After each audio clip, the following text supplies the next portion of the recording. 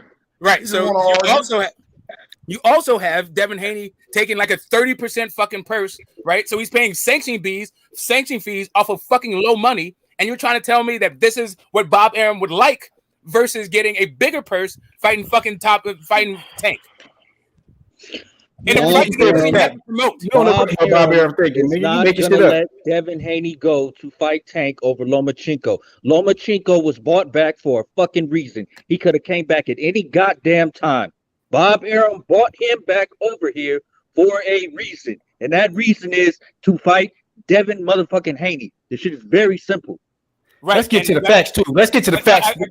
First off, Tank called Devin out, but he never said he was next. In the same interview, he called Devin out with Brian Custer. Brian Custer said he got the rematch clause, and then Tank said, "I'll fight the next available guy." But y'all still running with that shit because y'all just hating on the Tank because he's the most successful guy. That's what you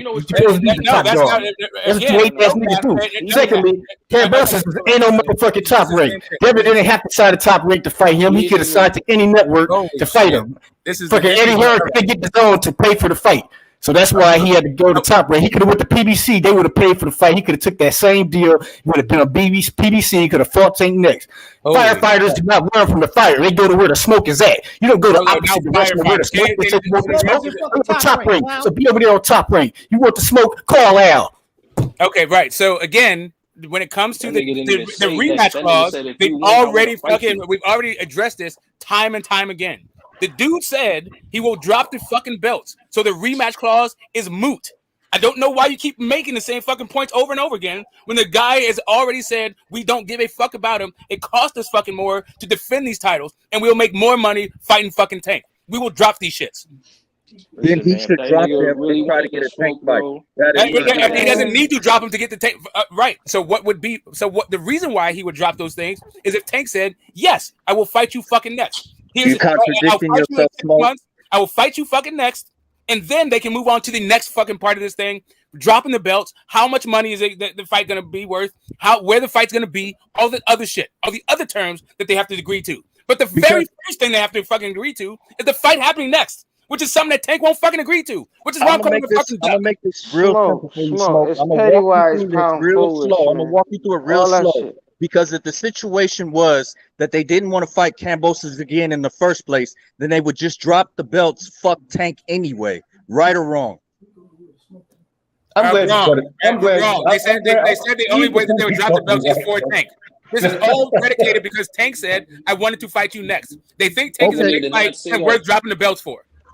So whatever Tank says goes. That's basically what you're saying. Devin Haney is reason why I'm calling Tank. No, Smoke. Let me finish. I'm telling you no. I'm telling you no right off the bat. It's not whatever Tank says go. Off Tank's word. That's basically what you're telling me at this point. Because when he says something, then something needs to happen. So Devin Haney can't do what he needs to do to be undisputed, to be the champion. He has to do what Tank says, right?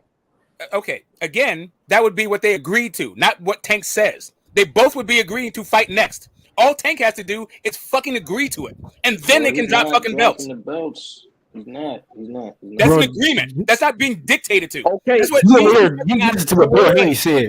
You listen to the facts. Hey, fellas, real quick. I will fight the next best guy.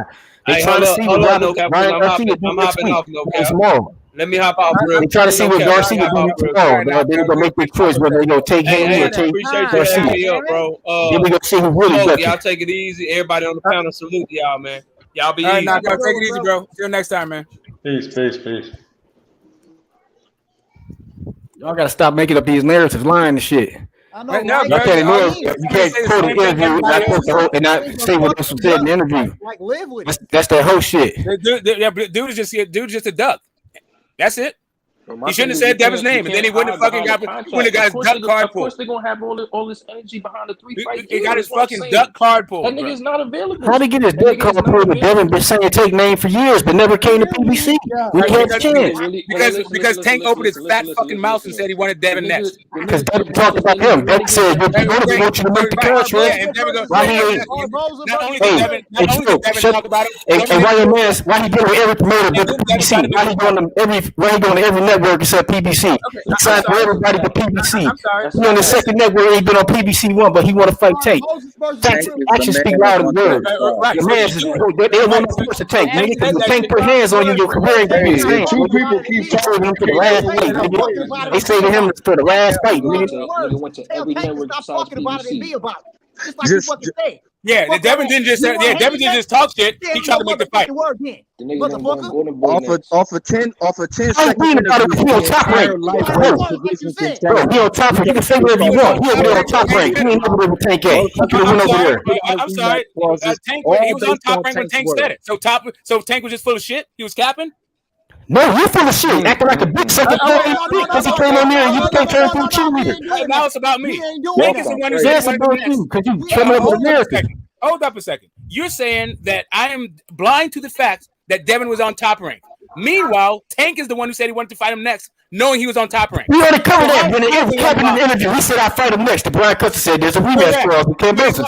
And Tank said, "Okay, I'll fight the next guy." That's what he said. And you read it with this narrative like a little bitch. When he said it, stop that whole shit, man. Okay, when he said Bill Haney came on here and you start cheerleading for him. You changed the whole tune up. When Tank said, "I want to fight him next," was Tank unaware that Devin was on top rank? Yes, he was unaware because Brian Custer had to remind him right there in the same interview. If you ever watched the interview, he said he got a rematch. He said he got a rematch. Not that he had a rematch clause at Kid and Tank said, "Oh, I'll fight the next available guy." That's how the interview went. What does that have to do with fucking? And then he told Ryan Garcia he was next in the ring after he knocked Early out. So, what are you talking about, dog? Hold on a second. Is Kambosos a top rank fighter? No. Okay, great. So, what does Kambosos rematch have to do with top rank? Because Devin has to fight him regardless if he's on top rank or not. He's agreed to it. They need listen, Smoke, shut your ass up so I can educate you on the deal. No. You're talking the real time, running over everybody speak. You win it because you ain't let nobody talk. Saying the same shit you've been saying for 5 goddamn days. You're not going to deflect into the fucking stratosphere with some more bullshit. Rudy Bello doesn't have a network, so he needed a network. They wanted to fight Lomachenko. ESPN, Bob has a network at top rank. So that deal fell through because Lomachenko went to war, whatever. Devin Haney signed the top rank because Eddie Hearn couldn't get the matchroom deal. He did what he done. He could have went to PBC and they could have put that Kambosos fight on PBC. No, you calm down. He did that, but he chose to go to top rank and Tank on PBC. He ain't never gonna go to PBC. Tank on PBC. He don't want to fight Tank because if he wanted to fight Tank, he'd be on PBC with Tank. That's what the fucking problem is, and you just a dick riding cheerleader. All you're doing is deflecting. Okay, great. So what network did Tank think Devin Haney was on when he said, "I'll fight him next"? Tank don't fucking care, my nigga. He's no, he don't care. Nigga. All right. So if Tank don't you care, talk about duck. Bro, I ain't gonna lie, bro. This Tank shit is retarded, my nigga. All right, cool. All right. So hold up a second. Not on this level. You ain't got no respect for him. Tank isn't a boxer promoter. Tank don't know shit about the Tank knows about Tank business. He don't know about Devin business. That's why he didn't know he had a rematch clause. And Brian Custer to bring him up. He didn't even know he was on top rank probably. Stop thinking these boxers is fucking on the fucking YouTube watching all these videos. Okay, so now that other niggas is doing. What you talking about? All right. The industry. How about this? So what you're telling me is I should be aware that Devin is what promotion company. If you're aware of Bill Haney, he would have had you out there on international boulevard in the store, nigga. The way he laid the game on your ass. I just want to make sure I got this right. Tank is not ducking nobody. He ain't no position to fight Tank. I just want to make sure I got this right. That's the reality, nigga. I'm a dick rider, but because I know where Devin Haney is signed to, but Tank Davis, even though he's calling him out, doesn't need to be called a fucking clout chaser, but he doesn't know who the fuck the promoter is. He didn't call him out though. He mentioned Devin Haney one time, and then Brian Custer told him he had a rematch clause, and he said, "Oh, well, I fight the next available guy." That's all he said. Great. Does he think that Devin Haney is Devin the one saying Tank name for years? Devin the one he said, "Oh, you want to stay with me since you don't want to make the big fights? Why don't they come to PBC? Why can't he sign with everybody else? He could give up all this money, but he can't come sign with the nigga that made him, that raised him in his gym. He can't come over there and get the fight and break bread with him." Yeah. We know what time it is. Call Al, nigga. Hey, tell the niggas to call Al. If niggas ain't calling Al, I don't want your shit, nigga. Call fucking Al, nigga. Get Al on the phone and make the shit happen. If y'all ain't calling Al, I got this right. I want to make sure I got this right. I'm the dick rider because I know where Devin Haney is signed to, but Tank Davis is not a clout chaser, right. even though he's calling out none of his business. The shit just happened on the fly. He went from match room to dissolve. He went from match room to top rank overnight, nigga. He not abreast of that shit. This nigga in the gym getting ready for a fight with Rody, nigga. He ain't on the internet all day like you. What's wrong with y'all niggas? I just want to make sure you got. Hey, nigga, call Al, nigga. Hey, fuck all the shit you talking about. Tell the niggas to call Al, nigga. All right, so tell the niggas to call Al. Hey, call Al, nigga. Y'all know who to call to make the fight. We know who to call. Al, nigga. You know who run boxing. Showtime. Al Heyman, nigga, Mayweather Promotions. The rest of y'all niggas is in the way, nigga. So when these little niggas on top rank, over there getting them pennies and shit, fighting on free apps and shit, fighting on ESPN, a dying fucking platform, nigga. ESPN can't even. Stephen A. Smith is at ESPN. They need to change the name of that shit to ESPN, to Stephen A. Smith Network, nigga. Nobody worried about that shit over there. I got you, bro. Quit playing, man. Call out, man. I got you. Call out. Yo, Cap, man, you sound like you in your when Tank Davis said, "I want to fight you," Tank Davis had no idea that he was signed to Top Rank. Did he think that he was signed to Floyd? Did he think he was signed to Al when he called him out? He didn't give a fuck. He was a free agent and could go wherever he wants. So yeah, he was like, he do it on PBC. Same reason he made the concessions and made the fight with Cambosos happen. He made that happen. He could have made the Tank fight happen too. He went over to Top Rank to sign a fight deal. All right, so now you're saying nobody told him he could have signed 3-5 deal with PBC and fought Cambosos on PBC. So now you're saying that Tank Davis is not with. I ain't saying nothing. That's what happened, motherfucker. Okay, that kind of put words in people's mouths to you. Okay, all right. Anyway, so you're just saying that Tank is a free agent and doesn't have to fight with Showtime. That's it. Devin Haney is a free agent. That's why he said let's fight next. Fuck that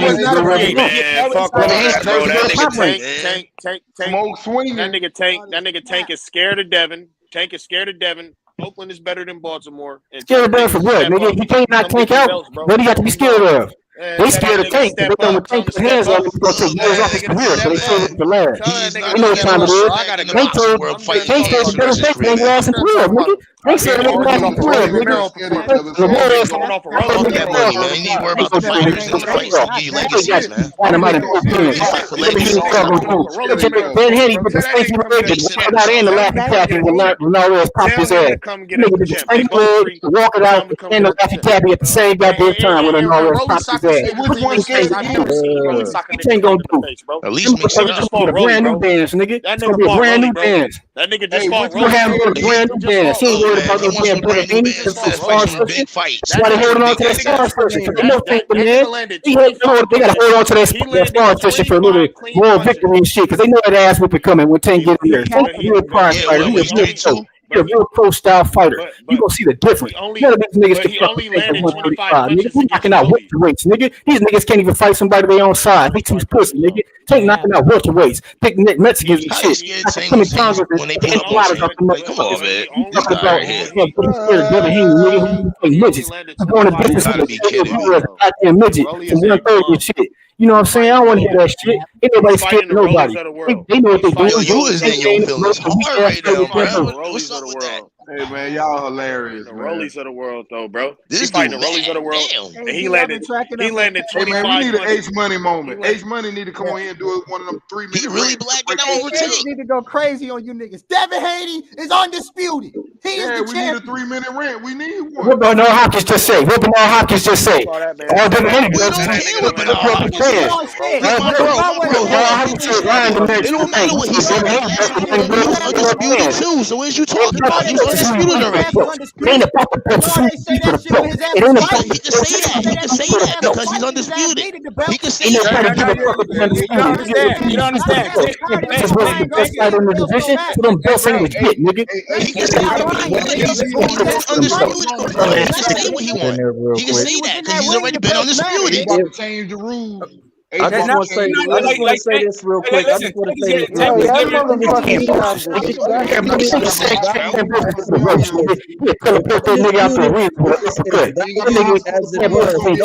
You worry about what Bernard Hopkins said. He's another fighter that's a legend that's been undisputed, and you worry about what he says. He's been undisputed. Why would dropping the belts and fighting Tank even be an option? It shouldn't even be on the table. He's undisputed. Why is he willing to drop everything to run the Tank if belts are that fucking important? Because he already got him. The same reason why after Lennox Lewis got all the fucking belts, he dropped that shit to fight Michael Grant instead of just fighting him fucking mandatory. And but John you're undisputed now. Chris Bird. You're undisputed now. You got all the belts. He got him. So now you can drop him and do some other He's shit. already trying to do it. And you got a rematch. But nobody's interested in that. Smoke. It's more pristine as him following on his contract. I'm just answering the question. Like literally everybody, after they become undisputed, most of them, maybe very few even defend it one time. Most of them fucking give up a belt almost immediately or move up and give them all up. And I don't doubt. But that's variation. You're talking vague, my nigga. But I'm saying in this situation.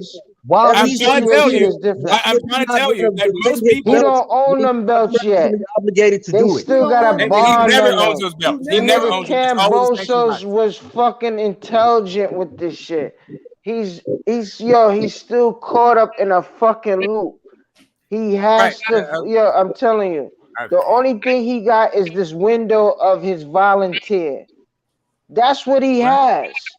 And his volunteer, he can produce a big fight, but it's already been set the fuck up.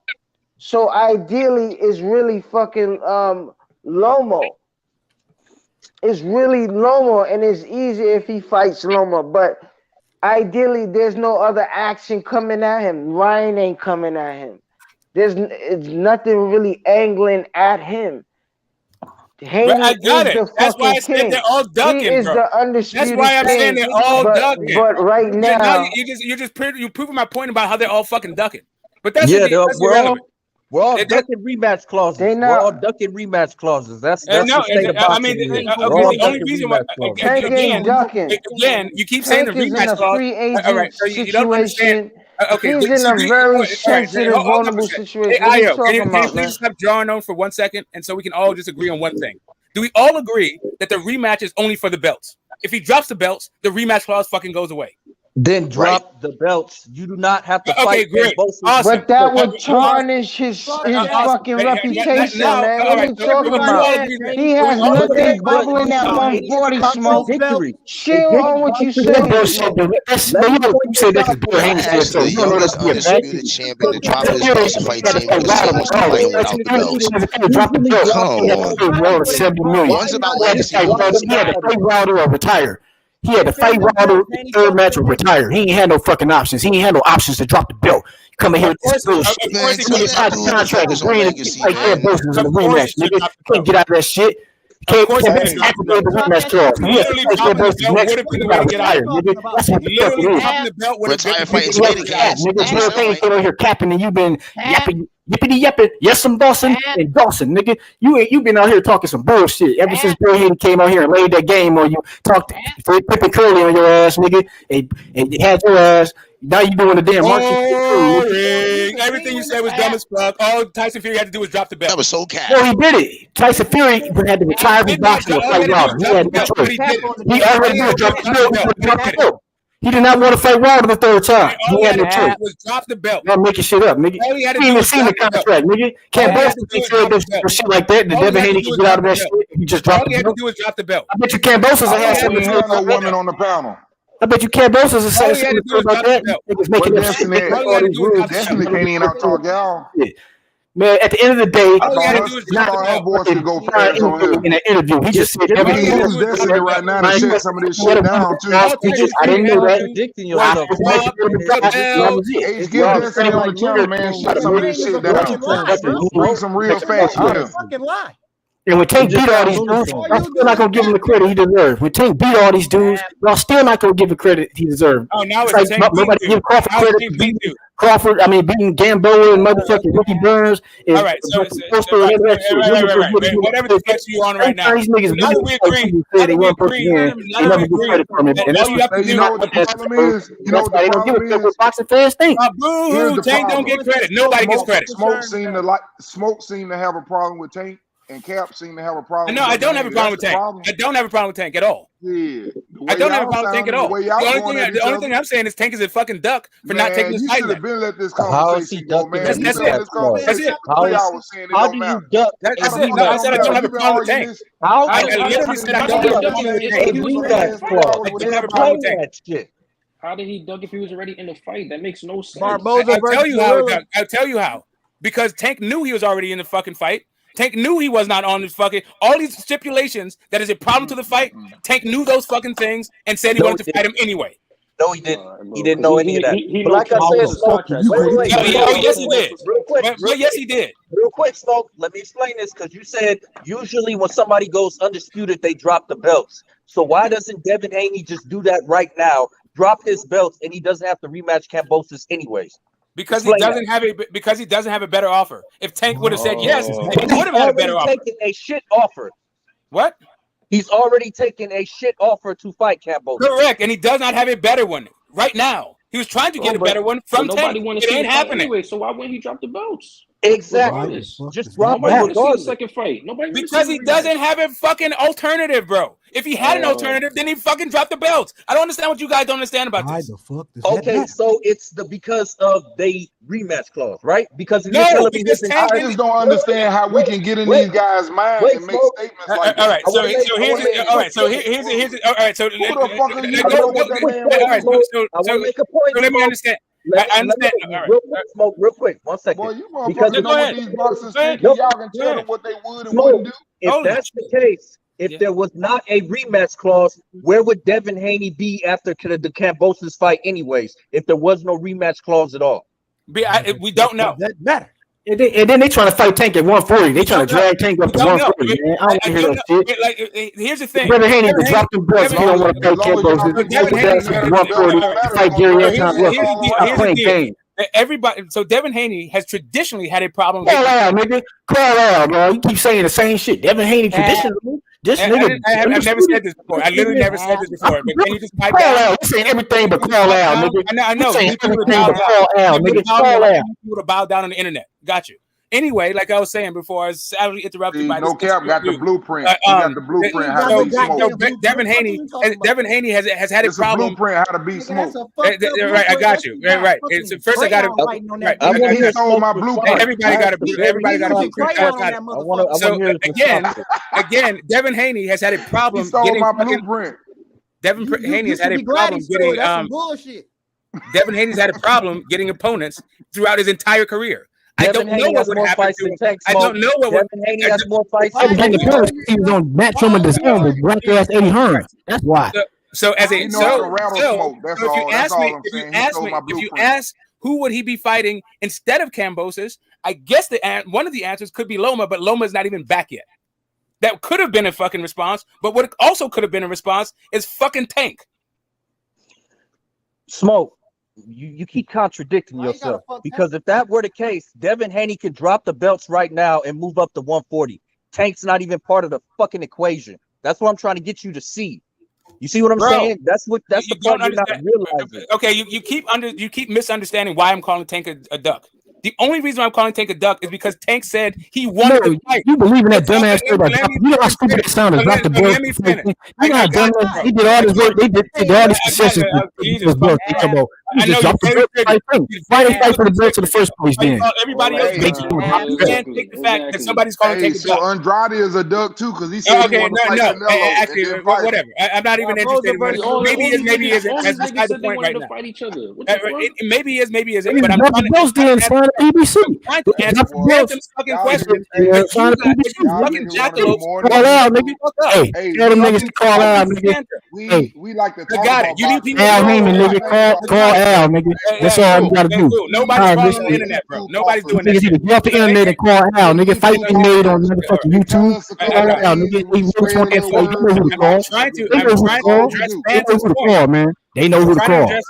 Call Al, nigga. 1-800 call Al, nigga. I got it, bro. You want someone to crawl for you. Get a hooker. Anyway, Phantom. Like I was saying, got your international boulevard. You come here, James Brook. You got your international boulevard. Hey, I got it, bro. Yeah, so Phantom, the reason why, the reason why he doesn't just drop his belts, and the reason why he doesn't just drop his belts, and okay, the reason why he doesn't drop his belts, acting like a lawyer. The reason why he doesn't, do you not know barefoot lawyers? Do you not know barefoot lawyers? Then you just shut the fuck up. So the reason why he doesn't just drop the belts and move up, because he's saying that Tank is a big fight. It's a big money fight. He's willing to do all this stuff to fight Tank Davis. Not that he's trying to do that just in general for his career. He's not just trying to move up when guys won't fight him anyway. But Tank said he wanted to fight. So all of this was just about fighting Tank, not just moving up. Okay. Whoever the Tank said, yeah, I'll fight Haney next. Then Brian Custer said he got a rematch clause. The Tank said, okay, I'll fight the next available guy. That's what he said. And you keep saying he said he ain't saying the whole interview.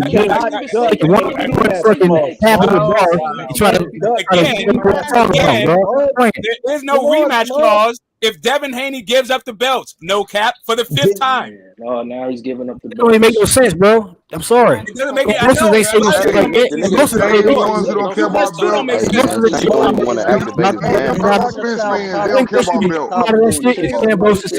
You all niggas are good. Do what you want. That's the new fashion. You drop your belts. You don't keep belts. That is not the new thing. That's not new thing. So generally, guys, you don't fight for belts no more. You don't have to fight for belts no more. That's the once you become undisputed. You don't have to fight for them. So once you become undisputed, I know that part, Smoke. But I'm talking about you don't even have to fight for them no more though. They don't mean shit. I mean, they do to some people, they don't to some other people. Like, it depends on who you are. You can become bigger than the belt. Don't fight for one. Don't fight for one. It's not a belt. Not caring about the fighter. The reality is Devin Haney, nigga. Fucking hell. Take the nigga that got take the nigga that's about 47 and fight Keith Thurman next. Take the nigga who would go to 140 and fight. Take the nigga who's Brian Garcia next. Where's the one with the options? All the options is on PBC. Nigga. Devin Haney work with everybody but the niggas he need to fuck with. They tell you he's not interested in the fight. If he's interested in so many niggas cry about that little. If the fight is over there, you would be over there if you wanted to fight. He's a fucking duck. Stop playing, bro. He's a fucking duck. Get over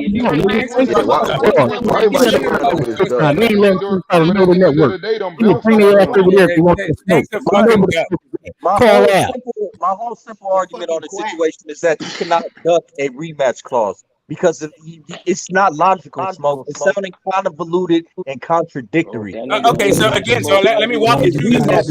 I already said that you keep saying you can't duck the rematch clause. Meanwhile, you can't go to. I'm going somewhere with this. Okay, well, do something else with myself, and then I'm contradicting. I'm going somewhere with it, Smoke. I'm going somewhere. Hey, Smoke, I got a question for you, dog. Because if that were the case, Devin Haney, if he did not have a rematch clause, that's the only way you could call Tank a duck. You cannot call Tank a duck. Smoke, I got a question for you, dog. You keep saying that I can't, and I've already explained this shit a million motherfucking times, a million different ways. First off, and I'll do it one last time. One last fucking time. For if there's three, bro. There's only two. Hey, put talking smoke. He got it. He gonna say the same shit over again. At the end of the day, that's what it is. Who the Tank Buck to not fight Devin Haney? If Tank Buck, who the Tank fight instead of Devin? Who the Tank Buck Devin Haney for? Who do you buck Devin Haney for? Right. Hey, when y'all get a sec, I got a question for the panel. I know you a big writer, bro. Chill out, man. So I'm gonna address the Phantom, and then I'm gonna hear what UGC has to say. The Phantom, the three most lucrative fights for Devin Haney at fucking lightweight are going to be Lomachenko, the Tank Davis, and the Kambosos rematch. Of the three of those fights, the Kambosos rematch makes him the least amount of money. If he would drop the belts, because Tank Davis is not only a more lucrative fight, but he also doesn't have to pay 4 sanctioning fees, which is a total of 12% of his fucking purse. That's why he was willing to drop the belts, not take the Kambosos fight, to take the Tank fight. You're gonna drop 4 belts to fight Tank Davis. Those are facts. Regular. Am I hearing that correctly, Smoke? I'm hearing that correctly. No, they're gonna drop 4 belts to fight Tank Davis because it's a more lucrative fight than Kambosos before. So the belts don't matter. We gonna fight Kambosos anyway to not chase after Tank. Now it's about lucrative fights and not the belts, right? So the belts don't matter no more, right? It's about the lucrative fight, right? That's what you're saying. Man, get your dick right ass off here. You ain't no match for me. You out here, man. See, this is the hate. So Smoke. Come in here and defend Tank. Y'all niggas just want to hate on this nigga. I'm not even a Tank fan like that. Okay, cool. It's ridiculous, man. Niggas not bucking this shit. We arrange this nigga, bro. So here's the question. Here's the question. Whenever that nigga on top rank. He on top rank. I've heard that. He want to do something real. One at a time, yo. One at a time, man. We all grown with this one. Hold up, man. We I just got one question for y'all, man. Y'all can cook. One at a time, man. We acting like high schoolers now. Chill out, man. Let them cook. One at a time, y'all. One question for the panel, then y'all can cook, man. Now I heard that unifications trump mandatories, right? Yeah. But do rematch clauses trump mandatories? They can, but you may have to renegotiate with your thing. Like it can be a problem, or you may have to drop a belt or something like that. Like it's rare that they have those issues because they work them out before, but it can, yeah. Like that. But my point in asking that is, Tank don't have no interest in activating this mandatory, and Bill Haney did bring that up to Calvin Ford, right? And they didn't have no energy for that. So he said, we can't activate the mandatory, but you guys can petition to activate the mando, right? So there was no energy from Calvin Ford or from Tank to do that. They seem to be content with this Reggie status that he wanted to tote around, and I get it. Tank is a prize fighter, right? He doing his prize fighter shit. But how long are we going to act like this dude ain't on some little champ shit? Because to be real, we know Devin Haney got all the straps, and as long as y'all gonna keep saying that this guy is Tank is this and Tank is that, well, we gotta attach that to something. And from my history of watching boxing, to say you the great, that's attached to something. You got some belts, something to back that up. That might be the most intelligent I ain't heard that, UGC. What does Tank have to back up? Go ahead. I'm finishing up. What does Tank have to back up all of this energy and hype that all y'all have like on YouTube and all his fans and shit? What does he have to back that up to say that he the best? Because lately I ain't been seeing it, bro. Moved up and moved down in weight. That's the only reason why y'all complain about him not fighting, because he ain't fought nobody for the belt. That's the reason why. The belts mean everything. If he would have fought Lomachenko, y'all would be saying the best fighters are holding on to the belts. The best fighters hold on to the belts. That's right. The official world titles. So that's just facts. We talking about facts, right? Bro, that's right, bro. They fucking belts. Right, bro. Kambosos didn't even want to give Devin a shot at first. Nigga, he wanted Lomachenko. That nigga, if I was Devin Haney right there, I would have fought Tank right there. The nigga last fight was with Joe Diaz. He could have easily went to PBC. For the longest. A champion is because of the way he defends his belt. If you can defend them belts, you're a true champion. That's what a true champion is about. Which belt? Any belt. If you defend them, you keep defending your belt. Listen. I ain't talking about running. I'm talking about a person that stays but hold on. and defends his belt. That is It's real comp. It's real comp in those real attached to the real belts. We talking about the IBF, WBA, WBO, WBC. Okay. Yes. Now, are you telling me that there's hotter competition coming for that regular WBA belt rather than the super? Because I get it, he defending his regular status. I don't do the regular belt. Well, what are we talking about then? We're talking about the main belts, the main four. Okay, because I know Tank ain't got no main belt. I know Tank ain't got no main belt. But fellas, you know what the problem is? If Haney wants to fight at 140, what is he going to fight for? What are they going to fight for? Because in a sense, he's the lineal champion at 135.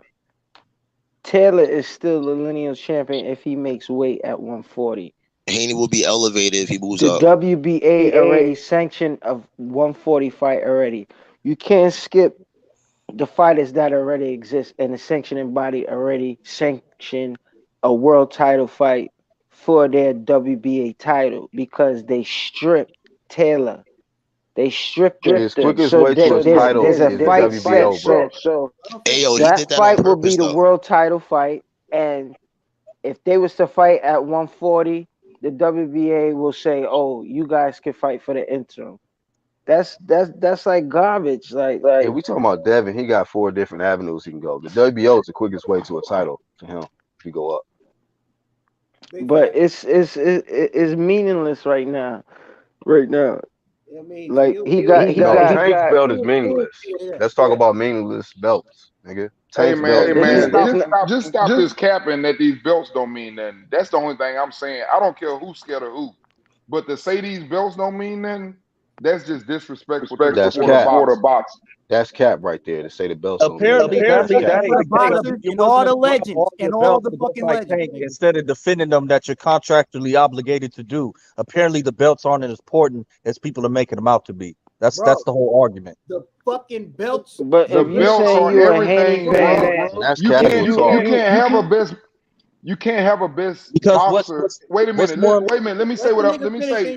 Let me say, and then I'm gonna let you go. Listen, what I'm trying to say. The belt, even though I understand what you're saying, it's a lot of people might think Boots is better than Crawford and damn Spence. But the belts mean everything, bro. That's the reason why we fight, bro. And you got to understand something. If you let that go, you kill the integrity of boxing. You just kill boxing if you say that the belts don't mean. Wait a minute, hold on. It's like saying the NBA a championship don't mean nothing, or and golf. Hey, everybody ties. It doesn't matter who makes the list. The green jacket don't matter. You can't do that, bro. Really? You can't do that. You killing the sport. How can you say the belts don't mean nothing? The only problem in boxing is it's 4 of them motherfuckers. The 4 belts fucked up the boxing. It should be 1 fucking belt because when you get all 4 belts, one thing for sure is this: you gonna make more money than you ever made. I bet you that. They don't mean nothing. And if they didn't mean nothing, why he take that old bullshit ass deal when he made less money than he ever made to go way over there and fight without right. If the belts didn't matter, then why y'all was calling him email champ? The belts didn't matter. That's more financially lucrative. It's more important than defending those undisputed titles. Yeah, niggas be fake, bro. Yeah, you gotta email champ. Let him cook, man. Why you cut him off, man? He's making valid points. Why you cut him off? Let him finish. Don't mean nothing. Let him finish. Teofimo had him. Everybody got mad. Then Devin Haney got him. And now, all of a sudden, the belts don't mean nothing. Bullshit. When he had that one little belt, y'all was making jokes about him. Nigga, you an email champion. Nigga, they emailed your belt. Now he got them all. Now they don't mean nothing. Stop it. Okay, so do you think that once you become undisputed, that guys don't drop belts? Like that happens almost routinely. You're not saying all that. the fucking time. Nobody's saying that though. My point of matter is the way I look at the whole situation. When Haney didn't have a when Haney hold on when you don't have the to way I look at like, the way hold on. The way I see it is like when Haney didn't have a belt at all. Everybody in boxing was talking about, hey, take this. Oh, he's a 3-division champ, man. He's a great fighter. He's this. He's a 3-division champ. They used to always make this argument that he's a 3-division this, 3-division that. Now, to be a 3-division champ, you have to win a belt to be that, right? So now when Haney gets undisputed, and then when things come to light, where first off, let's cut the narrative. He's not a 3-division world champ. And if we talking about real world titles, he only won in one. I understand, bro, but that's the argument. That's the argument when Haney didn't have nothing yet. He won a world title in one weight class, bro. A legitimate world title in one weight class. He won the IBF and the WBA. And that was a what weight class, y'all? What weight class? 130. 130. Okay, let's stop the cat. And well, not just that. Like for some reason, people think that it is beyond people's imagination that Devin would want to drop a fucking belt after becoming undisputed. This has nothing to do with the relative value of belts. Defending undisputed is fucking expensive. Yeah. Exactly. It ain't expensive when you finna get. If your ass get in that ring, it ain't expensive when you. Correct. It's always expensive. It's 12% of your purse, bro. Barboza versus Zorilla. It's 12% of your purse. Listen, bro. Show up. You weren't about the wrong thing. That's what the fighters are telling you. That's why they're dropping the belt all the time. Why do you think Usyk didn't stay at fucking cruiserweight? He moved the fuck up. Why do you think Bud dropped his fucking thing? He moved the fuck up. Why do you think fucking Josh Taylor is still at 140 but dropped his fucking belt? At 35, my nigga. Because he has a journey set. Hey, for hold him. on. Haney has a journey set for him. Lomachenko is lingering. He needs to report to the fucking land right now. That's because Tank ain't fucking raising his hand. Yeah, Tank has another issue. Tank has the juice to disrupt all of that shit if he raised his fucking hand. Yeah, he does. I believe that too. Yeah, so Devin dropped the timing ain't there. Haney can't have it all. Yes, he's the undisputed champ. Hold on. If he want it, he can get it. So the belts aren't that fucking important. Yes, he's the undisputed champion, but he can't have it bro. all. Wait a minute. Here's the thing. Let me break this down for you, bro. Let me break this down for you. Money rules over everything. Okay, cash. You heard that shit before. That rule before everything. But what I'm telling you is, he ain't dropping them belts for no motherfucking body in the world but Tank. Now you get it. That's because cash rules. But that's beyond that, negotiation but that's the only person. rules. Wait a minute.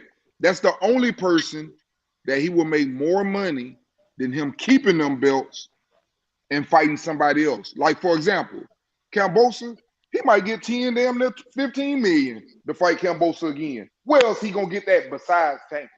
Tell me. That's what I'm saying. Do you think that if Devin Haney would get $10 million for this next fight, he would be worried about what the fuck Tank is doing? If I was Devin Haney, I'll reverse that motherfucking contract the way you did me. Now I'm gonna fight your ass the same way. If fucking Rainbows were the best things in the world. But listen, what's going on is that second fight is already in that contract with that rematch clause. When Kambosos activates the fight can't get made in between. He's gonna fight him, and it's already in the contract, and the funding is already gonna be secured. Right. So again, Devin got his hands full with Loma. Again, I think the general consensus is that you're saying that Bill Haney is full of shit, right? So what Bill Haney is saying to you is that his money is more important to him than all of this other shit that you're saying is an impediment. He's saying his son has it all fucking goes away. This fight is big enough to make it all go away. Hey, Smoke, I heard y'all on that channel too. I'm gonna ask you a question. Did you hear when Bill Haney said, I was on right side about that because he came on that next day or whatever? Or I was on there too. Night. I saw it. I was let me ask you this, Smoke. What did you think about when Bill Haney said all we ever wanted when he had the opportunity to be over there to fight on their little pay-per-view PBC? He done already done the zone. And when he said our whole thing, what we always wanted was to fight on a big network like ESPN and get some guaranteed money. What did you think about that? Because he said that in front of y'all, and I ain't hear none of y'all say nothing negative about that. Right. I mean, why wouldn't he? Because it's a reasonable goal. He's not now. Is he reasonable? Okay, so why would? So he could get his fucking money. So Tank can't get his money. Of course. Why wouldn't Tank get his money? He been getting his bread. He been getting his bread well buttered for a while. They both have. Neither one of these dudes are fucking starving. Absolutely, but these are is the pinnacle of this right now. We're talking about principles right now. We're talking about rich fucking people shit. Yeah, so None of but these you dudes a are foaming at Haney the mouth. fan, Smoke. You a Haney fan. How would you promote him dropping the belts right now? How is it you promoting it? That's like him ducking. They'll create all narratives that he ducking Lomo. I'll tell you how you do it. By saying Tank is the baddest fucking dude at 35. That's what they say. So I'm going to fight him for the so I'm going to fight the baddest dude. Some fights are bigger than the belts. I already became undisputed. Like nobody wants to see the fucking Kambosos fight. No, there's no intrigue in there. Let's get the motherfucking Tank fight. Cool, but let's say you don't want to. So, but that's what I'm saying. But hold up a second. I agree with you. Drop the belts, I agree with, but he's not gonna get Tank after that. But he asked me how to say. But he asked me how to sell that fight. So that's what I was telling you how to sell that fight. If Tank is not a guaranteed fight for him when he drops the belts, no need to drop the belts. He should wait. Okay, so Devin Haney's career is based off what Tank says and does. Is that what we're saying now? It's based on what Tank. When it comes to the money, Tank is the big money. There's literally not a more lucrative fight at 35. Those dudes are saying they're willing to drop belts to make a more lucrative fight happen. That's not Tank being dictating policy. That's just Tank being the most lucrative fucking fight. That's exactly what it is. Because Tank's word is going to change the entire landscape of the lightweight division as far as correct. Title. If he keeps his word, if he doesn't keep his word. Okay, so that's the man that keep his word for what? Stop the cap. Stop the cap. Keep his word for what? I don't he understand. Need to conquer 35, just like how are you gonna tell me? How do you conquer 35 without fighting Tank? Good point. How you do that? Tank is in 35. The fuck is you guys talking about? Who's the most accessible fight right now? Who's the most accessible fight right now? Don't fucking Tank Davis or Kambosos. No, it's not. No, it's not. Kambosos is the most accessible. Kambosos is the most accessible guy, and then after that, Tank Davis, and then after that, whoever the fuck you can come up with. Nah, I don't believe Kambosos, Loma, and Tank are the main three in that division right now. Facts. Right now. You can maybe throw like a Ryan Garcia in there as like a fourth guy. Even if Haney don't even get Tank at all yet.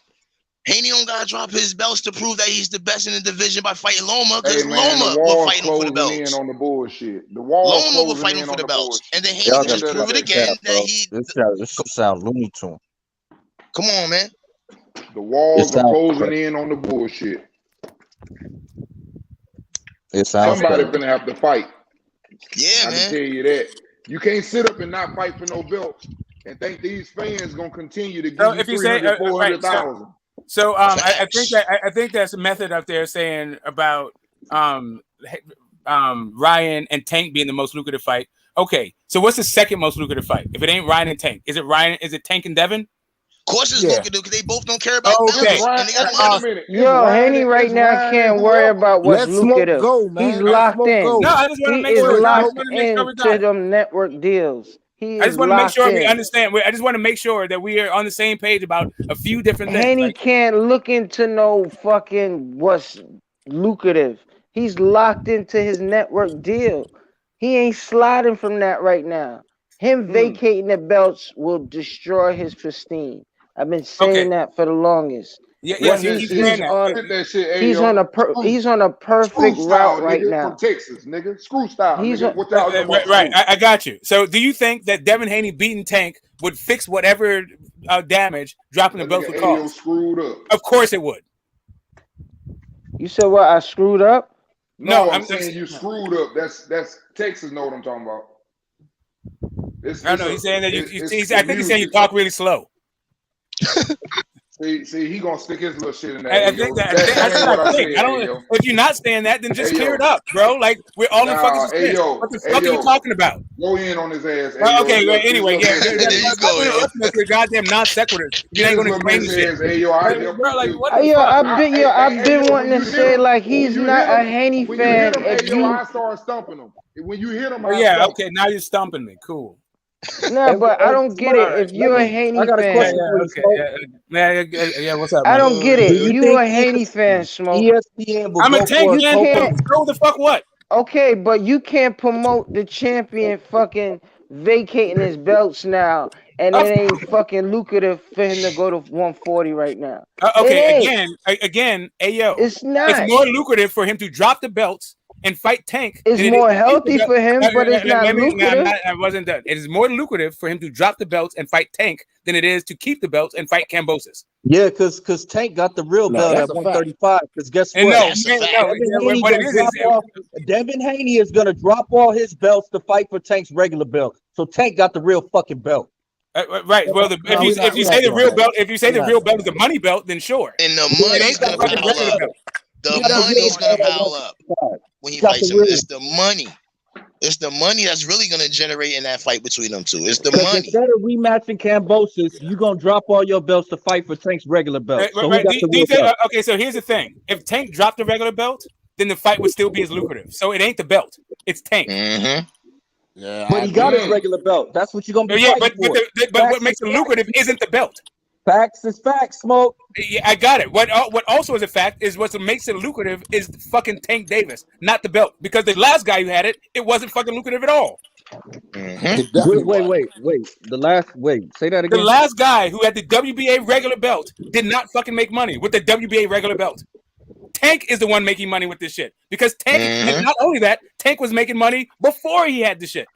He's had it and he made money after the shit. Like, come on, man. Get the fuck out of here, bro. The fact that Tank is holding that belt and it's a championship fight, that don't mean nothing, right? It doesn't mean what we're talking about when we say in terms of being lucrative against Devin Haney. The Devin Haney fight and Tank Davis has nothing to do with either one of the belts that they're holding. I got it. I'm sorry. I got it. I finally got it a way to cool both of y'all down and to figure this thing out. Let me break this down for y'all. I finally figured it out. Okay, we got all type of sports around the world. Let me ask you guys this. Who's the highest paid NFL football player? Who's the highest paid basketball player? And then I'm going to ask you something. Who gets the most credit?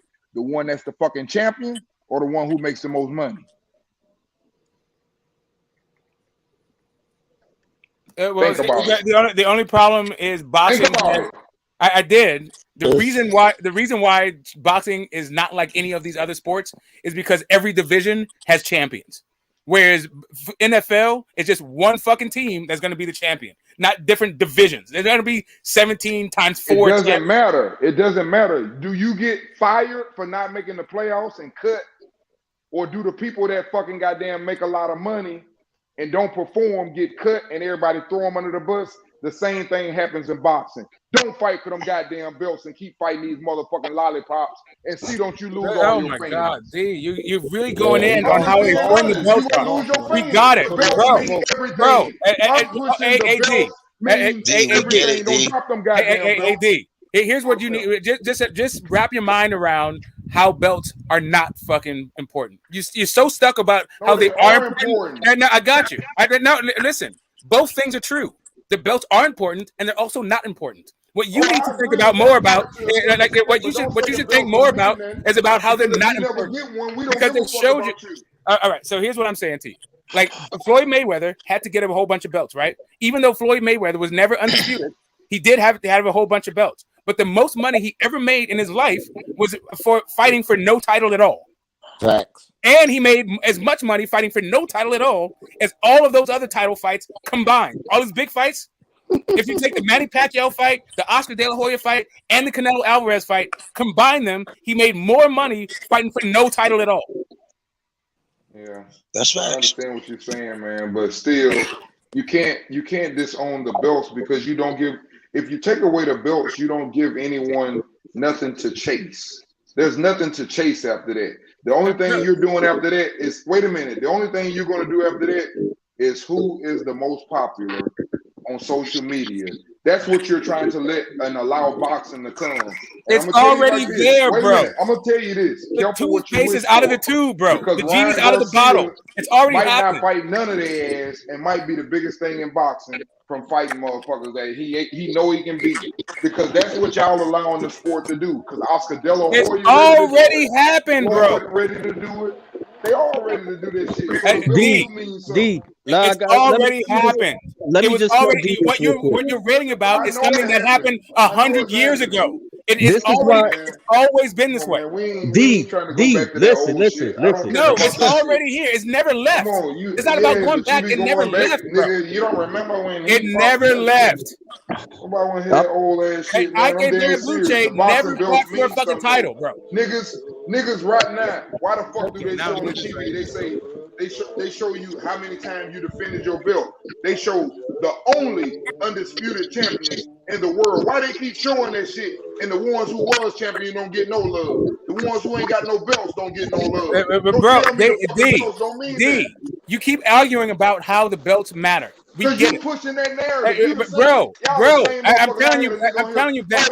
Let me tell y'all something. No, you're wrong, bro. All you're doing is harping on something, and you're missing the other part. First of all, it ain't no wrong or right. You ain't finna talk. They're both right, bro. I said to you, both of these things are correct. Both of these things are correct. You are correct. Listen to me real quick. I got something for you, dude. I agree with you, bro. The belt matter, but to a certain degree, and then in another sense, they don't matter at all. Both things are true, bro. Listen, you're missing the point. This is the sport of boxing. Both things are true. I understand when it's a big, super prize fight. What I'm telling you is, this is 2022. And he ain't fought nobody, and his last damn pay-per-view was pretty small, and they ain't no fucking Floyd Mayweather. Stop talking about Floyd Mayweather, Canelo, and pay-per-view. Them niggas ain't shit.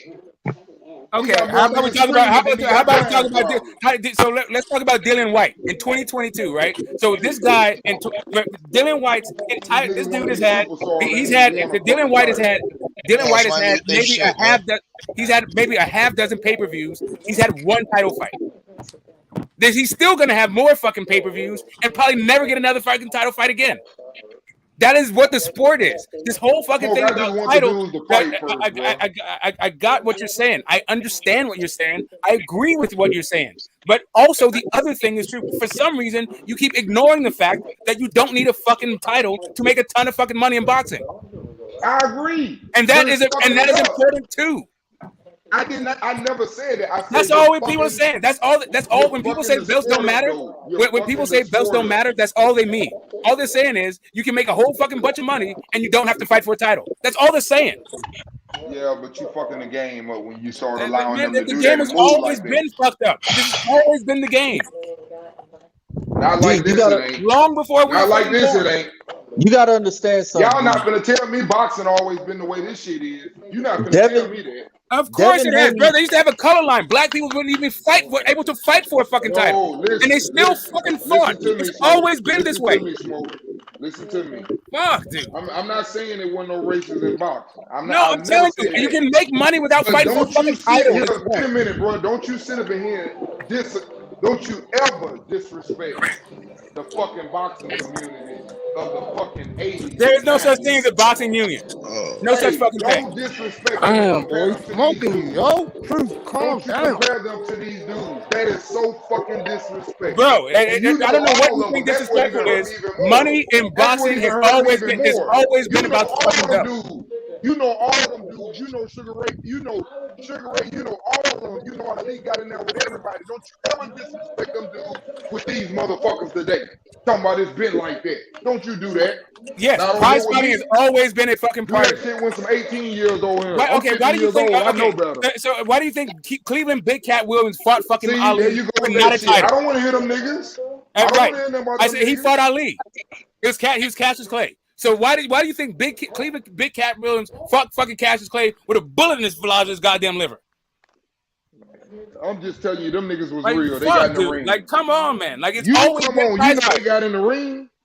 They got in the ring. They talk shit. If you said something about me, I'll see your ass in the ring. Holy fuck! What that got to do with the titles, bro? Okay, it doesn't matter. Go ahead. It's all good. They playing.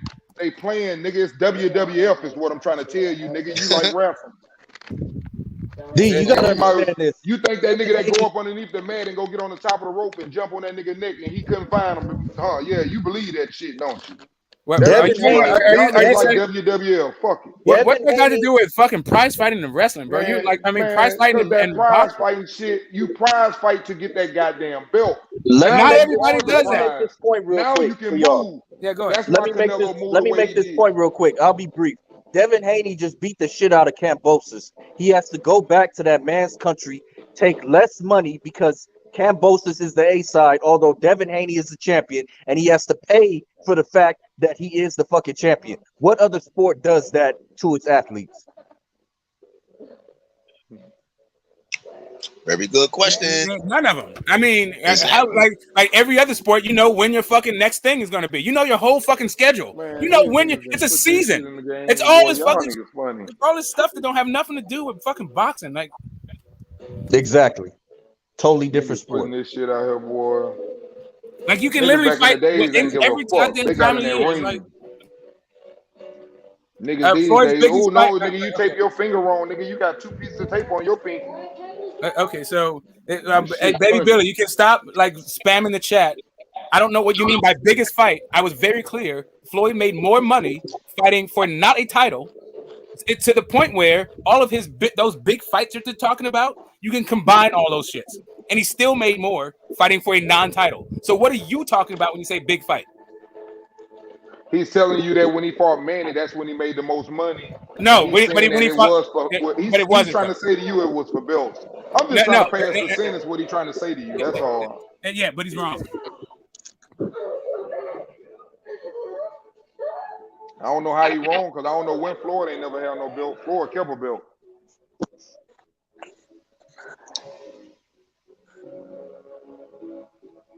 I don't know what point where Floyd ain't had no belt when the nigga ain't never lost and been winning since the late 80s.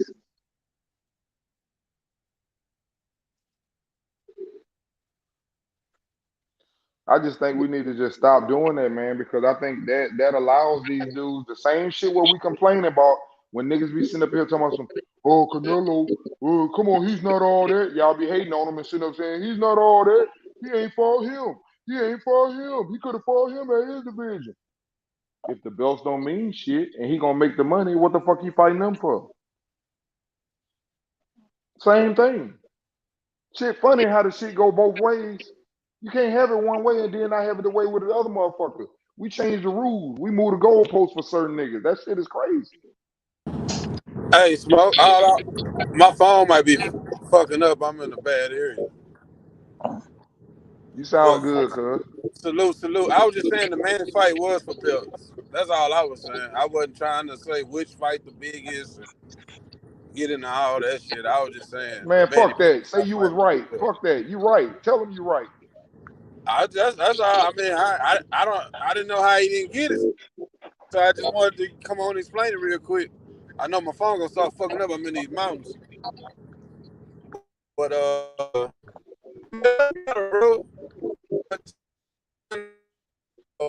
well, there you went. The mountains must have got you.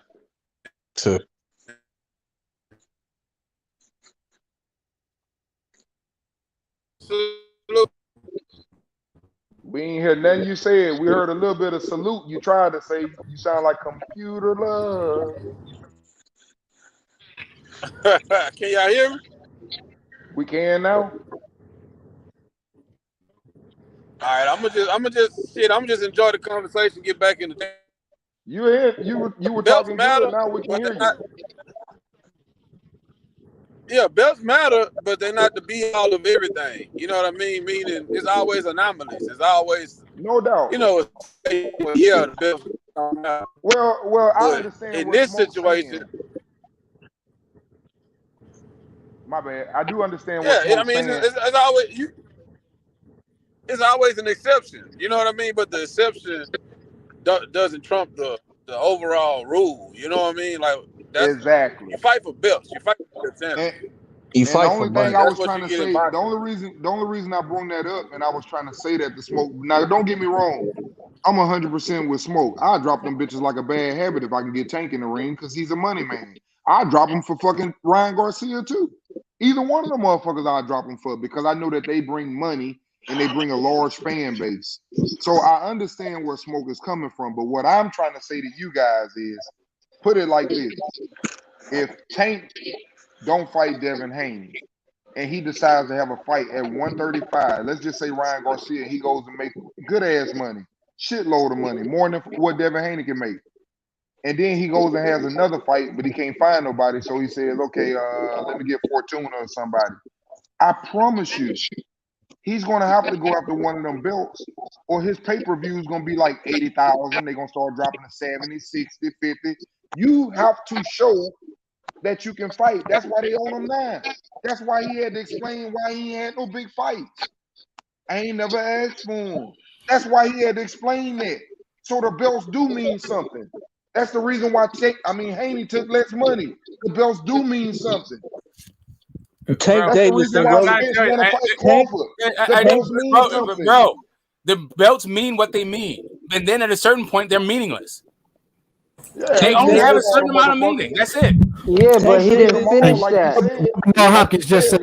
Bernard Hopkins just said. Bernard Hopkins just complete. Yes, belts is used to pull up his pants. And Bernard Hopkins was the dude told you. Hopkins just said that. He said Garcia next for Tank. He said Tank Davis and Rolly Romero sold out the Barclays. They already told you can't eat legacy and you can't eat a belt. When a landlord comes to fight for your rent or the tax man comes for your fucking property tax, you can't pay him with a fucking belt. First off, you just said what I said. Legacy. Beating great fighters need legacy, not the belts. Yeah, he's making money already, man. Why you harping on this shit with Haney and money? He's making money. He got two more lightweights he gonna fight. Whoever he gonna fight is two more lightweights, and 140 he's bound. Right, Haney want him at 140. He gotta wait. So he got the paper already. He got the paper from her. That's why he went over there. He could have went to Top Rank and fought Lomachenko and all them niggas, or went to PBC. He went to Hearn because they was giving away free money, and I would have did the same shit too. But you know what I'm saying? It ain't about the belt. They all making an argument about the belts. It's not about the belt. The argument is Tank isn't ducking this nigga. Tank is a super duck. I ain't never say he was ducking him. Tank's a super duck. He's a super duck for this shit. Floyd ain't gonna let it happen, and he done already been on the record. Yeah, no, but Tank said he calls his own shots. This ain't no shit that we speculating on, this and that or whatever. Haney ain't bigger than Tank. Lomachenko ain't bigger than Tank. I have a hypothetical. Ryan ain't bigger than Tank. I have a hypothetical for you. None of them is bigger than Tank, man. I have a hypothetical for you, D. Tank is ducking. When they eventually fight and Tank wins, y'all better give him his credit. That's all I got to say. When they get in there and Tank beat this nigga, y'all better give him his credit. That's all I'm saying. As soon as he make the fight, I'll give him his credit. All he got to do is make the fucking fight. But anyway, but D, I got a question for you. He wanted that 140. If it turns out, the undisputed champion wanted that 140, man. Can I ask D a question, please? Hey, D, if it turns hell out to the no. To the no, hell to the no. Okay, yeah. All right, so hold up a second. Let's not get into the church, the congregation, and Sister Ruth and all that shit. Hold up. D, if Tank is able to call his shots, are you going to then put the onus on him as to why the fight isn't happening, not Floyd? If he's able to call his own shots, but I don't believe. I got you. Let me say this. I don't believe he calls his own shots. No, I hear you. I think Floyd pretty much said that in so many words. Like I said, I understand certain things, and when a person makes a statement and says, "As long as he's with me and Al, he gonna be all right." And in those words, you know what I understand when a person makes a statement like that. Long as he listen to me and Al, he gonna be all right. He ain't got nothing to worry about. That's somebody ain't what good. I take from that. No, I mean I hear that. Listen, I'm not mad at it. I'm not mad at him for that, right? So to me, the whole there's two things about being a duck, right? So for me, there's a couple things. If you say to a guy, and this whole same thing came up with AJ and fucking and Wilder, when the dude was like, yeah, give me 50 million, I'll fight you, and then you showed up with 50 million, and then he's like, oh, wait a minute, I was just talking shit. I didn't really mean to give 50 million. Really, what I meant was I want to have the fight in my hometown, and I want to be in control of the fight. Okay, now I call you a fucking duck because you said you wanted this shit, and then when you got confronted with it, you backed the fuck off. It's that shit. Confirmed that Wilder fucked up again. They had to fight together. Wilder fucked up though with Lou DiBella. He fired Lou DiBella because Lou DiBella was trying to make that fight. I think he wanted smoke. I ain't gonna lie. I think Tank do want. That's what I was gonna say. I think Mayweather will never let that happen because Mayweather looking at his fighter. Let me tell you something. First of all, he got love for Devin Haney too, because Devin Haney is the only one Everybody that definition originally of duck is grew up. different. You know, let me finish, man. You know, Devin Haney is the one that officially grew up in his gym. You know, so anything Devin Haney do gonna always look good for Floyd too. Why would he let his two young motherfucking monsters, even though they may want to fight each other, might not like each other? Floyd ain't gonna let it happen. I promise you that. That's why I wrote early in the comments. He pretty much said it on his interview. It's not gonna happen. It's not gonna happen. One dude just signed with ESPN, so whatever they saying, it's all publicity. Let's just go there, but let's not say one of them scared. I'm just giving you my personal opinion of it. I don't think neither that's one what I of was them is finna scared. say. No, I don't think he's scared. No, I don't think he's scared. I do not think he's scared. But Smoke, hold on. Let me talk. What I'm saying is, when people hear duck, they automatically associate it with scared, and I think that's the problem. Like, it's different ways to duck. You don't necessarily got to be scared of somebody to duck them and not fight them. But if you fighting in 3 different weight classes, 130, 135, and 140, and you ain't fought the number 1 fighter in that division, and you 30 plus fights and damn near 30 years old, bro, eventually you gonna get that duck label. If you ain't fought the number 1 fighter and you campaigned damn near in 3 divisions. That's just how it go. I mean, if it's your favorite fighter, that shit don't matter. All that shit don't matter. The Hey man, truth we is got to what's gonna keep matter this in the same end. energy though, man, for every fighter. We can't be having this shit for one fighter. That shit is okay, and then another That's what fighter. I'm saying. We got to keep the same energy. We always got to keep the same energy when we talk The same about thing about Floyd. They said Floyd was ducking the top competition. When you look back at his career, he didn't duck any competition. They said Floyd was ducking Carlos Baltimore. They said Floyd was ducking Ricky Hatton. They said Floyd was ducking Zab Judah. All these, he whipped all their ass. All this ducking shit. This is the part of boxing fans. They always do this shit when a guy get to a certain level of prominence. It's always the same shit. And it's always the same story. They always end the same way. Tank Davis. No. Some guys duck. They can't beat him, nigga. They already know they can't beat him. Let me ask you a question. Let me tell you something. Who disagrees with this? That's why I put all the money behind it. Okay, so does ducking ever happen? I understand that it's overused. I understand that ducking is an overused fucking term. Does anybody ever duck in the sport of boxing?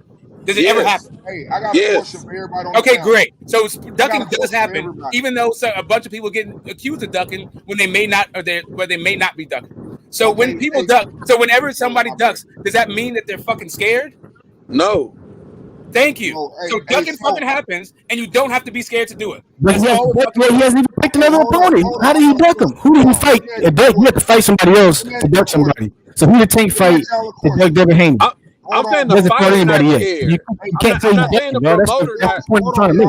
Listen, since the belts don't mean nothing, and let's say, for example, Tank is the biggest star in the division, possibly in boxing, almost damn near, but he up there. So let's just say, for example, let's say this here happens. Devin Haney drops the belt, and then let's say Kambosos and Lomachenko fought, and Devin went over there and fought Tank. And I'm just throwing some bullshit out there. Let's say, for example, Tank won and beat Devin, and then he went and got them other belts, and he had all 4 belts. Facts, YB. Hold on. If he went and got all 4 belts, and now he goes back down again to 130 and does it again, let me tell y'all something. Boxing will never be the same. Because if that nigga get all them belts, you think he ain't fight nobody in there? You think he ain't fight nobody in there? Wait till he get all them goddamn belts. And he gonna show y'all what money is. Because he gonna be his own star. He ain't gonna need nobody. He ain't gonna need nobody. If he get them belts, I'm saying if Tank was the unified like Devin Haney did, and he's already a superstar, I guarantee you y'all think Canelo be moving. You ain't gonna never see Tank fight nobody because he already a superstar and he just giving people paydays and making what he want to make. That's the blueprint. The blueprint is to keep the fights in house. So who on PBC has Tank not fought? Who on PBC has Tank avoided? Who on PBC has Tank avoided? Nobody, but what I'm saying is if he get all them belts, he's gonna be exactly what Floyd always wanted him to be. You can't say he avoided you on top though. And then if he become undisputed, he ain't gonna need nobody. He's gonna always fight for 50, 40 million.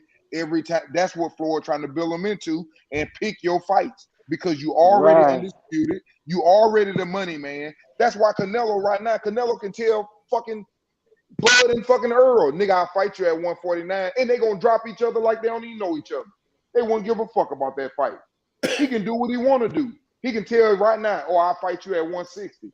He can say 168. He can tell Usyk, I'll give you a fight right now, and Usyk will drop that motherfucking belt, fuck you, and go fight that nigga for all that money. Because you got power. Right, but they don't keep the same energy though. With Canelo turned down $100 million to fight Errol Spence, either Benavidez or Canelo, they said, but that don't matter. He don't need it. They saying Crawford is pricing himself out. They say stupid shit like that. But this nigga Canelo turned down $100 million. But the point is, what Be the Truth is saying is that really Haney is like 2 fights away and being that pinnacle fighter. Exactly. Even without Tank, because he's so clean. Like how? He don't really need no. He don't need Tank right now. Apparently they do. Apparently Tank is a very necessary replacement. That's been stated several times already. This conclusion? Because Lomo, because he thinks about that vague motherfucking list, that ranking, that pop. I didn't even ask. Let me ask the question. How are you coming to that conclusion? We just saw fucking George Taylor, bro. Well, hold on. What conclusion? How are y'all? It's like that's because he lost, bro. Like the shit that's y'all a perfect saying, example. Y'all keep saying that is a perfect example, as you mentioned, Josh Taylor. You see how that shit is coming to shambles.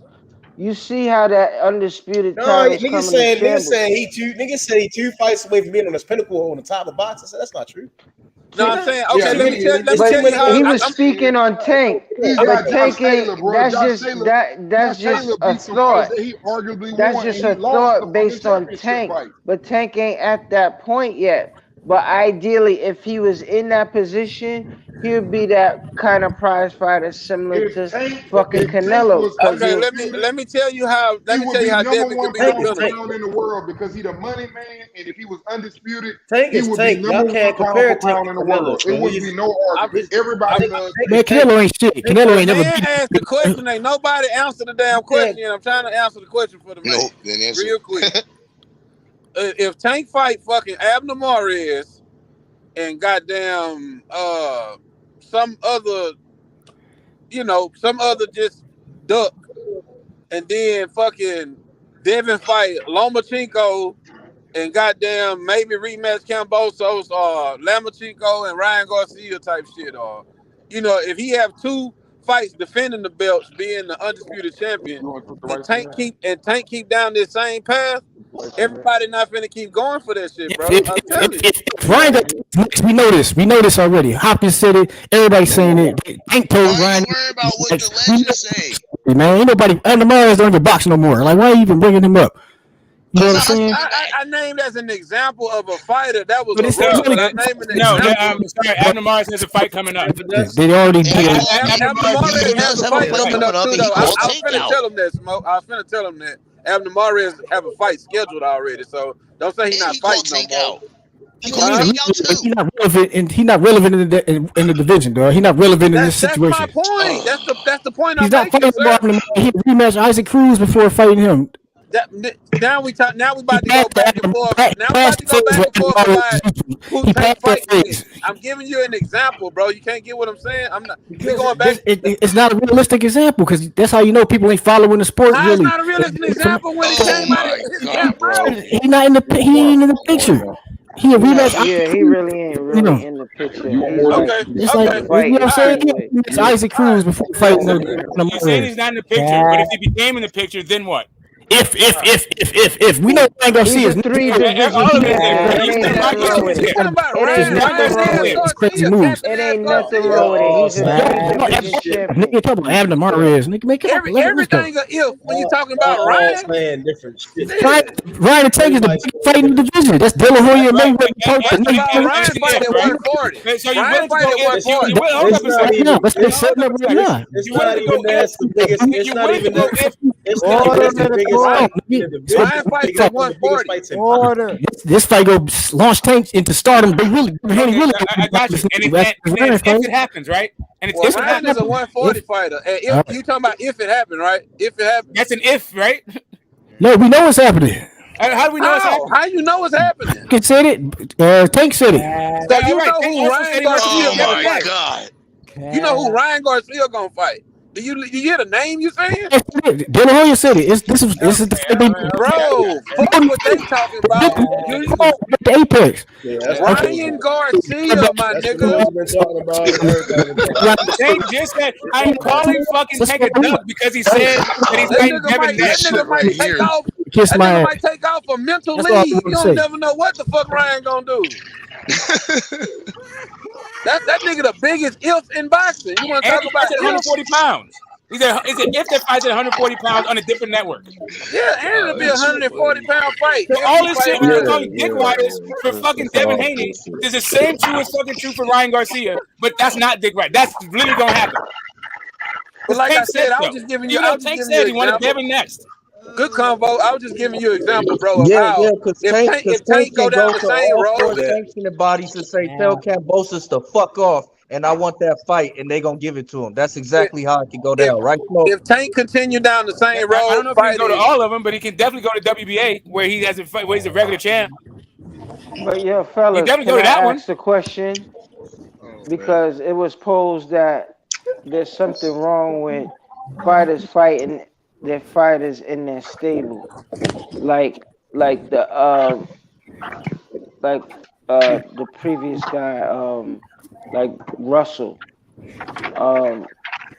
the three-time division champion that's been out for years, but he still want to make a comeback.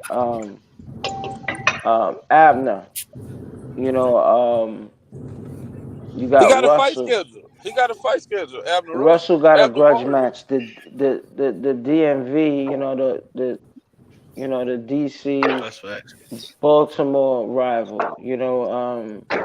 He's making a comeback. People fall down. They get, they take L's, but the true champs come back for whatever it's worth. And it's all variety of things that, could set back your career. I fuck with Gary Russell, but he's so inactive, bro. Even when he healthy, bro, shit crazy. I mean, it's styles. Styles make good matchups. Gary a beast. It ain't no denying it. I'm just saying he's so inactive. We really don't get to see him. See him display his talents all the time, bro. He fight about once a year, and the shit crazy for him to be so cold. They only get to see that man once a year, if that. It's that injury. It's that fucking. I don't think he want to go under the knife. I'm saying even before the injury, though. You know what I mean? Unless you saying he been had it like 4-5 years, because the past 4 or 5 years he been fighting once a year.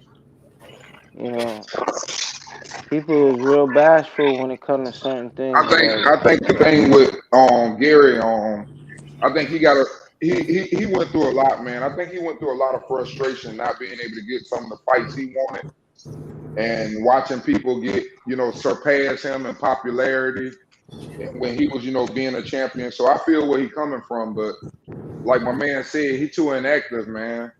But I know what happened with him though. He got overlooked, bro. Sometimes you got to take a little less, man. Sometimes you got to bite that pride and put that ego to the side and take a little less and do what's best for far as legacy go. You know what I'm saying? In your career, bro. I think a lot of times people outprice themselves, but I'm not devaluing nobody. It might sound like it, but I mean, bro, sometimes like Devin did, make a long story short, sometimes you worth more, bro, but it's just something you gotta take a little less and go whoop some ass and it get greater later. Mm-hmm. No doubt. Yeah, and stop letting letting people like Smoke think that he got every angle of every fight, because he the undisputed champ now. And then the Okay, I didn't say crazy that at thing all. I literally is said he can drop the bite. the crazy thing I'm is, literally saying drop the belts for more lucrative fights. And for some reason, you don't understand that. and I understand that, but I cannot Yeah. agree with that. Knowing that Well, if well, Haney, then, what what he you disagree sacrificed with? and what it is that they sacrifice What do you in the think? Do you think ring, he's gonna stay? He's not gonna stay at 135 for long. You can't take the belts with you once you go to a different division. All the dude is he already got the belts. He does not need to hold on to them like there's fucking grandmother's pearls, bro. They're not a family heirloom now. Now it's fucking about money, bro. He already fucking became undisputed. They can't take that from him. He doesn't need to keep the belts now. yeah, He's not a but fucking all he contract. gotta do is He's not defend it hoarding your and then fucking belt. leave. Defend it and leave. Then there's He's one trying to make fight. money, bro. The money's at 135. I think he should whoop Camboso's ass one more Yo, time. I'm Even though I telling you, don't want to we've see been the talking fight. I about this don't shit want for to see it. weeks. I And don't want to see it. hold But it's on. gonna We've whoop been his talking ass. My about this bad. shit for weeks, and they've been listening. And fucking Lomachenko know that he need to intersect, knowing that Tank has a window, like how Smoke said, he has a window to fight because Haney does have the window because he is the undisputed champion. He has the volunteer. He can push back the rematch. They just fucking fought in the summer. So the shit can carry over into the next calendar year because it's not a year yet. You know what I mean? What are you talking about? Cambosos is You can all fight fucking Cambosos in. He has and one then fight. get them And if next. anything, ideally, he would like to fight anybody else because if anything, the ideal fighter that can be in the triangle is a fighter there already. You see what I'm saying? I got a The question. thing is, I got a when the question fuck for is he y'all. gonna show up? I Is got a, it really gonna be I got, a, October? Like, is he fucking capping? Is he fucking I got a trolling? question Because for y'all. anybody that come on here If, and make a comment if or update anything, you know what I mean? You could consider yourself a troll I got to. a, I got a question for the panel, right? I don't know. I got a question for the panel, man. If what if Lomachenko and Kambosos happens in October, right? And Lomachenko knocks out Kambosos. What does that say? Nothing, because that's what's gonna happen if he get in there with Lomachenko. Damn. Why couldn't Devin Haney? It don't mean nothing. If who get They in there different with styles, bro. They different style fighters. But if he get in there with Loma gonna stop Cambosos. I promise you that. So you mean Haney Loma and style? Cambosos? Haney style. Wait. Let me get this straight. Haney style can't stop Kambosos, but Lomachenko's can. You better believe it. So would you? Lomachenko take more chances. He take more chances. Loma take more chances than Devin. He take a few more chances. You damn right. So would you say Lomachenko and Devin Haney's a 50-50 fight? To me, if you asking me, I told him on the panel, don't nobody like me. I'm the only one who sit up and stand up for Loma. Hell yeah, it's a 50-50 fight for me. Ain't nothing wrong with that. Shit, ain't nothing wrong with that shit. That's crazy. It's 60-40 Devin me, but I mean, ain't no shit. That's 10%. You ask me my off, opinion. You know I'm gonna tell you my opinion. I don't bite my tongue. Ain't nothing I wrong feel with you, that. B. I feel you. All right, let me follow that up. Is Especially Loma if he the underdog. Tank a 50-50 fight? Money. Is Loma Tank a 50-50 fight? Yep, again. Okay. Consistent. And All you right. know why I say that? Because Loma take a good punch. And he sure can fucking goddamn fight. And y'all I think a lot of people sleeping on y'all Loma gonna now. find that out. I don't know why. Y'all gonna be surprised when y'all see Loma come back because you ain't did him a piss him off.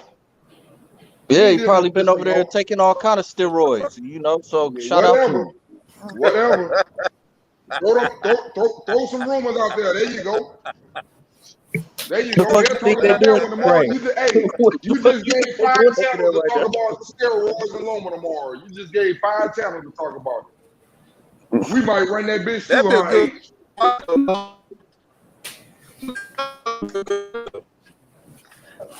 But I'll say Devin Haney outboxes Loma pretty easily over the course of 12 rounds, and Tank just beats the shit out of him, eventually gets him out of there by, I'd say, the 6th or the 7th.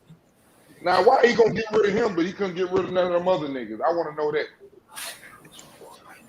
What you mean? He said Tank could get rid of him by 6.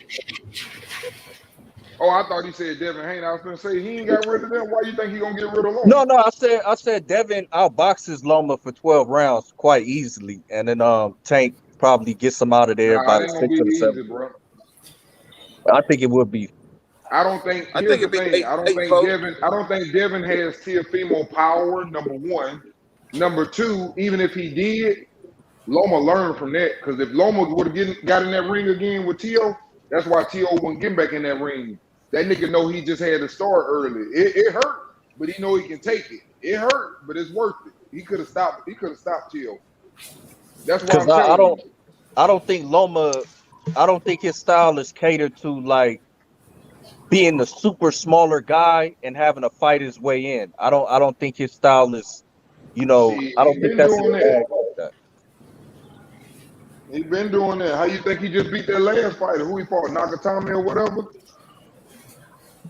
Yeah, but Loma have a hard time getting in. Man, Loma can fight his ass off. End of the day, y'all gonna find out. I promise you.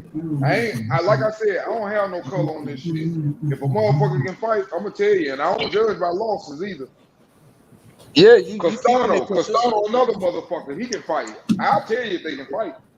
Fortuna can fight. Castano a bad boy. Castano a bad motherfucker. A lot of people sleep on. Man, y'all better put. You gonna take L's? I think. Just because they ain't fought, you wanted to see them fight. Some of these dudes you can look at and tell who can fucking fight. And Loma was one of them motherfuckers. I'm telling you, Loma can fight. You know the new way shit though, man. You take an L or two, they throw you to that's because they ain't fighting nobody though, bro. You can take a couple L's and still be a bad man, man. Who resume compares with Loma at 135, 130, and he ain't even started there. Now, who resume compare with his? At 135? I mean, everybody started fighting at 35 since when Tank got there. I mean, since Loma got there, is either retired or in a different division. Who Tank fought at 35? You got T.O., Campbell. No, Tank has only fought Gambosis and fucking Rolly. No, I'm saying Loma. No, sorry. No, I'm just saying Tank. But I'm just saying, like, all the guys have moved up. Like, Come's been there. You're saying it ain't nobody there no more. Yeah, like, they're all gone. Like, the question is, I was just asking all the real fighters in Top Rank, man. Exactly. And that's what Devin, and that's my whole point. Why are we talking about all that other bullshit? And Devin is in there. Now Devin has plenty of fights. Devin can sit up, for example, he can be Loma. And then, for example, he can take a fight out and sit up and say, I'm gonna make me some good money, and I'm gonna fight on Corley or whatever his name. What's the one that Tio knocked out? The black one, the black guy. I can't think of his name.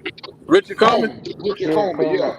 Okay, he can sit up and say, if he fight Loma, I'm gonna fight Richard Coleman. After that, he can keep moving around and fight some bullshit if he wants. Because there's plenty people over there that were champions and got belts. And who can be mad at them?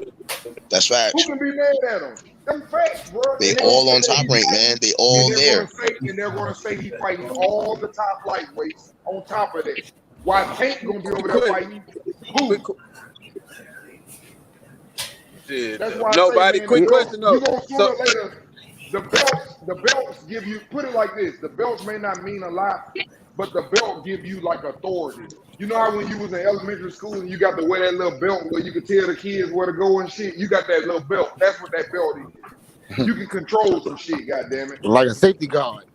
But you gotta remember, Devin Haney probably is only gonna be at 135 for the next 1 or 2 fights. And when he goes up to 140, there's also a load of people there. Listen, bro. Look how I'm gonna make y'all hot, especially Smoke. Yo, fucking Tank will leave motherfucking 35. Who y'all got tomorrow? That's what I want to ask. He ain't gonna leave for Haney, but he might leave for fucking Ryan. I gotta roll with Ryan, man. I think he's sleeping on Ryan.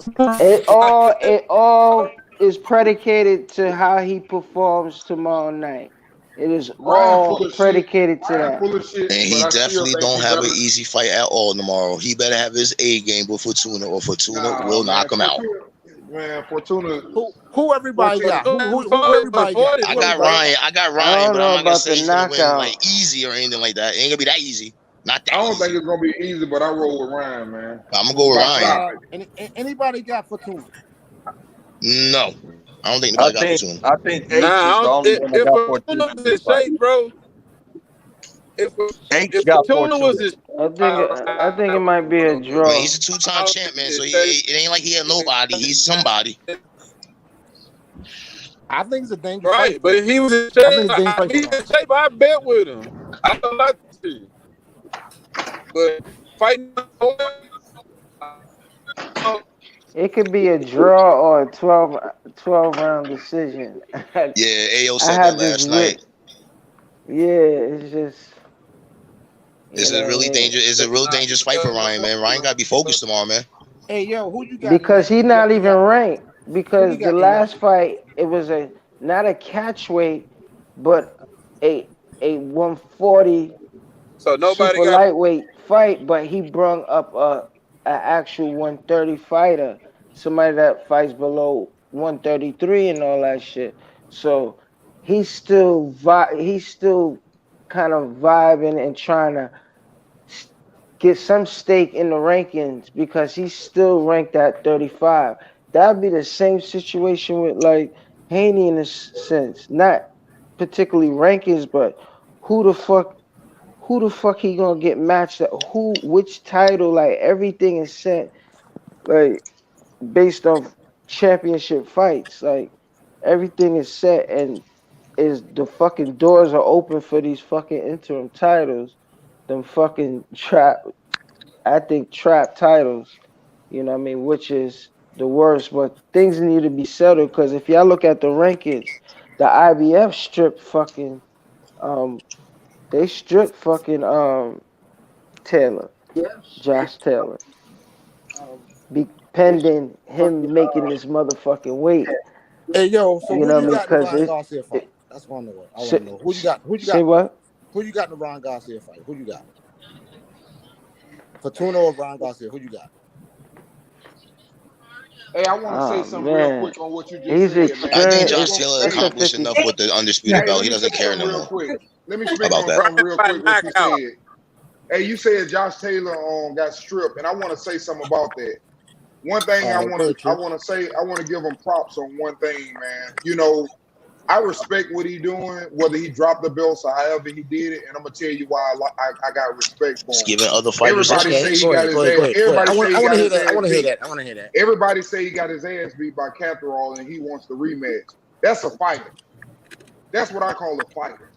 He don't give a fuck because he was already undisputed. He already had the belts. So now he wants the rematch because everybody say he lost, which I think he lost too. But I got respect for him to go back in there and want that same fight. That's what I'm trying to tell you. That's some G shit. He gonna lose belts to make sure he get his stick back. But they already knew. They already knew that he was bound to go to the next weight. They understand how he was making his way. You know, they pay attention to this shit. Like they listen. Can I ask a question? Why do people make excuses for this fuck? Seriously, come on, Which man. fuck? About Ryan, why do people make excuses for Ryan Garcia? He can't make weight. If he's gonna fight at a certain weight, then fight at that fucking weight. Why you gonna make motherfuckers? Yeah, I agree with that. Get off that dick. You either a 140 fighter or you're not.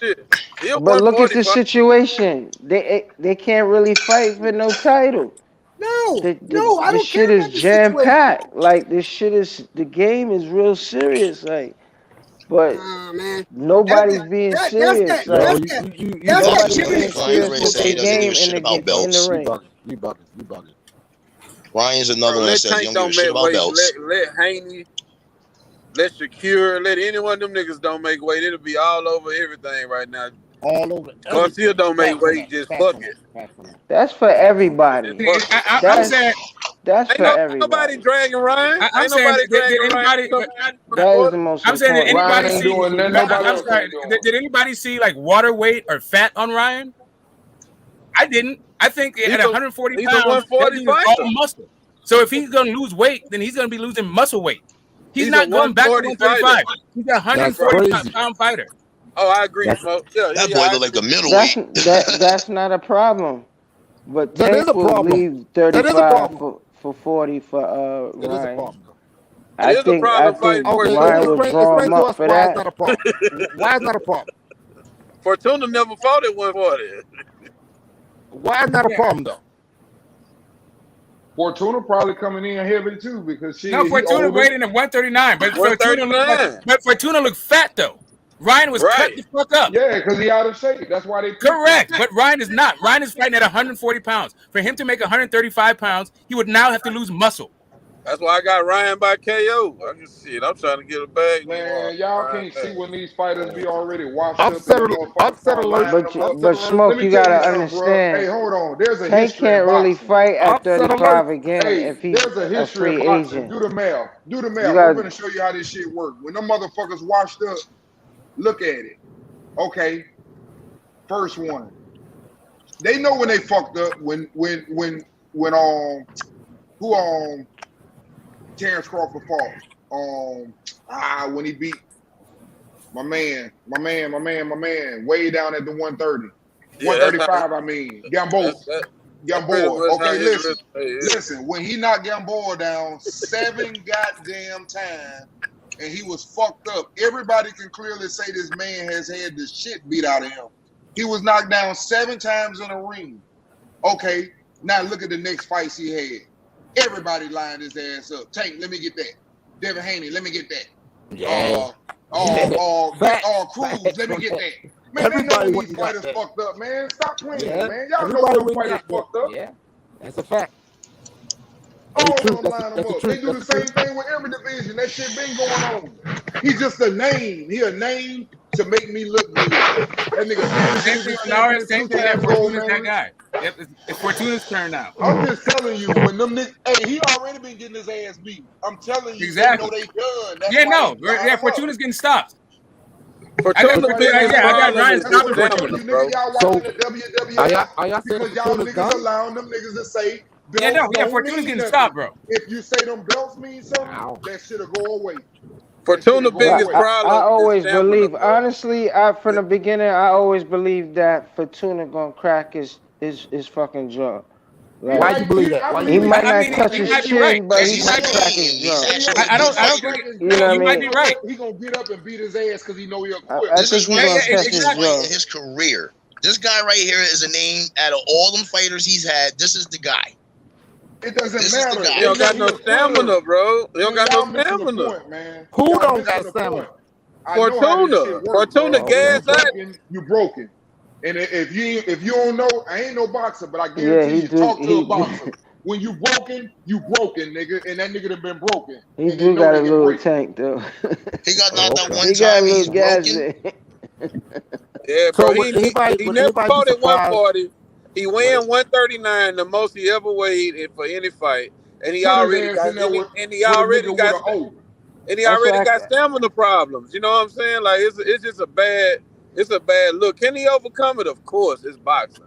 But never fought at 140. So everybody that's going with Ryan tomorrow, make sure you tell them keep that shit. He's a little 2.3. He's a little. That's a good question. Hey, listen, I'm not saying it can't happen. Because he does not want to get touched with a Fortuna left hook like a Luke Campbell. Right. That's what I'm saying, Smoke. That's what I'm saying, Smoke. That's what I'm saying. I respect. I'm a bet both of them by knockout.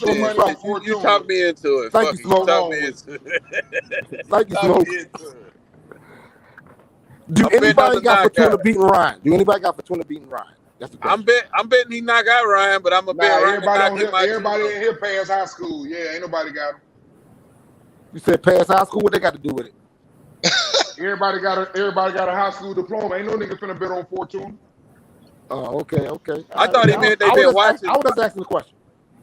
I think. Yeah, I'm just being honest. You can't bet on the dude that's been beaten in his probably last 3 damn fights. Well, okay. He's only got 2 losses. My rebuttal to that would be, do Ryan got some shit that he can dwell on?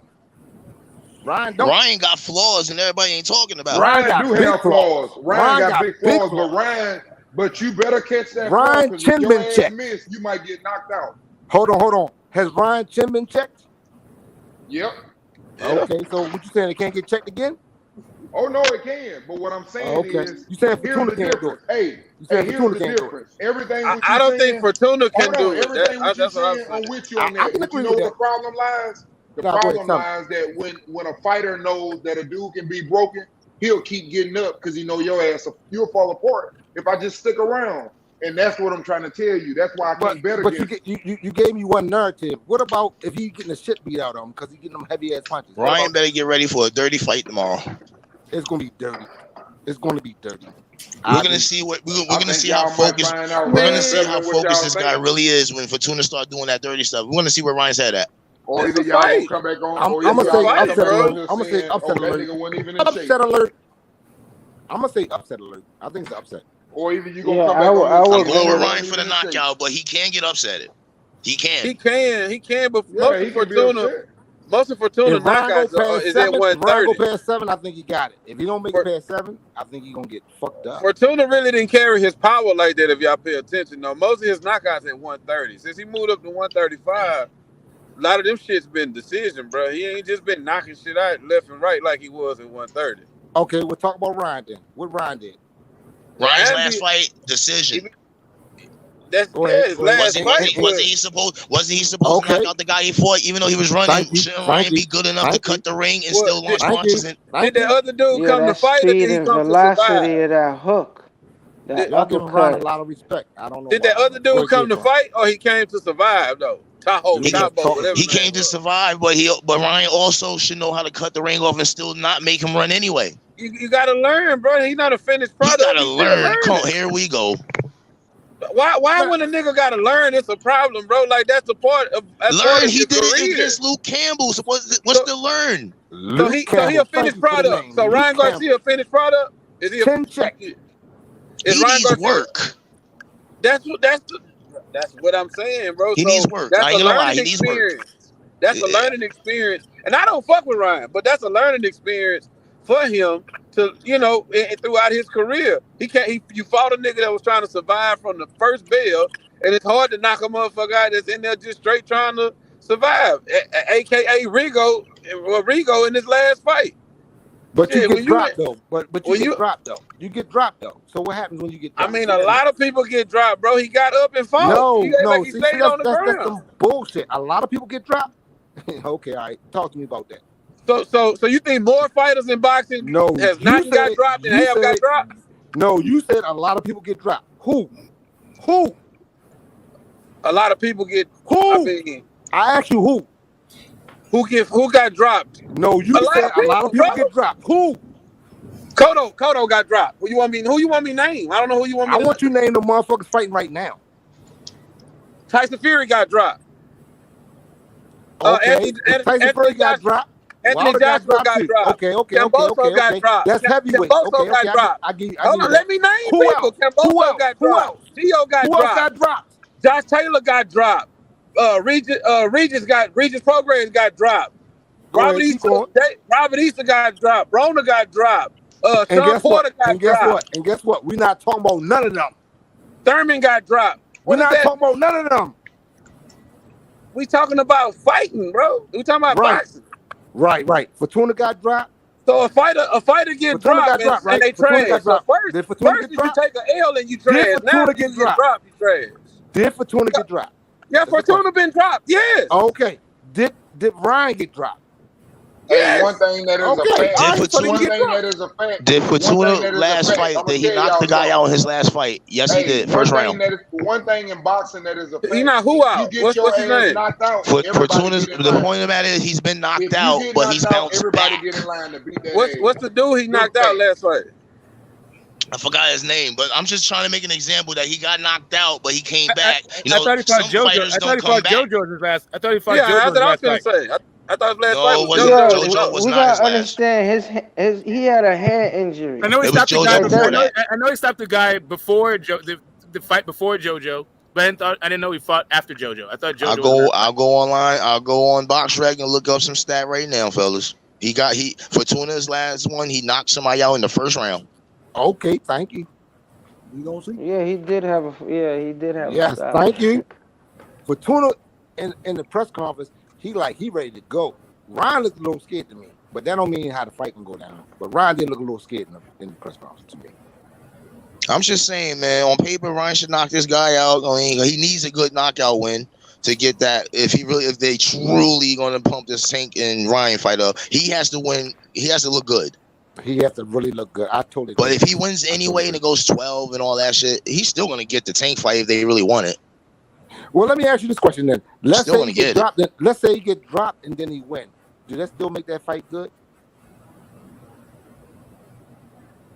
What? You talking about if Ryan was to get dropped and get back up and win? Dropped, but he still win the fight. Do that make that fight look good? Him and Tank. It makes it look good for Tank more. Thank you. That's all. Advantage Tank. Weird now, don't it? A big advantage. Yeah. That's what TNT do. I had some crazy ass questions. Yeah. It was a trick question, but I knew what you meant. Yeah, absolutely. Hey, Truth. You still there, Truth? Hold on, fellas. I'm about to tell you his last fight right now. I want to talk the Truth for a minute. Let's look at the. All right. Yeah, man. All right. Fortuna's last fight. Fortuna's last fight was a guy that had 33 wins. His name was Hernandez. He knocked him out in the first round. Oh, and how many losses did he have? The fight before that was Jojo Diaz. He lost it in a unanimous decision. Whoa. Well, who did the guy fight? The guy that he fought.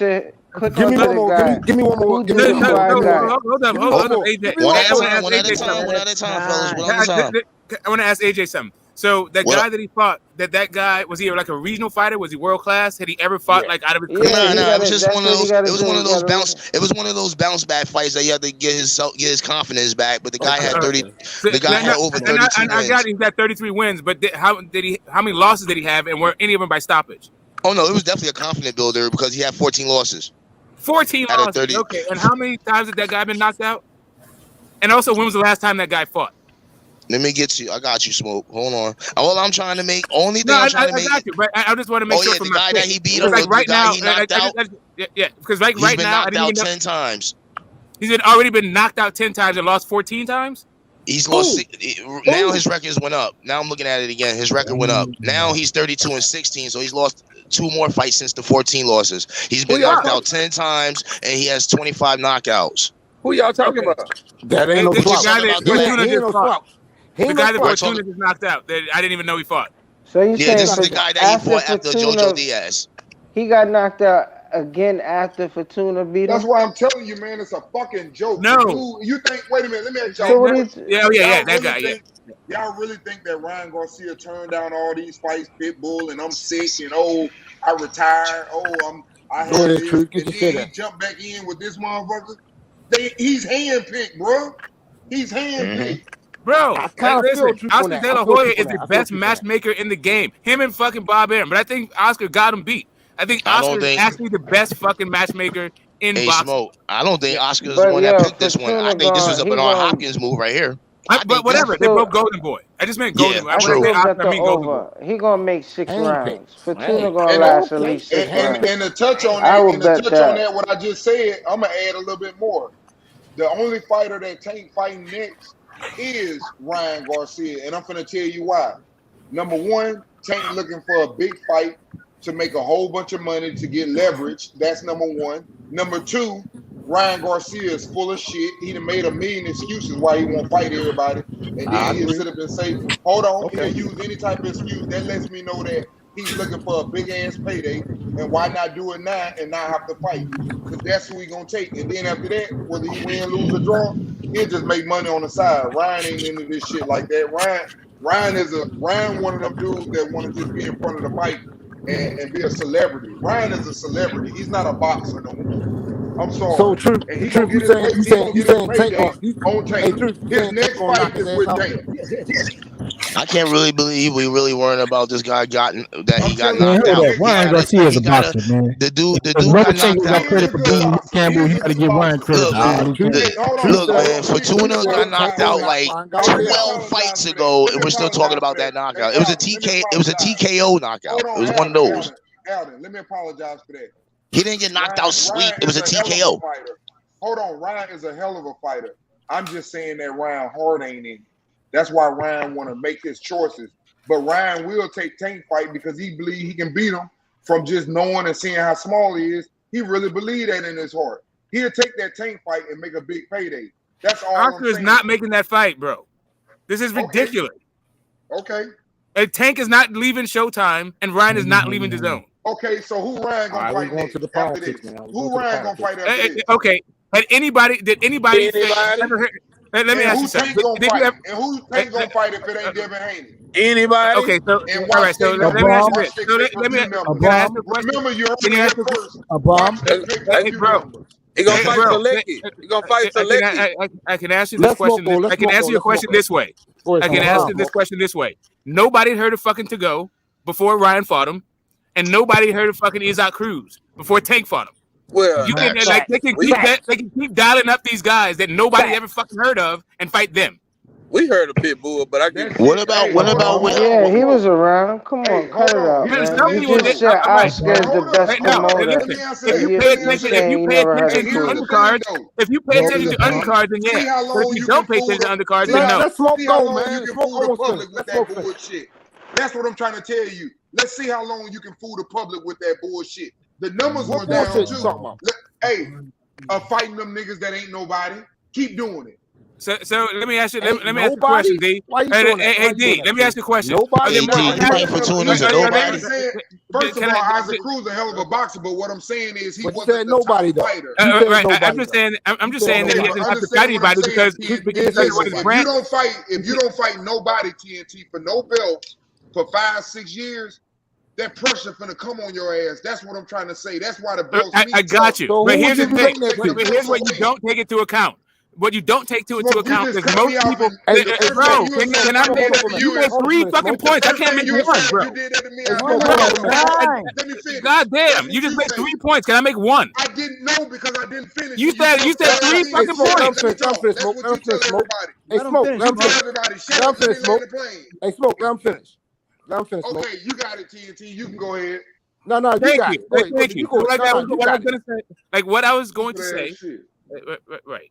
Like I was saying, is that there's more casual fans in the world than there are hardcore boxing fans. And what Tank appeals to is the casual fan. So he could keep doing that shit for 5 and 6 years because there's a ton of fucking casual fans that are only looking for knockouts. So if they know that they can tune into a Tank fight and get a knockout, then he'll keep having these new generations of fucking casual fans. And he will be their gateway into fucking boxing. That is crazy. That is fucking crazy, and it's real though. But Smoke, not Smoke, Truth.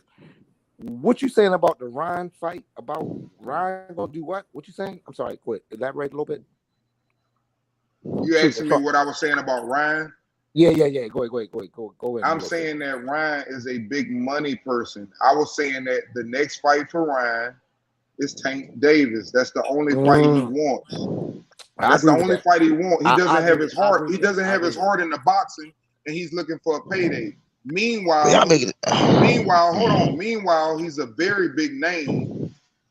Tank can't get Devin Haney, whether he want him or not. Let me put that out there first, because niggas just argue for 3 hours about who's scared. It doesn't matter because he can't get him, and he ain't gonna get him. That's number one. And then the second thing, what I'm gonna say about it, if Tank can't get him and he ain't fighting for no belts, what bigger fight is there out there than to fight somebody who's been hyped up and make a shitload of money and grab every fan in Mexico? It makes all the business things. I want to respond to your comment. Let me ask you this question. Here's the question I got for the whole panel. Is it better for them to fight at 135 or 140? That's the question I want to ask. I'm talking about Tank and Devin. For Devin, it's better at 140. Why? Tank said he doesn't feel comfortable at 140. So it'd be 130. No. Hold on, Smoke. I just want to hear his point. I'm not cutting you off. I apologize. No. I'm sorry. I just want to hear his point. I want to hear his point. I thought it's done. That's all good. I do too. I thought it's done. Okay. So what you think about the Truth? Do you think it's better for him to fight at 130 or 140? I think it's fucked up both ways, but I think it's better for Devin Haney at 140, to be honest. All right, now tell me why. Because Devin Haney is a big boy, man. Devin Haney is naturally, probably right now, Devin Haney really could be fighting at 147. So allowing him to go up And to get 147 bigger, for real? Wait a minute. Listen to me, bro. When I say 147, I talk about the real motherfuckers. I talk about the motherfuckers that walk around where they fight at, like Floyd. He walk around 150 and fight at 147, only 3 pounds different. When I say that he can fight at 147, meaning that motherfucker walk around like that almost. That's what I'm saying.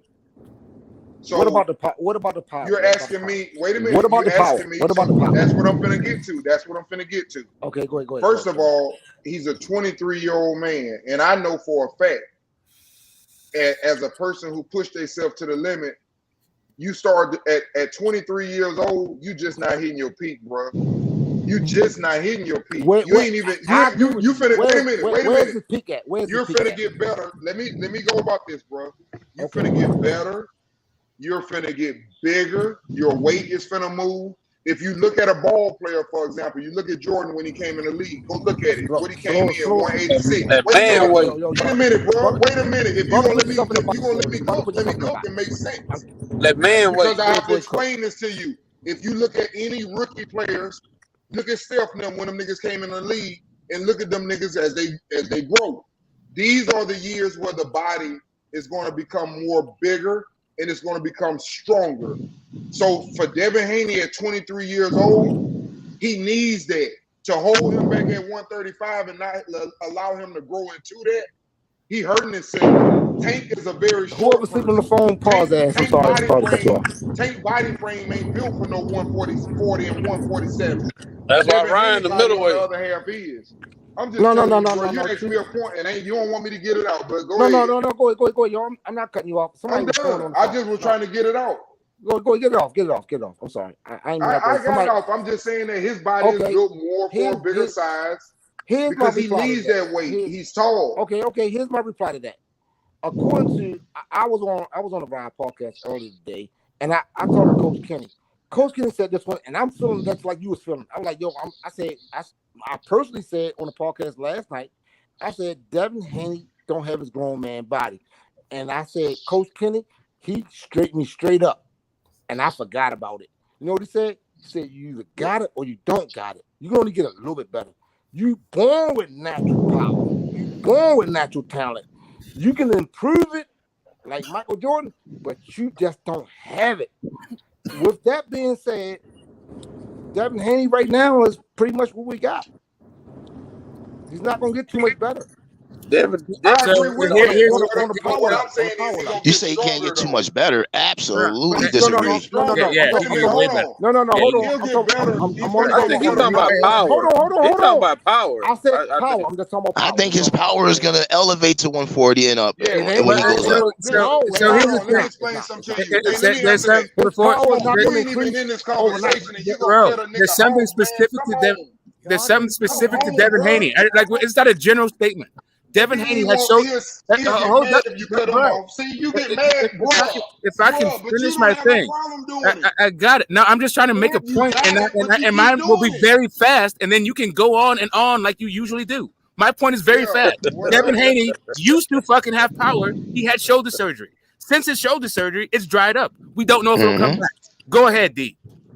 Yeah, go ahead. My point, what I'm trying to make to you is, bro, you can't say that power will not increase. Like Smoke just said, he had a surgery on his shoulder. He's got plenty of time. But what I'm trying to tell you is, listen, bro. What I'm trying to tell you is, I don't know no man that played any sport before 23 years of age, and he didn't get stronger after. Yo, what the fuck? What the fuck is you talking about? I'm breaking shit down for you. What the fuck is you talking about? I have never seen a man not get stronger after 23 years of age. We all get stronger, but like. Okay, but you just said he's not gonna get no power. All right, Let me explain something. Hold on. I got a quick point. I'm gonna explain what I mean. Let me explain what I mean. This is what I'm trying to tell you. I believe Devin Haney is in the same exact position as Terrence Crawford. And I'm finna explain to you what I mean by that. When he was fighting at 140, let me fucking finish. Go ahead, finish. God damn. Go ahead, finish. When he was at 140, and he fought Felix Diaz. He came into the ring at 160 pounds. Felix Diaz came in at 162. They fighting at 135. That's why this nigga moved up and he knocking every fucking body out, because that's where the fuck he supposed to been fighting anyway. You draining your fucking self. I think the same thing goes with Devin Haney. If Devin Haney fucking go his ass up where he supposed to be fighting, he'll knock some motherfuckers out. Now you can fucking go. Thank you. I agree with what you just said, D. I agree with that 100%. You made some great points, but like the fighters that you got, like Jermell Charlo, his power went up. But let me tell you why.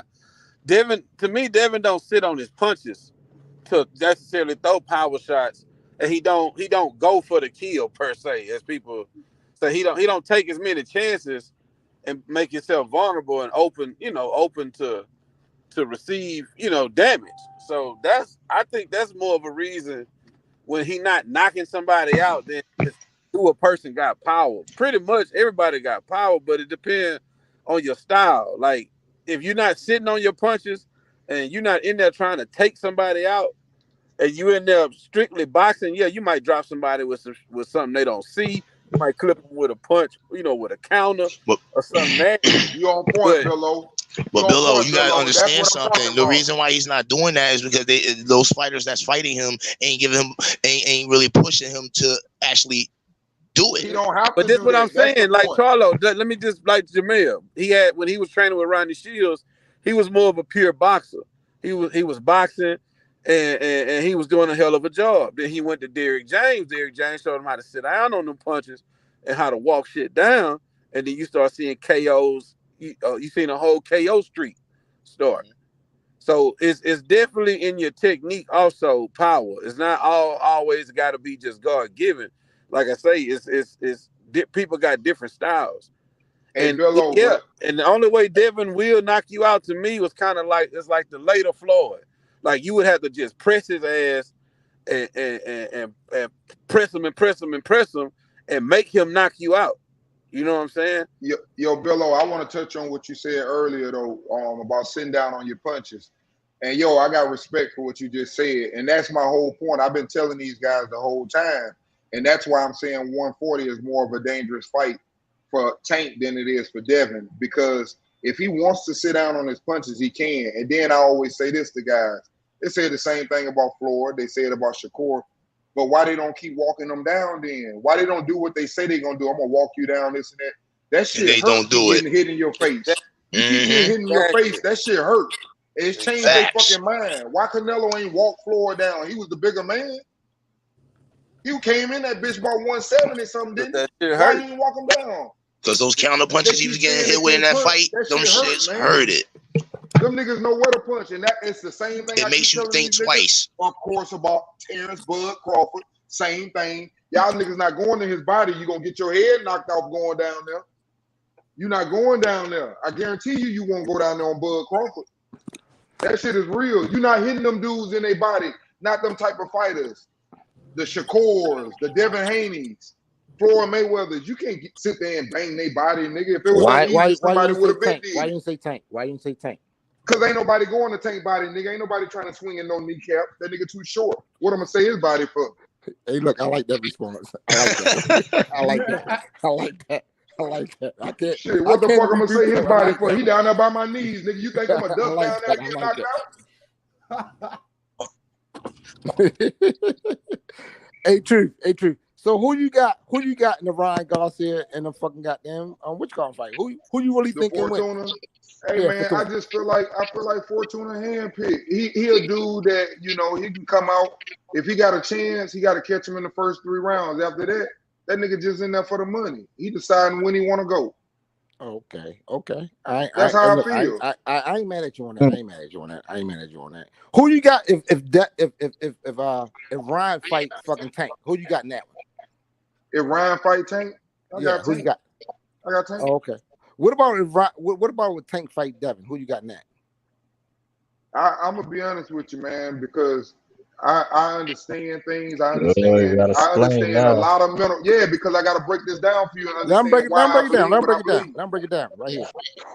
Hold on, let me say. You asked me this. I'm gonna give it to I did. I roll, and I'm gonna tell you why I roll with Devin because I'm a firm believer. Number one, in confidence in your past. If you beat somebody or you had an advantage on them, even though that's not the same as boxing, doghouse rules. A lot of these niggas talk about it. I don't give a fuck about it. That's just a nigga being in shape. But I know that Devin Haney is the better boxer, and I know that he is going to try to stay away from Tank. And if Tank don't walk in there, he gonna lose on points. And I don't think a boxer at the caliber of a Devin Haney or a Shakur Stevenson or let Tank walk in there, right? Listen, I'm going down a list, or Earl Spence or a Terrence Crawford is going to allow you, and they know you left-handed, to knock them the fuck out. I just don't believe it. It ain't gonna happen. When I know what fucking form that is gonna fucking knock me out, and that's your only fucking chance, I'm not gonna lose to you. You gonna play cautious. Exactly, and I'm gonna outbox you because I'm the longer man, I'm the bigger man, and I'm gonna use distance. So I give it to Devin Haney. You know what that does? It's not an entertaining fight because they're not. Yeah, but I get a fight to Devin Haney. It's not and if you get inside on me, you know what I'm gonna do? I'm gonna grab you. Yeah, I don't give a shit whether it's You're not gonna knock me out. Hold on for a minute. He made a good point. He said he's gonna grab Tank. You fucking right. Every time I see that left hand, I'm gonna duck it and I'm gonna grab. And you know what about him saying that? It's the same way I feel with Crawford when Spence tried to use his arsenal, like try to attack on Crawford. Crawford knows how to slide and hold your ass too. He's not gonna let Spence do it like that easy. Real boxers. A real boxer ain't gonna let no little dude go high in out, and just go exactly. You're not gonna. That's not gonna work. It's not gonna work. But that's the ideal thing. The Yo, that's the thing is ideal like, thing. right. Tank wants you to lean on him. and grab them all night. Tank wants you to lean on him. That's ideally what you. It's moves and counter moves. I got a question. As good as that sounds good. Right, so hey, it's good. let me tell you something. If I can make another point really fast. Let's smoke. Let's smoke. That nigga don't know how to fight. But then when you look at a little baby, one mic. Let's smoke go. Let's smoke go. If I can just say just real fast.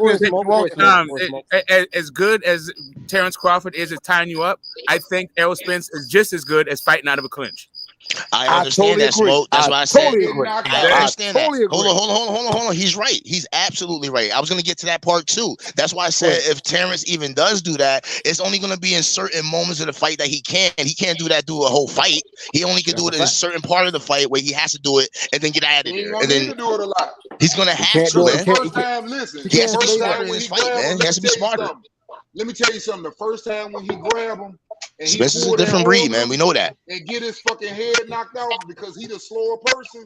He ain't gonna pull loose no more. Mm-hmm. Who got the most power? Arguably, we know who got the one hitter quitter. Okay, we definitely know that, right? On paper, who got the best knockout? Who Bud one hitter quitter? The best knockout. Who got the best knockout? Who Bud did a one hitter quitter? Who got the best knockout, nigga? When Bud hit a nigga, let me tell you something. When Look, man, you gotta move up. If you gotta move up, hey D, could we get one of them, bro? Yeah, I'll put that on fire. Damn, why you always gotta do the cooking? I wanted to cook with you. I'll put that on fire again. Nice for the wrist. Nice for the wrist, H-Money. Because nice for the wrist. Listen, Billo, because Earl, when he win his fights, this is the difference. He's beating niggas down and can't knock them out. Them niggas just see him getting beat and they be like, oh, that's it. This nigga can't fight back, but he can't knock him out. The nigga ain't got no power to knock him out. That's how he been winning his fights. He fighting niggas like Mikey Garcia, 135, 140, moving up. He done fought Lamont Peterson, them. Even Lamont Peterson, that nigga coach had to look at him and say, hey, look at me. Look at me. Nah, fuck that. I'm gonna stop. Yeah, man, y'all gotta stop talking about this. Wait a minute, Bill, I'm not finished. Let him finish, yo. Knock them niggas out. On the other hand, Crawford hitting them niggas and them niggas talking about y'all just disrespecting Crawford. Just think he's gonna get knocked out just like that. I don't know what happened. I was taking that shit. Apparently he got power because he knocked me out. Them niggas don't even know what they been hit with. That's a different type of fucking power, bro. The thing is, I only see Spence. I see Spence. Both guys have fought fucking really featherweights, right? So both guys have featherweights on their resume. But at the same time, one guy has been a way more viable, at least 35-pounder and 40-pounder, and really even 47-pounder than fucking Gamboa, right? Like Mikey Garcia, whatever the fuck you want to say about Mikey Garcia, he translated these divisions way fucking better than him. I'm saying he couldn't get him out. That's what I said. I got it. I got you. Let him go. And to the point where you don't knock out Mikey Garcia, that nobody managed to do, by the way, is it supposed to be a negative? That's cool. He did beat him for every single round of that fight, which nobody win is a win. As long as you win. Hold on a second. And nobody has ever done that to Mikey Garcia. It was 120s in every judge's scorecard, right? Would nobody you call me a liar if I said he had alligator arms? I mean, you can have whatever kind of arm you want. Would you call me a liar if I said he had alligator arms? I don't care what I don't care what you said. Like King Davis got alligator arms. Like Joel Casamayor had alligator arms. What the hell is this arms got to do with it? Yeah, Diego Corrales had alligator arms. So what? Say that. So anyway, and not only that, that's the one guy. That's the one guy that both guys fought like featherweights, right? And then if you want to, but that's not even the best guy on Errol Spence's resume. And it's very telling that you're saying that people are going to give him respect for guys like fucking Mikey Garcia when they got like Ugas is a guy that fucking Bud wanted to fight. Six losses. It didn't stop Bud from wanting to fight him. Hey, Smoke. Should be lesser losses on Ugas's on resume though. Should be lesser. He's never resume. Undefeated guy. Yo, Smoke. You in the Cali Hills? Smoke. You in the Cali Hills with the crickets? Yeah, man. That's hey, yo, you had to use the park crickets, huh? Yeah, that's me, man. The sunset. So basically, we got Earl and fucking Terrence Crawford. We got power versus technique. Is that what we got? No, and we also have a size and durability. No. Oh, thank you, Smoke. Thank you, Smoke. They both got power, man. One fighter has the power to knock you out. The other fighter has the power to beat you up. They both can punch. They both can punch. Yeah, man. Hey, you gotta have power to break through. You gotta have power to do what Bud did to Kell Brooks. You don't gotta have power to knock a person out. Just beat them up. We sitting on. I feel what you're saying, YB, man. So I'm trying to make the better boxing IQ, the ability to switch, the ability to move side to side, front to back, nigga. Like we fucking UGK in the Cadillac or some shit. Nigga, we can do it all, nigga. We can walk forward and beat his ass. We can move backwards and knock his ass out. We can move sideways. I feel every way we go hard. You're pitching feathers. You're pitching feathers. You're pitching feathers, Truth. You're pitching feathers. You're pitching feathers. I'm just telling you the truth. You grasped the feathers. Yeah, you grasped the feathers. Nothing does not follow. What did I lie about? No, you didn't lie. I never said you lied. I never said you lied. No. So here's what I'm saying. My brother. So here's the issue. The issue is that here's what I'm saying, that you've gone astray. Just because you can switch it doesn't mean you win a fight. Doesn't mean that. You're pitching feathers. Tell me where I lied at. No, nobody said you lied. You're pitching feathers. Hey, do you understand all the stuff that Crawford brings to the table? Come on, man. Look at my picture, man. I got Crawford on it for a reason. I'm going for Crawford. I understand everything you're saying. Trust me. I'm just saying here, man, when we talk about power, man, both of these guys got power, hands down. Crawford got that knockout power. Spence got that beat-up power. Derrick Jones Jr. hit it. 90% mental, 10% physical. But in this case, it's going to be goddamn 99.1% on the mental side, and on the physical side, that bitch gonna be matched overwhelmingly too by like 55-45. What the fuck? No. Come on, G. Let me tell you why y'all don't know This shit is about boxing. 50-50, man. I'm finna tell you why y'all don't know shit about boxing. Man, mute your mic, I'm finna bro. tell you something, bro. He got a I'm gonna good tell you why point. y'all don't. He got a good Let me tell point, you though. something. Y'all don't know shit about boxing. Hold up, man. Let Why YB cook, man. Let YB cook on that. Let YB cook on that. Enlighten us from the wisdom of Jerry Jones.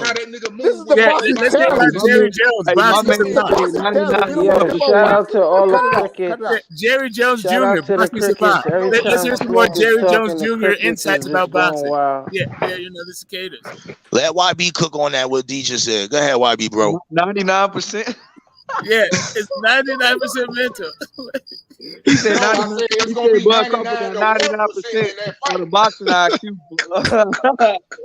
Bud Crawford is amazing, bro. Like, we know he's got In the that sharp fight, IQ. But 99 to the 1%, 99 to 1. Damn, D, that's cold. Crazy. Man, you make it seem like Errol Spence is some goddamn margarita fucking or crazy. something. Hey, That's crazy. hey, and I stand behind that shit too, nigga. I want y'all niggas to hate me and then let me own that channel that night, because it's gonna happen too. Can You I ask said a hate question? you. Can I ask a question? Nah, Let Uncle me ask a D, question. man, just don't go missing it, Bud Crawford. Hold on. Let me ask a question to the chat.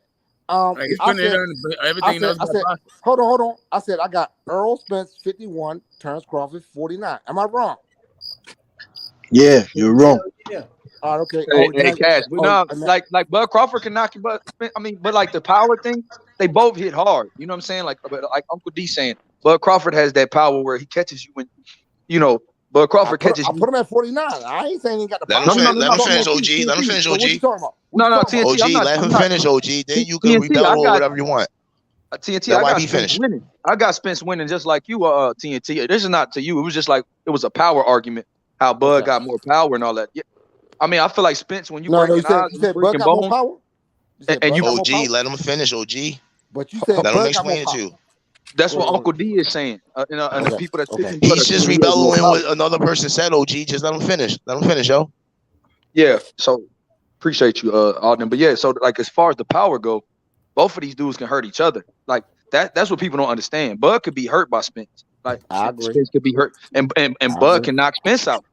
And I know people I don't. agree. I think they both can hurt each other. You get what I'm saying? Now, yeah. Because just because Spence didn't knock out Danny doesn't mean, because people keep using that. Oh, he didn't knock out this guy. Just because he didn't doesn't mean he can't catch Bud.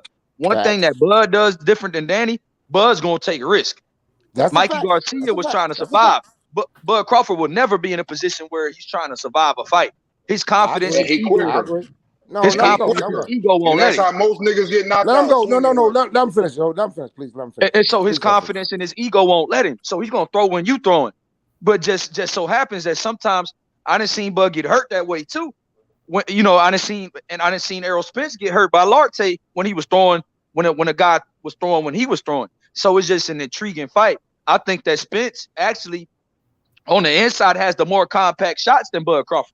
So if Bud Crawford throws when Errol Spence throws, Errol Spence might land on that might land on that chin when Bud is throwing because he's vulnerable. Like you're the most vulnerable when you're throwing shots. When you're offensive, you're the most vulnerable because your hands are away from where? Your chin. So you got to look at it like that. So Bud Crawford can be hurt by Spence. Like a TKO for both of them is not out the realm of possibility. That's all I'm saying. So yeah, it ain't just one shot. Okay. Hold on. It ain't just one shot. Bud Crawford might fuck around and get stopped. This is what I said. Go ahead, all hearsay. I said no, ain't no hearsay. This is what I said. I don't see a knockout. I don't see no knockout because you saying hearsay too. I don't see a knockout. I see a strategic fight. No, I see it facts. No, I don't see a knockout. Come on, D. Let him finish, D. Then we can talk, D. Come on, D. He said, nigga. You won't let me go, man. I let you go. Go ahead, my bad, TNT. You got it. Go. No, I all I was saying was, and I'm real short. I mean, y'all get along with it. Y'all can go ahead and go on. All I said was, I don't see it. What I see is a strategic fight, no knockout. It's gonna be a decision, and they need to fight. And I'm also gonna put this on the record. I think they need to fight like 2-3 times, like a Thriller Manila. They gotta fight 3 times. The first fight is not going to do it for us. We're gonna need this fight like 2 more times after the first fight. That's what I'm saying. And I would like for y'all to promote that. Yo, let them go ahead and fight. Whoever wins. Fight again. And then fight again. Do that Muhammad Ali shit. Now I regress. I'll be quiet and y'all go and go in. Nah, you okay, TNT, but I think you might be a little that ain't gonna fight. They not gonna fight 3 times. AD, I understand your side with him because I feel the same way with him. I think that it goes 12, and I think Crawford wins on points. I got the scorecard 115, 113. Bud landing more of the cleaner punching, which is countering, and by him having speed, I think his counter attack will be the difference of the fight at the end of it in a 12-round fight. It doesn't mean I'm right, but that's just my opinion and how I see it. You know what I'm saying? Right. I'm telling you, you ain't right. That fight going 10 rounds. Remember that. No more than 10 rounds by stoppage. It will not go to the bell. You foolish. You foolish. Remember but that. I definitely didn't say that one of them can't stop each other. I didn't say that either. Foolish. Remember that. It will not go to the bell. You're foolish. And it will be stopped by Derrick James. Derrick James ain't gonna stop no goddamn fight. Cut it out. Cut it out. Cut it out, yo. Stop capping. You're capping right now. You're capping. Recognizing greatness. You're capping right now.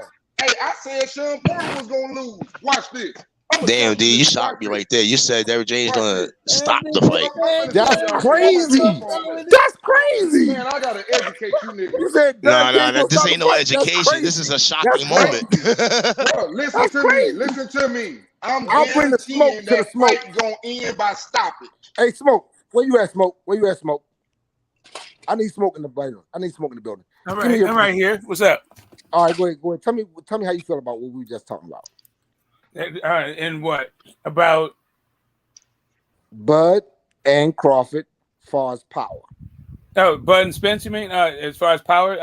Yeah, as far as power. I think it's a power versus durability thing. It's the ability to take a shot and also receive a shot. I think everyone who's fought both guys says that Spence hits harder, but Bud's boxing, the way he fights, his fighting style puts a whole bunch of pressure on guys, and so they get confused. He hits him with something that's hard enough to fight.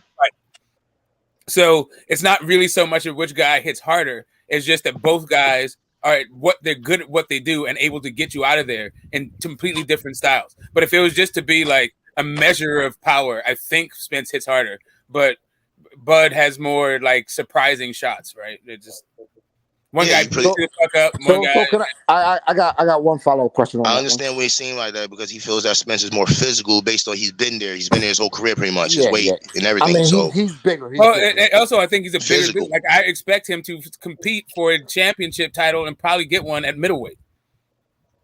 That's not good. Like surprising. Like I don't feel like that's an unreal like projection for Errol Spence's career. Right? He's just a big ass fucking dude fighting in fucking welterweight.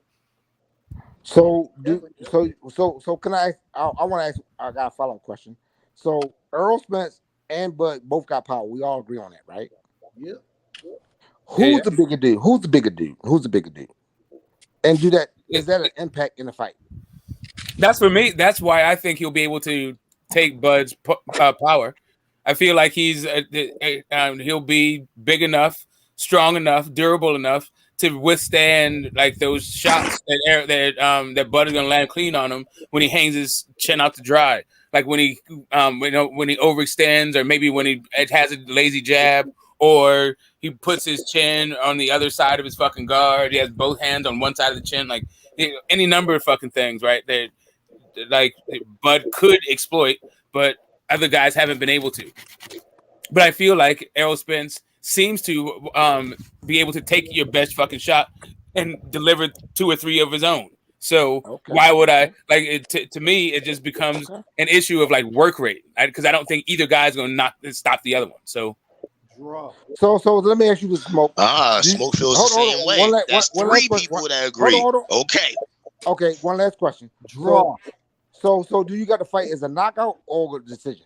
I got a decision for Spence. Thank you. There you go. Okay. See, there we go. Okay. That's 3. Anybody else in here wants to comment on their decision prediction? Go ahead. I mean, and there was, and like the way Bill said, more compact shots on the inside. I've been saying the same thing. It's just a straight shot gets to the target faster. And I feel the same way about it. And the reason why I feel the same way about that whole thing is because I just feel that Smith's Crawford's speed might catch him first. That's how I look at that. So I understand both y'all opinions on that.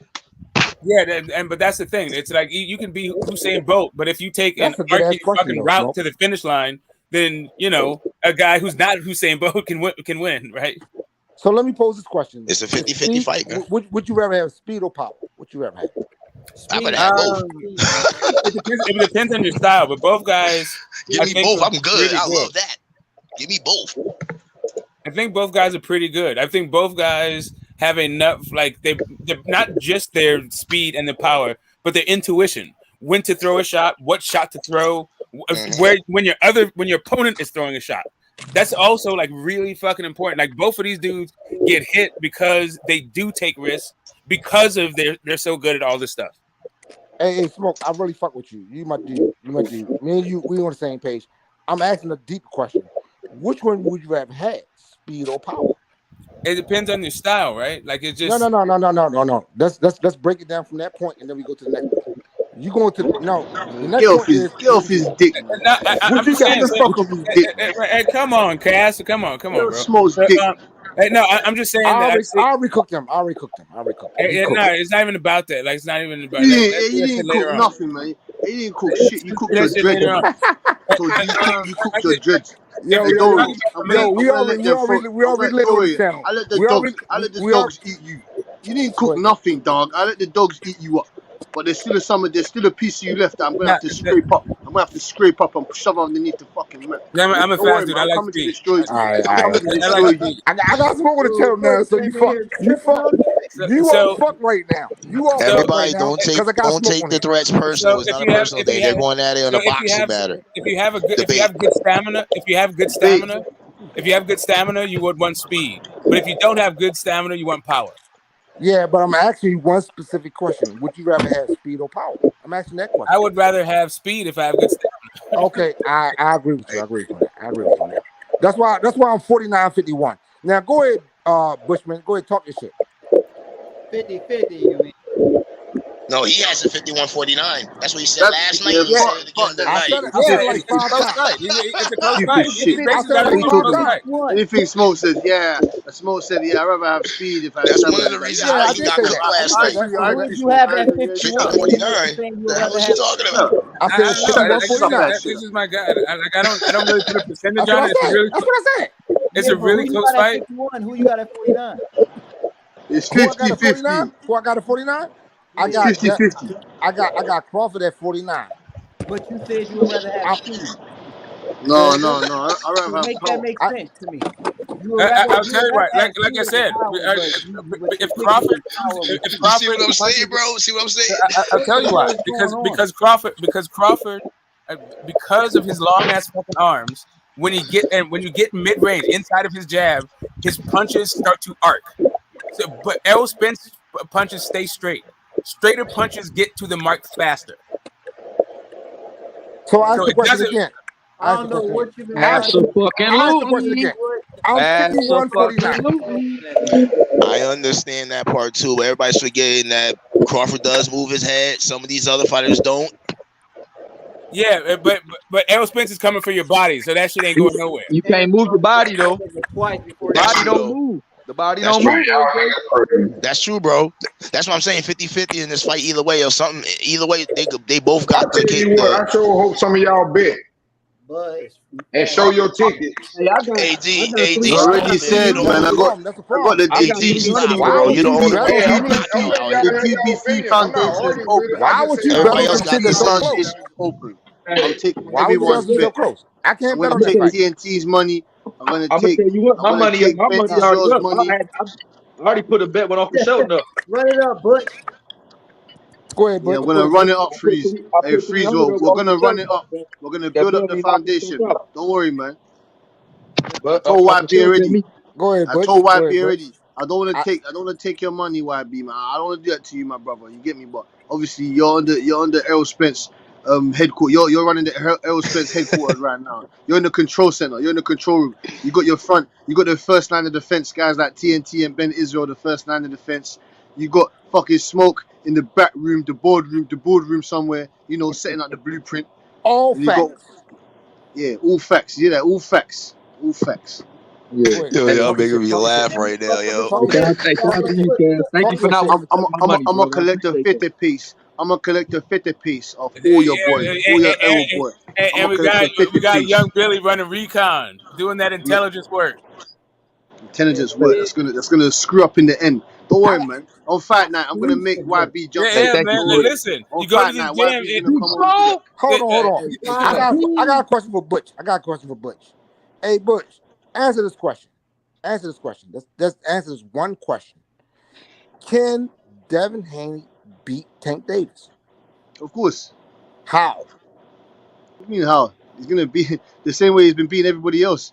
How is Tank Davis gonna get behind that jab? What is he going to do? What is he gonna do to get behind that jab? Huh? When Tank fought Leo Santa Cruz, he ain't have any jab, but go ahead. When Tank fought Leo Santa Cruz, he walked through him. Now we'll give you the defense for that. Go ahead. Okay, now I know what you're saying. Now ask this question: does Leo Santa Cruz got a better jab than Devin Haney? It's not even about the jab. It's about no.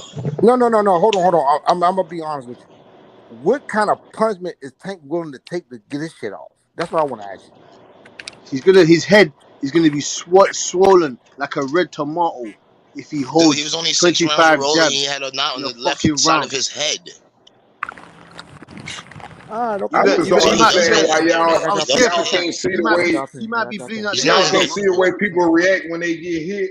Go look at the fight. This is what I'm gonna challenge everybody on this panel to do. I ain't gonna say nothing. Go watch both fights. Damn, y'all really think that he's gonna just wash Haney up easy like that? Let dude cook, Alex. I'm cook. I'm not knocking no fighter. I ain't gonna even sit up and say nothing negative about. That's what I don't want to do. Here's what I'm gonna tell you. Here's what I'm gonna tell you to do. Go back and watch the last 2 fights, and I understand they're different fighters, but just go back and watch the last 2 fights, and I want you to specifically look. I didn't say Pacific like some of you niggas say. I say specifically. Look at what we looking at. When he gets hit to the body, how he reacts. Who you talking about? Earl Spence, and I want you to look at Terrence. So we want Earl. When Earl get hit by the body shot. Listen, bro, damn, you gonna talk? Hey, dog, I'm just trying to clear it up. Okay, yeah, but listen, I want you to look at the fights, like I said, and you can look at any of them. But what I want you to look at how they react when they get hit, and the biggest thing is especially when they don't see it.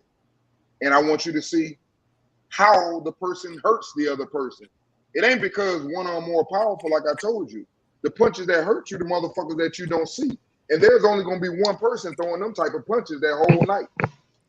I guarantee you coming from 135, he going to see everything he throwing at 147. Because for one, he ain't that fast anyway. You putting a 135, dude been going out there with all them little quick, fast-ass hands with Gamboa and Felix Diaz. And now you're going to 147. Hand speed will be totally different. And y'all think that he gonna sit around and hang around his body with hand speed, knockout power? No, bet you he won't. Let me ask you a question. Let's read this whole situation to football just for a second. I'm gonna give you a football analogy. In football, if I can run the ball or if I can pass the ball, people say you can pass the ball, but when you pass the ball, you got a lot of things going on. When you run the ball, you just hand it off, and this motherfucker just go. That's Earl Spence in me. That's Tank Davis. Come on. Now I got you. Now you pass. Now hold on. Let me finish. I'll let you cook. Let me finish. Now you're passing the ball. That's finesse. Because now I gotta throw the ball's in the air, and then you gotta catch it. You can drop the ball, and you can hit when you catch the ball. Or throw an interception. Or interception. I agree with you. Which one would you rather have? Hand the ball off or throw it in the air? Which one you like? Now explain to me how that generates in what you're saying in boxing. Wait a minute, Elden. He talking to me, and I got to answer Go ahead, bro. Go ahead. very respectfully for him. First of all, let me tell you this. I feel like I got a better running back than you. I can run the motherfucker down your throat and control the clock. That's number one. Okay. Go ahead. Number two, I can pass too. I can throw screens. That ain't the question. That's not the question I asked you. That's not the question I asked you. Fuck, I want to do to you. That's not the question I asked you. I asked you which one you rather have. Too many skills, bro. You losing in every aspect. Which one would you rather have? Faster. I only asked you one question. You're trying to paint another narrative. I asked you one question, real solidly. I asked you, would you rather have a run game? I'd rather have the one who can do both. Okay, well, I agree with you on that one. I look, I ain't mad. But why wouldn't I want to be able to do both? So you got one that can do both. If you can take both of them out of the equation, which one, if you had to sell it down, which one would you rather have? I would go on the ground. That's obvious. Okay, that's all I want to hear. That's okay. You good. Yeah, but that's your opinion, Earl. No. That's your opinion, Earl. But you talking football. That is my opinion, Earl. That's my opinion. If it's football, I agree with you. If it's football, that's common sense. If I ain't got to throw the ball and you're going to let me just run the bitch down the field and never have to throw it, what am I going to take a chance Right. That's all I was saying. Yeah, but he going to have to take some chances. That's the problem. He ain't the fastest man. And every time he try to throw a jab, he going to be on his right-hand side. And if he chooses to fight on the left-hand stand, guess what? When he do wrap up, guess which strong arm he going to be holding? His left arm. And when he break his ass loose, when he break his ass loose, he going to be jacked in the jaw. We don't need sermon, Truth. I only asked you the question because I just want to see what you want to do. I'm telling you, speed gonna be the difference. Let me put it in context. OG, he's just explaining his side of it, how he feels about it. The question. That's what he's doing. I give him that. I said that. Look, no, you're right, H. But check this out though. When you say you want to run the ball, because that's a guarantee, you can just hand the ball off. It's one transaction. Now I got 2, 3 things or 4, 5 things can happen when I throw the ball. So yeah, we want to go with that. Yes, you're totally right. I'm saying that's Earl. You're saying Spence got the other shit. That's why I said I'm 51-49. And y'all can't put me in a box and say that I'm going against one or the other. I'm leaning towards Earl. But I'm not going to be surprised. I can respect. I'm not surprised. I'm not surprised. Okay, so what are you saying? I can respect it either way. I'm just telling you. I understand what's going on in the fight, and I understand who the fuck going in that ring. I like both of them, but I watch a lot of fighting, and I just understand little things. Like I know that, for example, one of them, he just has a dog mentality. Just like everybody talk about how good Floyd was. What they don't talk about is how good Floyd can take a punch. How Floyd can fucking hold on. Like when Shane Mosley popped him. That nigga wrapped that arm up so motherfucking fast, he couldn't even get that bitch loose. You know, those are things that I look at. The ability when you get rocked, to survive, how you react when you get hit. I'm looking at all those things. I'm looking at speed. I'm looking at distance. I totally agree with you. I'm looking at the ability to be able to catch you when you come in. I'm looking at one arm that jab and sticks his head out. I'm looking at when they get into a confrontation, 4 punches to damn near 1. Because I already know how one fight, when one throws punches at one throws his hands up until you stop punching. If he leaves his hands up, he's going to lose so many points because Terrence Crawford going to go between his arms to his body, back up to his head. He's going to play with him, and he ain't going to let him out. Because if you let your hands down, you're going to get popped. He going to play with him. Now watch what I tell you. But okay, but then you say, this is my only thing, Uncle D. You say, I'm not gonna disrespect no fighter, but then in the IQ department is 99% to 1. To me, I'm saying like when you say, hold on, you did say that. Hold on, you said it 99 to 1 in the IQ department. Okay. You can get me on that one. I'm exaggerating on that, but what I'm saying is his boxing IQ is going to be so much higher, and I'm gonna tell you why I say that, YB. Why you think that is disrespectful? This is why I'm saying what I'm saying. I believe both fighters are very, very good skilled boxers. I believe both fighters have to be. I think both fighters have to use their jab. Here's where the problem comes in. What I'm trying to say to you, I believe, for example, at that point, once they establish their jabs, now is jab. What? You're fighting from your same side. It's jab. Now you're doing this. You're going to run out of options. Now I know what you do. That ain't gonna be the case on the other side, and that's where the knowledge in the head. If you can't keep going and they start catching on to what you're doing, that's why people like Shakur and Devin always sit up and say, "I'm gonna take away what you do." If you only got one tool, I'm gonna take it away, which is the same thing I said to my man earlier about Tank and Devin. It's nothing against Tank. I already know Tank can knock him out. I ain't finna sit up and bet against him either. But I'm just saying, if I had to pick one, I'm going with Devin because I don't believe no man that knows where your strong hand is at with the high boxing IQ of a Devin Haney and Shakur. They ain't gonna just let you knock them out with no one punch. I agree 100%. That's how I feel about that matter as well. I love Tank. I know what he brings to the table, and I know he's a knockout artist. But that's the way I feel too. To Tank's defense, though, he has an underrated IQ. And what if he slip up under that jab? Then what's the last line? What's the line of defense for that? Hold on, D. Hold on.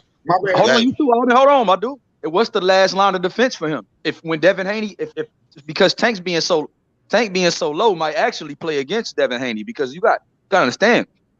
Tank is generating a lot more leverage when he does rise up from that slip, and y'all underestimating Tank's head movement.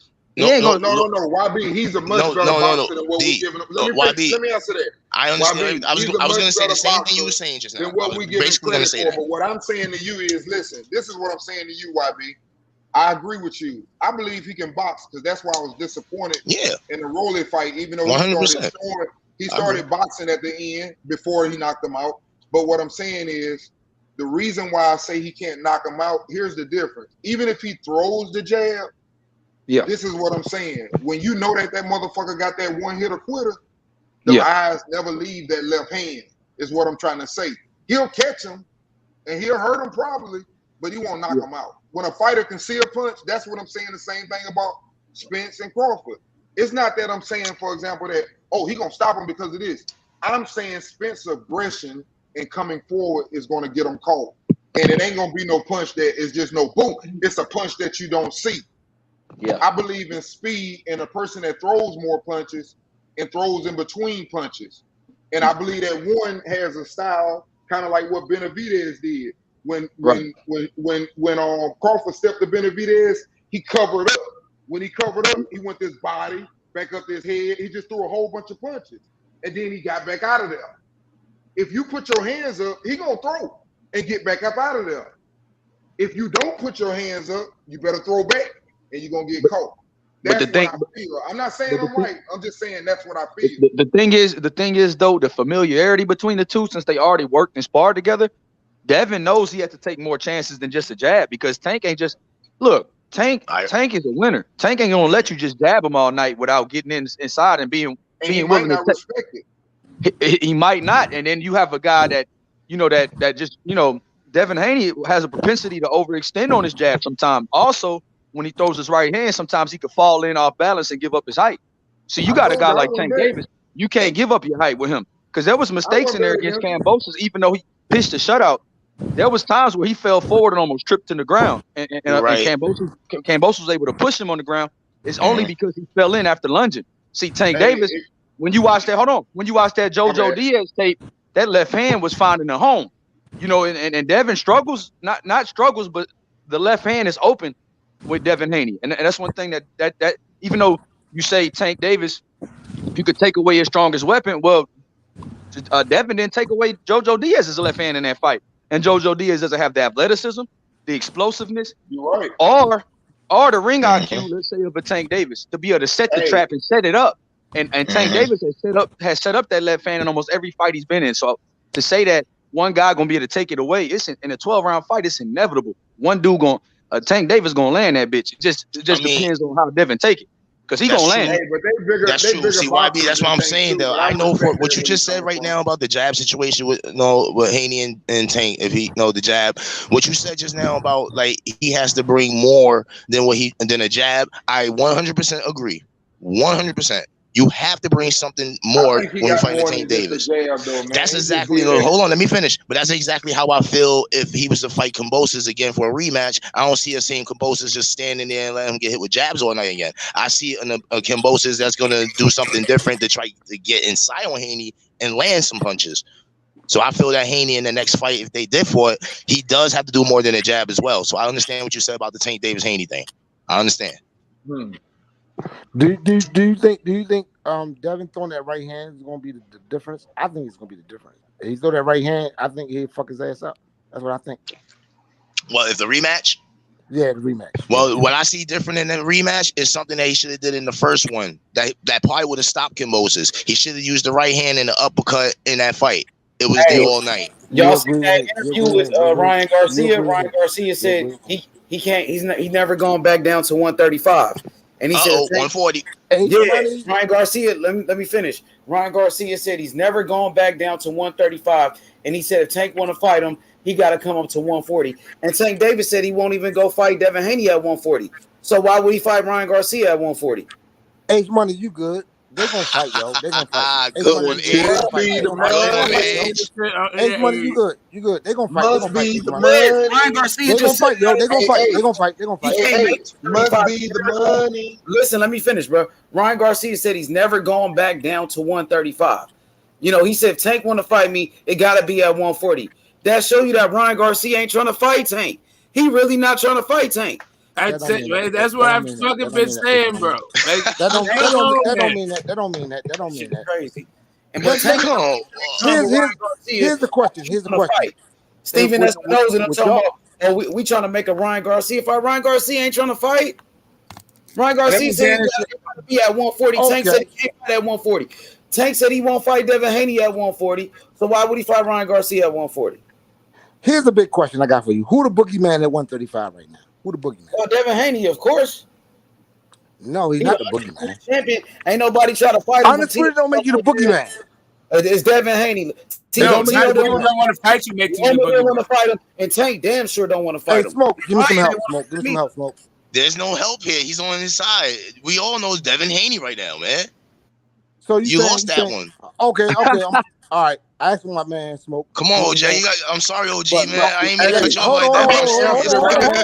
Somebody answered it right in the name.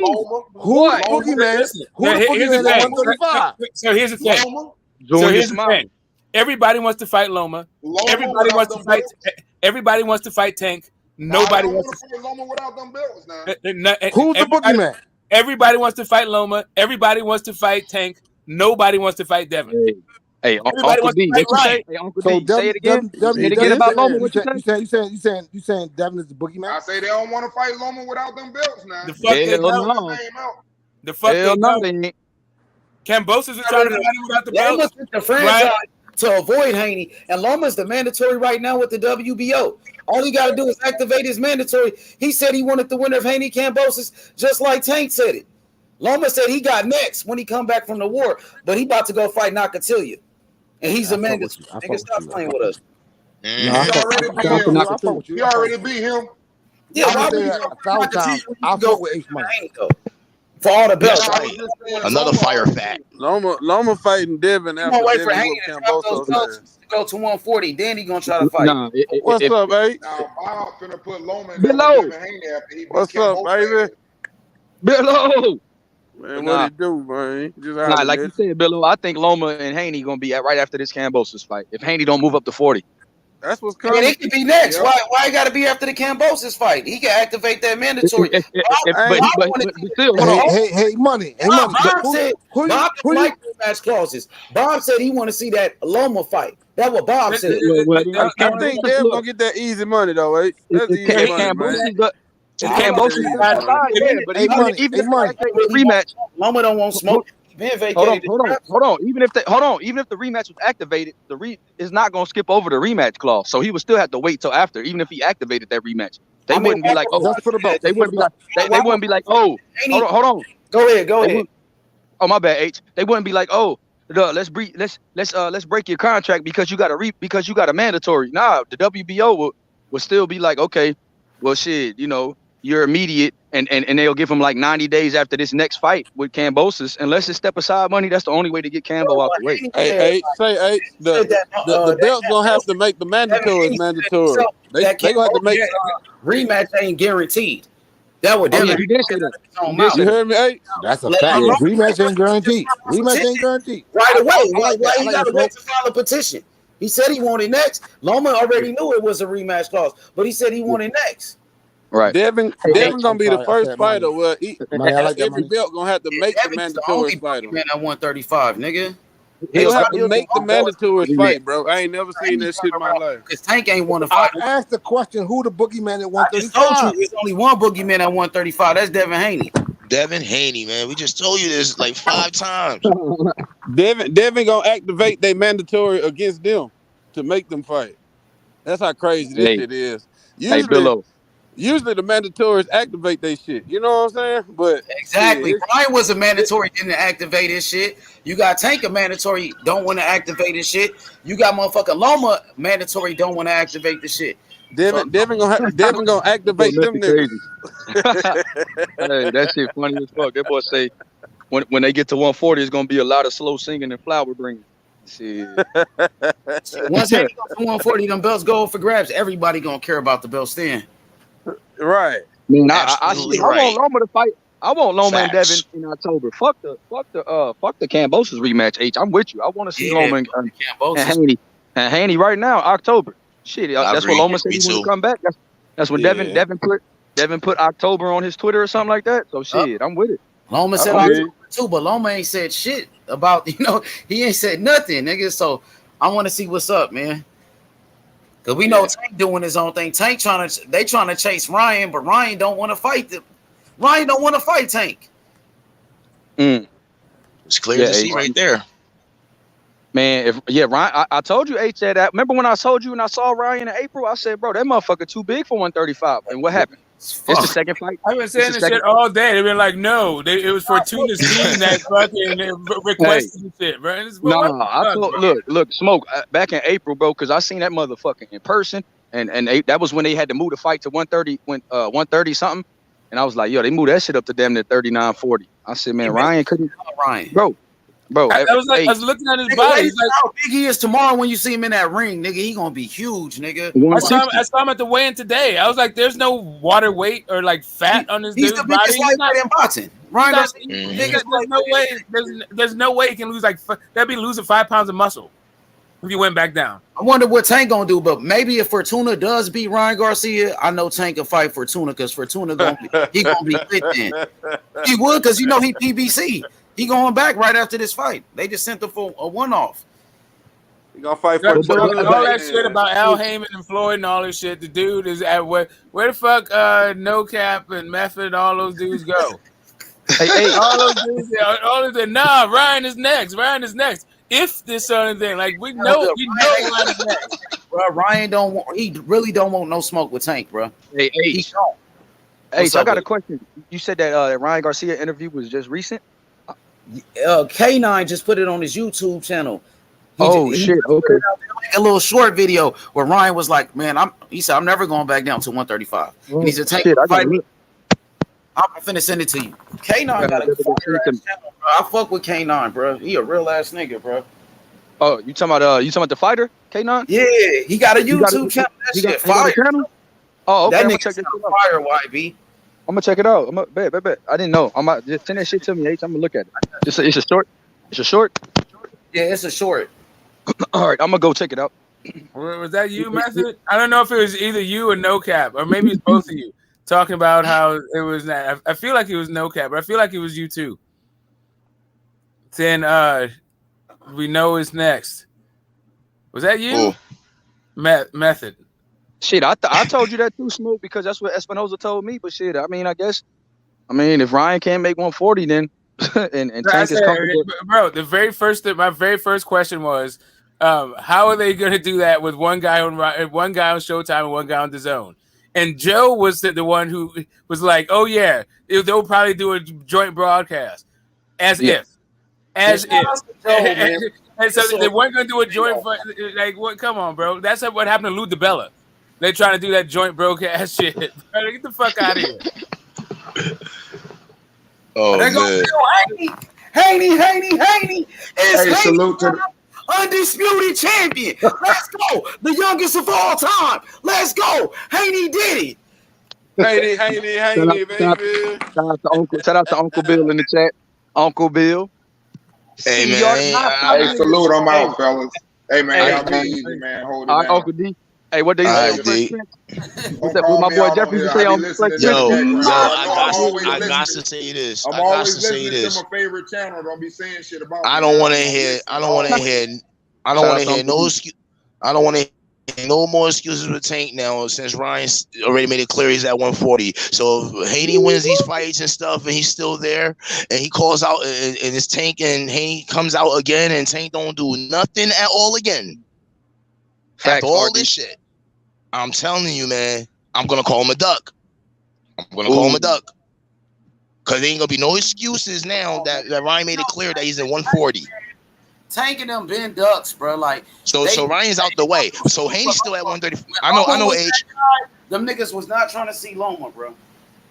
Yeah, H, you right. But what I'm saying is that Haney's at 135 right now. Like, no, he's gonna probably, the rematch Loma. After rematch in Loma, I want to see what's next. You know what I mean? Because we know Haney still want to fight Tank too. He ain't scared of Tank. He wants to smoke. So when he finishes his job and he's done, and he comes out of nowhere and he says, "I still want Tank." Now the test begins on Tank and see what he's about. Yeah, I don't know, bro. That shit. What y'all think about that one? That's just my assessment on it. You know what I mean? It's gonna take a lot for me to call. It's gonna take a lot for me to say Tank is ducking, but I'm just saying, YB, if it came to it, Bill Haney said though, AJ. Bill Haney said, Haney, it's Haney time. They say everything except last fight. Big facts. Boogie, undisputed TV, and he's only 23. Big facts. Uncle Bill say, "Why you so quiet, Method?" Damn, that's fucked up. Yeah. Hey, he just called Method back to the panel, low key. Uncle Bill, what you on? Yeah, Uncle Bill on demon time tonight. He on some smoke. Uncle Bill looking for smoke tonight. Man, I could have swore they were talking about all of that, all of that, how it was gonna happen next, and we knew for a fact that it's gonna be Tank versus Ryan next, and that was like supposed to be the most lucrative fight in boxing. What was it? I mean, in the division, what was the second most lucrative fight in the division? I thought it was Tank and Haney, right? So now that we hear that Ryan is fighting, is no longer a lightweight, according to him, right? Well, you can never, you can only go by his actions, not really his words. But his actions say his last fight was at 140. This fight's at 140. They introduced him as the new super lightweight phenom in this fight. Like he's going to be campaigning at super lightweight. So yeah, what's up with that? What's up with that Haney fight? Well, shit, hey, Smoke. It's hard for me to say because I am with Tank. That's my boy, man. Tank ain't no duck, bro. But that's hard. I mean, man, Tank been a duck, man. They ain't want no smoke with Loma. He ain't want no smoke with Loma. He said he never asked for the big fights. He ain't trying to fight Devin Haney.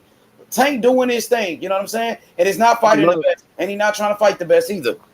And I got love for Dev too. That's why I said, man, I just want to see the fight.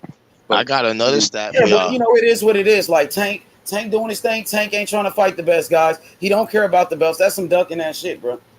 Yeah, all I'm saying is that any other fighter saying, I don't care about the belts. Bud Crawford went up to 147. I don't care about the belts. I want to fight Earl Spence. That's some ducking ass shit. Right, I just don't like when a guy says he won something and then he's presented with it and doesn't do anything to like follow up on it. It just makes me think that he just says bullshit. But I already knew he says bullshit in the fucking media anyway, so it's just kind of like just more Tank bullshit. So that's what it is. He and Ryan Garcia to me are just like kind of full of shit, and I just watch what they do, not listen. I want to ask Uncle Bill about this Kambosos rematch. Because I did read an article where Dev and H just pointed it out that Dev said shit. The rematch got to make sense, and he said it's I ain't gonna. I mean, direct quote was kind of like, shit, and you know what I mean by make sense. I took the short. He said I took the short end of the stick to go out there the first time. So for me to go back out there, it got to be more lucrative. You get what I mean? So I wonder. If it ain't got good dollars. Yeah, a lot of people. Yeah. So I want to ask Uncle Bill that about this about the Kambosos rematch and just about are they even is that the top option? I know they under contract, but is that the top option?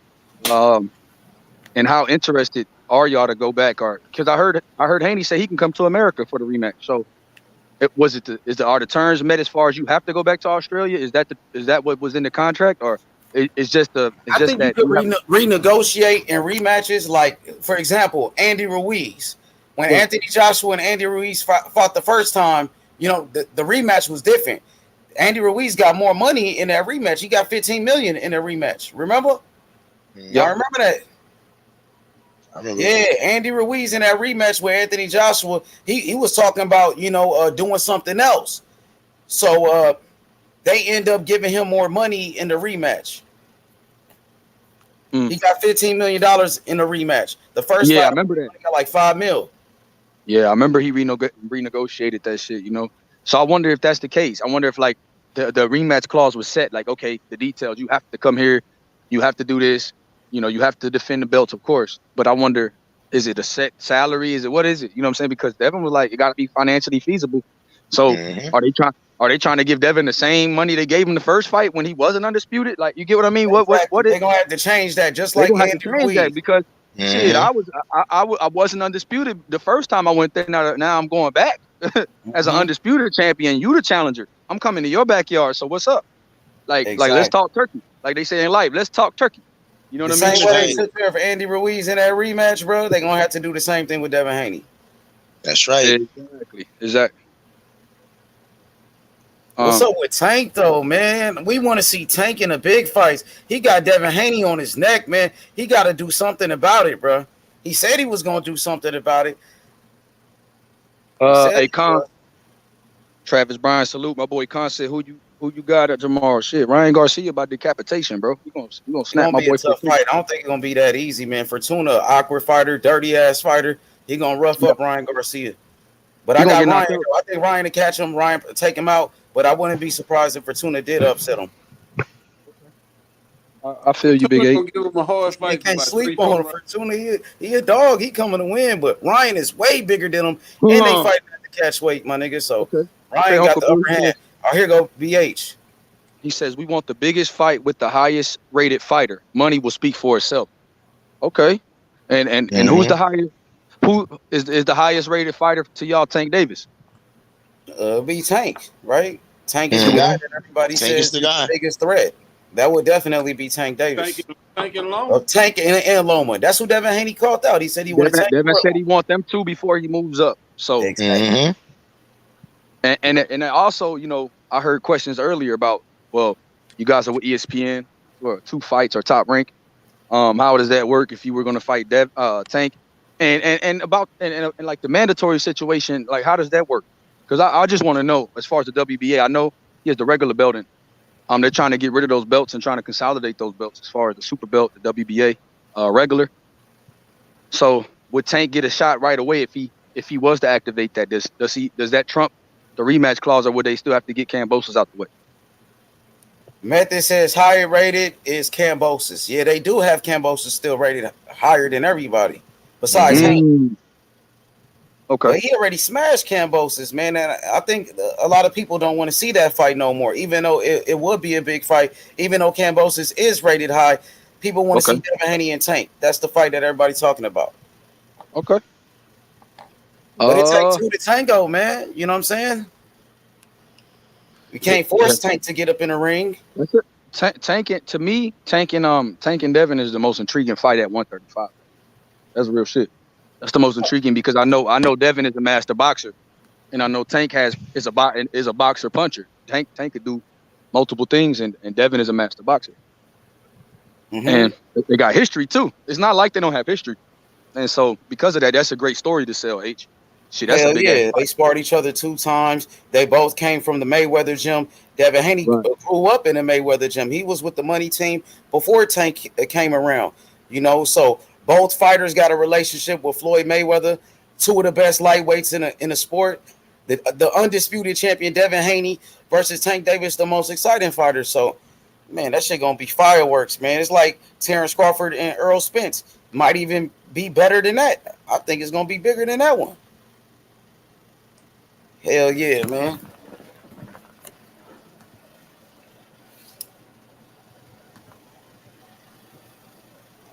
But yeah, Tank gotta let his nuts hang, man, and make that shit happen, bro. People got to stop protecting Tank Davis, man. Let him really be great. If that's what he wants, if he want to be great, he got to step up to the plate. But if he's okay with, fighting whoever on pay-per-view, getting those big paychecks, making his money, maybe that's what he's in for. But we know, man, people respect the real champions. People respect those guys like Terrence Crawford, the undisputed champions, guys fighting for legacy, guys like Devin Haney. At one point, everybody was saying Devin Haney just, he going for the money. He don't care about legacy. But Devin Haney put that legacy first, man. And that's why he's respected by the boxing fans. We want to see Tank Davis do that same thing. You already got your money. Devin Haney said, I already made enough money. Now I'm going for the legacy. Shit'll get off the pot, man. It's that simple, man. Facts.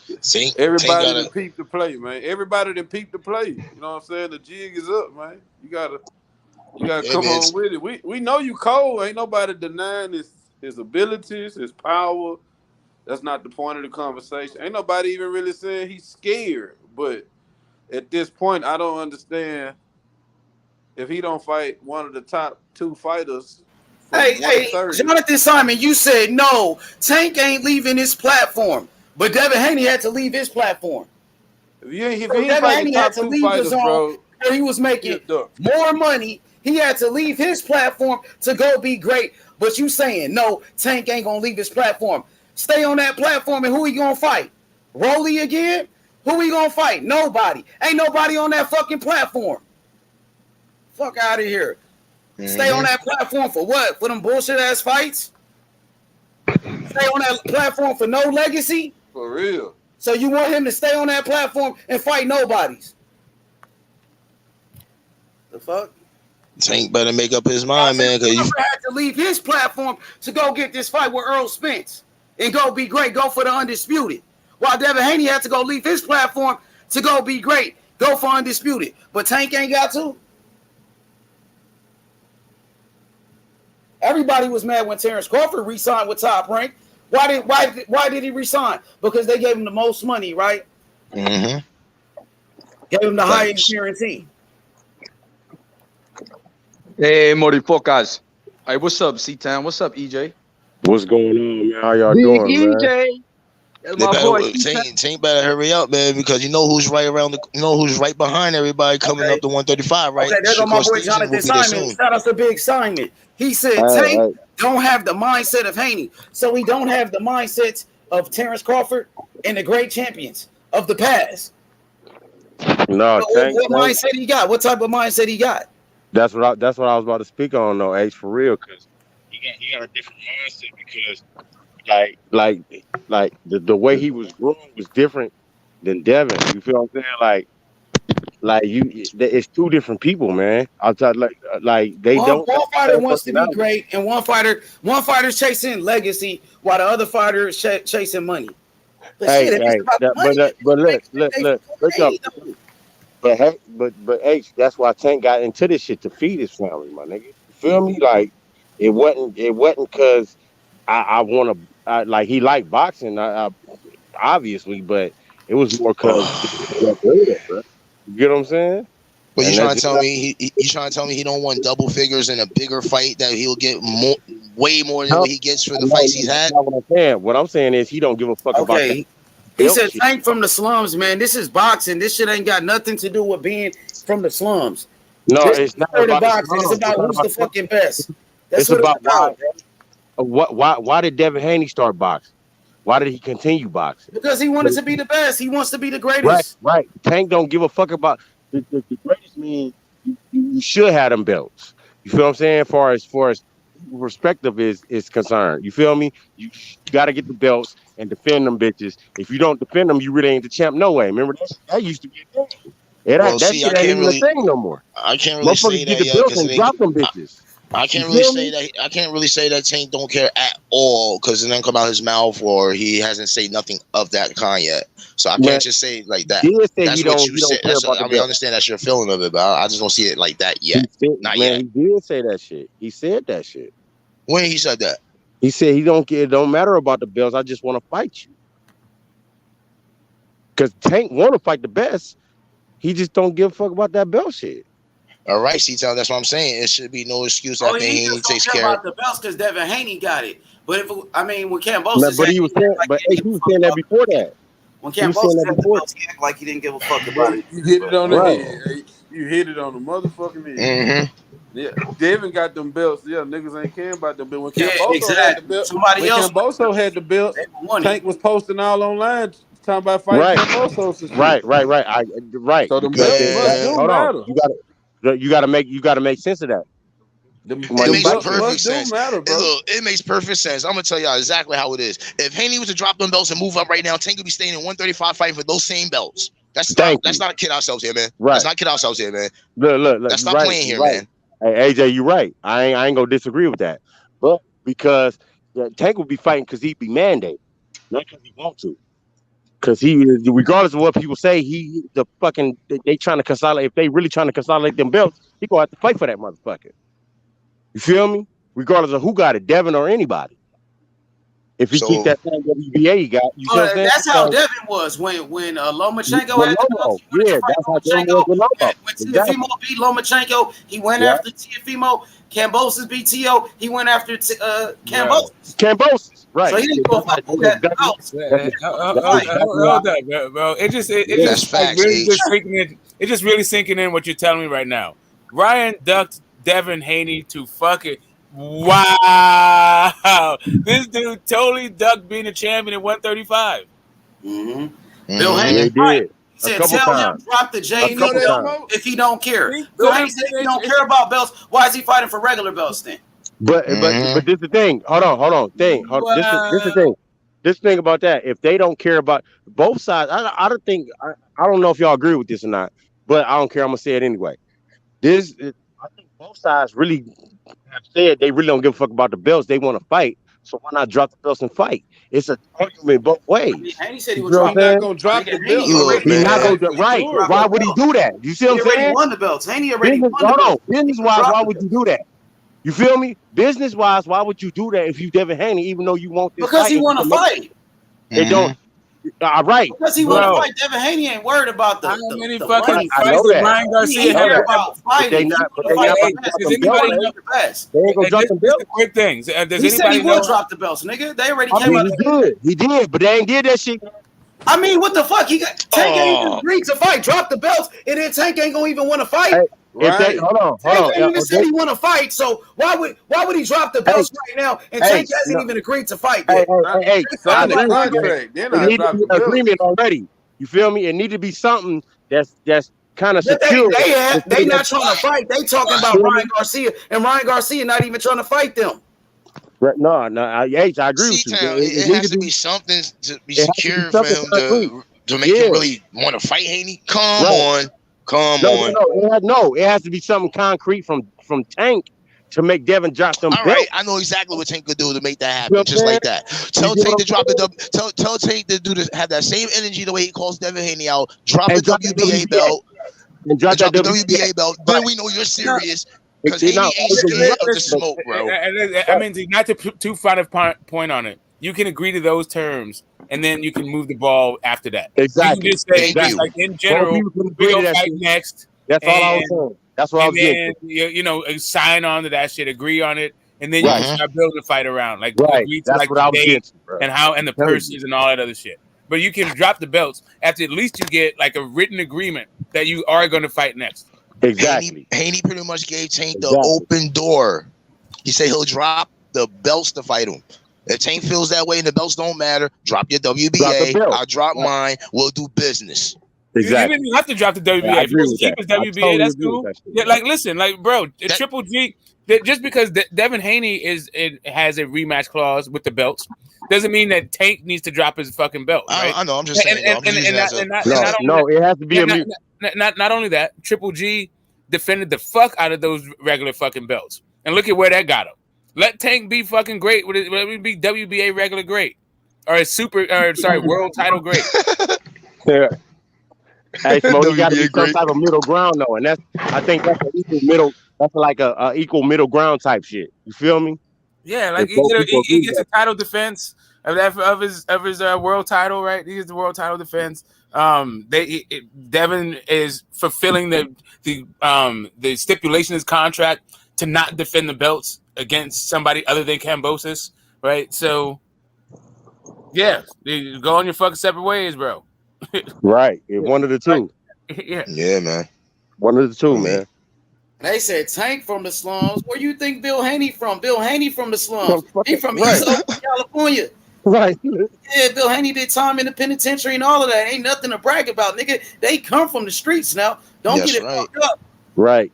That's right. Just don't brag about that shit. We just I'm tell you like brag about it, nigga. Right. I'm gonna tell you like this. Grand Rapids ain't that far from Cleveland, nigga. Shit, man. They start from the bottom too, man. What you saying? No, I mean, even that, but this is not even so much slum stuff as it is like fucking boxing, right? But that's what Tank fans try to make it seem to be like. You know what I mean?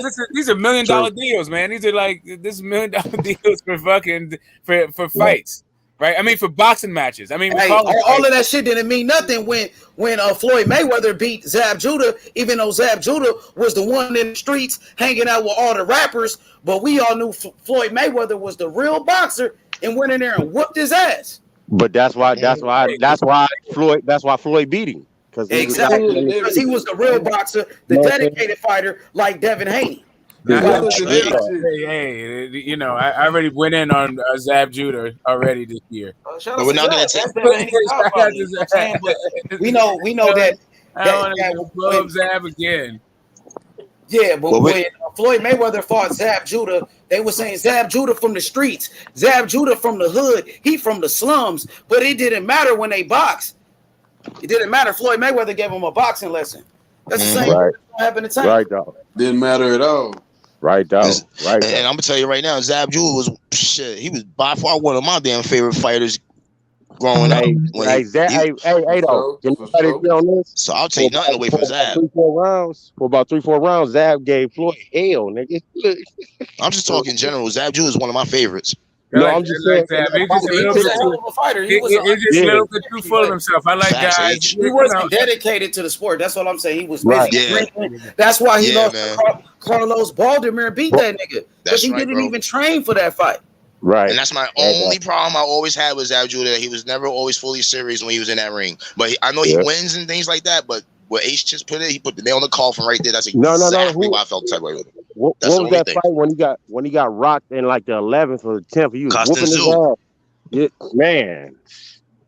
Man, that shit was serious. He was beating that nigga ass, and then he got cracked because he just got lackadaisical and shit. That shit, Yeah, it wasn't that. He wasn't beating his ass like that. That fight was close, buddy.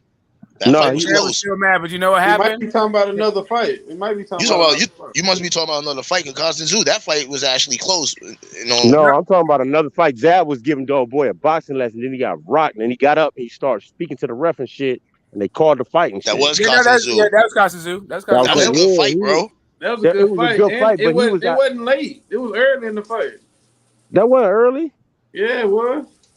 What it was in the middle, I think. It was the middle round. It was like 7th, 8th round, man. And that fight was good going into that round too. Yeah, it was because Costa started coming back the last couple rounds. He was like the last 2 rounds. He was landing that punch. He was landing that punch that finally landed flush on Zab. Yeah, I'm telling you, I remember that fight, man. It was like 7th, 8th round. It wasn't no early fight, man. Shoot, I wish they would have fought twice. Shoot, man. Yeah, that was a good ass fight, man. But he got cracked and he left his ass.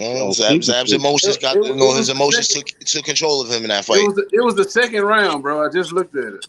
It was the what? The second round. I remember that fight. Y'all bullshit.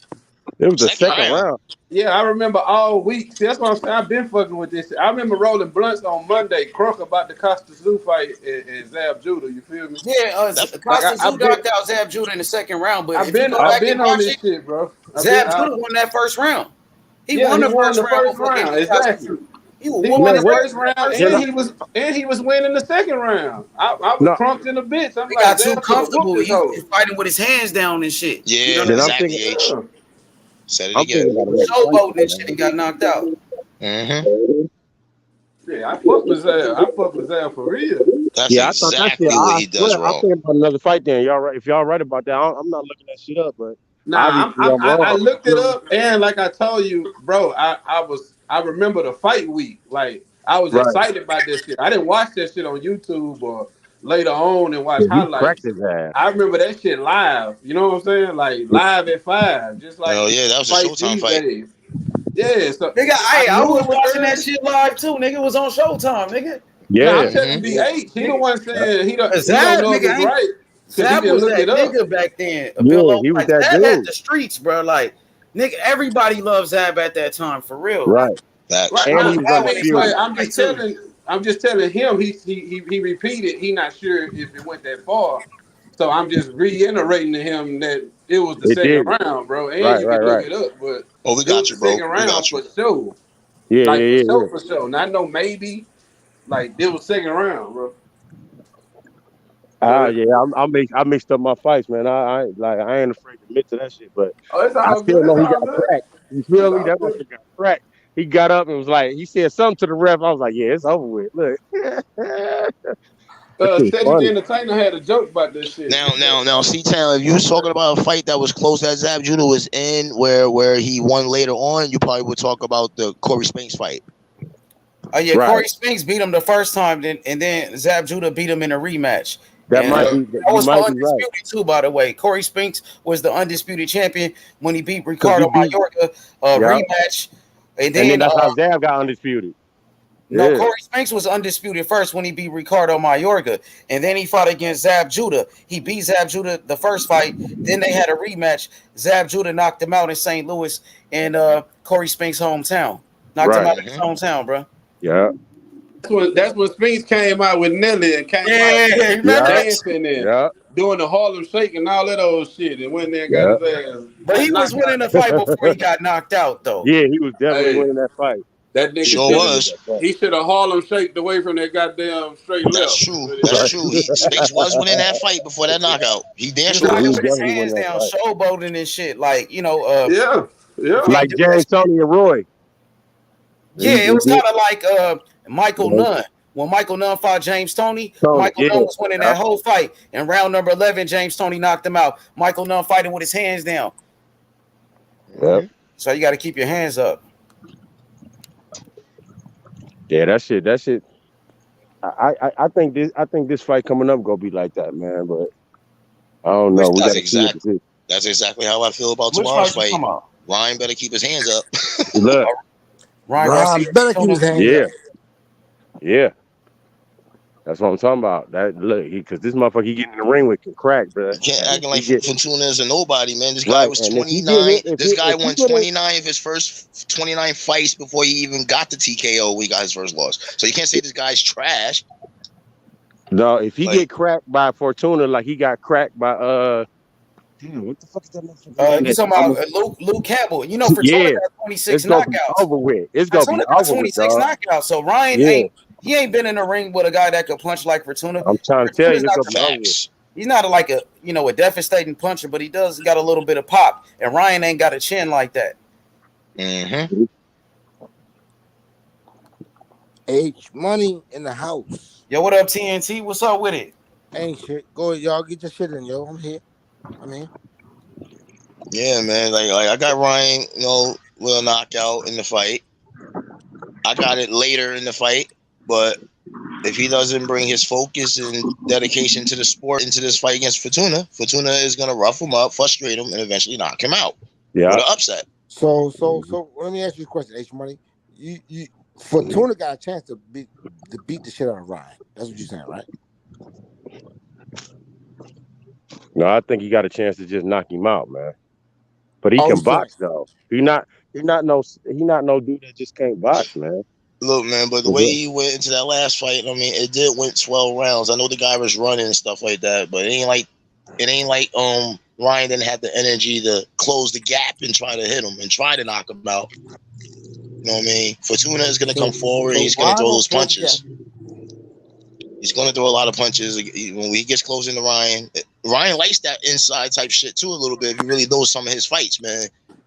Like, man, he can't. We ain't really got a whole lot of shit on Ryan. I think he's been missing it. Ryan can't get hit with no clean. He cannot get hit with a fresh left hook from a Fortuna compared to Luke Campbell in this fight tomorrow night. Exactly. That shit gonna go totally Whole different. punch from Tank Davis. Neither. I just want to throw that in there to you. So just I knew that was coming. The tank part. We already know how devastating his left is. Come on, man. That boy got power in both hands, in my opinion. Mm-hmm. Hey, So, Money, I love you, yo. I love H Yo, Money. what up, TNT? What's up with yo, it? I love you, yo. I love you, yo. Man, I appreciate that, TNT. Yo, I fuck with you, yo. Yeah, hey, man, I appreciate you coming on the platform and bringing the smoke like always, man. Keep it up, man. Yo, thank you for having me, yo. Thank you for having me. Yeah, respects TNT, yo. You good, man. You good. I love you, man. When they talk whatever we want to talk, I got your back, yo. You see what I'm saying? And we don't agree on everything, but I like you, yo. That's all part of debating, man. That's what the debate is about. Now, where your boy Bushman at? Where he at? Good. You said where Cassidy at, Butch? Don't worry, he around somewhere. He probably around. He's just because he's probably in the cut chilling right now. Everybody say our Friday's ass. Hey, y'all was going at it last night, man. Yeah, their show was cooking. Yeah, they was going at it like cats and dogs on this motherfucker. Did you hear it? Did you hear it? Of course he did. Okay, yeah. Yo, what's up, Tony? What's good, Tony? Yo. Yeah, dude. I have for me. I have Ryan knocking out Fortuna in the 4th round. Honestly, I don't think Fortuna has a chance. To be honest, the only way he wins this fight if he starts fighting dirty, which he has. I got a question for you, man. Do you think it's because it's all of the aggression he gonna bring, and he might get caught early? Yes. No, and if the referee doesn't allow Fortuna to fight dirty, I don't think he has anything for Ryan, to be honest. That's a good point. That is a good point. If the referee don't let him fight the way he's normally fighting, that could change the fight right there. You're right. Go ahead. What else you got? Yeah, and for me, Fortuna doesn't really like. I don't trust him. He has a tendency to freeze up sometimes. He doesn't. I can't remember. I watched a replay of one of his fights, and he had a wide open shot on someone, and he just froze, and he didn't throw the punch. He didn't throw the punch. Okay. How many fights ago was that? That was when he was at the lighter division, like at 120, 140, 130, when he was a champion. Oh, so you're talking about when he was younger? Yeah. That's crazy. All right, what about right now? What's the latest fight you got on him? What's the latest fight you got on? Hey, Tony, you do know that Fortuna's last fight, he knocked this guy out, right? It's rare. That's what I'm saying. No. His last fight, he lost to JoJo Diaz. That was his last fight. But the fight before that, he won by knockout. He knocked out a guy named Lozado. Lozado was the guy that beat what's that dude from Puerto Rico that killed his girl? What's his name? Verdejo. Yeah, Verdejo. So that's what happened. Javier Fortuna, his last fight, he lost that fight to JoJo Diaz. And Devin Haney beat JoJo Diaz after. But before he lost to JoJo Diaz, he knocked out a guy named Lozado. And Lozado was the one that beat Felix Verdejo. Yeah, but he fought after JoJo Diaz too. He knocked another guy out in 1 round. Oh, he did? He fought after JoJo? Yeah, brother. Yeah, man. Bro, it wasn't on TV. Like they didn't televise that shit. It was a guy named Hernandez. He was 32. He was 32 and 12 at the time. Oh, when did they fight? And what network? Hold on, I'm a box record again. I'm a box record for you right now, man. I'll tell you. What was it on? Smoke? I don't know. I found out. Holden told me. I thought JoJo was the last fight. I was doing some research. I was doing some research looking at their. Yeah, dude was stopped 7 times or some shit before. He said he was 37-3 when I looked at it. Man, I remember when Fortuna wanted no smoke with Devin Haney, bro. Fortuna was the mandatory to fight Devin Haney a long time ago, and they was trying to go fight Luke Campbell. And Devin Haney was the champion. Like, damn, you would rather go fight Luke Campbell than fight Devin Haney, the WBC champion? And Bill Haney was exposing us, Javier Fortuna's promoter, Samson. And we all know Samson, he full of shit. Bill Haney exposed his ass. You know what I mean? Hey, H, I got you right here, yo. The last fight that he knocked the guy out was on February 20th, 2022. He knocked him out in the first round. His name Rafael Hernandez. I didn't see that shit. It wasn't even televised. Maybe I ain't see that. It probably wasn't. But that was his last. If you look at the event, it'll tell you like who the broadcaster was and where it was. But before that, he did lost a unanimous decision on Jojo Diaz. But he bounced back and he got a knockout on this other guy, and now he's fighting Ryan. So when Tony was saying about how when he was explaining himself about Fortuna, I'm saying that you might not see that Fortuna that you saw that time that you're seeing, that he said he didn't throw a punch when the guy was open, because the last fight he definitely went in there to win. He knocked the guy out. So and now he has a big fight right now in front of him, so you never know. That shit is so funny to me how Ryan Garcia, all of a sudden, he's saying the belts don't matter, right? But when Kambosos beat Teofimo Lopez, Ryan Garcia was calling out fucking Kambosos to fight for those belts when Kambosos had it. It's really talking facts right now. You remember that shit? That's facts. Yeah, I remember that shit. Shit. Yeah. Now, that was a big money fight for everybody, man. Anybody that wanted it could get big money for Kambosos because they knew it was a one-trip ride. Feel me? Okay. Listen, he was front. Like, listen, he was playing that shit off, and he thought he was gonna maybe luck up on the belt. Go. He was the interim champion. He fought the Eliminator to fight fucking Devin Haney for the belt. He declined. Now the dude has moved out of the division, never have gotten capturing a title. This is so embarrassing. Like for boxing fans, I mean, if he can keep doing his casual fan shit, then okay, but he better keep getting knockouts. Don't let this shit go to like 12 like to go. And then like try to sell this shit to casuals, bro. Well, what if he lose though? Like he might fuck around and actually lose this fight tomorrow, bro. No, and then what? I mean, his shit. Who's gonna pay for that? Like his next fight is fucked up. I tell you what, if he lose, I think everybody's gonna tell his ass to fight him again. Yeah, man. I don't know, man. I don't think he's gonna lose. That's funny. It makes sense though, because they expect him to knock him out. I got Ryan in 9. I think he's gonna knock him out in 9, but yeah. I think the later it goes, I don't see Ryan really knocking him out late. Usually, Ryan, most of his knockouts come early. Like the Luke Campbell knockout, I think it was around like round number. What round was it? Round number 7 or some shit? Number 7. Yeah, so most of Ryan Garcia knockouts, it happens early. Because we know, like, the later the fight gets, fighters get tired and their power is not the same. You know what I mean? Right. Yeah. It was the 7th round. Luke Campbell, 7th round. I think it'll be back. I think he can do 2 more rounds. I think he can get 2 more. I got you. Hey, money. Do Ryan got the long win? You know what I mean by that? Do Ryan got the long? Can he go long distance? Yeah, he went 12 in his last fight. Yeah, I think that's a danger. You think he really got it though? Do you think? I'm just saying that's your perception. Ryan's went. Let me see. Let's check here. I think he still had his power, but it wasn't. But the guy wasn't engaging. So and Ryan's footwork is fucking trash. He couldn't cut the fucking ring off. And when he did collapse the pocket, it was because he was, reaching with his hands and lunging with his fucking thing. Yeah, let's put it like this. This is the first time in his career he's went a full 12-round fight, all the way 12. But it did look like if that dude stood still, that Ryan would have knocked his fucking block off. So. Mm-hmm. But it was also to go though, right? It was also a manual to go, right? So who you betting on? I'm not betting on anybody, but I got Ryan in the 9th round right now. Hey, Smoke. I may say 8. We good, Smoke. I'm asking everybody else. Yeah. I may switch it. Everybody on here. Everybody got Ryan knocking him out, but no, we don't. What we're trying to say is that at the end of the day, this guy does have what it takes to beat Ryan as well. This is Ryan's toughest opponent in front of his face. So can Ryan do it? That's what I'm asking.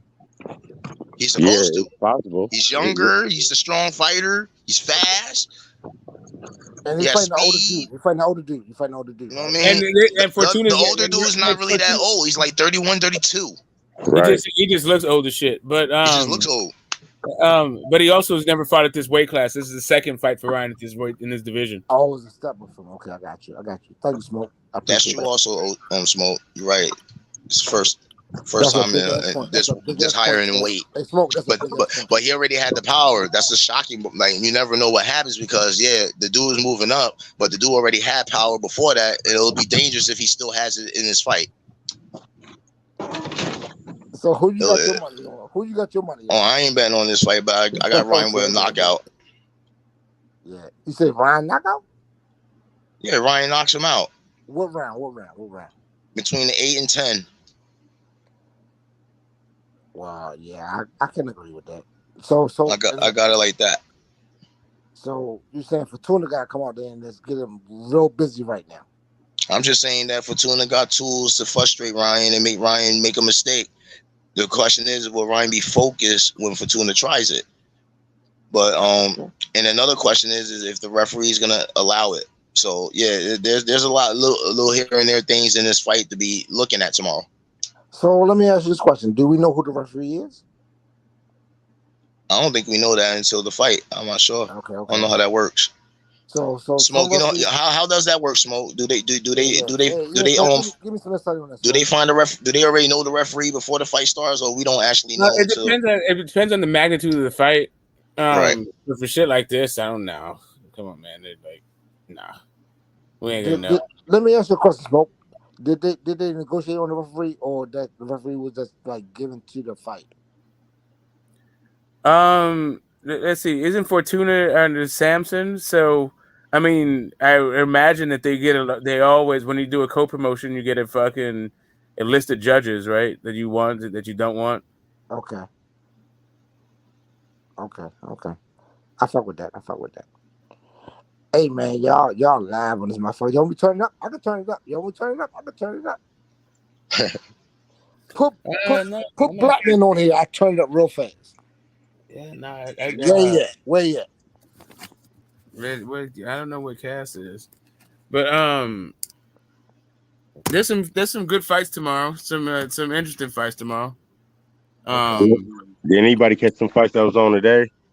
I didn't see the Austin Trout one. That's the one I'm kind of interested in. Austin Trout, he had a fight today. Yeah, he fought in Germany. That nigga needs to retire, bro. I ain't gonna lie, bro. I don't like seeing fighters fight, when they be old as shit, and then you start hearing these fighters talk, and they don't even talk the same no more. I hate that shit. He's been whooping ass, though. But, yeah, I mean, who he been fighting, though, Smoke? I mean, whatever. He's a prize fighter. Yeah, I got you, but I'm just saying, like, I hear Austin Trout talk now, and he don't talk the same like he used to, bro. And I seen Shane Mosley, the same thing happened with him. These niggas kept fighting and shit, bro. That shit is not good, bro. What you know what happened with the Barboza fight? Did he win? Yeah, Barboza won. It was pretty competitive. Barboza, I think he won unanimous decision. UD. All right. Yeah, UD. But the dude Zarilla came to fight though. He made it kind of competitive. But yeah, he could fight. Barboza was able to outbox him, give him, Zarilla, he can crack, and he also has a deeper amateur background. He's like a better boxer, but I just had Barboza winning that one. What you think about Barboza and Teofimo? Whatever. I don't rate That'd Barboza. be a good test for Teofimo. Barboza throws a lot of punches. He has solid skills. Hey, Smoke. That's a good question. Hey, Smoke, digging on that one for me. Which one? The one he just said. Gambosis and No, you said Tio and Barboza, not Gambosis. Yeah, he said Barboza. This guy that fought today. This is a 140-pound fight. Go ahead, dig in that one. Nah, I mean, Tio should beat his ass. Like, he should beat Gambosis too, right? Yeah, I know. I'm just saying, like, I don't know what's going on. To me, the issue with Tio is that he spent so much of his career trying to get the Loma fight. He doesn't really have an identity outside of beating Loma. What about Comey when he knocked out Comey? Yeah, but that was all to get to the Loma fight. Like he don't even talk about fucking Comey. Like he's just like he was so focused on fucking Loma. When you get like single track, once you achieve the shit, what do you do next? He didn't have any fucking plan for what happened to do next. So now we just think he can just Teofimo, I beat Loma his way through the fucking his career. It's like, nah, bro, it's not like that. He can't even fuck with fucking goddamn fucking Haney or fucking Tank. Yeah, it's one fight at a time in this fucking sport, bro. That's what Kambosos found out. I agree with that. Because Tyson got knocked out by a motherfucker. He didn't get knocked out, but so I agree with that. Absolutely. Yeah, nah, Barbosa, I don't really rate him. They put him in there with this this Puerto Rican kid who could fight just to see what they had on him. And yeah, I missed the fight. I wanted to watch their shit.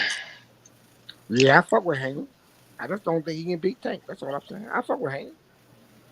Yeah, I mean, listen, if Tank was more disciplined and if Devin wasn't so well schooled, then I can see it. But Tank loses, like, he don't have it between the ears for me. Like, he's not focused enough inside the ring, outside the ring. Like, nah, it's not, nah. Yeah, that's what me and you disagree at right there. I think he is focusing. I think he's just growing. I think he's a fucking a man that's gonna learn how to go and deal with them situations. I look, Smoke, I fuck with you, but I disagree with you. Yeah, no, man. But yeah, I mean, it's not like Tank's a wild ass pick. I'm just saying, like, I'm going to the intangibles. Like, listen, what Tank hits, Tank hurts for the most part.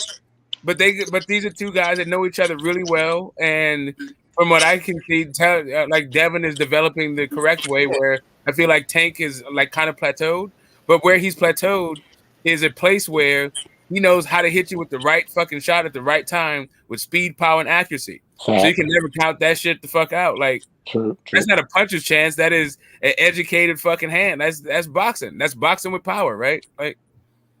But Smoke, like throughout the history of boxing, when the master boxer goes in there with the puncher, most of the time the master boxer wins. Most of the time. Muhammad Ali beat Sonny Liston. They said Sonny Liston was going to knock out Muhammad Ali. They said he was going to kill Muhammad Ali. And Muhammad Ali beat him, stopped him 2 times. Same thing, Muhammad Ali against Ernie Shavers. Muhammad Ali and George Foreman. What happened? Nah, so for me, Yeah. I get that. Ken Norton, Larry Holmes, right? Larry Holmes outboxed Kenny Norton, the puncher. Larry Holmes versus Ernie Shavers. Larry Holmes beat him 2 times. God damn, Smoke. Floyd Mayweather, the boxer, beat all the punchers he ever been in there with. Stop it, money. No, I mean, I got you. But you know, Oscar De La Hoya. Now, I mean, Julio Cesar Chavez made an entire career off of beating guys who are better boxers than him. I'm talking about master boxers, Smoke. Yes, remember saying master boxers. The Masters. Okay, what happened to Chavez when he fought Pernell Whitaker? Pernell Whitaker beat the shit out of him. Well, I mean, what happened when he fought Mildred Taylor? I mean, Mildred Taylor won that fight. They fucking robbed his ass. Richard Steele stopped the fight with 2 seconds left. Okay. I hear you. I'm just saying. I'm just saying that. Listen, you know that shit was fixed for Chavez. Just how they gave Chavez the draw against Pernell Sweet Pea Whitaker because they wanted to keep his fucking winning streak going on. I thought Roger Mayweather was a hell of a boxer too, right? Roger Mayweather was a boxer puncher. I'm talking about slick master boxer. Like I'm talking about Andre Ward Kovalev. Listen, I don't know. Okay, now we can keep going throughout the history of boxing. Here's the thing. It doesn't actually fucking matter in this whole thing about what this guy did. Like, because it does matter. We talking about the style, though. Let's move on. Bro, I'm trying to tell you why it doesn't. Okay, Tyson Fury, Deontay Wilder. I got it, bro. Listen, go ahead. I got it. Hey, money. Let's Alexander Usyk, Anthony Joshua, boxer puncher. Who won? All right. So the thing is, Tank Davis is not these guys. Tank Davis is also a boxer, not just a boxer puncher. He's a boxer with power. God damn, but he ain't no master boxer. God damn,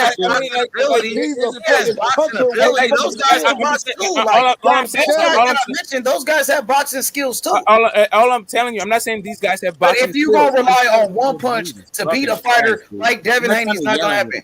Go ahead, Smoke. No, it's not that you did. It's not that you. Money, I fuck with you, but Smoke is getting the smoke. Okay, so Smoke again, go Smoke. So it's not about relying on one punch. Tank's last 6 opponents got knocked out in totally different ways. because this guy hit you with the correct punch at the correct time because he knows how to fucking box. And he was losing rounds though. Like he was losing rounds to Leo Losing Sanders. rounds don't mean shit when you knock somebody out. He was bro. losing I'm rounds sorry, against man. Mario Barrios. He was losing rounds with He Pitbull knocked him Isaac out. Cruz. He knocked Listen, him out. he didn't knock out Isaac Cruz though. Right, so you do know His that hand Devin was Haney hurt. was losing. Okay, so his let's- type of rolling was one punch. It wasn't like he was boxing, setting shit up. No, he just threw one left hook and caught his ass, and that was that. No, that's a lie. Okay, That's a so lie. the thing They is, playing for that. They playing it's for not that. They playing for that. the only problem with that is Devin Haney also loses rounds. Well, who? Against Kambosos and also JoJo Diaz. And he won every round against Kambosos. Are you serious? It don't Okay, matter if you lose a He round. won every round against Kambosos. It don't matter if you Bro, lose a I'm not round. talking about on your. I'm not talking about your scorecard. Who won He the lost fight? 2 rounds to Linares. He lost maybe 3 You rounds to went good for JoJo Diaz. Well, Tank Davis, bro, was down on the scorecards against Mario Barrios, according to Floyd Mayweather, before he got the stoppage. Okay, so And let me ask you what this. happened- So what happened? let me ask you this. So here's the thing. Go ahead. When it comes to scoring a fucking fight, there's 3 people whose opinion actually matters, and that's the fucking judges. Oh, those Not bullshit yours, ass judges. not We know mine, those corrupt and ass not judges. yours, not mine, and not Corrupt Floyd judges. Mayweather's. And Corrupt not Floyd judges. So, Mayweather. Dimitri Bivol, he beat the brakes off of Canelo. Dimitri Bivol was the master boxer, and Canelo was supposed to be one of the biggest punchers. What happened? And Canelo could box too. Huh? Again, you keep talking about these guys as if it is a boxer versus puncher thing. That is not the fucking what's going on with Devin versus Tank. Styles. When people talk about Tank Davis and Devin Haney, well, the people that pick Tank Davis, they say he gonna knock Devin Haney out. That's the only way they say he can win. But I say you can't get what you can't see. And if you think you're gonna go in there and beat Devin Haney just by knocking him out, you already lost. Right. So again, I hear what you're saying, right? I'm picking Devin Haney to win. I'm picking Devin Haney to win. But I understand why people would say that, and you would come away with boxer puncher thing. But that's actually not the correct. But that's actually not the correct way to frame this fight. Like people are taking different going into this fight. Devin Haney's the boxer. But both of them are boxers. The only issue is Devin Haney's the master boxer. He's the boxer in that. Ain't no way Tank Davis gonna go out there and try to outbox Devin Haney. It ain't gonna happen. Right. So again, he can't outbox Devin Haney. That's a damn show. Again, that is the issue. That is just because Devin Haney might be a better boxer, that doesn't automatically turn Tank into a puncher. That is the issue that I'm having with your whole thing. It's like calling Roberto Duran a puncher. Bro, it's like I'm not even talking about Roberto Duran. I'm talking about Tank Davis, and when everybody talks about the hands of stone, they say Tank Davis gonna knock out Devin Haney. Right, because they feel like Tank has power and Devin Haney is chinny. He's not chinny. Devin Haney's never been dropped before. I know, but they look at the Linares fight. They saw him get wobbled. That never got hurt. They looking at it. I understand that, bro. I'm just telling you. That's all cap smoke. Whatever they talking about is cap, and it's some bullshit. That's and all I'm like saying. I said, I have Devin Haney winning. Listen, every time you put the boxer in there with a puncher, the boxer come out on top most of the time. And don't give me that Tank Davis. Oh, he can box too. He can't box with Devin Haney. If you try to go out there and box with Devin Haney, he gonna get beat easy. Hey, Easy. Money. Hey, Go ahead. Prove your point, Money. Prove your point. Tell me how Tank can't box. Tell me that. I never said Tank can't box. I said, but you just said it though. I said Tank can't outbox Devin Haney. That's what I said. How? Because Devin Haney got a way better jab than that nigga. Devin Haney's got better skills than that nigga, better footwork. He's faster, better IQ, better defense. Right. So it's I don't know. So to me, it is a issue of like activity. Tank likes to admire his work too much. He lets guys outwork him. And right. So to me, that is why I would have Devin Haney. And not only that, he can get frustrated and lose focus in fights. So a guy who's constantly adjusting, like Devin Haney, who's not going to just be like, he's not a pattern fighter. He's not a rhythm fighter. You have to go in and figure him out. I see that. I see Tank getting frustrated over 12. Okay. Which fight did y'all see Tank Davis outbox somebody? Like gave somebody a boxing lesson? Which fight? Gave him a boxing lesson? Yeah. I mean, all his fights, all of them. All his fights. I thought Cuellar. I outboxed Cuellar. I thought he outboxed Pedraza. Sure ain't give Barrios no boxing lesson, bro. The only fight where I seen Tank in there box, like use his footwork and all of that shit, was against Isaac Cruz. He did it against Leo Santa Cruz too. And he also did it against Pedraza. And he also did it against Cuellar. He banged him out. He banged Pedraza out. But he also uses footwork to do it, and his counter punching and his body punching. He boxed a little bit, but he was in there like. Man, he walked him down. He walked him down and stopped his ass. Eventually, but he used lateral movement through that whole thing. Like he does all that shit, bro. Not like he gave the man a boxing lesson. Definitely Leo When I talk about boxing lesson, I'm talking about Floyd Mayweather boxing lesson. I'm talking about Shakur Stevenson, Devin Haney type shit. No, I'm saying he goes about his work differently, and he also fights different kind of opponents. He fights guys that come forward. Like they don't have the same guys, bro. I'm just saying, like even fucking Devin Haney used to bang him the fuck out of there. He just got shoulder surgery. Devin Haney's a boxer. I never said Devin Haney. I'm just saying he used to but he used to 1-2 dudes to fuck it. Like he just go in there. He wasn't trying to like go 12 with you and give you boxing. He went on there to beat you the fuck up. He's got shoulder surgery. That's all. Can Devin Haney fight off the back foot? Yes. He can fight going forward. He can fight off the back foot. He can fight going side to side. He's a complete fighter. What are you going to throw? You said that again? What are you going to throw? The jab. The jab. The jab is not a power punch. So the best jab on his back foot. Hey, the jab is the most punch in boxing. What's the first punch they teach you when you box? Is a jab. The jab is the most important punch. Now, what's the most dangerous punch? He gonna hit him with That is a generic statement. The issue right here, important punch in this whole sport. And Devin Haney got the best jab in the whole sport, bro. I ain't gonna lie on that. That is super reductive though. Like at this level, it don't. What actually is the right punch is for the situation. It depends on what is happening at that moment in the fight. I'm trying to tell you, the most important punch can be an uppercut, depending on where the fuck you are in the fucking fight, bro. Who got the most important? The most important punch is the one that knocks you the other guy the fuck out. I seen Larry Holmes win fights with jabs alone. Just a jab. Okay, Lloyd Holmes and Mike Tyson. I saw him lose. I saw him win the jab war and lose the fight. Mike Tyson knocked Lloyd Holmes out. Yeah, when he was 38 years old. No, I'm talking about against Michael Spinks. He won the jab war. We all know they robbed Michael Spinks because they didn't want. No, they robbed Larry Holmes because they didn't want Larry Holmes to break Rocky Marciano's record. I think he did. I think he did better in the second fight.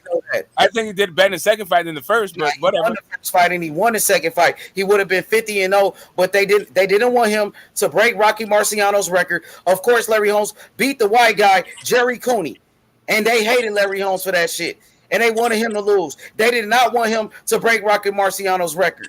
Okay, have you watched that Jerry Cooney fight recently? Yes. Bro, did you see all those nut punches? That was crazy, bro. Cooney fight, right? Yeah. I know Larry Holmes. Like this motherfucker was like just targeting that. That was so many nut shots.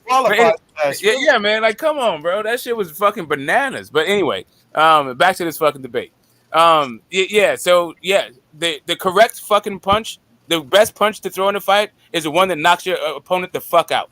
That's the fucking that is the most important fucking punch. That's a fact, though.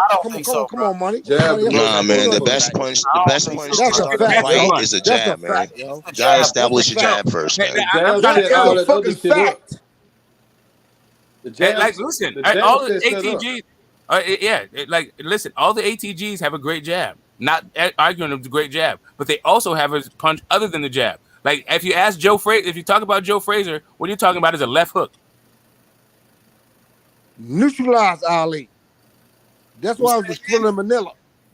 That left jab neutralized Ali. They fought 3 times. Yeah, Ali. Yo, cut it out, yo. Stop, Joe Frazier. I watched them fight. Ali stopped him. Hold on. Ali beat Joe Frazier 2 times. When Ali got a retirement, my nigga, 3.5 years out the ring, nigga. And Ali, I thought won that first fight. Frazier, they fought 3 times. And they wanted Ali to lose. That jab, that left hook jab. The jab is the most important punch in boxing, bro. Neutralized Ali. That's all it was. Bro, Ali beat Joe Frazier, though. When he won that fight, though. Yo, but Ali took a beating from Frazier. Who took a worse Ali beating? took a beating from Frazier. Who took a worse beating? Joe Frazier, after that first fight, was in the hospital for a whole month. He almost died after that fight. Smoke. And the Thriller and Manila, Joe Frazier lost. You know what Joe Frazier says? Joe Frazier says at least he doesn't have Parkinson's, right? That's what Joe Frazier said. I'm not saying. I'm sorry. I'm saying the wrong name. Money. You gotta realize, Ali went with Frazier 3 times. Why did they fight beat him 2 times? They fought 3 times. He beat him 2 times though. He did. Who beat who 2 times? Muhammad Ali beat Joe Frazier 2 times. But Joe Frazier beat him. was his toughest fucking fight. The first time that Joe Frazier beat him, Muhammad Ali was out of boxing for 3.5 years because they suspended him from the sport of boxing. Religion beliefs. Because so he did not come back to fight, but he didn't come back to fight Joe Frazier. He fought like 3 guys. He came back. I already know. He fought Jerry Corey, and he fought Oscar Bonavita, and then he fought against Joe Frazier in the 3rd fight. Back. Right? That's why it's called. That's why it's called Thriller Manila. Joe Frazier out the ring for 3.5 years, couldn't box. But he wasn't out of the ring. Okay, so when he was out of the ring, he didn't fight Joe Frazier. He came back and fought a different dude. Jerry after 3 years. Jerry Corey. That is the guy after 3 years. Not Joe Frazier. Oscar Bonavita. The 3rd fight back was against Joe Frazier. That's my point. Is that he fought several times. He wasn't out of the ring. I know, but what I'm telling you, Ali was suspended for 3.5 years out of the sport of boxing. That's when they beat him. But when Ali was, active, before the fucking suspension, Ali was undefeated, my nigga. And the best is, and his prime was wasted on the couch, right? And that's what I'm trying to say. That's totally thing. So he was not the same guy. He wasn't the same guy. But none of that is my point. None of that is my point. My point is, smoking Joe Frazier is a motherfucking ATG, and what he is known for is not no fucking jab. He's a beast. I never said he was known for a fucking smoke. That's what I'm saying to you. The greatest he's known for his jab. No, he's no exactly no You're the fucking Muhammad Ali, the greatest of all time. He's known for a jab. Sugar Ray Robinson. Well, he's also known for the rope-a-dope. That's our point. He's also known for the rope-a-dope. You know what I'm saying?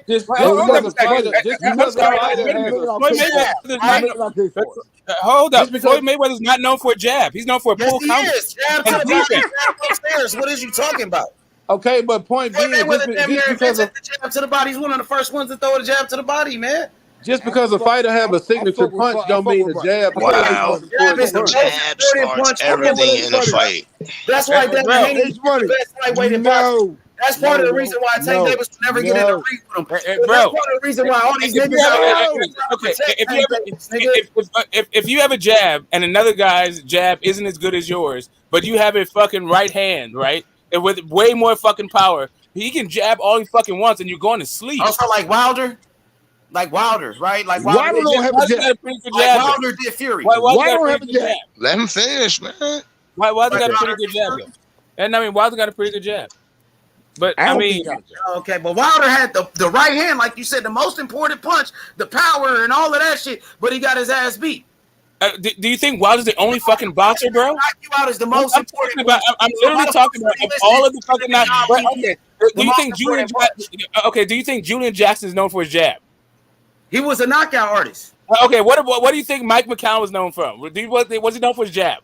Shit, he was an all-around fighter. He could body punch. He was known for his left hook to the body. Body snatcher, right? Body snatcher, correct. Left hook to the body.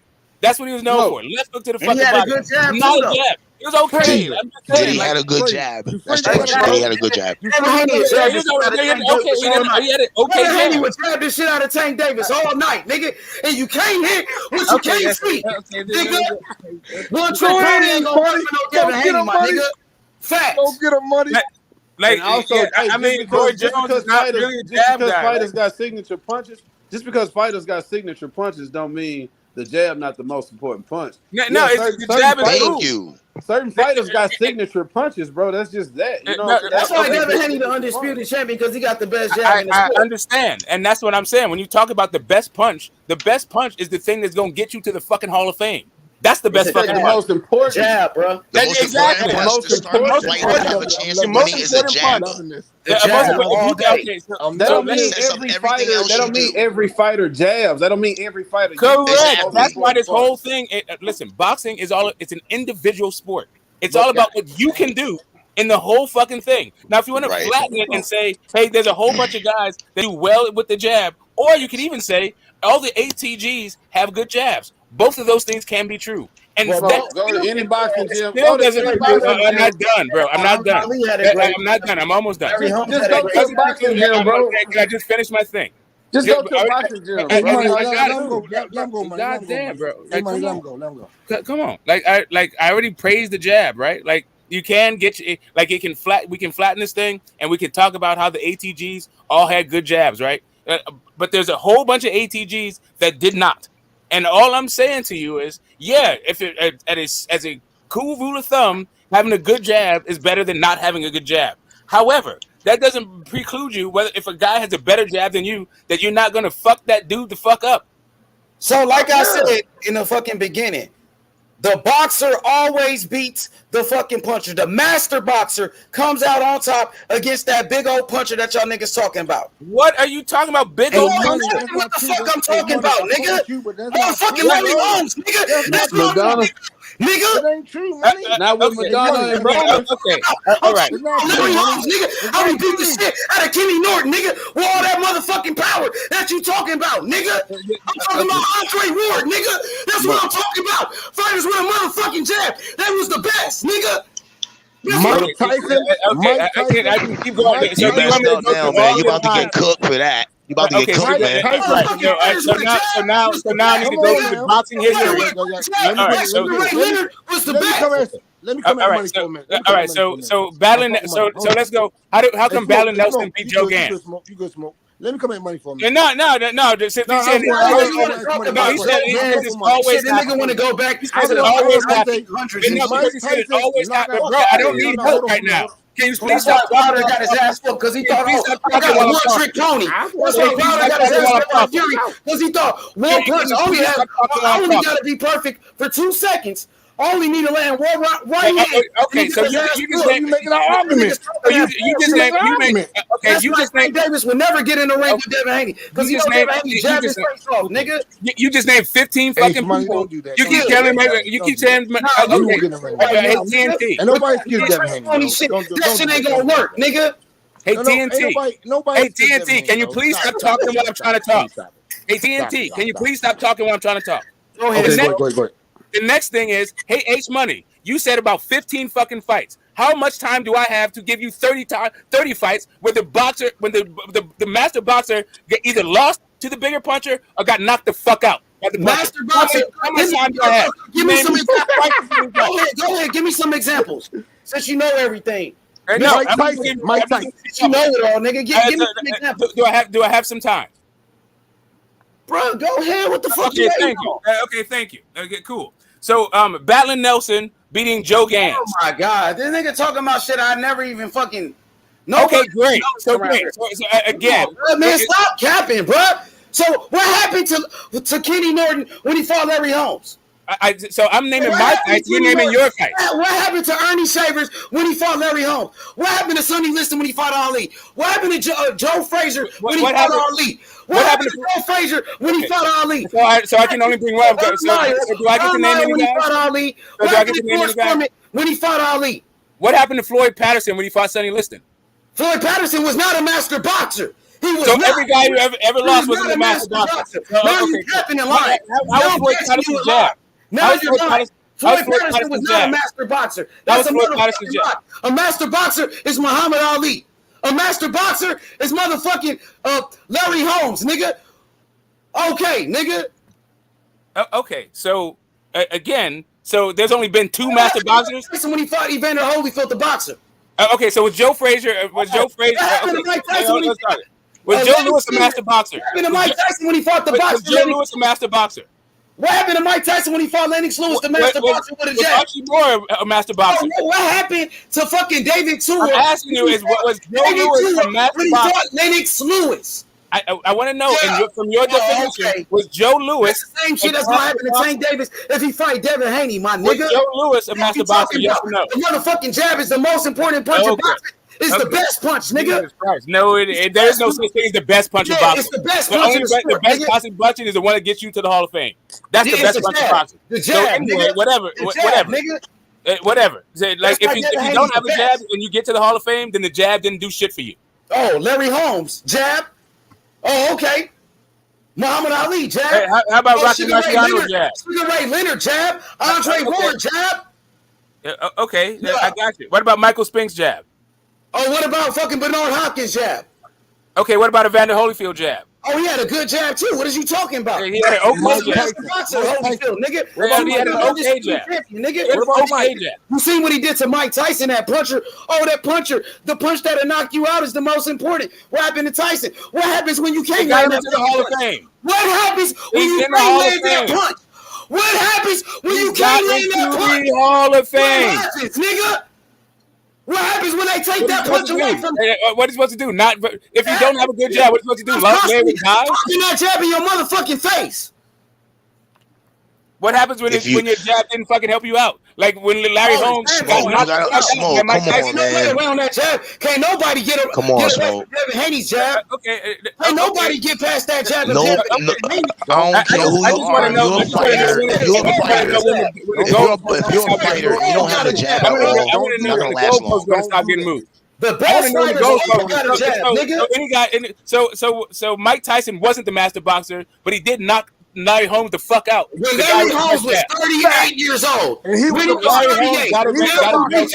We were talking about a 38-year-old Larry Holmes. I'm sorry, did Larry Holmes was 38 when he had no legs. His legs was gone. Didn't Larry Holmes become a champion after? I thought Larry Holmes became a... That's why Tank Davis don't want no smoke with Devin Haney, nigga. Okay, so Larry Holmes became a champion after that. But your body changes as a Larry Holmes was a champion after he fought Mike Tyson. Nigga. Larry Holmes was a champion after he fought Mike Tyson. You show me a great fighter that didn't have a fucking jab, nigga. Larry Holmes. You show me a great fighter that did not have a jab, nigga. Mike Tyson. Mike Tyson. And Mike Tyson threw a jab, nigga. He threw a jab. You act like Tyson threw jabs. Tyson threw jabs. What do you mean don't have a jab? Like what do you mean by don't have a jab? Oh, that don't have a jab. Like Ryan Garcia. Like motherfucking Ryan Garcia. Ryan Garcia throws a jab. You know what the fuck I'm talking about? No, I don't know what you're talking about. Mike Tyson throws jabs. Guess what? Wake up and smell the coffee, my nigga. Wake up and smell the coffee. What are you talking about? Like you go from master boxing to no throw jabs. Like now Mike Tyson a jabber. You definitely capping, nigga. The jab is the best punch in the whole fucking sport. You literally just used Mike Tyson as an example for not having a jab. That's why Devin Haney undisputed, nigga. Okay, let me ask you a question. Let me ask you a question. Let me ask you a question. All you doing is talking while I'm trying to talk. Let me ask you. Use Mike Tyson. You just used Mike Tyson. Okay, you just used Mike Tyson. You just used Mike Tyson. You just used Mike Tyson as an example of not having a jab. Question, Smoke. All you guys are doing is just talking while I'm talking. Why you doing let me ask you a question, Smoke. One simple question. Let me just fucking Smoke, let me ask you a question, bro. I got you, bro. But let me speak and then ask you a question. Oh. You just used fucking Mike Tyson as an example. You asked you a question about I got you, bro. Can you please stop trying to over my shit? I got you. I got you, bro. Can you ask your question after I'm done making my point? My question is, did Tyson ever set up any of his punches in his career throwing a jab? Hey, Alden, can you ask your question after I'm done making my point? Thank you. Go ahead. You just used Mike Tyson as an example for not throwing a jab. I brought Mike Tyson up. Again, we just brought up Mike Tyson knocking out a 38-year-old. Again, you gotta reaching now. You gotta do better than that. Okay, really, I'm just trying to talk uninterrupted. So you just used Mike Tyson as an example of not having a jab when you brought up Evander Holyfield. I said Mike Tyson didn't have a jab, but he didn't have a great jab. Great. I said fucking boxer Holyfield beat Mike Tyson. He had a jab. Okay. Holyfield was the boxer. Mike Tyson was the puncher. You said a knockout punch is the most important punch. That's what you said. But like I said, when somebody take that punch away from you, neutralize your greatest weapon, What are you gonna do while Devin Haney's still popping that jab in your motherfucking face? Okay, again, you totally misinterpret what I said. I'm talking about the result, not the ability to take the result away. What I'm saying to you is, once you get knocked the fuck out, that is the punch, regardless of what it is: a left hook, a overhand, a right hand, a jab, whatever the fuck it is, whatever it is that ends the fucking fight for you is the best punch. Man. You keep talking this power shit, nigga. That's what you talk about. Nigga, skills wins fights, nigga. Skills wins fights, nigga. Skills, nigga. No, knockouts win fights. Nah, skills wins fights, nigga. Every single fight that wins fights, knockout, if that's the case, if that's the case, why George Foreman didn't beat Ali, then, nigga? What? Yeah, if that's the case, why because he didn't knock him out. If that's the case, why Jimmy Moore didn't beat Larry Holmes, nigga? Because he didn't knock him out. Yeah, nigga. If that's the case, why Kovalev didn't beat Andre Ward, nigga? Because he didn't knock him out. Okay, nigga. So that knockout shit don't mean shit. Ali don't mean nothing. You go in there with a great boxer. How come Ward beat Kovalev? It don't mean shit, nigga. It don't mean shit. Okay, knockouts always mean shit. It means you won the fight. That shit, like, every single time, it means you won the fight. Nigga, skills wins fights, nigga. Sometimes it doesn't, and sometimes it doesn't. But knockouts always win. Well, most of the time, skills wins fights. That's knockouts always win. Knockouts win fights. Skills every single time. No, a lot of the time, skills don't win fights. Every single time, knockouts win fights. The boxer going to beat the puncher. Point blank. Period. The boxer every single time, especially when you got a master like motherfucking Larry Holmes, nigga, and fucking Muhammad Ali. Larry Holmes, yeah, man. 48-0 until they become 38, right? 48-0 before he lost. Until they become 38, right? Even though they become champions after that. Problem because they didn't want him to break Rocky Marciano's record because he was a black man, and we all know that. That's true, man. That's facts, man. So whatever. But come on, man. You can't be playing like Tyson. Come on, man. My thing is, I was saying is that even when Tyson was the puncher, if there's one thing that Tyson was trying to do in the fight, even though he wasn't good at, was throw a jab. Because sometimes the jab is what gets him inside to launch his punches. So you gotta have a jab to set up your other punches.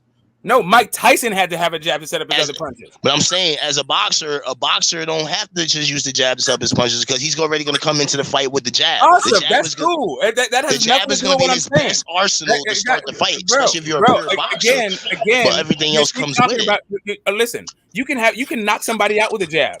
Cool. My point to you is knockouts always win fights 100% of the time. Hey, Method. That is what wins. Always. A lot of people. Mayweather knocked out when he fought Floyd Mayweather. Floyd Mayweather gave him a boxing lesson. Perfect example. Mayweather and Pacquiao. Mayweather master boxer. Pacquiao power puncher. All of that shit. What happened? Fucking Floyd beat the shit out of Pacquiao. Again, what does that have to do with knockouts always win fights? Nothing at all. Hey, another example. Method. Sugar Shane Mosley, right? You said a guy that really didn't have a jab. But what happened when Shane Mosley fought Winky Wright? The man with the best jab in boxing. Winky Wright fought his ass 2 times. What happened when Shane Mosley fought Vernon Forrest? What happened to that? Oh yeah, we know what happened. Vernon Forrest jabbed his face off. He was jabbing his ass off. Come on, man. Yes, and guess what? Guess what? You can have it the greatest jab on the earth and still lose fucking fights. Because the only thing that always 100% wins fights is fucking knockouts. Always. So you're saying the best? So you're trying to say basically a puncher's chance is a better chance of winning a fight than boxing and jabbing? It's always the best fucking punch. I ain't saying he's saying that, but it kind of whatever the fucking punch is. It could be a left hook. It could be an overhand right. It could be a jab. It could be whatever the fuck it is. But as long as it fucking knocks the other guy out, that is the best fucking punch. So what happens when you can't knock somebody out? So what happens when you can't knock the guy out? Then you didn't knock him out then. Then you're gonna fucking lose. Then you didn't knock him out. But it still doesn't. But the knockout punch is still the better punch. Exactly. The best punch. The knockout is still the best punch. Nigga. You got more. I don't. Yo, look, man. I don't care who got the power. I don't care who got the powerfulest punch in the game. If you got the powerfulest punch in the game and that's eliminated in a fight, and you're fighting somebody that's a pure boxer, you do not win. And you didn't knock him out, bro. It still doesn't negate the fact that knockouts are still 100% how you end a fight. If I'm in the streets, right? Fuck, I don't understand what you guys don't understand Y'all about niggas this. capping like crazy, bro. So It's according not to that you, Ryan fucking difficult. Garcia, You're making this shit way Ryan harder than it Garcia needs to is a be. guy with a knockout punch. So you would say Ryan Garcia. What you think about his punch, Smoke? Ryan? Yeah, what you think about his punch? That left hook. I think it's good enough for fucking Fortuna, like whatever. But I'm talking about all of boxing, not Ryan Garcia. I'm talking about all of boxing and all of boxing history. Everybody who ever laced him up, everybody who will lace him up. The knockout punch is always the best fucking punch. Nah, it's the jab.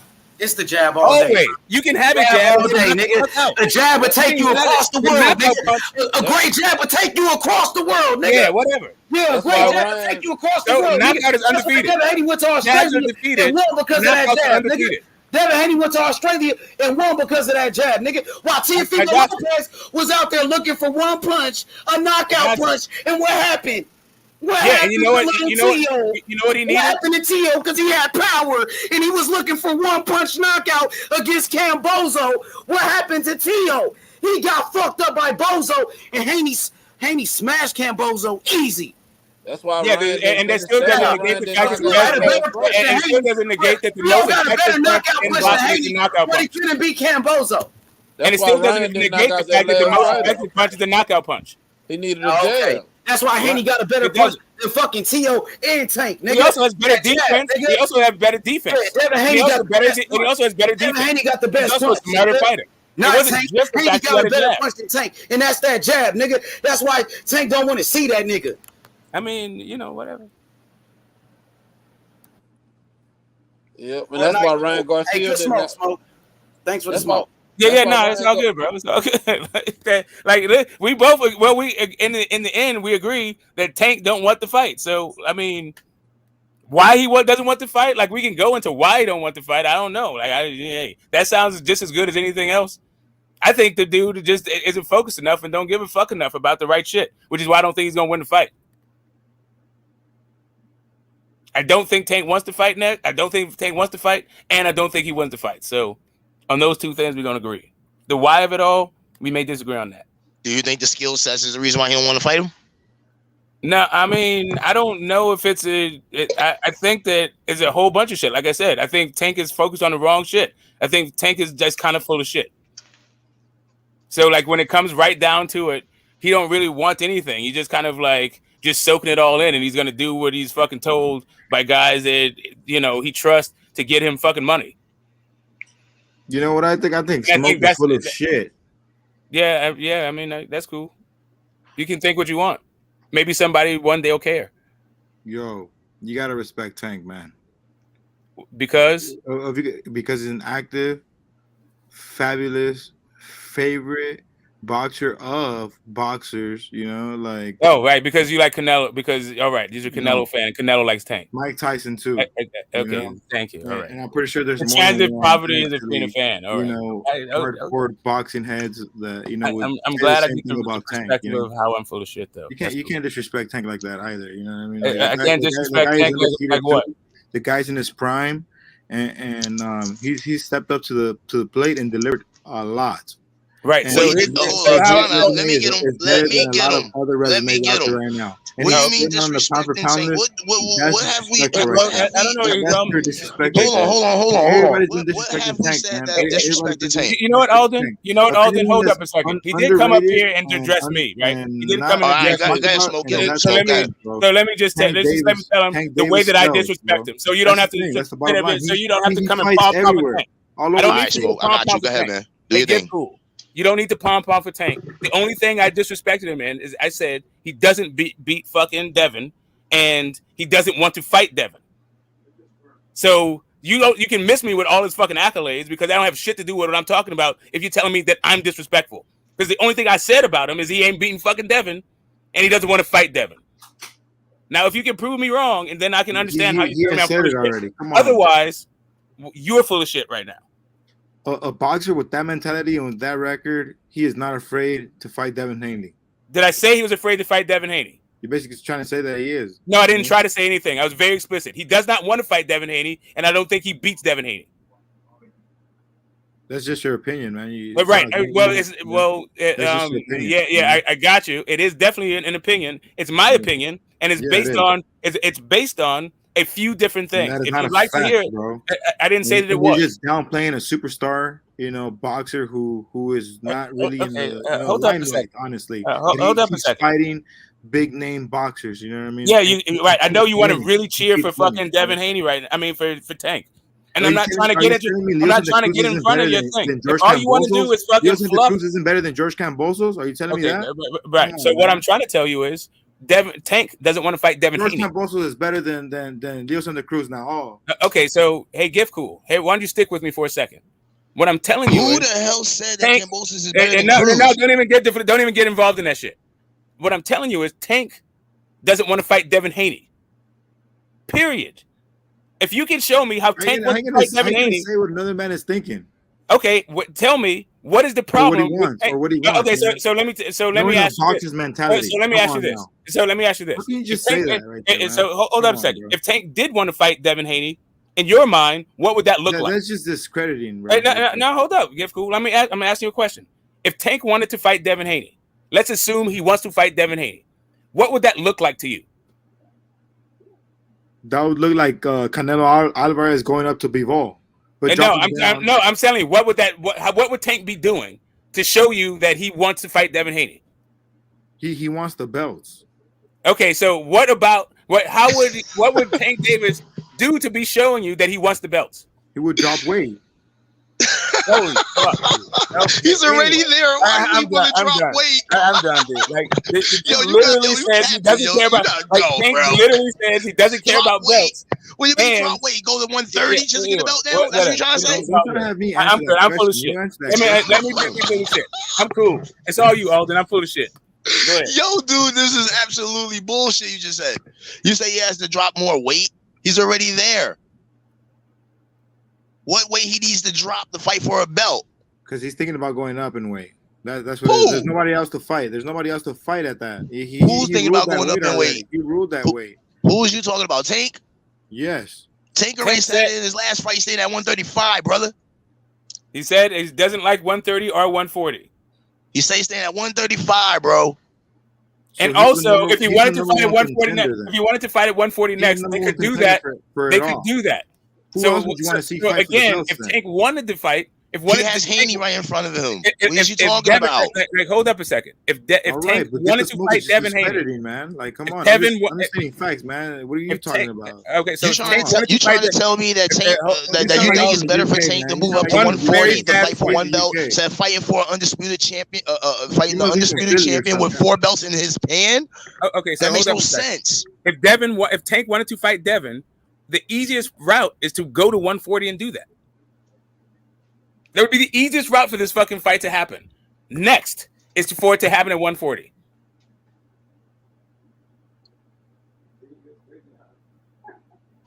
And now you just turn yourself into a promoter.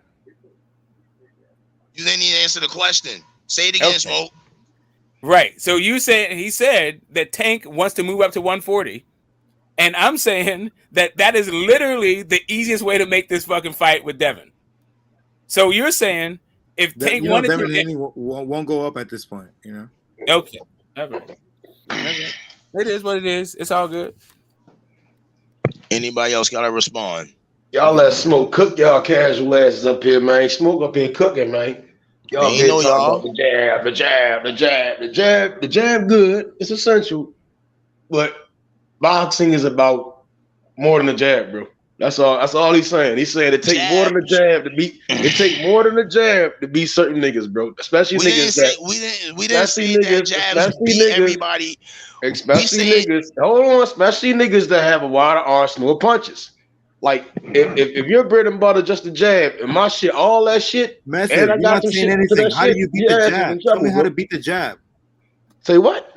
You're not saying anything. You go find out how to do it. Don't ask me shit. You go find out how to do it. That's what I'm telling you niggas nowadays. Get your ass off the couch and go take your ass to a gym. Then go see it for yourself. Stop. I'm not giving niggas no handouts. And Y'all go trainers find that teach shit you out. how to throw the damn jab. That's what trainers teach you. Well, if y'all want to know, I'm gonna charge you niggas. That's what I'm gonna start doing, charging you niggas. Y'all keep asking all these Tell me that questions. you go to the gym and the first thing the trainer's teaching you is how to Y'all knock said the somebody out. first thing He's not setting you up to know how to box. the hit for me is that if you don't know, don't argue about the shit, bitch. You'd be like, oh, They ain't arguing. It's what's real and what's not. Nigga, the nigga up here telling you some shit, and y'all keep want to argue with him about the shit, and he telling you nobody has no, it's not this, it's not that. He telling you it's more to boxing than what niggas. A lot of niggas just say certain shit without any context. I can easily say, oh yeah, the jab is the most important punch, but why?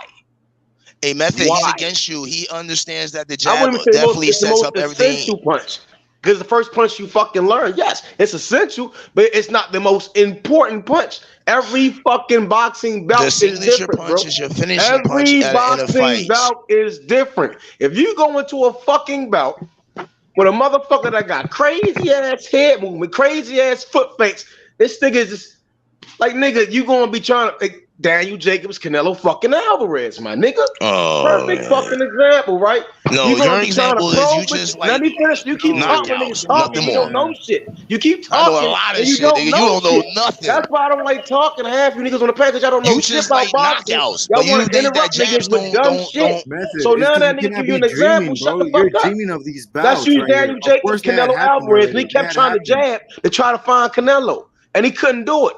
And then they ain't still stuck there. His feet not moving no more. He just throwing a punch, and he's still confused. And it's too late by that time. He getting counted by the shit. Because niggas don't know what the fuck they talking about. It wasn't certain punches. It's sometimes it's situational shit. Sometimes it don't call for no fucking jab. Okay. Sometimes What did Bivol do to Canelo in the last fight? What did Bivol do to Canelo in the last fight? What did he do? He jabbed his ass all night. Nigga, he let him gas out. He gassed him out. Then he beat him up. The fuck we talking about? What he beat him up with?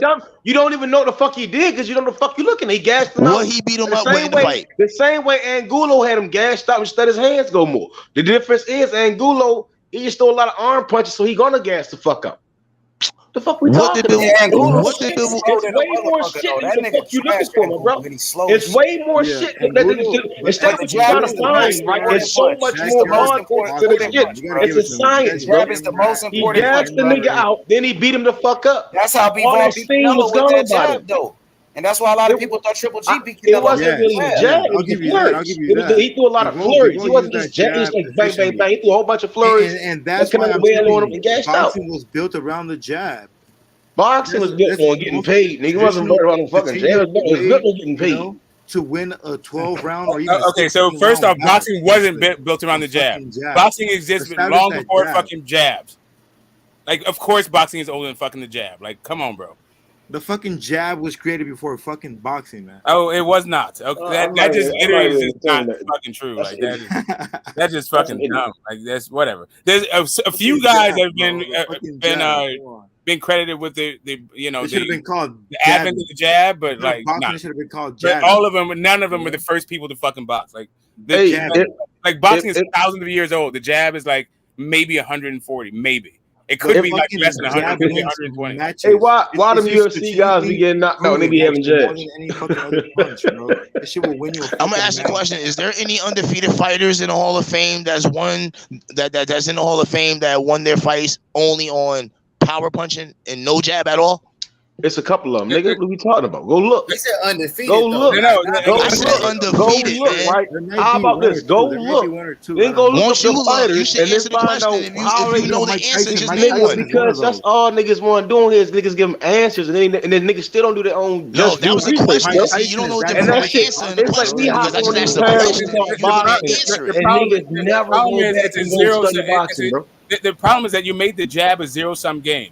You've gone from zero jab to you have to have a great jab, right? At a certain point, you have to understand that if your game is not predicated on you having a jab, then what are you talking about when you talk about the essential nature of a jab? You even go to the boxing fight. That's the thing. Right. If your game is not predicated on the fucking jab, you don't go on the fucking blueprint. You know, Styles made fights and certain fighters that you have to come in the ring with, depending who it is. And it's not the jab that's beating them niggas, bro. The nigga ain't just beating them with no fucking jab. It's more shit. Like, y'all sound fucking dumb, bro. 1, 2, 3, 4, 5. Y'all sound Did dumb. I just say Styles? Didn't I just say Styles make fights depending who he fights nigga, it's not the jab that's beating the nigga. It's the angles, my nigga. It's really the Haney beat Kambosos with a jab. You have no man. You Haney is capping, an bro. excellent fighter. He knows how to open combinations. He knows how to make So sure in the all boxer reality, right? opens Was up it the on him jab that beat Kambosos, or was it the time up that beat Kambosos? It was the jab, man. He beat him with a jab. It was the jab. He beat him Again, with a I'm gonna ask the question again. Was it the jab that beat him, or was it him clinching him? Nah, it was the jab, nigga. He was jabbing his face off the whole Devin fucking Haney fight. has a motherfucking accurate. He was jabbing his face off the whole his jab fucking is fight. about 80 to 90%. You act like Devin Haney only got one jab. He has different jabs. He has multiple different jabs that he throws. He throws them with both hands. Come on, man.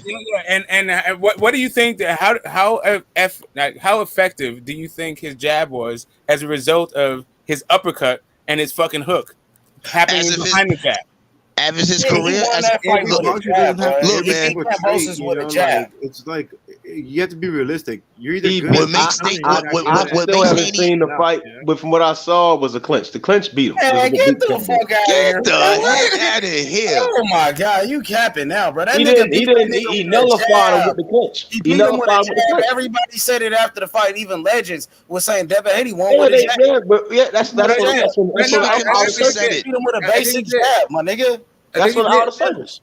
I think he definitely like dominated and You the guys whole can't thing get with the mad jab. when someone calls. I don't have a problem. Like, I don't have a problem with too, saying that whole there thing. was a lot of hugging in the fight. You know what I mean?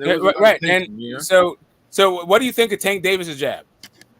Tank Davis is don't use it that much, but when he uses it, it's good. He don't throw it like devastating. Exactly. And if he uses it more, it's even more dangerous to his arsenal. Jab is very devastating. So let me ask you he barely used the jab. He barely throw what it. do you think? What do you think of Andy Ruiz's jab? The guy throws. I don't think he should have. I don't think he nothing. throws some jabs. Yeah, he throws something that allows him to open up You combinations. see, AJ in the rematch came out with the jab with Andy and beat him with the jab. Was moving around and jabbing him. That's why this fight against Luis Ortiz is going to be a great fight because Luis Ortiz has a good jab too, and then we'll see how efficient or how good his training camp has been, or we'll see how much he's been putting in work in the gym. You know what I mean, or where his mind is at. Because if he beats Luis Ortiz, by knockout or even 12 rounds, like just clean, like you just win by out. Hey, look, I got somebody new trying to join. Let's make sure he ain't no troll. I want to make sure this ain't no fucking troll. Hold up, bro. It's gonna be a good fight, bro. What it is, bro? You ain't no troll, is it, my guy? Nah, no troll, man. What's up with it? Yeah, nothing much, man.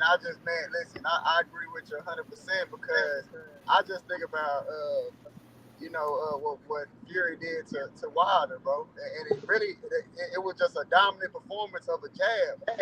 You know what I'm saying? Like he jabbed Wilder all 3 fights. It was jab, and Wilder, what they say, the great eraser, it didn't erase you. What do you think of Tim Bradley's jab? It was good enough to give him belts. Right, so it's good enough to give. So where's the jab in the Provodnikov fight? Yeah, that shit ain't work then. That's for sure.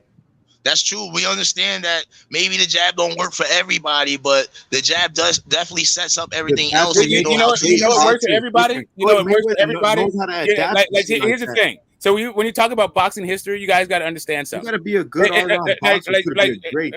Let me just tell you something. If you didn't knock somebody out, it used to be an automatic draw. The knockout punch has always been the most fucking important punch in boxing. Always. It still is. From way back when into fucking today. The punch that knocks your other guy out with, the punch you knock the other guy out with, is the most fucking effective punch in fucking boxing. That's true. 100%. 100% success ratio. All right, as a finishing a fight, but what is the most important punch to have to start a fight before you knock your opponent out? It depends on your fucking style. It depends on your stature. If you got short ass arms like Diego Corrales, you might want to come up with something better than a fucking jab. Name your top 5. It's too much shit to talk about. Name your top 5. I like it. Jab topic tonight. Be talking about the jabs. Last Y'all night was the don't know belts. shit about no fucking jab, bro. Because he just gave a perfect example, and it's just like y'all just don't know shit. Hey, look, name the top 5 greatest fighters, and you're gonna see that top 5 is full of great jabbers. Name the top 5 greatest fighters, and each one of them, each one of them are great with the jab. It literally is known jab. Name every one on this panel can name their top 5 greatest fighters, and every one of them gonna have a great jab. Man, each can name a dozen. Hey, I'm gonna tell you. Come on, man. Who has a fantastic jab? I don't know. Like it depends on if you have Rocky Marciano as one of your favorite fighters, right? It just depends on my favorite jab was Oscar De La Hoya. That's it, bro. I mean, I like Ike Cortez jab. I mean, if you just want to talk about guys with great jabs, like that's a different fucking category, right? That jab was fucking picture perfect. Yeah, I got you. But guys with great and Oscar De La Hoya lost to dudes that did, you know, Sweep, he had one. That's it. That answers our question too. You know what I mean? The guy had a fantastic jab, you know, and look what kind of career he had. A Hall of Fame career, even though he lost big fights. Let's keep it real. Sweet Pea was boxing the hell out of De La Hoya. He should have won that fight. He was using the jab and all. Why he ain't get that victory? So was it the jab that beat Oscar, or was it everything else that beat Oscar? Those were exciting rounds right there. You know, those were good boxing rounds. That's why people would pay for that Golden Boy fight. You know what I mean? Because that jab would just make that open up that fight. You know, for both fighters. You know what I mean? In a way, you know what I mean? Like, I agree with that. I agree with that. Like, when you counterpunch, you ain't only counterpunch before he lost to Floyd, before Pacquiao, you know, took away all that from everything. You know, come on, man. That guy. What does counterpunching got to do with it? He didn't counterpunch in the beginning of the fight. He was boxing him at first. It was a boxing match at first. Y'all niggas retarded, bro. Sweet Pea was boxing De La Hoya in the beginning of that fight. What is you talking about? Oscar was a set up puncher. When he couldn't set up punches no more, his career was over, bro. Again, every bout is different, right? Some niggas, it all depends on the boxing. Y'all was talking about Devin Haney and Tank, and I'm kind of damn near tired talking about because it ain't going on. But he has the we're talking about boxer versus boxer. Again, it comes down to, like, again, some people think a guy fighting long and tall is pure boxing because they don't understand the concept of a shorter fighter being a pure boxer as well. And that's where the disconnect comes in for me. Yeah, you get what I'm saying? Because most niggas think about pure boxing as a tall nigga fighting long and tall. And I'm like, you have to understand boxing on all angles to understand the difference. Yeah, but you know, Tank, the thing that makes Tank special is not his knockout ability, it's his counter ability. And it goes hand in hand with his knockouts. So like if anything about Tank that to highlight is his ability to counter. He won't be able to counter against Hank. He's not going to be able to counter. It will be tough to get that one knockout, you know, that one hit knockout against Haney for sure. Mm-hmm. Tank don't just. I'm saying, like, the way y'all see it, right? It was weird to me because like y'all keep saying like the nigga just loading up throwing one punch, or like he out there. Y'all like he fight like Conor Ben or something, right? Because you know that's kind of it's like he's Conor Ben or he's like he's some one of them lower tier niggas who ain't got no eye. Like, that's tripping me the fuck out because he don't fight that way. And it's it's like that's the disconnect. Like you too many fights out there with him fighting, and it's like y'all keep saying he's just waiting on one punch. I'm like, Nick, he's definitely not waiting on one punch, bro. He does a whole bunch of shit in the fight, setting some shit up. I said counter, bro. I ain't saying. And it's not always a counter. I mean, with let's use Leo Santa Cruz. It ended with a counter, but he was setting shit up from the opening belt, getting off, letting his hands go, and then he hurt Leo Santa Cruz by letting his hands go, and then walked his ass to the corner, then counter. That was a real trap. Hey, look, he lost almost every round of that fight. Of that fight. So no, see that's what another disconnect comes in again, and that's why I only talking about boxing. Like, it's how can you say he lost every round and legitimately after the third round when he started walking away with the fight? Almost, he lost almost. Every he did not almost lose every round. Again, it's a boxing bout. Right? And anyone that knows boxing, that's not how boxing works. You might have been doing this, then and there, but then you get your ass knocked out. So let's just say you were correct, right? He was losing every round. It's a fucking bout. 12 rounds, championship fight. None of that shit matter once you get your ass knocked the fuck out. And I think that's one of my major issues on panels that niggas don't understand the word bout. It's a Oh my boxing god, bout. this is hilarious right now. Wait. So Mario Barrios wasn't jabbing the shit out of Tank in that fight He before he wasn't knocked him out. doing shit. He wasn't doing shit. He was putting himself in more danger as the fight went on, bro. It comes down with the fuck you know what the fuck you looking at. If you don't, if you just looking at some shit on some dumb shit, then you can be like, yo, oh my god, he was doing. But if you do know what you're looking at, you be like, oh, I see what's going on. All right, he great, get him right here. Boom. He gets the nigga, he drops him. Goes a little bit on. Oh yeah, they can exchange some shit. Boom, boom. The fight is over, my nigga. It depends what the fuck you know what the fuck you looking at. Hey, look, but them you rounds, can pick up on some shit. You know what the fuck you looking at. Hey, look, them rounds they matter. Okay, it's the difference between knocking a nigga out and dominating the fighter. Like it's cool. Anybody can get knocked out. Anybody can get knocked What's out. the domination? That's again, it's a lot of perception of domination. Like Bernard Hopkins, Glenn Johnson is a domination. Let me explain what Shakir Stevenson did in his last fight and what Haney did in his last fight. That's dominating. No. Hopkins, Glenn Johnson is a domination. He outboxed him, beat him the fuck up, then stopped him. That's a complete domination. Fury Wilder 2 is a domination. Bro, all of that domination. Like it's legit boxing, then it leads to the knockout. You ain't knocking the motherfucker out. I can't put the word domination on it because you ain't legit. I say you outpointed the guy, but we gotta use the word domination correctly. Like I'm getting you the fuck up out of here. Bro, no, that's knocking a nigga out, bro. That's different. No. Domination. Glenn Johnson, Hopkins is a domination. You legit domination. Using one Roy reference, Pettianza is a domination. Bro, you listen, bro. You're talking about you're still equating knocking a nigga out. Yes, TKO. Dominate. I dominate you. I legitly make you get. I force you to get up out this ring. Hey, look. I'm gonna use a basketball analogy, right? I can't use basketball and boxing, man. It's two different sports.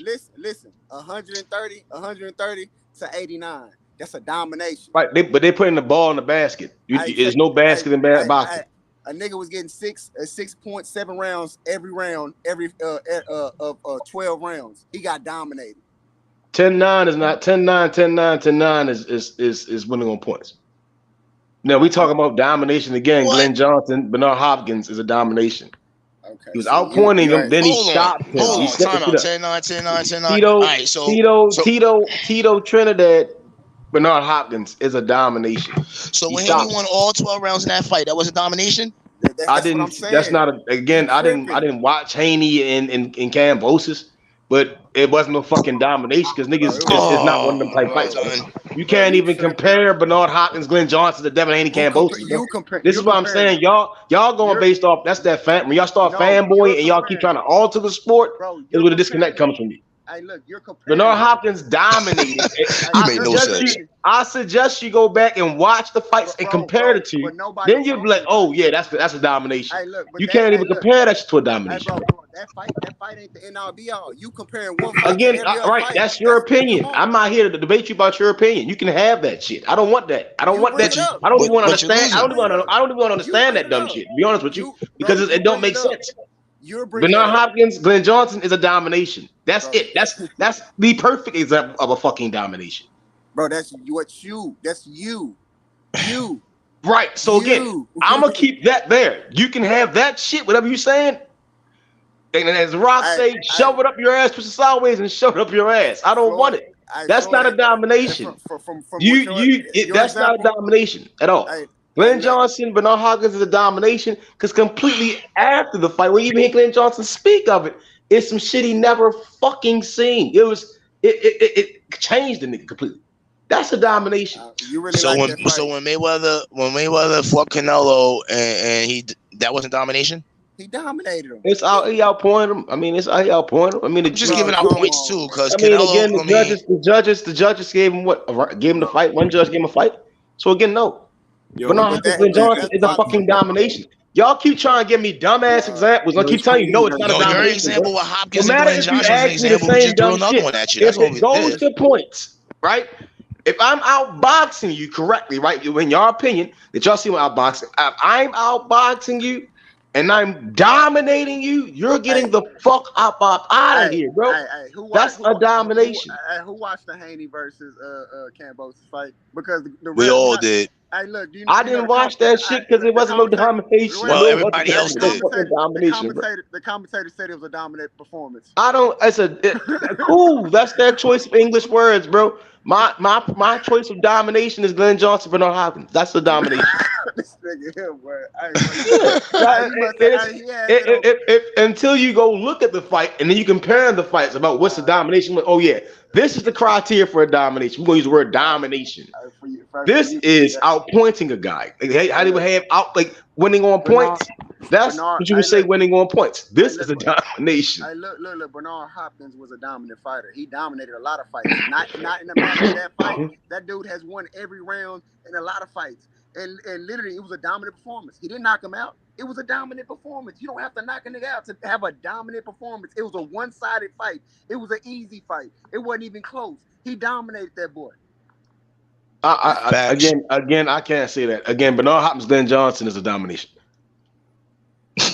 I hear what you're saying, but again, we put both fights side by side. You can't compare the two. You can't even compare the two. It's incomparable. We throwing words around to glorify what we like, and it doesn't suit the situation. Again, Bernard Hopkins, Glenn Johnson is a domination. That's your favorite fighter. Devin Haney, Cambosis is winning on points. That's your favorite fighter. It's two totally different. Yes, one of them. It's one of my favorite fighters. My favorite fighter is Roberto Duran. Yes. I can tell you. Yes. But I can tell you. Holyfield's one of my favorite fighters. Sugar Ray Robinson's one of my favorite fighters. Yeah. But when we use the word domination, we just can't be throwing the shit all around because we like some shit. Winning on points is cool. You won on points. I'm always using Bernard Hopkins, Glenn Johnson as a purest form of a domination because he outboxed the guy, then stopped the guy and got his ass up out that ring because he didn't belong up in the fucking ring. Okay, so listen. Perfect example of a domination. That's how you dominate someone.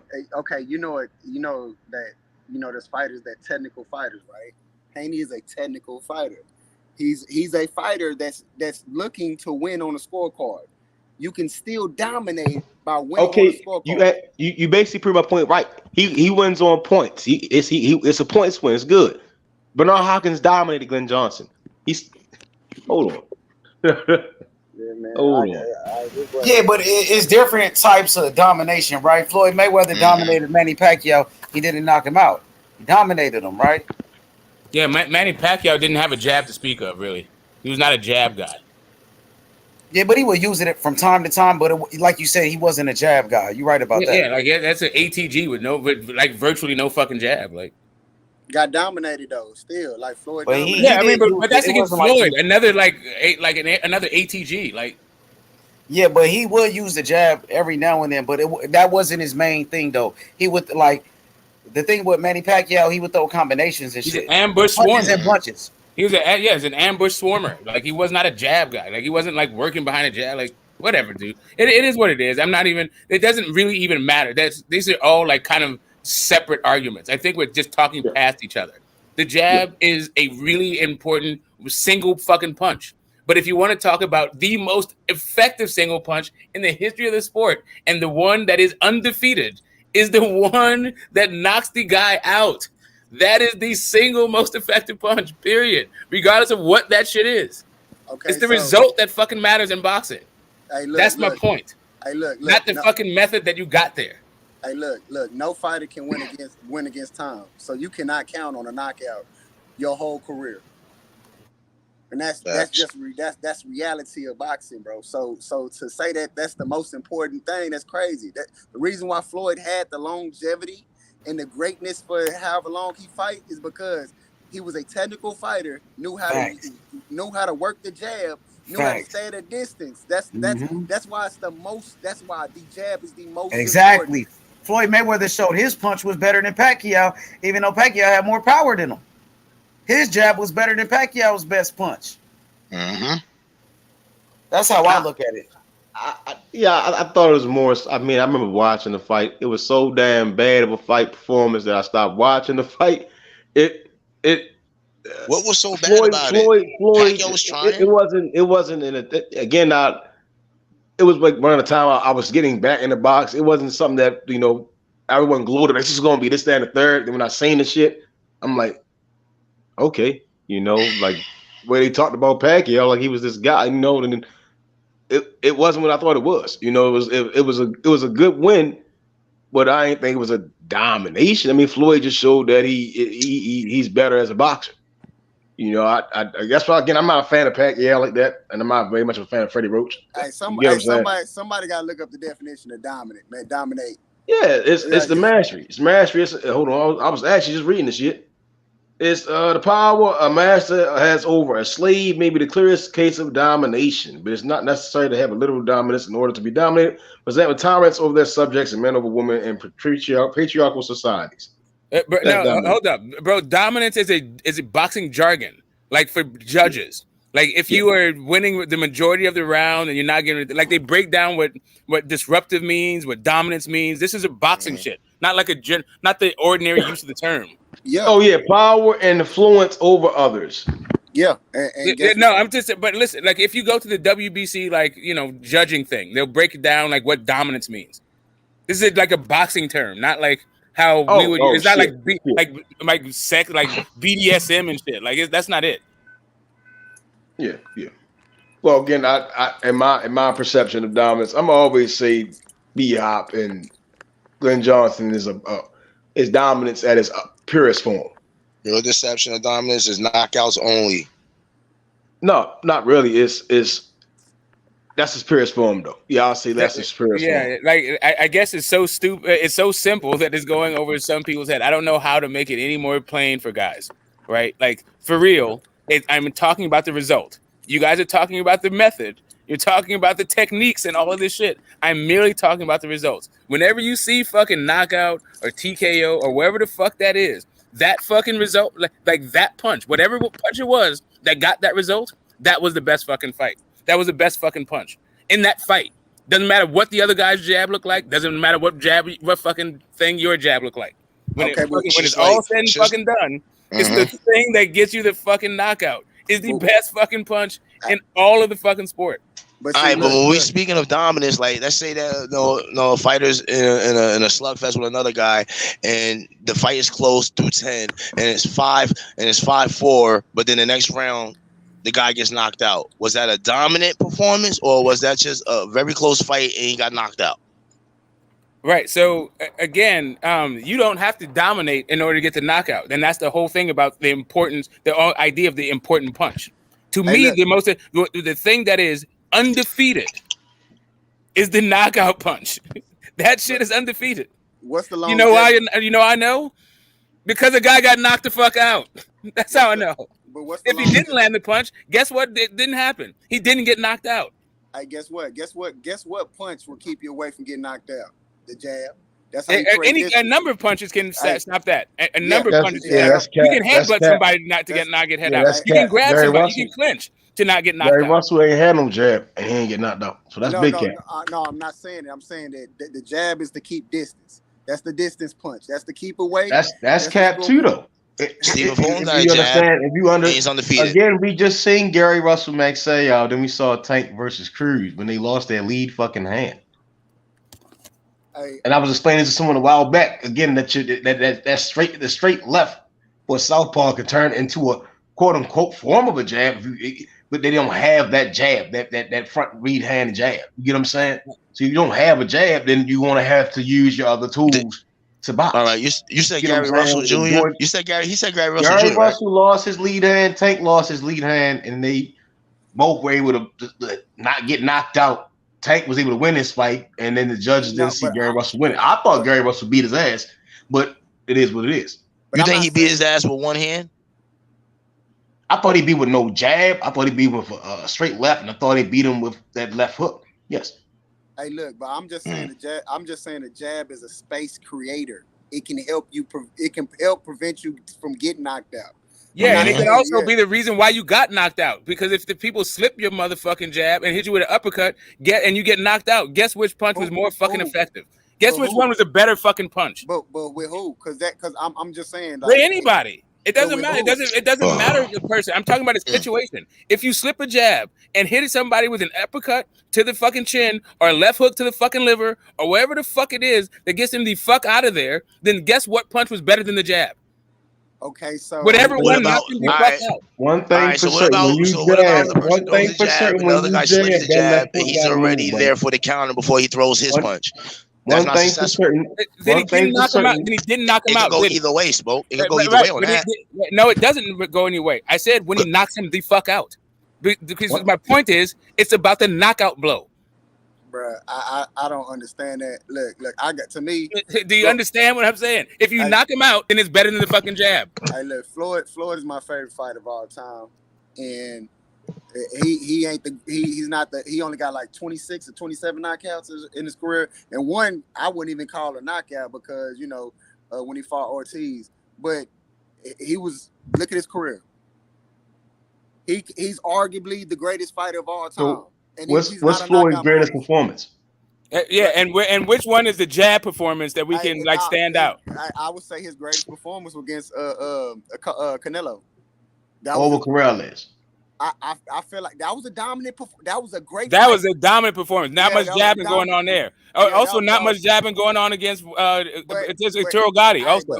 Also, not much jabbing going on against Cody. So none of Mayweather's jabs and established combinations. De La Hoya. But I must no. His greatest performance was against Canelo. That was flawless. No, okay. So you think that was a better performance than Arturo Gotti? That was a flawless performance. Arturo Gotti was also a flawless performance.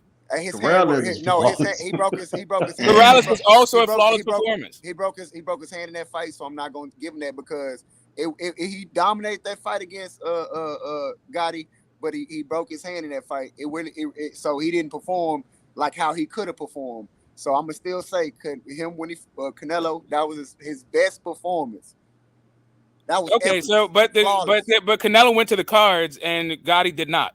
Hey, bro, look, that was a technical knockout. They had to. It wasn't like he knocked the nigga out. No. Right. That's what I'm telling you. The one that stops the fucking fight is better. Even Floyd is mad about the fucking outcome of the Canelo fight because he thought he got fucking robbed in one of the judges' cards. Yeah, that was politics, bro. But that's what I'm trying to tell you, bro. It was fucking better. That's why the Gotti one was better because he fucking stopped him.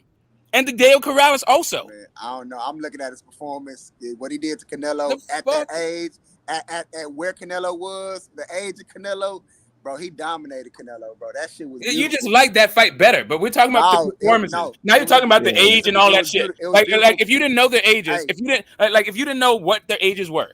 And you just watch the fucking fight. He's not talking about just the age, bro. He's talking about how he fought that fight. It's no way but he also just mentioned the age. He literally just mentioned the age. So you can't have him mention the age, and then you say it's not about the age. He literally brought up the age. So I'm trying to take the age out of the fucking equation. I'm explaining to you why. Simple. No. Just let's take the age out of it. That's all I'm saying. Hey, take the age out of it. Yeah, great. So now you still got Canelo. His performance against Canelo. Watch this. Against Canelo Alvarez. Against I'm gonna say before this year, the face of boxing.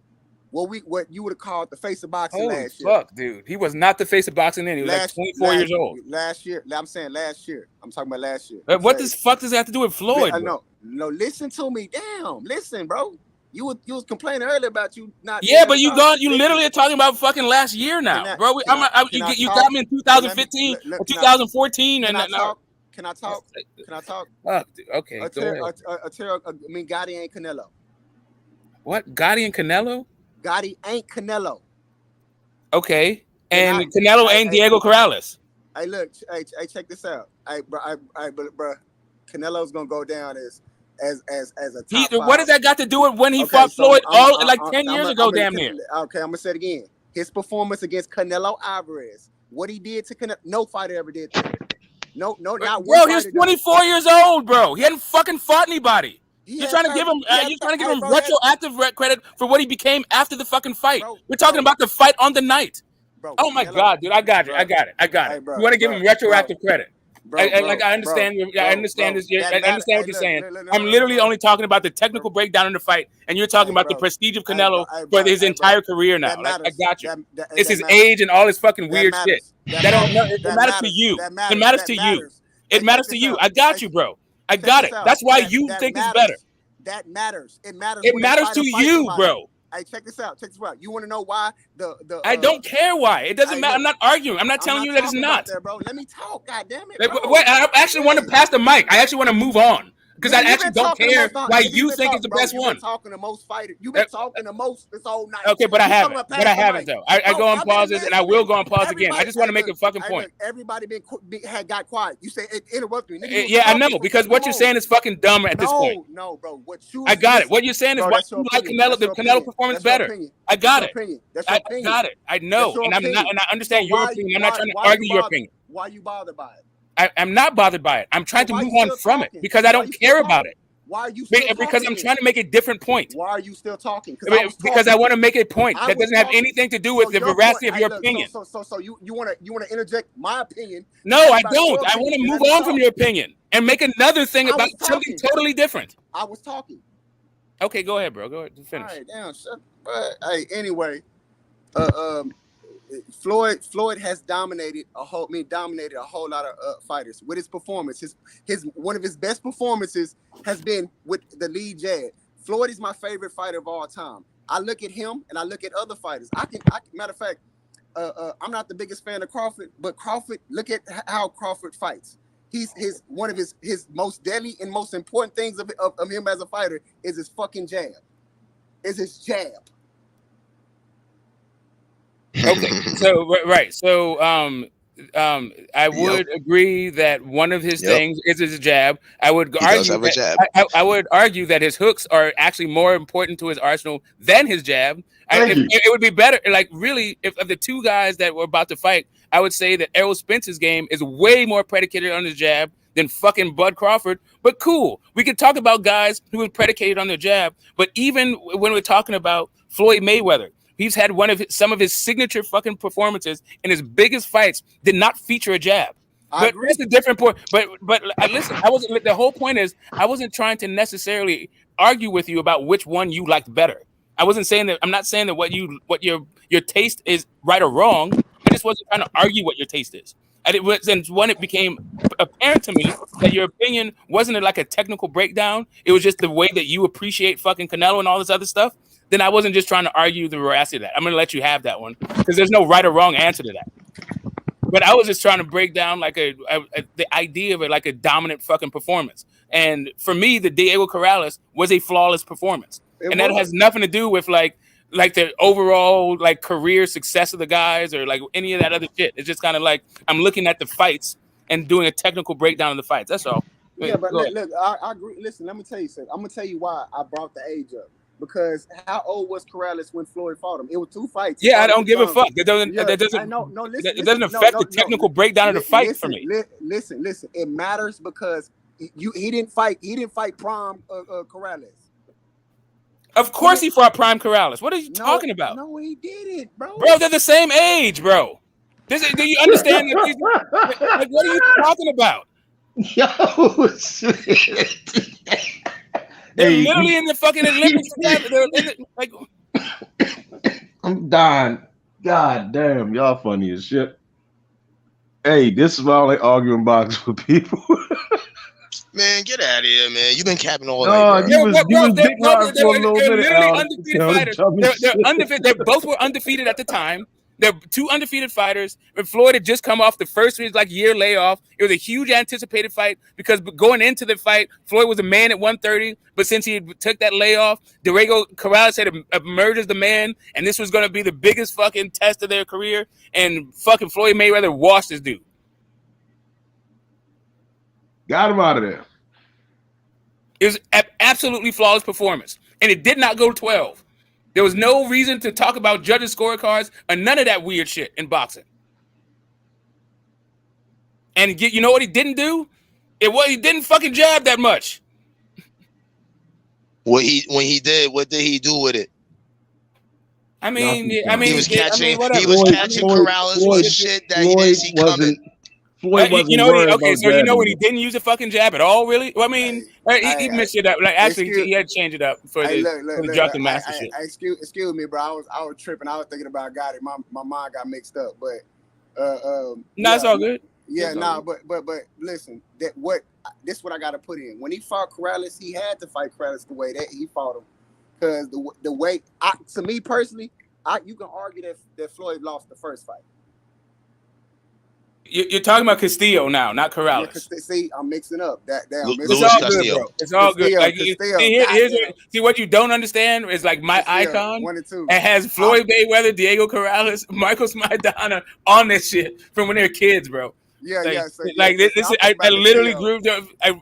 My fucking thing. Let it go. Go ahead. That's my era boxing too, bro. It's Castillo. No, but that's my little brother. These are like my little brother's era. Like I'm a little bit. I'm older than those dudes. Yeah. Nah, that's my era boxing. I just got mixed up. Like, but see, let me put an example. I'm gonna tell you what I feel like this gonna happen if Tank versus Haney. It's gonna be like when Floyd Floyd versus Ab Judah. I think the first 3 rounds going to be explosive, and then it's going to be a boring fight.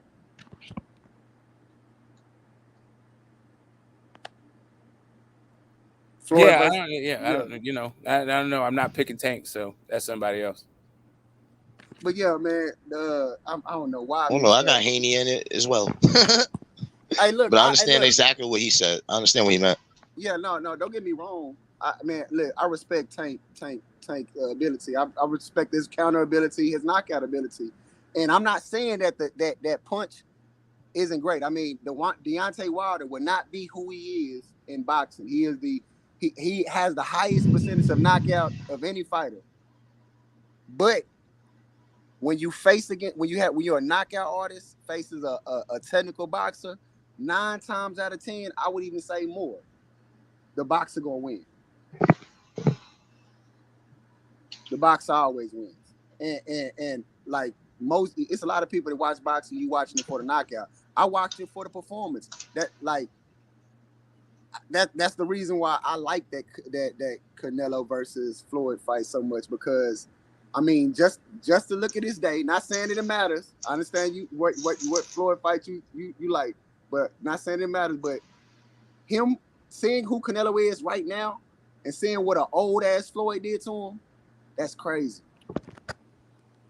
That's crazy. Just me, it makes me appreciate the fight more. How about that? Okay. Anybody else got anything to respond on? Well, to me, it's right. So while I can appreciate, the skills of it all and the technical ability. The truth of the matter is, there's nothing quite so definitive as every fucking stoppage. And nothing is so definitive as stoppage is if you separate somebody from their senses, or they don't fucking meet, they can't beat the count. Or maybe the fucking corner throws a towel in. That's a little bit that can be dissatisfying. But, if you've been beating the shit out of somebody, then yeah, maybe. But whatever the fuck it is, right? Like, that is always, that is going to be the thing that brings in casuals. That's going to be the thing that, that gives you, like, a recognition. Tyson Fury was known as a boring fighter until he got with fucking Deontay Wilder, and then he got with Javon Sugar Hill. Now this dude is getting fucking stoppages, and there's way more fucking heat on his name. Yeah. So, but I'm gonna pick your brain real quick. So, which one is better to you, TKO or a KO? Oh, there's nothing like separating a dude from his senses. What Povetkin did to fucking White was way better than what White did to White. I mean, sorry, what Fury did to White. Right. Okay, I dig it. Yeah, I watch boxing sometimes on certain fights for knockouts. Like the night Barboza and Zarilla, I want to see a knockout. I didn't see a knockout. I wasn't impressed. He was supposed to knock the motherfucker out. Barboza ain't knocked him out. Zarilla was supposed to knock Barboza ass out. I didn't see neither one. Yeah. Exactly. To me, Zarilla was supposed to knock him out. I never thought Barboza was going to knock him out. I thought Zarilla was going to knock him out. See, if Zarilla won, though, that was like, I felt like if Zarilla was going to get even a split decision, he's going to have to drop him. See, I like boring fights. I ain't gonna lie, because I like the performance of it. I like the performance. That means somebody was dominant. That's why I like Bernard Hopkins. I got Bernard Hopkins on my top 5. I know a lot of people gonna disagree with that, but I got Bernard on my top 5 because it ain't too many fighters that on both sides of whatever you want. Offense, defense. This dude is a master at both of them. He's a dirty fighter, but he's a master at both of them. Offense, defense, and he don't gotta knock you out. I agree. But Fat Apples wants to argue whether or not Klitschko versus Fury was boring. Anybody want to argue that shit wasn't boring? That shit was boring. Okay, yeah, that's what I thought. How'd you guys feel about that Sefer Safiri fight? Stopped a minute. Were you tripping off that? What about the Pianetta fight? What did you think of that one? What about the Tom Schwartz fight? You talking about Fury, right? Yeah, we're talking about these are all Fury fights because apparently like Fury was known as some terror, right? Like I just said this dude was boring, right? He was known as a boring guy before the fucking Wilder fight, but apparently I don't know what the fuck I'm talking about, so I'm just checking the temperature of the fucking panel. Yeah, nah, nobody gonna argue that. Okay, I just wanted to know. Okay, yeah. Didn't Fury kind of retired after the Klitschko? Well, really, what it was is he fucking tested dirty for fucking drugs and got a fucking license pulled. For cocaine, I mean. No, he tried to say it was cocaine, and then he tried to say it was fucking Boar's balls. He said it was a whole bunch of shit, but really, what it was a banned substance. That's what it was for real. Hey, man, look, I don't know, but I like Usyk. Man, I don't think he's a born fighter. No, you said arguably. I can read. If you would have said Klitschko was boring versus Klitschko, arguably yes. There's no argument there unless you want to come up here and argue that it wasn't boring, right? So you're the one who put it arguably. Everybody else is in unanimous agreement that shit was fucking boring. Yeah. Yeah, the only exciting fights he had was with Wilder, and one of them fights wasn't even exciting. So, I mean, I don't know. That ain't even a discussion.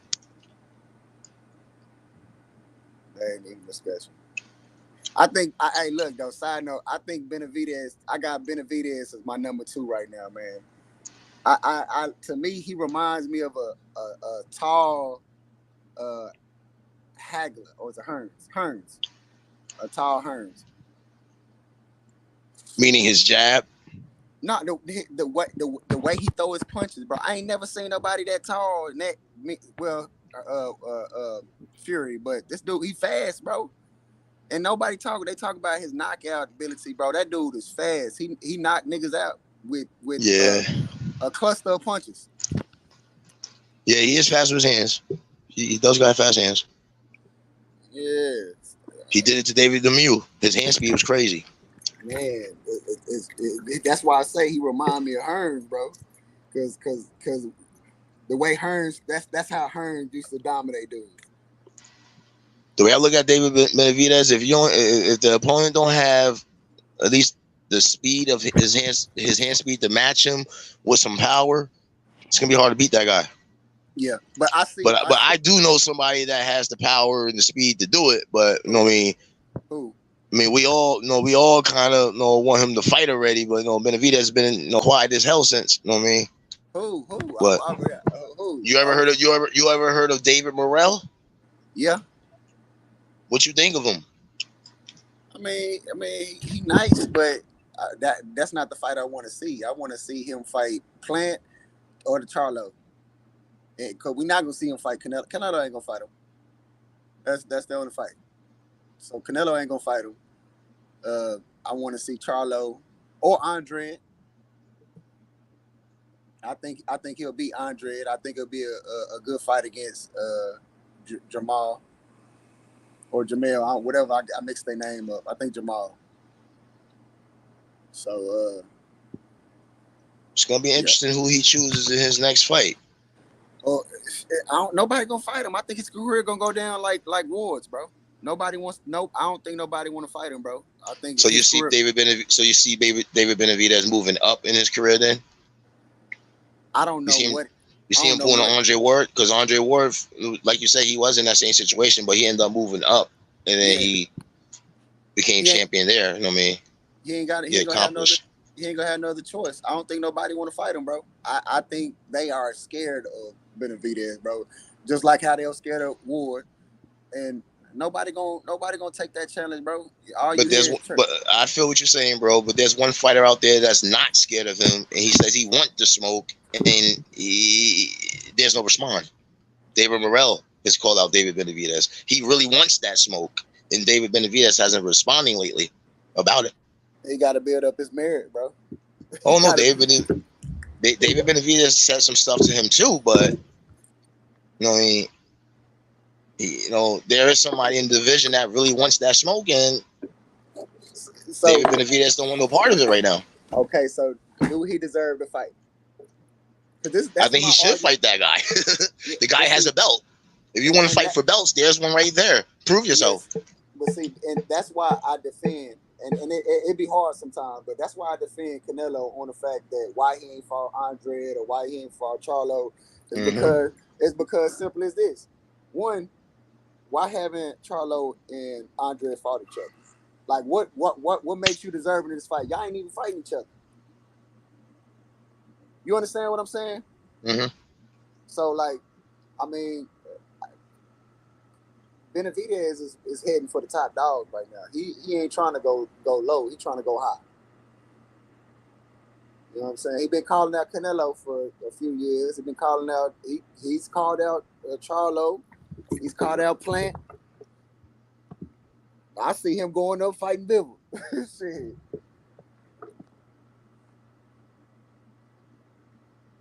I mean, the panel has got quiet, man. What's going on? Yeah, y'all really is quiet. I already been in like 15 wars today. Yeah, I'm letting you guys cook. Like, I cook it up. The big fight tomorrow, I guess no one's really interested. I guess everybody got Ryan by knockout. Listen, bro, I get heat for this. I like Ryan, bro. I don't think Ryan, listen, I like Ryan's talent. I just ain't seen him fought nobody to give him the credit. I want him fight Tank. I want that fight to happen because to me, then I can know, okay, what this dude made of. Is he really it? Or is he just a social media guy? Well, we don't know that yet because Ryan came out and said he stayed at 140. So if basically, he's saying that he's a 140 fighter now. If that's the case, then it ain't no excuse. Regardless of what Bill trying, he need to go ahead. Tank need to go ahead and take that fight with Haney. Ah, there we go. You need to go ahead and take that fight. Facts. There we go. So that's what I wanted to hear. I thought somebody else was gonna respond like that, but you said it right. There's no excuse. Yeah, because that's what everybody, what excuse everybody making is saying that Tank got the Ryan fight next.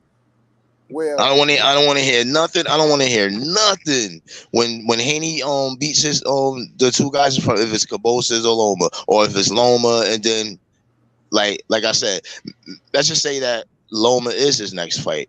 You know what I'm saying? Cabosas out the way. He fights Loma. He beats Loma. You know what I mean? And he says he's not gonna leave yet until he get that Tank fight, and Tank starts to move different again. I'm going to start thinking different about Tank. Yeah, man. Tank already know, bro. I don't want to hear, go up to 140, nothing like that, because Tank already said that he wants to be, that he fits better at 135 specifically. Yeah, man. He can't do what, because to me, I look at him like Canelo, but he can't do what Canelo do. He ain't able to move up. He didn't do what Canelo do. At least Canelo has belts to show for it. Yeah, that's why I give Canelo his respects on that side of it. He does move different too, but he does got belts, real belts. Yeah, you know what I'm saying? Yeah, I look. Historical. There's some historical things, bro. Middleweight, super middleweight. You know what I'm saying? But I like I say, bro. I like Tank. man. Hey, look, we just gotta call it out. It is the nigga ain't stupid. He ain't stupid, bro. And that's why he moving the way he moving, bro. I don't think he gonna. I don't think he ever gonna fight Haney or Shakira.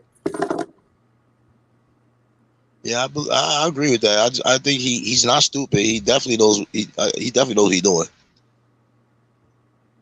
Yeah. I agree with that.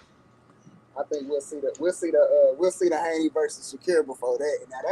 That's the fight I want to see. That's the fight I want to see. That's definitely a possible fight. It's possible, definitely possible. But you know what I mean. I do want to see that Haney Loma. I want Loma to come out of nowhere and says, "I want Haney now." Because to me, you know what I mean.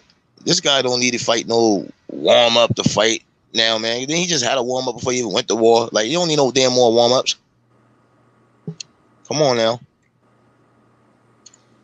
Yep.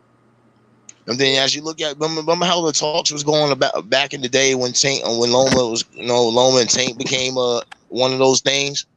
Yeah. But nobody don't talk about how many times Loma was calling Tank out when Tank was really. Let's think about this. This is a stat that's actually a true stat. Tank was a number 8 ranked fighter at one time when Loma was calling Tank out multiple times when there was mandatory challenges in front of Loma that he refused to fight when Tank was a number 8 guy and he was calling Tank out multiple times at that time. But nobody don't talk about that. Yeah, but you can't bring that up in certain channels. You can't bring that up on some certain people's channel. Exactly. Yeah, man. They don't talk about that. Loma been calling out Tank. Yep. Then calling him out. Tank was a number 8 ranked contender at the time. And Loma had mandatory challenges right in front of his face that he could have just took them. But instead of just taking them, he kept calling out Tank.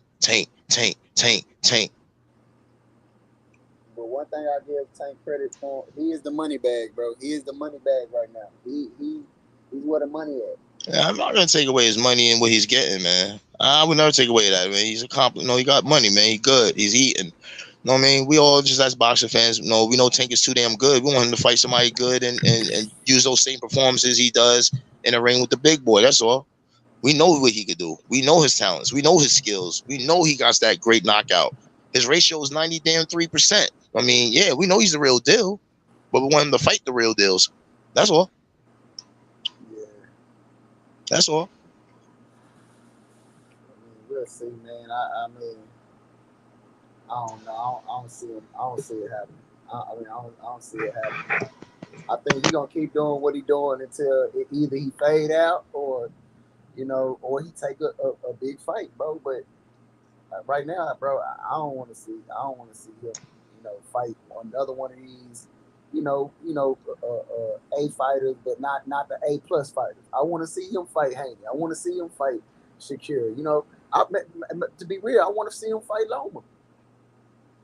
Sure, you look at the whole thing. It's really a possibility that Tank and Shakur will actually fight.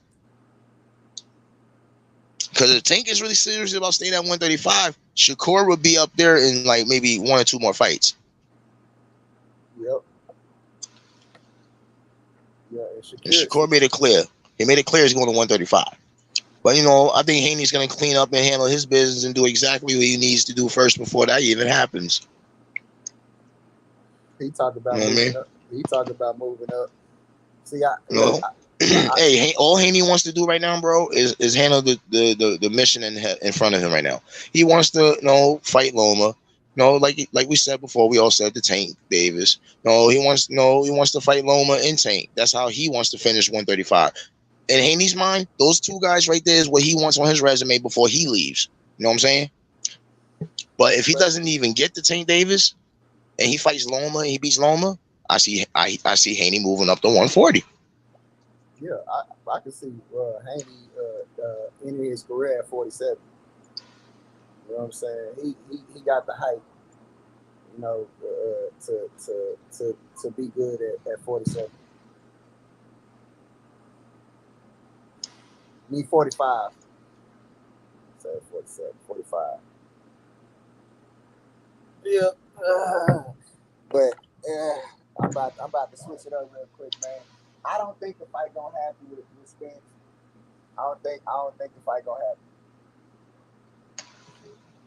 I feel you on that, bro. I don't think it, bro. I've been saying it for a while, bro. I don't think the fight gonna happen, bro. I mean, it makes no sense that this has been a lead up fight for 5 years. It's been a build up fight. I mean, for 5 years, bro. And now that y'all both got the open space and opportunity, it's excuse after excuse after excuse why shit ain't being signed. You know what I'm saying? I feel you. I agree. I want to see the fight, but I don't think it's gonna happen. I think either one of them going to end up fighting Keith Thurman.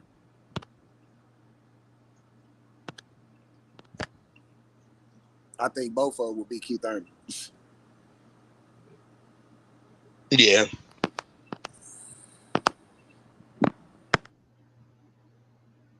Anybody else want to cook? Y'all is ghost town right now. It's ghost land.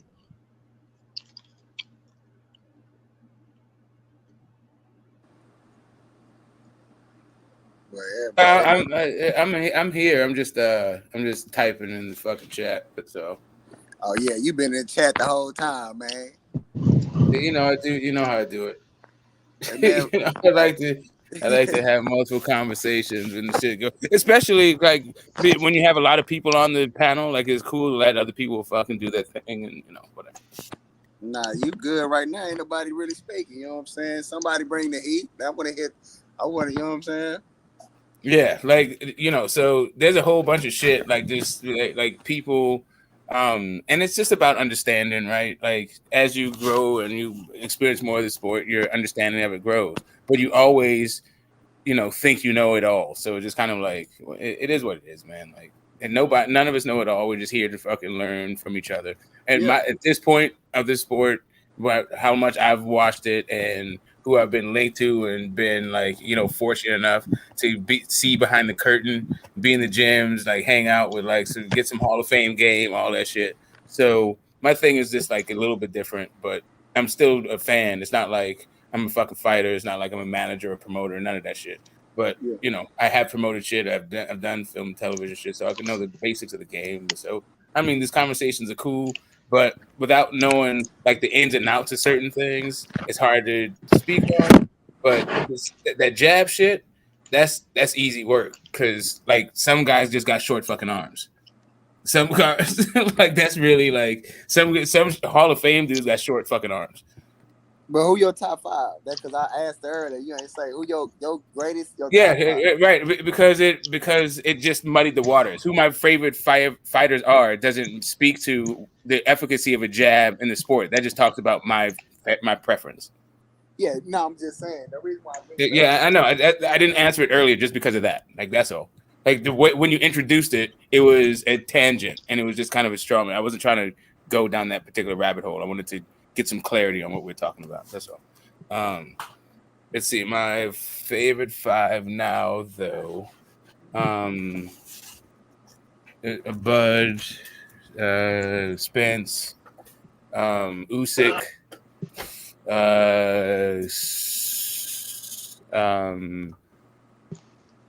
it's still like Loma. Hold on 1 second.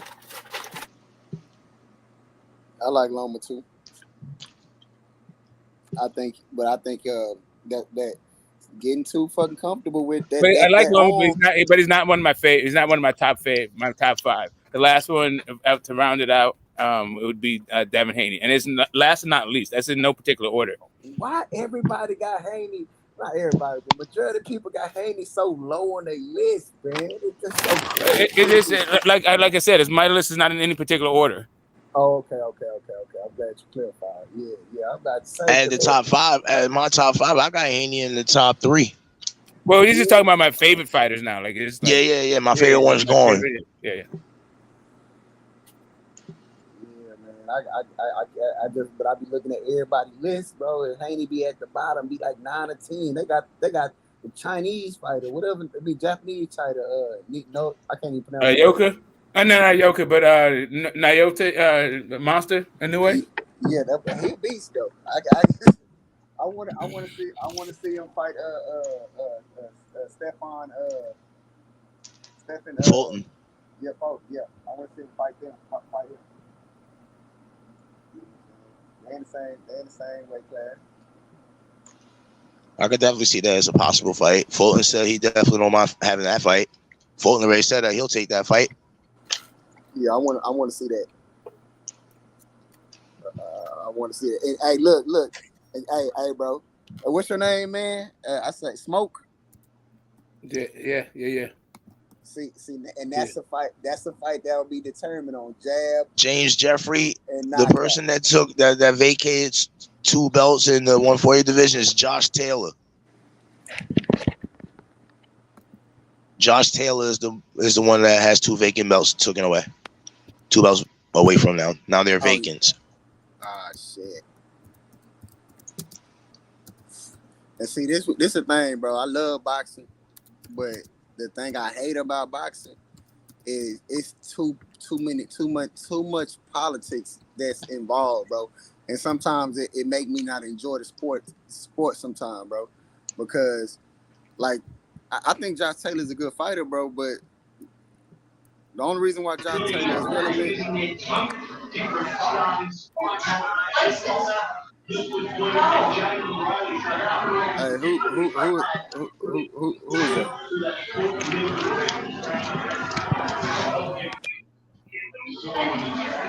Hey, who mic is that?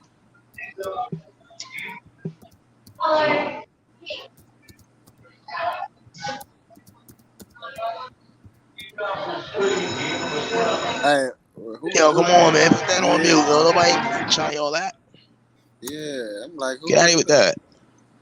Yeah, but no, I was saying that, like, you look at Josh Taylor, bro. Why Josh Taylor ain't fight no black fighters like that? You know what I'm saying? I can't really answer that question. well, 1, he's from Scotland. 2, he doesn't sell, and 3, Rougarou is. I mean, I think he's black. But hey, look, bro. Josh Taylor could have fought a couple of dudes, a couple of N-word.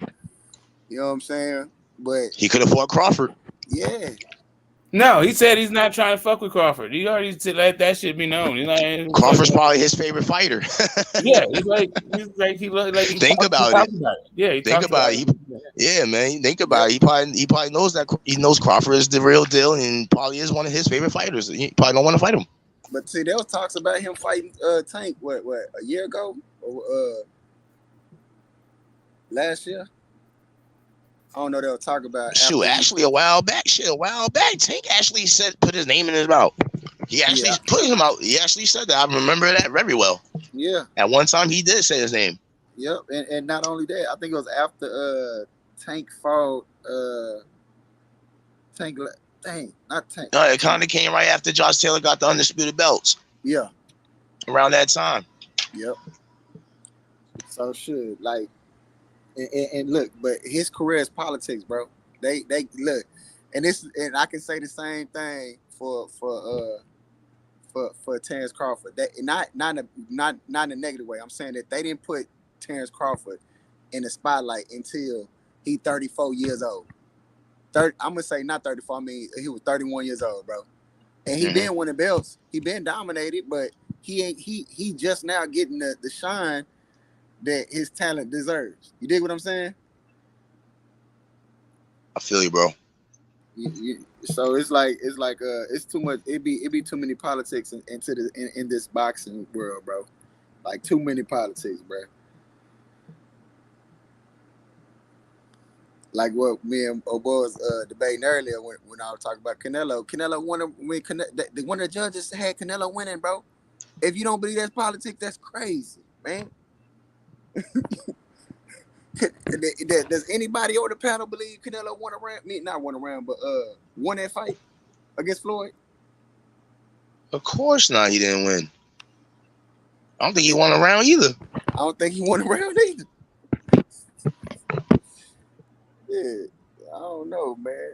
Now, if it was one of them fights that I have to give him any rounds, he'll probably get no more than 2. If you had to think of it like that. But I didn't see where he won 1 or 2 rounds at all or anything like that. I seen domination. I saw domination in that fight. Bro, Canelo lost against Lara, bro.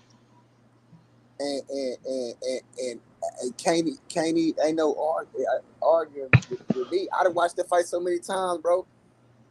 Canelo did not win that fight against Lara.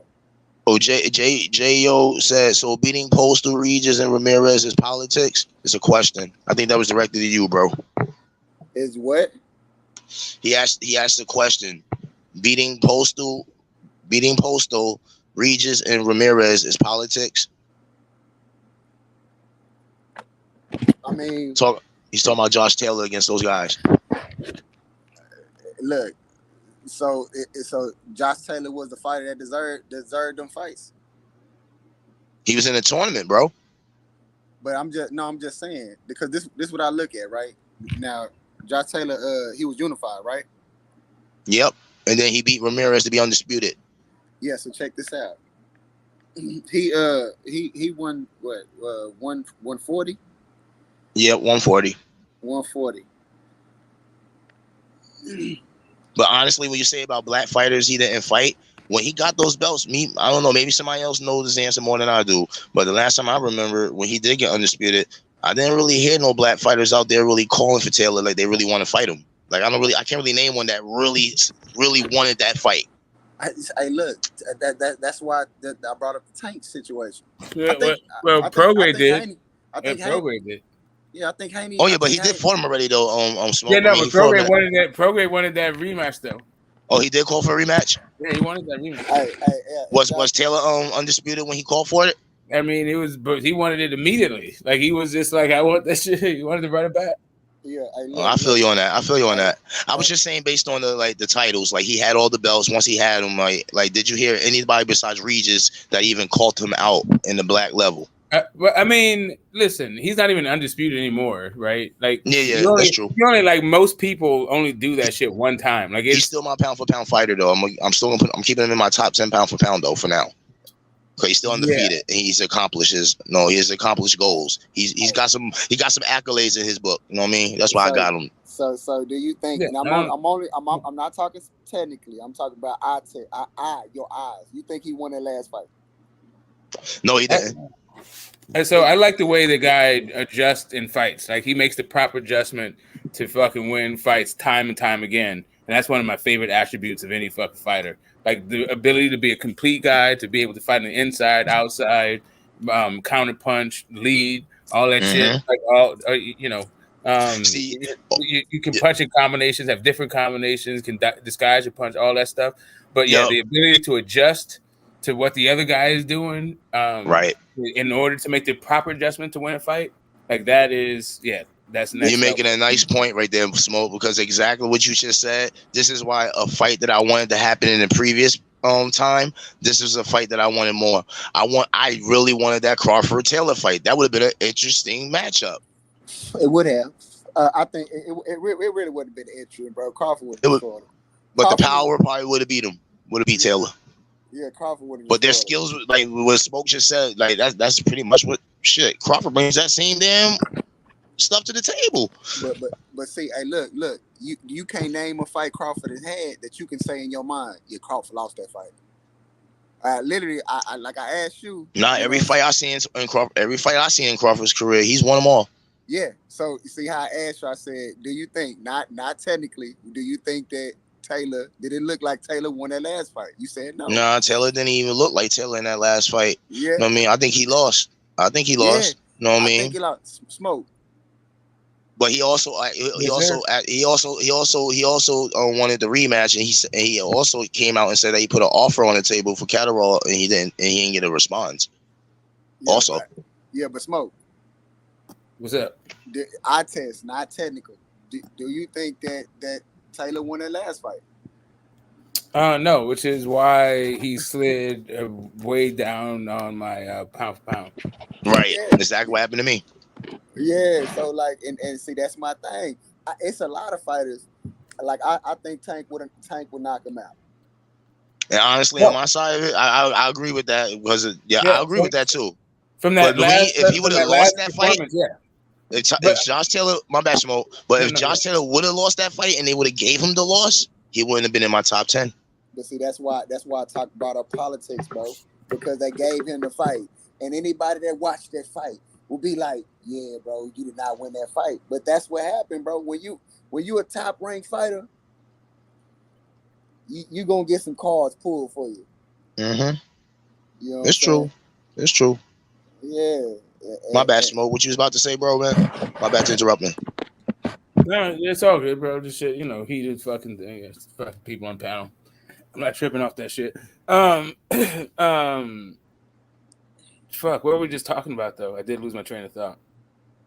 I don't know. Wow, one person said that Tank actually lost the pit bull.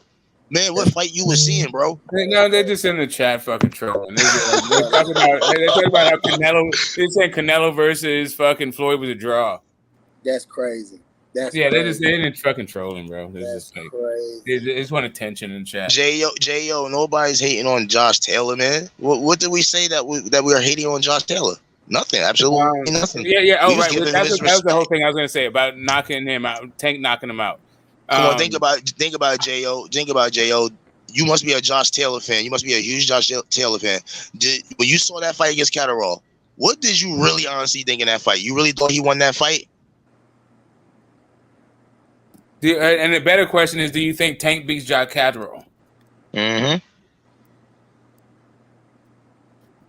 I mean, it is a triangle theory kind of thing, but I feel like Tank has a fairly good. He has a decent shot. I don't know. Like I don't know. I think Josh Taylor is not into 140 pounds. Maybe he could get into it for Tank, but I don't know that he's. I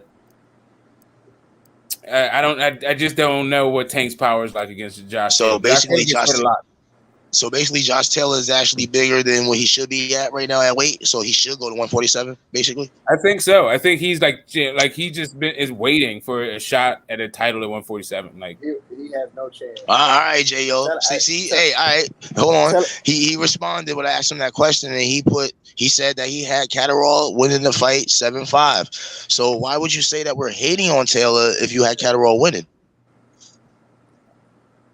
Taylor, great fighter, bro. We never hated on Taylor. I like Taylor. I just thought he lost that fight. I agree, 7-5. I like that score. I like that number you had because that's exactly what I had in that fight. I thought he lost 7-5. Yeah, hey J.O. Yeah, I'm not a troll. So yeah, I'm a facts-based guy. Like I'm not here to fucking play with dudes' emotions and try to get people riled up. I don't give a fuck Yeah, man, we talk boxing, man. We like this boxing stuff. This is what we do, man. Yeah. The H Money channel, man. This is what we do, man. I like smacking trolls upside the head with facts. That's what I like. I'm far from a troll. You got it all fucking twisted up. But you'll be like, stick around, you'll learn. Hey, look, but I honestly, bro, I don't see him succeeding at 47. Support the channel, everybody. Hit the likes, man. If you're new to the channel, man, hit the subscribe button, man. Hit them likes, man. Support the channel. We appreciate it.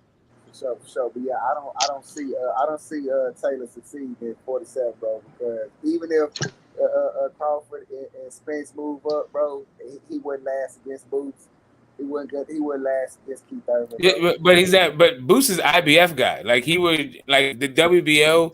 I could see how I could see him getting a maybe. Well, I don't know. Shit. What do you actually Keith Thurman versus Josh Taylor would be an interesting fight. I think I might take Keith Thurman in that fight. Yeah. But that's a hell of a big fucking pay. That'd probably be one of Josh Taylor's bigger paydays, right? But let's say that's an interesting one, Coach. That's an interesting one right there, Smoke. Yeah, that's an interesting one. Yeah, I don't know if Ugas is in the WBO, but Ugas would be a nice fight for Taylor coming back. I once again, bro. I see all these welterweights. I got to win it. Everyone you got, bro. Yeah, I mean, I hear you. I hear you. Ugas would be an interesting fight. Ugas also came from 140. And Josh Taylor looks a little drained. He looks like he was a big 140-pound guy. Yeah, that would be interesting, bro. But I look, the welterweight has always been tough, bro. For every man, it's a killer division. Yeah, bro. It's like to me, cause that's my era of boxing, bro. So I like Floyd Mayweather. I like Danny Garcia. I like Mark Garcia. You know what I'm saying? Well, Mark Garcia came from 140, but still, shit. I mean that 140, 145, 147, bro. That's a tough. He wouldn't survive, bro. Like even if Crawford and Spence move up, if Porter came out retired, Porter beat his ass. Hey, I gotta say something to Joey real quick. Hey, Joey, you said that Tank didn't hurt Pitbull in that fight. He didn't have to. He outboxed Pitbull in that fight after he hurt his hand. He won that fight, man. Yeah, it was a dominant performance. It was a rough performance, but it was clear. It wasn't no question about it. It wasn't his best performance, but he dominated. The other guy said that in UK, the UK fans gave Taylor shit for weeks after that fight, saying he won convincingly. So he had some beef on his side after that fight. They was disappointed at his performance. See, there's fans out there that knows that know me that they're Taylor fans and they seen it the way some of us see it ourselves. So see, that's respect. At least we're not the only ones seeing things. You know what I mean? Yeah, and you can argue that Thurman won that fight against Pacquiao. Ooh. Wow. It was a split decision. I mean, he was coming on strong. He got dropped. Sure was. I mean, that was the problem. It's getting dropped early. That was the problem. It was like really ring rust, right? Yeah. But also getting fucked up late to the body. Yeah. That like if Pacquiao's fucking you up to the body, that's not a good thing. Like Pacquiao is not a body puncher at all. Yeah. No, that's facts, but it's still you can argue that Keith Thurman won that fight, bro. I rewatched that fight a couple times and he got one of the judges. He got one of the judges to agree. Like, of course, it was a split decision. Yeah, it was split. Yeah, but I'm saying it wasn't no Floyd versus Canelo split decision. You know what I'm saying? But that was a majority. But that was a majority decision. And one of them called it a draw. Yeah, I seen it. Look, it's either to me, it's a whoever win or a draw. So I wasn't mad that Pacquiao won because shit, the way that it could have went that way. But to me, that you can argue Keith Thurman won the fight. It just Keith Thurman fucked himself up because after he got like the second half of that fight, Keith Thurman was dominant. He dominated. It just was too late. Well, he also got fucked up in the 10th. Yeah. So I have a feeling John Taylor might retire before he loses the fight, or Top Rank gonna make him retire. they got that. Hey, no, I ain't trying to be racist, man, but not like that. But they put their white fighters on a pedestal. No, it's just that, bro. He came out here, he fought, and then he went right back to Scotland. To me, that tells me that they didn't do very well. Like, Ramirez is not that big a draw. Like, he's from my neck of the woods. My man was a champion, still working at Starbucks. Like, damn. Not really my particular part of California, but not too far. He's like 4 hours up the road. I mean, shit. They had Crawford. Top Rank had Crawford on a salary base contract. That's crazy. Yeah, man, those dudes. The reason why Bud was making that big money, right? Because he was like a draw. They could make money off of all these other guys, and they could lose money off Terrence. That's how these budgets fucking work, right? But now Terrence thinks that's his actual market value. But they're like, well, hold up, bro. We already have our lost leaders for the other fucking cards we have to put on. To actually earn our money. He said Thurman beats Taylor. Let me say, the same Thurman who won't even fight Conor would beat a top. Who says Thurman beats Taylor? You did? Nah, yeah. I said I think so. Okay, that's what it is. Yeah. Now the reason why I say this because like Thurman still one of the hardest punches in welterweight, and like. I didn't say that. I just said it could be a good fight. I ain't pick no winner. Yeah, It's been a long time since Thurman stopped anybody. So how was that the case? I mean, he took a 2-year hiatus, man. No, but he's had like 3 fights to come, but since then, and he's stopped none of them. I mean, you know, Guys have been stopping people in the welterweight. Like for instance, Bud has stopped everybody, right? Spencer's breaking people's faces and sending them to the hospital for fucking a month and change. and see, that's why I like. That's why I like. Look, I'm not a fan of. I'll say that. I gotta put a disclaimer first. I am not a fan of Errol Spence, but I cannot deny his talent. I can't deny like this dude break fighters down, and I ain't never seen it. I ain't never seen a fighter break fighters down this way. Like if I went against him in every fight except the Ugas fight. Wow. Now This dude says Virgil Ortiz will stop Boots if they fight. He trolled. That's a first. He trolled, man. Boost the future of the division, bro. You know what I'm saying? You know those guys are all cap, right? Yeah. Yeah, man. You don't have to yell at us. You don't have to yell at us your weird ass fucking opinions, bro. Like, we don't need the all caps. We get it. Yeah, man. That's funny. They said Ortiz the next star at 147. Nah, man, Boost the next, bro. Boost got next. Even though I think that fighter dived in that last fight. I swear, I think that fighter dived, bro. Nah, man, it's Boots time. Yeah, it's Boots got next, bro. Boots got next.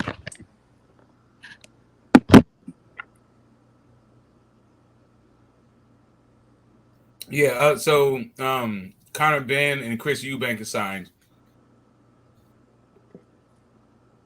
For Apple, stop, man. Thurman beats AJ. Come on, man. Right, Yo, Joker. Because that's the very next. Because they're on the same level, right? Like like Josh Taylor and fucking AJ. Like the UK guys.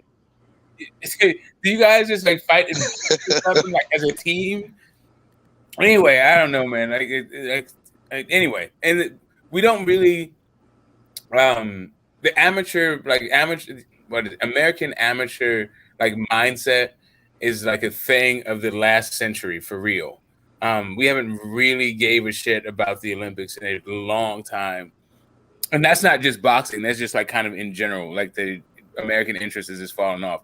We still win a bunch of medals, but this just is doped out. And anyway, I'm going to go into all of the reasons why. But point being, the professional game of boxing, we don't really treat like an American like national thing, nationalistic, just because everybody comes here. It's like an international thing. Like Triple G fights out of here, Canelo fights out of here, Loma fights out of here. Like we're not tripping off of like where they're from. They're our prime time fighters. Everybody want to fight in Vegas, man. Yeah, they're the guys that come on primetime Saturday night here. Yeah, everybody want to fight in Vegas, bro. That's where you want to.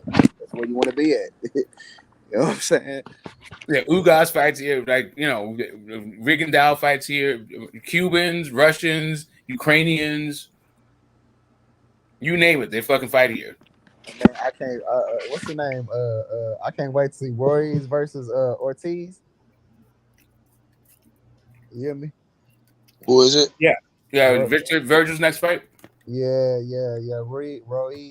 Can't even He's say fighting Mickelson, ain't he? Huh? Ain't he fighting Mickelson? Something like that?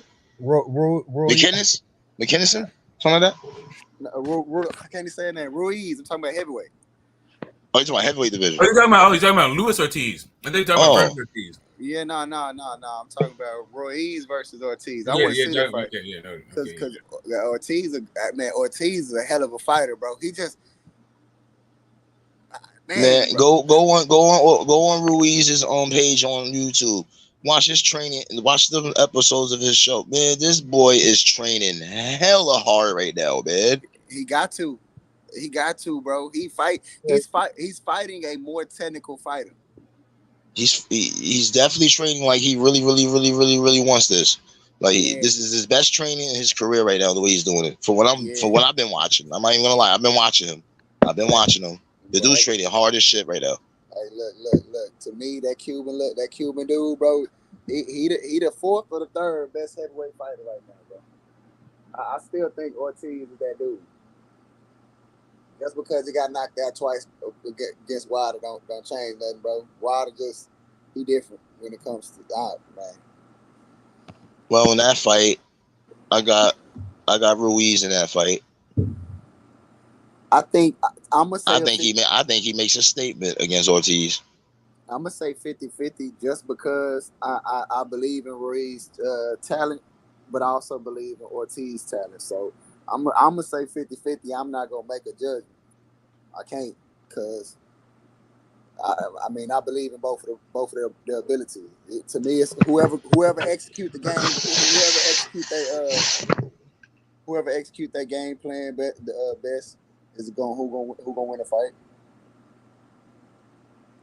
You know what I'm saying? But Usyk, oh man, I hope Usyk lose, bro, because I want to see Fury beat up Joshua, man. Ortiz, I don't think he's the fourth best heavyweight. I agree with JR, and I agree with you know what? Yeah, Darren I would love James, to see. man. I would love to see I would love to see deserves his respects, man. I would love to see Derek Chisora fight the loser of this fight. Okay. Which one? The Ruiz fight? Yeah, Ruiz or Ortiz, whoever loses that fight, I want to see Derek Chisora fight that guy. That was a good damn fight with Chisora and that other guy. That was a good damn fight. I watched that. I liked it. Pulev. Damn, a lot of damn power shots in that damn fight, man. They were trying to kill each other, man. They were trying to knock each other out in that damn fight. Yeah, that's what I want to see. And then he gets through that. Whoever the fucking loser is, let's say it's Ortiz. Go ahead and dust Ortiz off, send that dude in retirement. And then and if it's Ruiz, yeah, you can get to fight it like a former champion. We see Ortiz has dominated. A former champ, yeah. Go ahead. Ortiz has dominated every fight except with Wilder, and he dominated against Wilder. He just got knocked out both times. Yeah. Well, he wasn't really dominant against Charles Martin. He had to pull that shit out of his ass. Yeah. He's definitely like not the same fighter.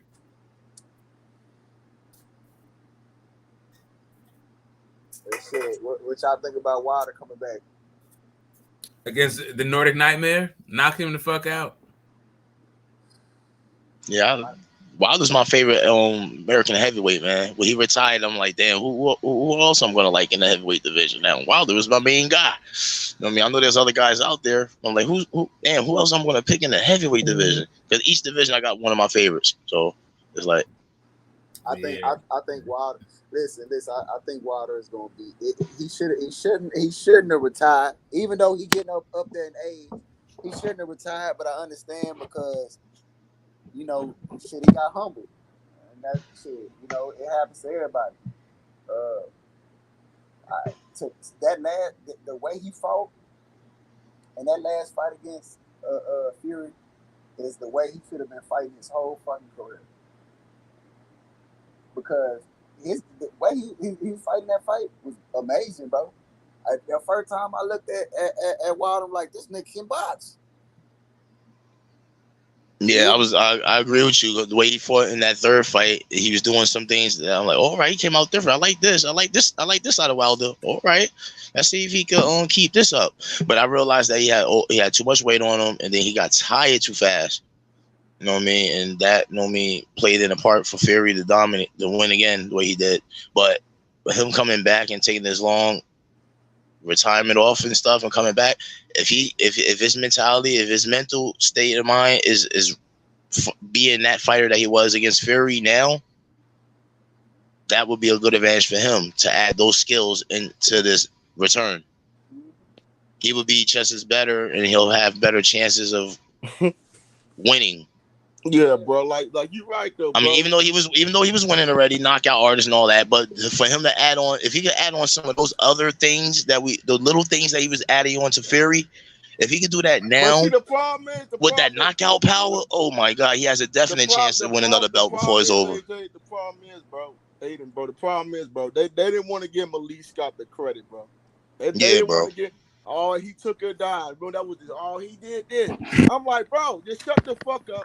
Be quiet as a fucking boxing fan, and let's see how this fucking third fight plays out, bro. You know what I'm saying? Like, bro, come on, man. We gotta stop doing. Oh, we didn't want the third fight, bro. Like, who wants to see this shit again, Fury? It's just going to roll, bro. It was a fucking competitive fight until Wilder got knocked the fuck out. Let's just be honest, bro. That was a hell of a fight. It was. Listen, but nigga, y'all heard niggas up here crying, oh, we don't want the third fight, man. We don't need this shit. I'm like, bro, just be a fucking boxing fan. Then we get the third fight, and Wilder got a fucking rematch clause, and Fury, really, them niggas had to go to arbitration for that shit. You know what I'm saying? Niggas didn't want to believe that shit, bro. But see, look, I'm gonna tell you why I can be sympathetic on what the other side was saying, because just imagine this. This is what would have happened. Fury would have fought Joshua. He would have unified the heavyweight, and then the rematch would have happened. It would have been a bigger fight. Yeah, but you gotta understand, Fury signed a rematch clause. Yeah, I know that, but I'm just saying though, it would have been a bigger fight if they. Yeah, but see, the problem is they didn't want to get. I mean, they was crying, but Wilder wanted he was not gonna really take step aside money. But see, they announced that the fucking fight was happening August the 14th to boxing fans, and nobody wants to remember that shit. They on ESPN announced that shit. Everybody announced that shit, bro. We got short memories though, bro. Niggas got short memories, but they did announce that Fury and Joshua fight for August 14th. And I'm like, bro. Yep. That was people was mad than a motherfucker that didn't happen. Yeah, that's why I say I'm sympathetic to what the other side's saying, because the third fight would have been even much bigger because you had a unified champ. You had him fighting him as a unified champ, and it's like, yeah, this is my redemption. And I think, and to me, to be real with you, I think if you would have added that extra year, Wilder could have won that third fight. Why? Because the style of fight that he had in that third fight, all he needed to do is perfect that longer. Yeah, but first of all, Wilder should have never came there at 240, bro. That's too damn big. He needs to be walking around at least at 218, 220. Man. All right, but look, wait. I'm gonna tell you, I disagree with it because it worked. He just the problem was he wasn't used to it. He looked good. He did not look bad with that weight, bro. That was the best I ever seen Wilder fight in general. Like that was the best in general. Like full stop, bro. If he would have perfected that style, just bro, give yourself two, at least one or two little tune-up fights just to get used to that weight, get used to that style, and then boom, you had that third fight, and he probably would have won that fight, bro. I agree. I agree with that. Yeah, I can understand that, but remember, it happened, man. It's all good. Y'all niggas gotta remember that COVID happened too, and see them niggas was gonna fight. Them niggas was supposed to fight July 2020, but they got canceled and shit like that. All these dates that was fucking moved back. Then them niggas had to go to arbitration because Fury wanted to fight Joshua. Like all this craziness, bro. And that's what I'm trying to say is, but fucking boxing to me, bro, boxing become really a business sport, bro. It's just really a fucking business now than a fucking combat sport. Cause like fans in boxing, like all they do is talking about, man, nigga deserves 60-40, 35-70, bro. We not even giving out no damn money. You know what I'm saying? Like we not even paying these fucking fighters. Niggas act like they paying fighters, bro. It'd be the fucking like the fanboys, you know what I'm saying? Just be like these fucking fanboys out here crying to me, oh, Crawford don't deserve this type of money. Oh, he don't deserve this. Like, bro, be quiet. Showtime, we know Showtime not trying to give nobody that type of money. Showtime's trying to lowball everybody. And now we gotta wait until a fucking deal gets done, and this shit might happen in 2023, bro. I'm telling niggas right now. I don't think this fight gonna happen this year, bro. They said that they was gonna announce this shit on July 4th. Remember that shit? Oh, July 4th. fucking lie to boxing fans again, bro. All they doing is keep on lying to us, bro. And the shit is just sad, man. It's not. I already said it. I've been saying I argue with my brother for shit but 2 months now. I said it even after the Oogies fight. I said I don't think the fight gonna happen. So if that ends up being true, the biggest fight that everybody's gonna say is the biggest fight now, since that fight might not happen this year, will be Triple G Canelo, right? That's what they're gonna start saying. Lord have mercy, bro. That's exactly what's coming next. Then we gotta deal with the Canelo fanboys coming back over here. You know what I mean? These niggas here weirdos, man. I'm telling y'all, man. They're gonna bring their motherfucking ass right back over here and start praising Canelo like they beat Triple G. Talking about, oh, the king is back. He's back. I don't know. What type of bullshit is this? Hey man, Triple G might knock his ass out. You never know. If Triple G knocked this nigga out, then it'd be funny as I don't know what, bro. Canelo be a fucking meme. That nigga be a fucking meme, bro. He better not. He be like fucking Tyron Woodley. I'm not sure if he gonna get knocked out brutal like that, but I'm not sure. But that nigga will be a meme. Canelo ever get knocked out, he gonna be a fucking meme, bro. You know, it's gonna be an afterthought, a footnote. Ryan Garcia, if he gets knocked out. Oh man. well, smoke is today is the day, and it's July 16th. You know what? Oh my God, I can't believe I waited this long to remember what I watched. Did you guys watch the motherfucking the press conference for Hakeem Rahman Jr. and Jake Paul? Oh, I saw that. Please don't talk about that shit, bro. That shit, bro, we already know that shit had me laughing. It was hilarious. I watched that shit days ago. I can't believe it. Just fucking hilarious. Rahman's son, that nigga's a bum. Did y'all see that nigga? My homeboy Maestro was in the fucking crowd asking questions. He's got press pass. They had fucking YouTube people as press. Oh, yeah, I did. So Smoke is like, them YouTube niggas was asking them niggas questions. Oh, jokes aside, fellas. The YTBC dudes. Yeah, so they had YTBC guys. All I can say about that situation and that fight is that, shout outs to the father of Rahman Sr. Shout outs to him. You know what I mean? For having the biggest upset in his career with Lennox Lewis. And give him another shout out because he has a son and I heard he has a nephew that's fighting. But this fight right here with Jake Paul, I don't think he understands what he gets himself into. Bro, you already know Jake Paul gonna pay him to take a dive just like he did Willie, bro. Everybody knows this. Yo, Jake Paul, I already see what Jake Paul is gonna land on his ass to win this damn fight. We already know what's going to happen. Okay, so I already see it. I saw highlights of Rahman and everything, man. Oh, we know that nigga paid to take a dive. Okay, so you're saying that you're saying that the devout Muslim is full of shit. I know for a fact that Junior is nothing like his dad. I know that. Bro, come on. You watch that nigga fight. Come on, bro. Hey, Smoke, I'm telling you right now. Hey, Smoke, I'm telling you, it's either going to be a dive or he's getting knocked out. I'm telling niggas, bro, it's going to be like the Tyron Willie second fight. I'm telling you. I did see him fight Mackenzie Morrison. I've seen him fight like 2 or 3 guys, right? Yeah. Me too. Right. So in the Mackenzie Morrison fight, I thought he was doing rather well. If Jake Paul was fighting Mackenzie Morrison, I might pick Mackenzie Morrison to win that fight also. Right? So I don't know. Like, bro, look how I don't. So here's where you and I differ. I don't think Jake Paul can fucking fight. No, me too. I don't think he can fucking fight. I think he's just playing like right. So, like for me, I think Hakeem Rahman has at least an amateur pedigree and has been in there with real fighters. I think he's had like 15 or 20. Oh yeah, I give him all his respect for all that. No, Smoke. Hakeem Rahman. But Smoke, the dude don't know how to cover up. Smoke. I mean, he literally don't know how to. Hey, look. Listen, I'm gonna tell you why. I ain't saying I'm not giving credit in the sense where I'm saying Jake Paul talented. I'm saying I can compare the knockout ability to what Wilder did, bro. Wilder.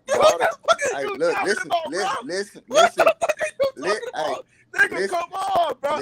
We know this guy's paying niggas to take dives, bro. The nigga gave Tyron Willie a fucking Rolex before they fucking fought. Who the fuck knows who do that kind of shit, bro? He gave the nigga a Rolex before they fucking agreed and then he fucking set the shit up, bro. Hey, bro, ain't nobody can give me a Rolex to get knocked out like that, bro. I don't give a damn what you saying. I don't give a fuck what you saying. He a highlight reel, nigga. That's for life. You think he You think he took a dive? He took that highlight reel, nigga, for a rollie? Fuck out of here, man. No way. brother boxer, yo, I ain't gonna lie though. That he hit his ass full flush right on the button type shit, man. I don't know. That's hard to believe that one, man. I understand what you be saying though, but damn, that was hard to. I don't know. They set that shit up. Yeah, realize. They set that shit up. He took the Rolex. They agreed, and that nigga took extra money to take it down. He didn't see that punch coming. That wasn't no doubt, bro. What's that goddamn boy name? Ben Askren. The nigga got knocked out by marathon. He took the motherfucker down. He was laughing after the fight. I mean, come on, man. We can't make this shit up. I've been saying this shit. Hey, Come look, on, look. man. We Hey, can't hey, make look. this shit up, boy. Hey, look. Showtime ain't letting Jake Paul lose. Man, that nigga signed to Showtime. He ain't signed a multi-fight deal with Showtime. You think that nigga gonna really lose on Showtime, man? To a motherfucker like a C. Rockmont Jr. who you already beat. Hey, look. This is what I see. Me watching boxing, bro, and me watching these fighters talk. And look, these professional fighters that have trained with them and been around them, they believe in a nigga. So I'm gonna take their word. Yeah, they believe in nigga. They paying it. He paying them niggas. He look like he did with my man Serrano. Like, look where her fucking career is at, bro. He's this guy. You know, he's helping all these fucking fighters. I give Jake Paul this. He is helping out the fighters, bro. Some fighters, wait, not all, but. Hey, look, you a runner, you're a track star. Yo, that guy hilarious. Yeah, that shit was hilarious. Man, he told that dude, he's like, he said, I'm not here to boost your content. I'm here to fuck you up. That shit. I know, bro. The nigga will fight, bro. Then Hakeem Rockmont. Listen, that was hilarious. Man, that was a real boxing thing. The other thing is how Jake Paul was trying to troll and turn that shit into like, you know, that band. Yeah, he just got murdered in that press conference. He tried to push him to bet him and everything with Buddy. Like, I don't bet for Buddy. I don't bet for Buddy. This is how you know this shit is fake, right? These guys are already sparred before. They already fucking sparred. So but did we actually see the real full tape? Because Rockman says that there's way more to what happened in that sparring. The half that I saw. I saw Jake Paul hit his ass with some damn rights. You know what I mean? They were flush. Jake Paul only got but a right. He said that they told him not to fight with his left hand, so he's only one-handed. Yeah. And he said he was beating him with one hand in the deal. Like, listen, from what I've seen, Rockman is a better boxer. But the thing is, that dude leaves his chin out to fucking dry. Thank you. That's exactly what I saw. Hold on, but let me finish. But it's taking real boxers to actually expose that and exploit it. Yeah, true. Hey, look, I just don't understand how we got to talk about Jake Paul, bro. This how because I saw the press conference and I keep forgetting that I saw it and I was like, you know what, I want to chop it up. I was laughing, yo. That shit was funny to me. When you say you're a runner, you're a track star, that should have me crying right there, dude. Hey, look, in that weight class that they fight in, bro, you got to realize that you can be very talented and still get your ass knocked out. And that's the one thing why I don't really just fuck with the heavyweight or the cruiserweight like that. The cruiserweight. Yeah, I don't fuck with it like that because shit, some of the most talented boxers I've ever seen got their ass knocked out. Yep. Yeah, bro. Like boxing has got this fucking war now. We talking about a nigga that came from YouTube fucking boxing, bro. Is boxing this goddamn fucking war now, bro? We talking about Jake Paul. Yeah, it's crazy, yo. He's actually on the records in box rec. Yeah, shit, boy. Boxing. That's crazy. Shit is becoming a joke, boy. This shit is becoming a joke now, man. See, them niggas ain't doing that in MMA, bro. We don't see that shit over here in MMA, bro. And that's why I try to tell them niggas, man. Niggas won't be hating on MMA, but like, bro, at least we get the motherfucking fights, though. I know niggas don't want to debate that shit. But wait. Listen, until y'all put y'all foot down and get y'all paper, I don't want to hear it, man. Because y'all niggas ain't getting the money. Y'all want to keep crying. Don't crying, though, nigga. They put on 5 fucking star fights, nigga. 5-star fights we put on, nigga. My fucking Terrence Crawford, EJ, them niggas keep on arguing about, oh, who's going to get this percentage?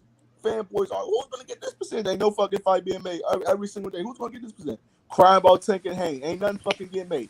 Ain't no fucking seal to sign and deliver, bro. And niggas is crying and arguing, bro.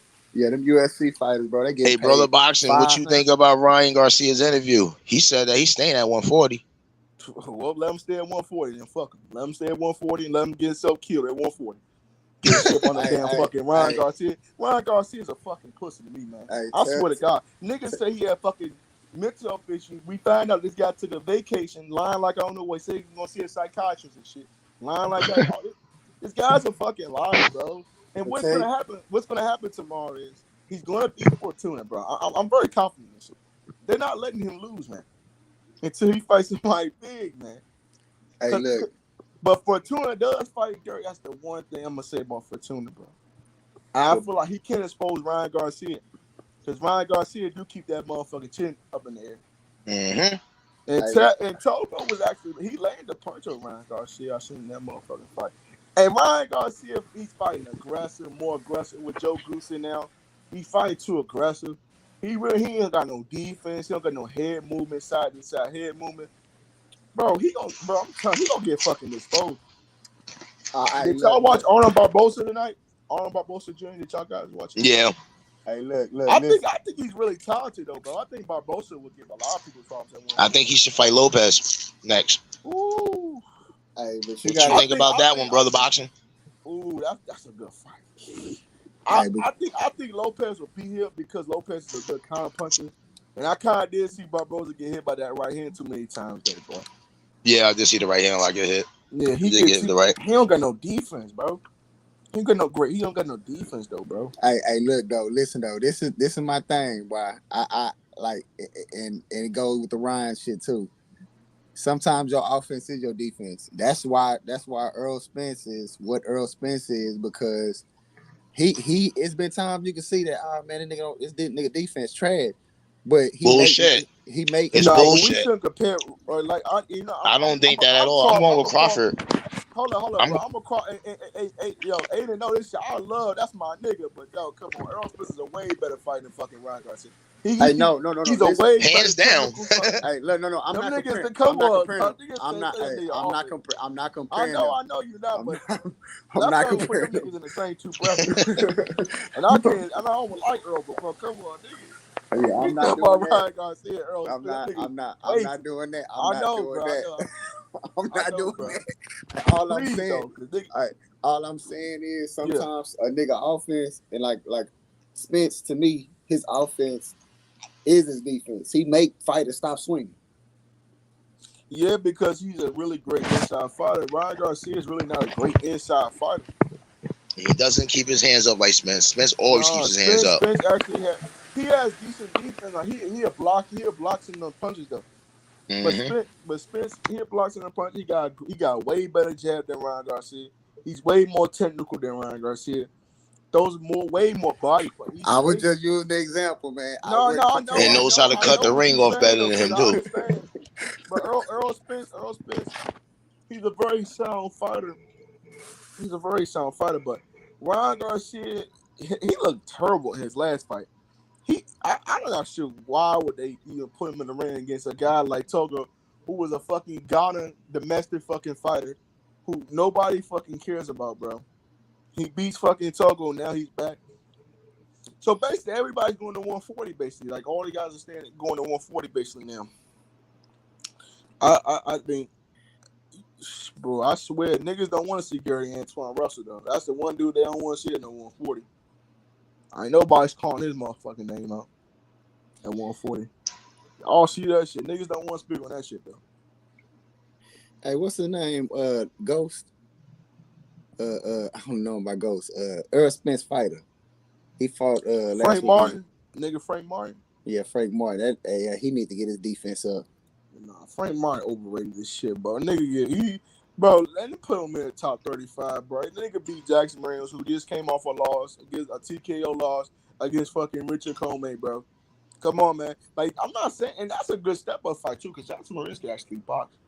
But I don't know. They should make the fucking Rolly fight. He did that nigga. Yeah, I think that'd be a good fight. Him and Rolly. I see Rolly knocking his ass out. I do too, bro. Yeah, shit. But Earl Spence, I mean, I give Earl Spence credit. That nigga do got Frank Martin. I think if I do see a world champ, I ain't gonna go that far. That nigga could be a contender at 135. Maybe not a world championship level contender, but he could be like a top 10 guy at 135. Yo. See, I don't see nobody beating. Listen, there's only two fighters I see beating Tank, and that's Shakir and Haney. Yeah, I agree. I only see one fighter beating Haney, and that's Shakir, and that's arguable. I think Shakur Stevenson is a. Oh, Lord, he don't count on that fight, man. I don't see them fighting. Ooh, man, that's a good fight right there. Because it's a good fight, but I see Tank and Shakur more possible because of the 135. The deficiencies than Shakur. Shakur is a way better technical fighter. You know, he doesn't wind up with his punches. Shakur has great defense. He used old school tactics, man. He has great old school defense. Like he has that. He's an old school type of fighter that just fights in a new school class. Yeah, he different. He cut different. Like I said, it's three fighters in that around that weight division, that light division. You know what I'm saying? Light whatever. That nigga like Haney kind of like remind me of Corey Speaks and like Zab Judah mixed together. Like that's. No, he ain't Zab Judah at all. Zab Judah is one of the most talented, and I'm only saying talent. I ain't talking about his skills. He's one of the most talented. You can say skills too, bro. Because he didn't perfect his craft, bro. He was pure talent. That dude was a talented fighter. That nigga was like a little mini Roy Jones Jr., bro. Yeah, he was just pure. He was beating niggas out pure talent, bro. That dude didn't train like that. That was his problem. And he had that Floyd Mayweather fucking worked at it. Man, that nigga, we probably, oh shit, boy, Zab would have been a bad motherfucker. Hey, bro. Hey, look. Zab is still a bad motherfucker, but still, bro. Hey, look. Hey, Zab. Hell yeah, man. Shouts to Zab, man. Gotta get his respects, man. He's on the undisputed champ list. He's on the list. Yeah, man. Gotta give him his dues. Yeah, he just ended up on that highlight reel, man. And it's I'm sorry. There you go, the constant zoo.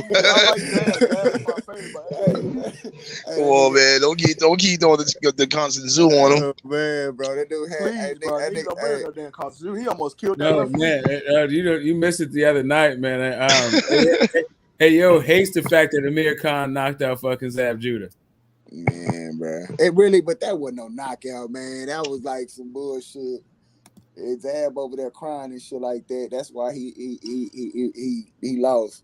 But that Costa Zoo, that Costa Zoo, bro. That Costa Zoo, he almost killed that referee. He mad at that motherfucker. But yeah, he's like, why are you stopping it with his legs straight like that? But I know they consider it a knockout, but it wasn't really to me a knockout because he got back up. He just looked at the ref and he fell back down, and then he jumped back up again. You know what I mean? So I wouldn't consider it ain't like he went to sleep. Bro, nah, he did that. I'm talking about sleep wise. It ain't like he went to sleep. No, but I know it was not like no big Michelle versus what's that boy name? Valdez. It was not like that, bro. When he was just sleeping. Bro. Michelle was I think his Zab Judah was smart and stood down for a little bit, then got back up and got past that round. I think he would have beat Sue. Man, nah, he wasn't gonna make it, bro. He jumped up, did the jump man pose, and then start tap dancing. That's what he's saying. I know that. That's what I'm saying. If he would have stayed down and just took the standing 8 and all that, if he would just heard the ref doing the count and then got up, bro. Like, we can't go. I know, bro. I know, brother. I'm just saying. If I had a chance to win back in time, that would be like one of the greatest fighters to ever walk the planet. And look, all he had to do, listen though, it's the ego, it's the ego that be killing these fighters, bro. It's the ego, bro. If Roy Jones wouldn't try to showboat, Roy Jones would have went down with a better career. Even though he's still a Hall of Fame, he's still a great fighter, but he started showboating and got too comfortable. Got his ass just like James Toney, bro. James Toney started showboating and shit like that. Oh, James Toney, man. God damn. Yeah. James Toney be stealing niggas' moves too, bro. That nigga be stealing everybody's moves. Y'all can't say that. Y'all love James, but that nigga knew he was stealing niggas' moves. But hey, bro, I gotta say, Pacquiao and Floyd is the most different fighters in boxing history, bro, because they were able to, even though they had totally opposite styles, styles end up lasting for a long time, bro. Like Manny Pacquiao is an action style kind of fighter. Hey, bro, he's not the most greatest defensive fighter, but he has tricks up his sleeves. He throws a lot of punches, but you gotta understand, bro. Manny Pacquiao got that bouncing step. Very good with his feet, where he be bouncing and stuff. He got bro. some of the best footwork I ever seen, bro. Who would have thought he would have lasted that long? What was last fight? He was like 40, 41, 42? Yeah. Man, like who would have thought this dude? Man, nigga was saying his career ended after he got knocked out by Marquez. Man, hey, bro, he was dead, bro. They had to How much he proved everybody wrong when he came back and dominated on the rematch. Like, it was crazy. Man, Pacquiao's one of them dudes, man. Time they fought. No, that was last time to fight. Yeah, he knocked him. He killed him. He died in the ring that day. He came back a new man. Hey,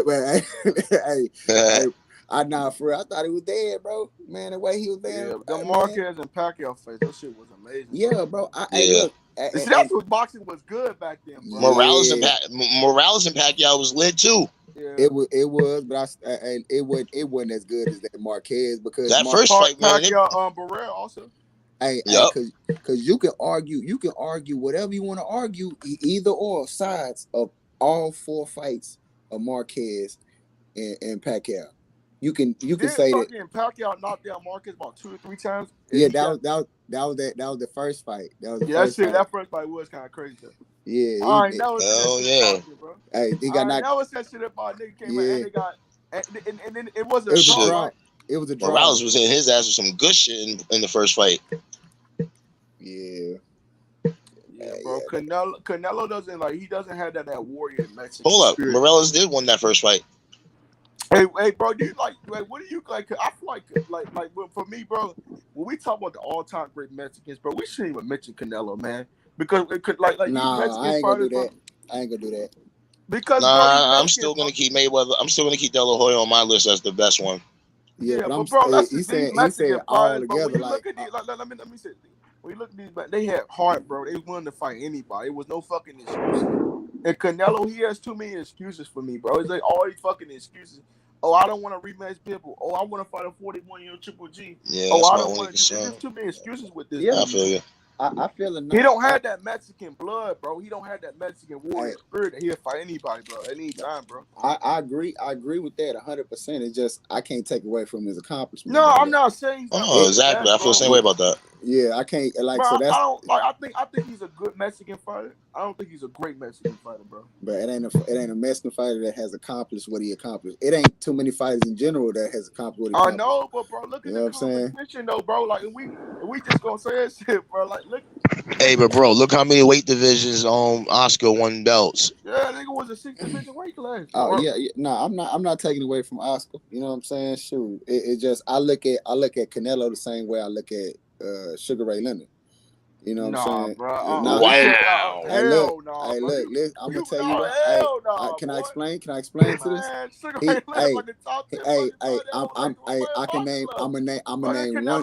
I'm gonna name one fight, and that's it.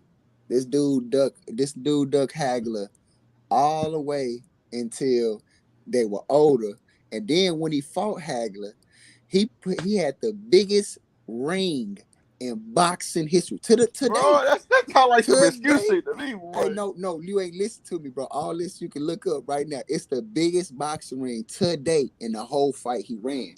He waited till late in their career to fight him. He was scared. When I say he was scared, them niggas with both. Okay. All right. So hold up a second. Hold up a second. Let me help you out with something. Sugar Ray Leonard was out of the ring for damn near 4 years because he had a detached retina. Yeah, he didn't wait until later on. The dude he left the sport as a fucking 147 pounder, and he fought and he came back a middleweight.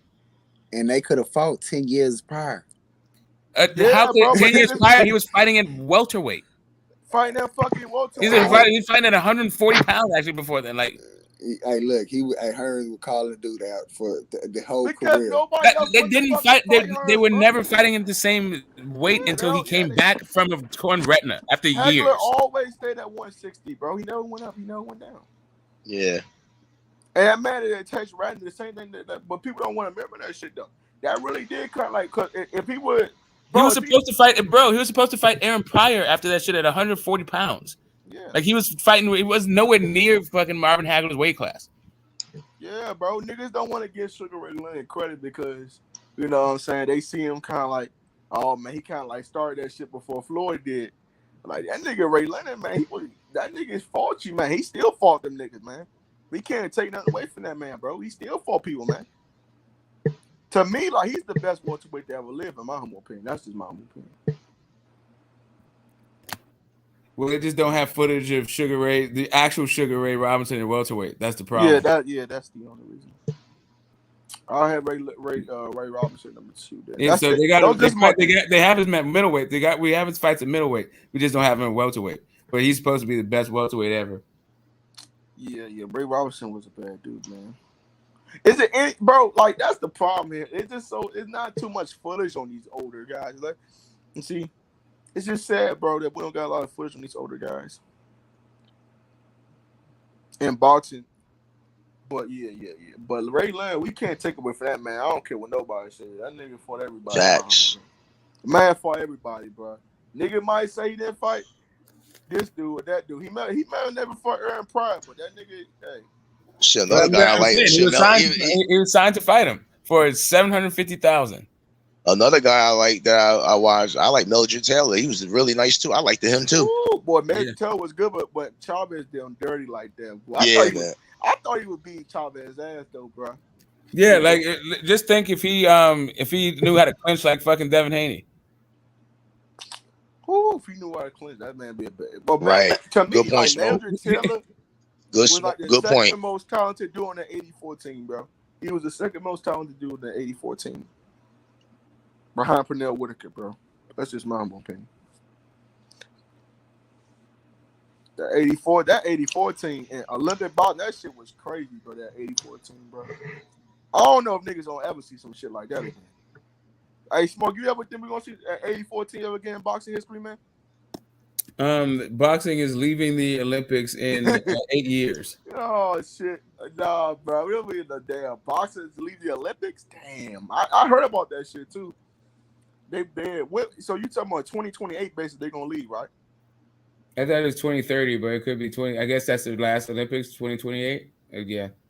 Yeah, cause I heard they. So pretty much we're getting 2 more. So we're pretty much getting 2 more Olympics, and those last 2. I heard they have that shot there in LA, Smoke. Right, but it's for boxing. Yeah. Hey, yeah, Smoke, I heard again. Yeah, coming back to LA. Yep. Ooh, that shit gonna be at the. That's gonna be lit. Remember when Carl Lewis was fucking running? Because if they're smart, they will promote the fucking Olympic Games in fucking Los Angeles if they're smart.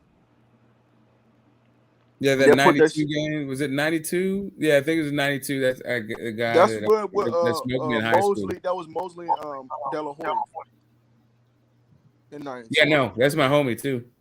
He's on the 92 team. Ooh. 92, 99, 96 is probably my favorite team. I like 96 though. 96 is probably underrated team. 96 is Zab and Diego and Floyd. Diego Corrales, Zab, and Augie Sanchez. You we had can't forget about Antonio. You had Layman Brewster on that one. You had my homie Killer on that one. The homie's homie Killer was more. We forget about Antonio Tarver too. It's too much corrupt shit that be happening in Olympic boxing, bro. Like I just. Hey, Smoke, we forgot about Antonio Tarver too, bro. Yeah, Harold Sconyers. Yep. Bro, Floyd Mayweather. Yeah, they hold Floyd. Then Floyd. Yeah, he fought in 90. That was like to me like 96. The 96. That's a 96 team. 96 is like the grass. That's the last great boxing team, bro. But then Floyd lose the Olympic. Yeah, he lost. He's the bronze. No, Floyd. No, he got a bronze medal. He got a bronze, just like fucking like Wilder. Yeah. Yeah, they be hoeing. But still, he's an Olympic medalist, bro. We gotta give Floyd credit. He still is an Olympic medalist, man. Yeah, he hates that shit though. He felt you gotta give all of them their credit. They got medals. So. Shit, bro. At least Roy Jones is mad that he didn't get the gold too. He's like him. Yeah. Oh, that 88 team too. Smoke with what's my nigga name? Ooh, shit. Was it what? Chris Bird was on the 88 team. Roy Jones shit. I forgot about somebody else. Was it It's a few of them, man. We got Keyshawn Davis also. You know what I mean? The young. Yeah, Keyshawn got robbed too. I think of that class of boxers, that class right there, and I'm not talking about the Olympics, just in general. I think Bernard Hopkins was the best. That's just my opinion. But Bernard Hopkins was never an Olympian, bro. What you talking about? I'm not talking about Olympic. I'm talking about that class of boxers. that You class can of boxing. say Bernard Hopkins was the best, but Well, there's I don't know. Nah, It's a good Bernard argument Hopkins though, really only had but like I one feel you. great win back then, bro. That nigga only had one great win. Who? Fucking Trinidad, bro. That's what Roy Bro, Jones Jr. was saying. That nigga said well, like in between losing to Roy Jones and then in between losing to Roy Jones and then beating Trinidad, there's a lot of like unheralded fighters. Like Glenn Johnson was all right, but he was cool at light heavy. Yeah, that's what He I'm really trying do to shit at tell you. middleweight. Like, I love First- Bernard. You know, I'm a Bernard. I love that man, First- bro. That's one of my favorites. But come on, He let's was just the be first honest, bro. unified- Bernard, we can't say that nigga was the best fighter back in the 90s Hey, because in Roy the four- Jones Jr. dominated the 90s, bro. That in was the his four fucking belt, era, bro. but in the four belt Facts. era, he's the first to hold 4 belts. Yeah, that's true, but nobody, man. Hey, Yeah, but that's true. I see Yeah, but that's just an accolade. That's just like the first guy to do something. That doesn't make you Hopkins better is than a top 5. Bernard is still a top 5 middleweight of all time to me. He top 5 on my top 5. Nah, I said it Bernard earlier. Hopkins he's never been like he's never been a pay-per-view attraction, bro. It's because he's the way bro, he has born. I love Bernard. Bernard. Hey, brother, boxing, Bud. Nigga, when they gonna stop ducking Bud, nigga? Nigga, Terrence Prince is the best fighter in the world, nigga. Earl Spence in trouble, nigga. You can run, but you can't hide, nigga. Niggas try to hide behind Showtime. Steven Espinoza, nigga. Fuck all of that. Hey, y'all heard the news they had today? They said the fight might happen in November. Do y'all believe that shit? Nope. I don't know, bro. We can't believe the shit they be saying. Y'all seen that though? November. You seen the smoke? They said July. Yeah, I did see that. I saw that. Hey, boy, you They came said out of nowhere, October. man. I thought you. They're always saying that. They always said the same thing because of football season. Bro, let's just. But I'm saying when you say Bernard Hopkins is a top 5 fighter, yeah, you gotta realize, is he better than Floyd Mayweather? Hey, brother, boxer, I got a question. Did anybody ever tell you look like Leonard Ellerby, my nigga? I'm fucking with you, my nigga. Bro, that nigga's crazy. Nah, look, I think the reason why Bernard Hopkins don't get the credit and just do because he's a boring fighter. His fights are boring as hell. I agree with that. And that's the reason why he don't get his just due because he don't have exciting fights. You have one-sided, boring ass fights. Who you talking about? Against unheralded competition. Who y'all talking about? We was talking about Bernard Hopkins. He was talking about He Bernard beat Hopkins. top guys. He beat Oscar De La Hoya, who's the face of boxing. He beat Felix Trinidad. No, we're just talking about in between. We're just talking about in between. We're just talking about Age, we understand that. We was talking about like being a pay-per-view Roy star. Jones and the Trinidad fights. We was talking about between pay-per-view Roy star. Jones and then in between he fought Trinidad. They didn't give him his respect. That's 7 years. That's 7 years of being a champion. He was saying that he felt that the reason why he didn't get his respect the way he should have, even though he fought those really good fighters, is that he was a boring fighter, so pay-per-view didn't take him seriously. Nah, he wasn't a boring fighter. I mean, he knew how to make fights boring when you know what I mean. He knew how to make fights boring, like rigging down and shit. But that's because he was old, man. That nigga was like 42 years old and shit, bro. Yeah, I got him. See, but the thing is, there was pushback because I got him on my top 5. You know what I'm saying? Oh yeah, he in my top 5 too. Yeah, so you see him right here. He on my Hall of Fame.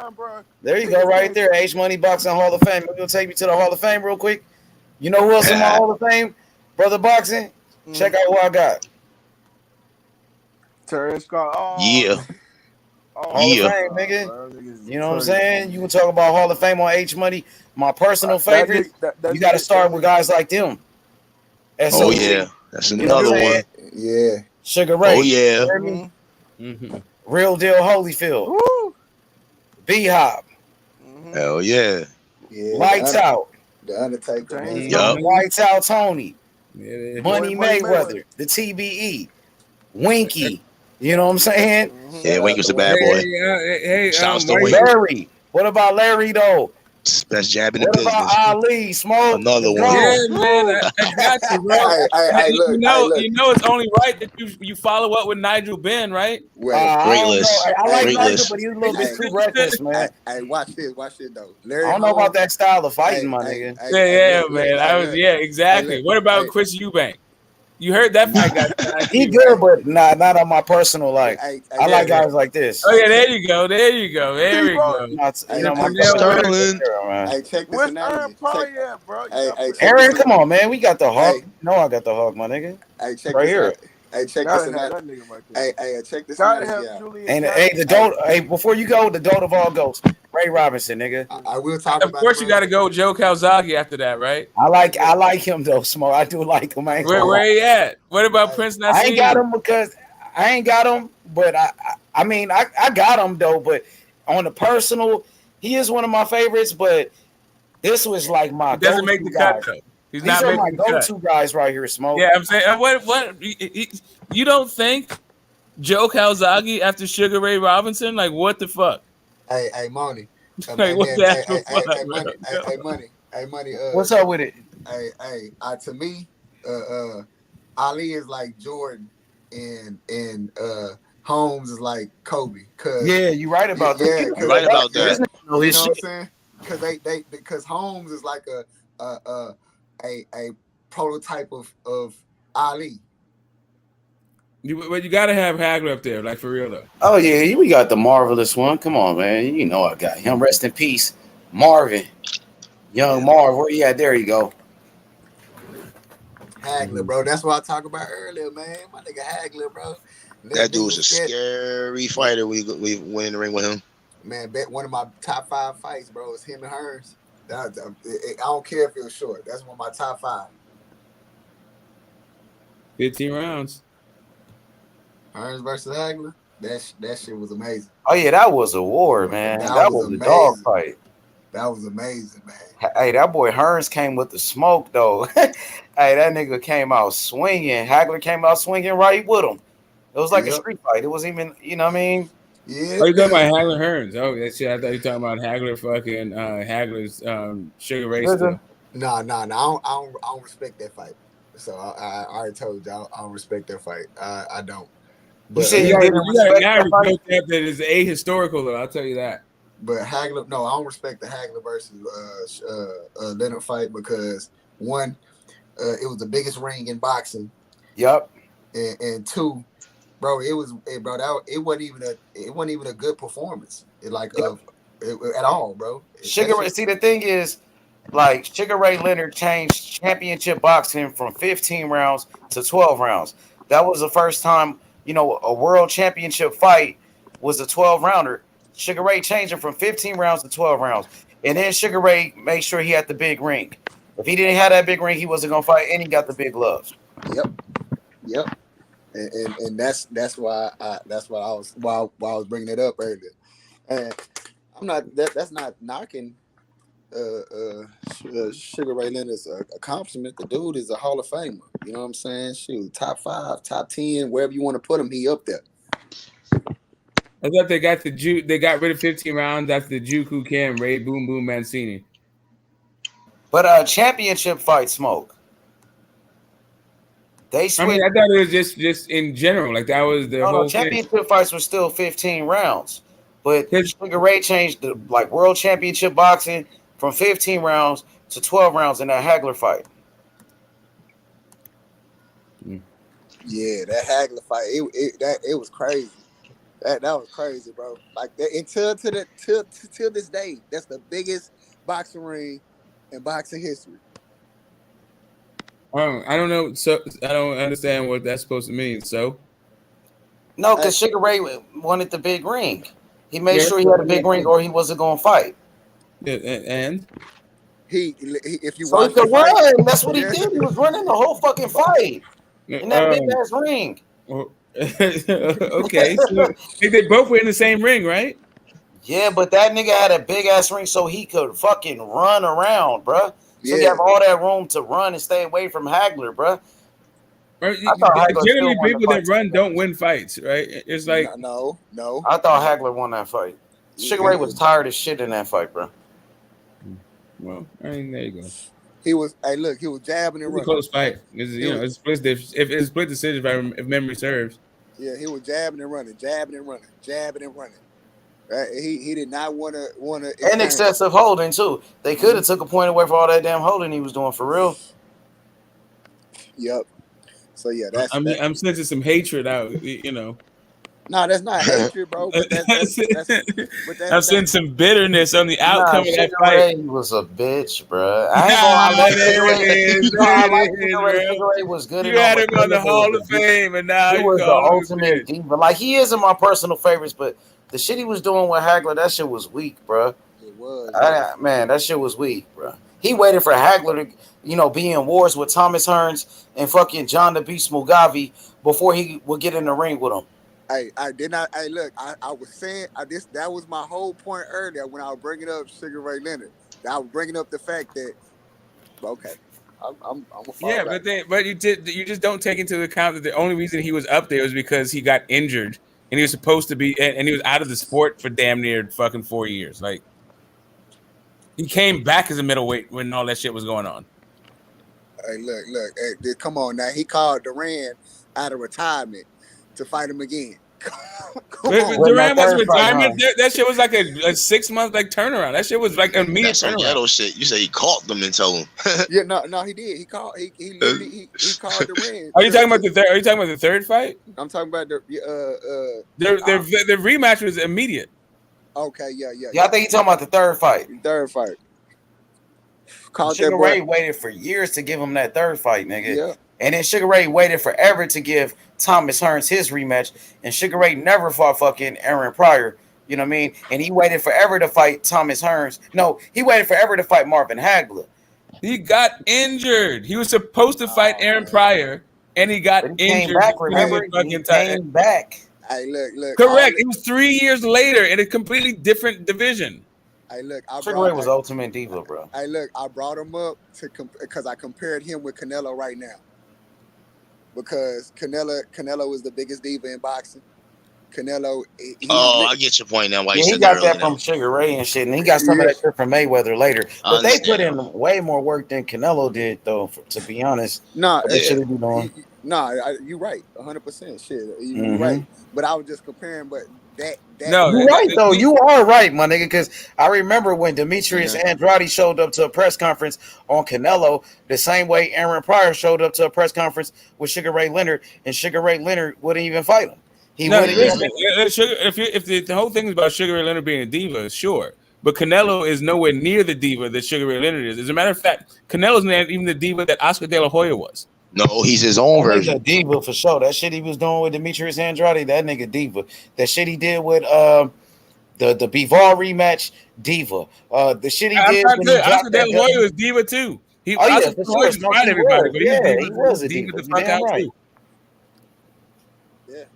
You're right, but Sugar Ray was something else with that shit. I remember he had got everybody together, bro, like some type of gathering to announce a fight with Marvin Hagler. He got everybody together just to say he'll never fight that nigga.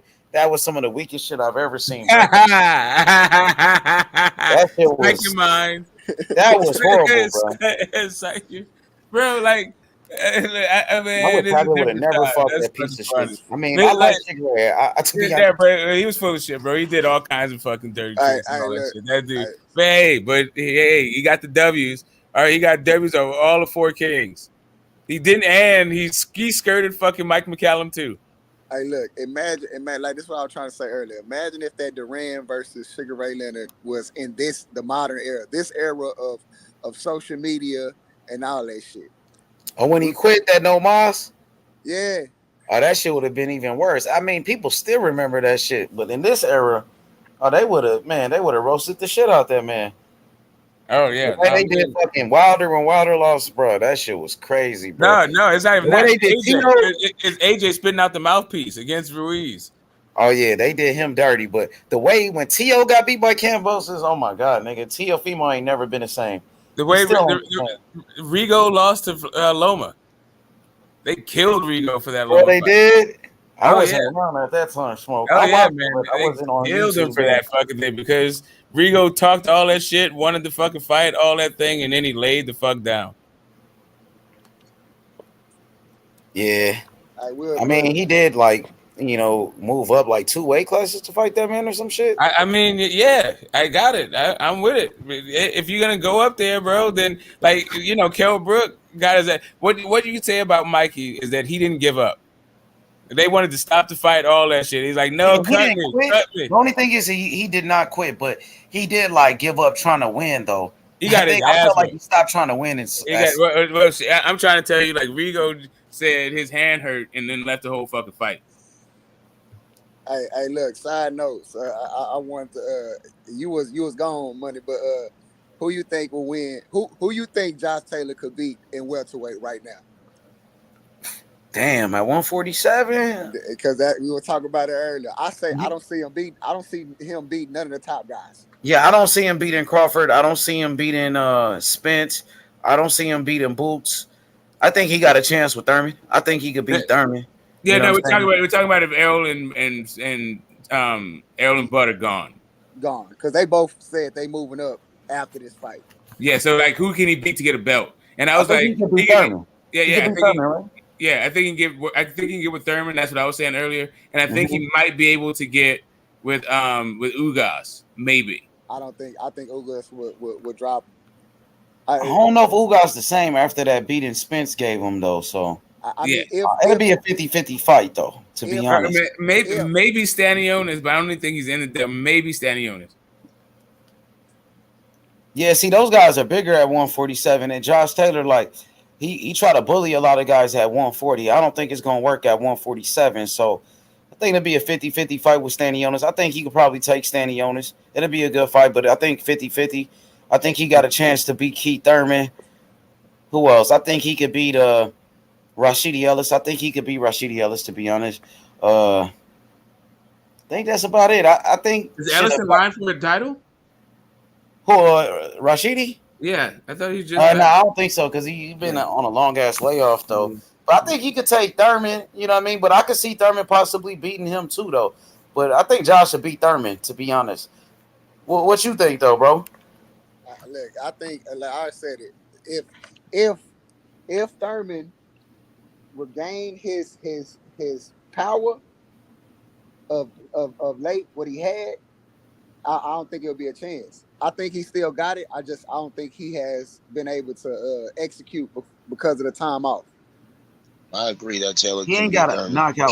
My bad. Go ahead, AJ. Go ahead, Brody. Oh no. I was listening to you before about the Thurman and Taylor. I agree with you on that. I think Thurman Taylor definitely has a good chance of beating Thurman.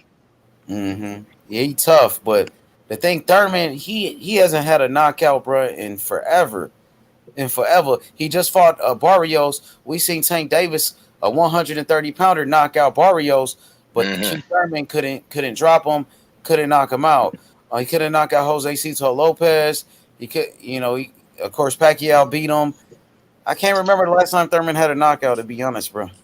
Yeah, that's why I say is if he can regain that ability, I think he still got the strength. I think he's still trying to get under his legs. But Thurman ain't had a knockout since he really stepped it up in competition. When he fought against like Sean Porter's, Danny Garcia, of course those guys never been stopped before, but he showed the power that he did. He did hurt Sean Porter a couple times, buckled him and shit. But I don't know, man. I kind of feel like Thurman power, like throughout his career, I felt like it was overrated because he was knocking out a whole bunch of bums, really, But when he stepped up to fight the top guys, the knockout stopped for Keith Thurman. I don't know. I never thought Thurman was all of that. Like, he was a good boxer, my guy, but to me, like, he was talking about knockouts for life and all of that. That nigga, I felt like his power was overrated. What you think? I see. I actually agree with that as well. I'm only taking for what the fighters he fought said. Majority of all the fighters he fought said that he's the hardest puncher. That he fought. Porter, all of them. Garcia, all of them. So you kind of low. What'd you say, bro? No, I said most of the fighters, not all of them, but said that he's the hardest puncher they didn't fought. Who said that? Porter, I think Garcia. That was that like before Terrence Crawford knocked him out. That's why I said. That's why I say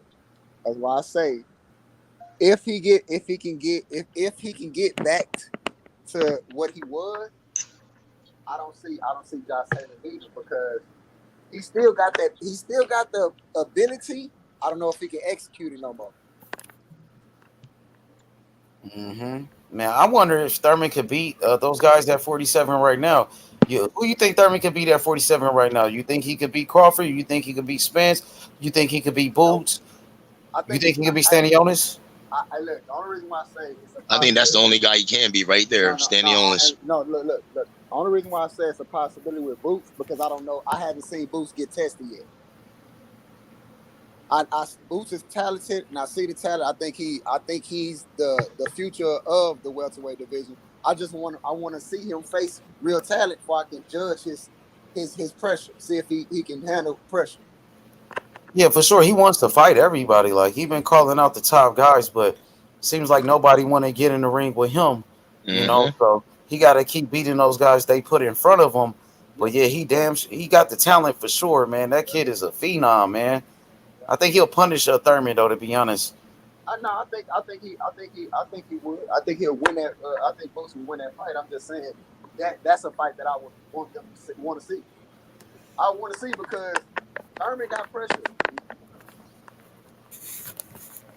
I don't see Thurman like a pressure fighter. I don't think Thurman could pressure Boots or anything like that.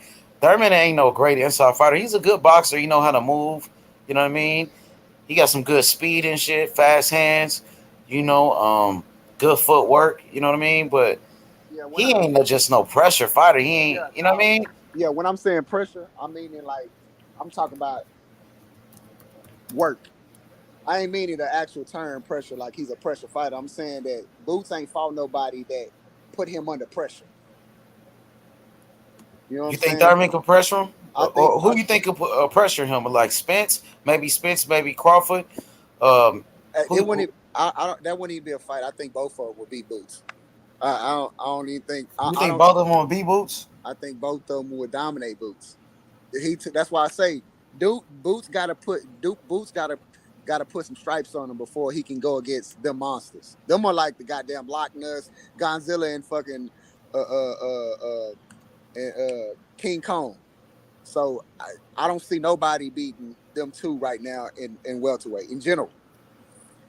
Yeah, I think Boots in like with some time, I think Boots could be, good enough to probably dethrone those guys later. You know what I mean? But I think Boots is still a young fighter. He's still working his way up. But I think Boots got the talent for sure. He got the skills, no doubt about it. And he got the work ethic, man. So I think it's possible later on down the line. Boots could beat a Crawford and Boots could beat Spence, but maybe not right now. Come back, Gusto. Um, Boots a problem, man. Boots look like he the truth. I ain't gonna lie, man. Nah, I do. I'm right there with you. I think Boots the future of the welterweight division, bro. I just don't see him having a chance against them two fighters right now. I Right don't think now, they will fight him either, though, because I think the winner of that fight will move up to 154. So I don't think none of those guys will fight him. yeah, sure. They both said they're gonna move up after the fight. You know, one fighter wants a rematch clause, one fighter don't. But We don't know who wants the rematch clause. I don't know. I just know that it's a part of the rumor. Yeah, what up, Gusto? Yo, H Money. What's up, my guy? What's happening? My God, not much. I'm at work right now. You know what I'm saying? Hell yeah, Gusto, man. What you think about this fight with Ryan Garcia and Javier Fortuna? What's your breakdown? Damn, you know what I'm saying? I feel like Ryan's the bigger fighter. You know what I'm saying? Ryan has skills, but he does have a lot of flaws as well. You know what I'm saying? He has great physical advantages for versus anybody at 135. You know what I'm saying? But like I say, his flaws, he keeps his chin in the air. His feet are very flat footed. You know what I'm saying? His problems coming off the ring. Javier Fortuna is he's a smaller guy, you know what I'm saying? But he's definitely, he will bang with you. You know what I'm saying? He will come after and put that pressure. It's like a good test for Ryan. I think that Ryan should pass. I don't got too much crazy faith in Ryan, but I know Ryan is a good fighter. You know what I'm saying? You know what I'm saying? And he got power. That left hook is very fast, and there's a lot of power behind it, and he has great timing with it. But like I say, his flaws, we just got to see. I got Ryan winning, but we just got to see. Like Fortuna could upset it. Like, I wouldn't be surprised if maybe on some Luke Campbell shit, he dropped Ryan. You feel what I'm saying? Like, it's a lot of things that could happen. I think this fight more so is for Ryan to prove like that he's improving, to prove to everyone that he's improving and he's ready to make a big jump. You know what I mean? Because Ryan, compared to the people we comparing him to, he's not really on their level. Like the Tanks and the Devins, and really, you know what I mean? He's not on the top guys level yet, in my opinion. And this could make a case for him, depending on his, you know what I'm saying, his performance, because his last performance wasn't it. You know what I mean? But I don't know. It could, you know what I'm saying? I got Ryan, but because that's, you know what I mean? But I wouldn't be shocked, bro, if Fortuna put him on his ass or something. I see. I look at like I said, man. I believe in Ryan's talent. I salute to the panel. My bad, man. Salute to the chat, the panel. You know, like, subscribe. My bad, man. Nah, you good. I think Ryan. I believe in his talent. I want to see him fight bigger fighters, for he can prove his talent. You know what I'm saying? I think he top 5 of his division of them weight class. Yeah, he's just you know 5. What I'm saying? You know what I mean? He's 5 to me. He top 5, but he's just 5.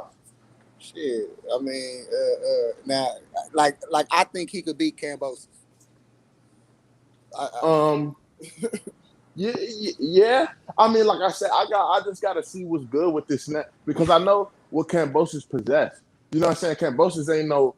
He went 12 with T.O., bro, and you know what I'm saying. Like I said, I didn't regard T.O. higher than Devin or any, but I regarded T.O. high as far as skill wise. So Kambosos, I know that wasn't the best T.O. he fought, but he still proved. You know what I'm saying? He has boxing acumen. Like, you know what I'm saying, he got that ability to box, and I just don't know. You know what I'm saying? If Ryan couldn't stop to go, you know what I'm saying? If Ryan had that type of performance, and I don't even like to do the triangle theory, but it just makes me think if somebody has an inkling of footwork and they can move the ring around Ryan, it's going to be kind of hard for Ryan to get to him unless Ryan's improved. And that's, like you said, I do want to see him show his improvement, because if he does tweak some things, Ryan could be, you know what I'm saying? Ryan could be some shit now. You know what I'm saying? If he, you know what I'm saying? And we don't really know what's going on. We hear Canelo saying the nigga he might have discipline issues, or he's not. You know what I'm saying? We don't really know what's up with Ryan. So Ryan gotta just show us, bro. It's really nothing we could do. Ryan just gotta show niggas. You know? How many fights T.O. had Teofimo? Before he lost? Yeah. I think he had like 16. 16 losses.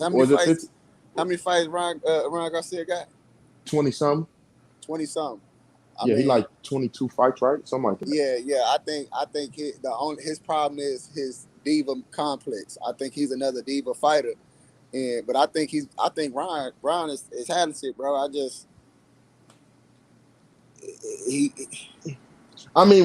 Ryan. You know what I'm saying? Like, and this is what I've just been noticing in all sports nowadays, especially with younger people. You got to see, back in the days, an athlete, you know what I'm saying, reached the pinnacle, you know what I mean, of success once he did something in his sport of significance. Like, you became famous, right? When you either got drafted and played well, like you can get drafted and not, you know, you played well on that type of stage, you won a championship. That's where you was getting, you know what I'm saying, stardom. Nowadays, and that's through all sports, you know what I'm saying? Boxing, you had to be a champion. You know what I mean? For people to even give a fuck about you, you had to be a champion. You know what I mean? So in this day and age, and like I say, through all sports, like we talk Zion Williamson, Mikey Williams is a high school basketball player that got like 2 million followers, lives like like he's made it already in life, which he has, you know what I'm saying? But as in the sports world, you know what I mean? That's going to allow you to be, you got to just think about it, you know, at that young of an age, bro, you know what I'm saying? I'm young, I'm 25, you know what I'm saying? I'm a fighter. You know, it's young. These dudes are younger, bro. So, and I know it's older people on the panel and on the channel. Y'all think about when you was his age, when you was young, you getting all this success and money, bro. A lot of niggas is gonna act up, and you know what I'm saying? That's how most young men will handle that type of success, money. You know what I mean? Attention on them. They're not going. It's gonna. I don't say it's always gonna make you into a diva, but like more times than not, that crazy amount of success and stardom to where he's, you know, on commercials. This nigga getting commercials with Dame Lillard and shit, bro. A lot of niggas is gonna, you know, you gonna feel yourself, bro. It just is what it is. That's just life in general, bro. I mean, Haney is, you know, unified champion right now, and that dude is humble as hell. I mean, Haney. First of all, Haney seen all this shit, bro. Just the camp where he come from. Haney's just a different story, bro. He just the way he was groomed into this, it's like it's nothing he didn't see because of how close and who he was around. You feel me? It's nothing he didn't see. You know what I mean? Because how he saw Floyd, he's seen all this shit, bro. So he know how you need to act and what it really takes. Because to him, that's not success. You know what I'm saying? Having the money. To him, being the best is success. You know what I mean? That's how he measures his success. So you know, on you know that Haney and Ryan Garcia, they amateur fight was actually a good fight. Oh yeah, no, I heard they 3-3. I got Devin quote. This is from Devin said once they got into teenagers, Ryan never beat them. So to me, that's how I look at their rivalry, and I know how the amateur is because I'm an amateur right now. You know what I mean? So I know how the amateurs are, and you know, if y'all was fighting through since little kids, and y'all just, you know what I'm saying, y'all just, you know, got older, and that's when it really started counting. So if they fought 6 times, 6 or 4, I'm not sure, but I heard Devin say that once they got older, Ryan didn't win again. So that's how I look at their rivalry. You could go watch I think 2 of they amateur fights. They close fights. It was good fights. Who came out on top? They won in one of them, right? Nah, on the video. I think it was on only Haney winning on the videos they got out, but it was close fights. It was actually good fights. Like for real. I think it would have been different if they didn't have the pads on, but you know what I'm saying? Of course shit changed, but at the same time, yeah, bro, like Ryan's no bum, bro. Anyone who say Ryan Garcia's a bum is just talking shit, or they don't know what they're talking about, bro. He's not a bum. You know what I'm saying? He ain't, you know what I'm saying? He's really not an Instagram boxer, but that's how he's portraying himself. He really, like Shakur said, like this nigga Ryan been doing this shit, bro. Ryan grew up in the amateurs, bro. Ryan is, you know what I'm saying, his experience in boxing is you know the same coming up as, you know, he grind and gritty, bro. Anyone who go through the amateurs in America, you know what I'm saying, you go through, I don't care what country you go through the amateurs, you really grind. You know what I'm saying? He's a real boxer. He just, like I said, yeah, like you said, you know, the divaness, the stardom, the 8 million followers on the ground, it's gonna make a nigga lax. You know what I mean? I feel like maybe, you know, he had to find motivation from elsewhere, bro. Athletes at that level, bro, it's they're weird, bro. Like it's hard to get into the mindset of an athlete at that level because, bro, their motivations is like everyone's different. You know what I mean? Like maybe he really gotta, you know, he had to make a new motivation for himself, bro. Maybe he had to fall off so people would hate him, and maybe this doubt that he's getting will drive him to be better. Canelo, you know, him getting it. Some athletes create adversity for themselves. You feel me? To rise up to the level. So we just gonna have to see with Ryan. You feel what I'm saying? It just all depends on.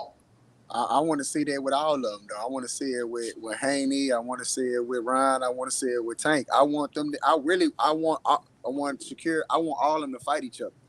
That's what I want to see. For sure. Yeah, I want it like the early 2000s and the 90s when everybody was fighting everybody. That's what I want to. That's what I want to see, bro. And it ain't like that now. It ain't. It's like not. That. It will be soon. It will be soon. I mean, come on. We ain't seeing Andre versus Charlo. That's crazy, bro. That fight should have happened years ago, bro.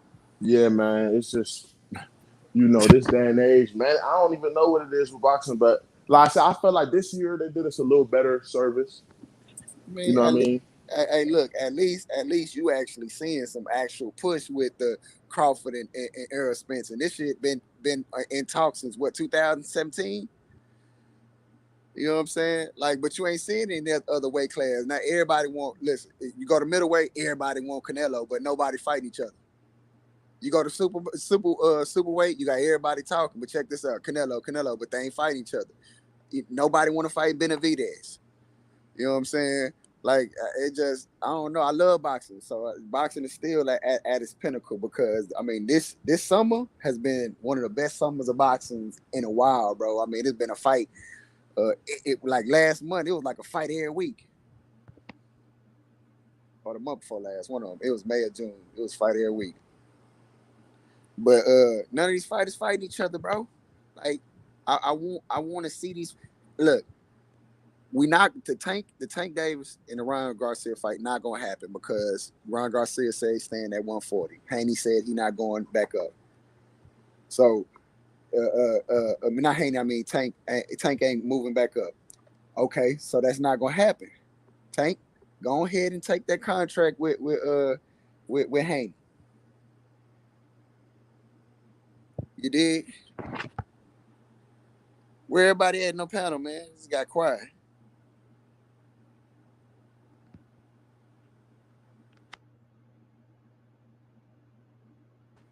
Yeah, I'm here. My bad, man. I'm just at work and stuff, but yeah, man, we know what it is. You know what I mean? They gonna fight, bro. It's just promotion.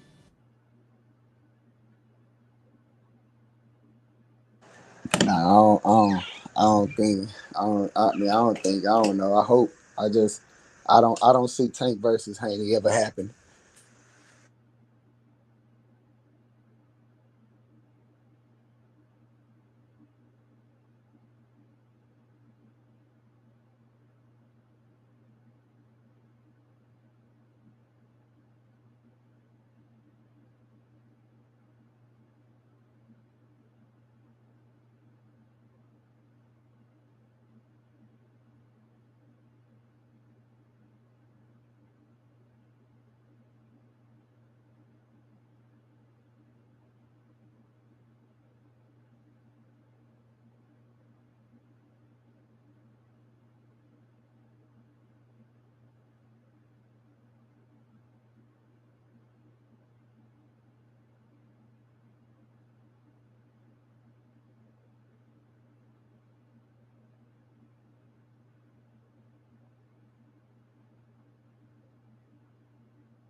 Where everybody at? Everybody sleep?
That boy Ryan Garcia, man, he ready to set it off, man. Ryan Garcia ready to set it off like Vivica A. Fox tonight, man. Javier Fortuna going for the upset, though, man. Javier Fortuna, a tough fighter, bro. I ain't saying he the best fighter, but he a rugged fighter, very rugged, very tough fighter. You know what I mean? He's coming to win. He got an opportunity to be the first man to beat Ryan Garcia. You know what that would do to the career of Javier Fortuna? That could put him in place for another big fight with Tank Davis on pay-per-view. All he got to do is beat Ryan Garcia.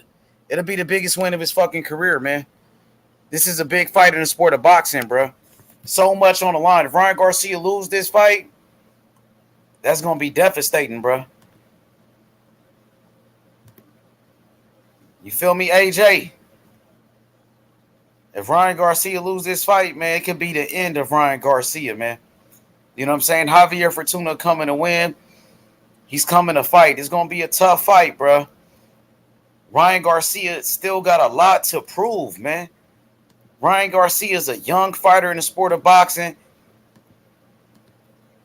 He got a lot to learn, bro. And Javier Fortuna is the type of guy that can make it an ugly ass fight, man. I want to see how Ryan Garcia responds. He's never had a cut on his face before. Never had a cut. Javier Fortuna, he's known for headbutting people, man. Hit that like button and subscribe. My boy AJ, what's happening, AJ? My boy AJ done passed out. TNT, what's happening? My boy TNT done passed out. 3. My nigga 3 done passed out. Let's see what they talking about in the comment section, man. My boy Don Ramon said, booty fighting another kickboxer. Who fight another kickboxer? Who you talking about? Team Batman said, Ryan suffers from Twitter talk syndrome. Yeah, man, he's one of them social media guys, you know. He got a big social media fan base. He got so many followers on social media, bro. What up, Chris? What's good, man? I know you rocking with Tank, man. Hey, it's cool, bro. You could like Tank all you want, man. I'm rocking with Devin Haney, the undisputed champion. Guess what, Chris? We got all the belts, my nigga. We got every belt from the IBF, WBA, WBC, WBO, Ring Magazine, my nigga. We strapped up. A big gusto in the building, man. What's good, man? Yo, man, what's happening, Gus? Yeah, man. You know what I'm saying? Everybody had dropped off on, you know what happened, man. But salute yeah, to I you, stepped Money. out for a second. I was on mute. What's happening though, Gus? What's popping? Not much, man. You know what I'm saying? I was, you know, breaking down. Saying, you know what I'm saying? Basically explaining, you know what I mean? That nigga Ryan, like, you know, he got ability, he got talent, but he ain't really showed it. And we don't know what's going on with him. We don't know how dedicated he is, you know. We don't know what's really going on. We're going to have to see it versus Fortuna. You know what I'm saying? Because there's a lot of flaws. He got a lot of flaws. He got a lot of talent and skills, but he also has flaws. And, you know, it's a lot of question marks on Ryan Garcia right now. Mm-hmm. So you think Ryan Garcia gonna win? You expect Ryan Garcia to knock him out? I expect him. I mean, yeah, I do expect him to. Do I think it's gonna happen? Nah, I don't. I'm not too positive on that, but I do. He should knock him out. That's what I believe. You know what I'm saying? He should knock him out if he's the Which fighter. round? You think he'll knock him out early or late, or midway through the fight? Definitely after 5. Because Fortuna's not a bum. You know what I mean? Fortuna, you know, he's not the best, but Fortuna's not a bum. But Ryan just got such the physical attributes. You know what I mean? I just don't see. And Fortuna won't shy away. Fortuna going, you know, he's going to bring the shit too. You know what I'm saying? Fortuna could box too. He a better boxer than what people give him credit. He's a southpaw. He got some boxing skills, bro. He's just undersized. He's small compared to Ryan Garcia. You know, Ryan Garcia is strong though, but Ryan Garcia got a lot of flaws. Like Ryan Garcia doesn't have any defense. Ryan Garcia, he doesn't know how to fight on the inside. Ryan Garcia doesn't know how to fight going backwards. He don't know how to fight on that back foot. So will Fortuna get in on that inside? You know, he might have to take a few punches to get his shit off.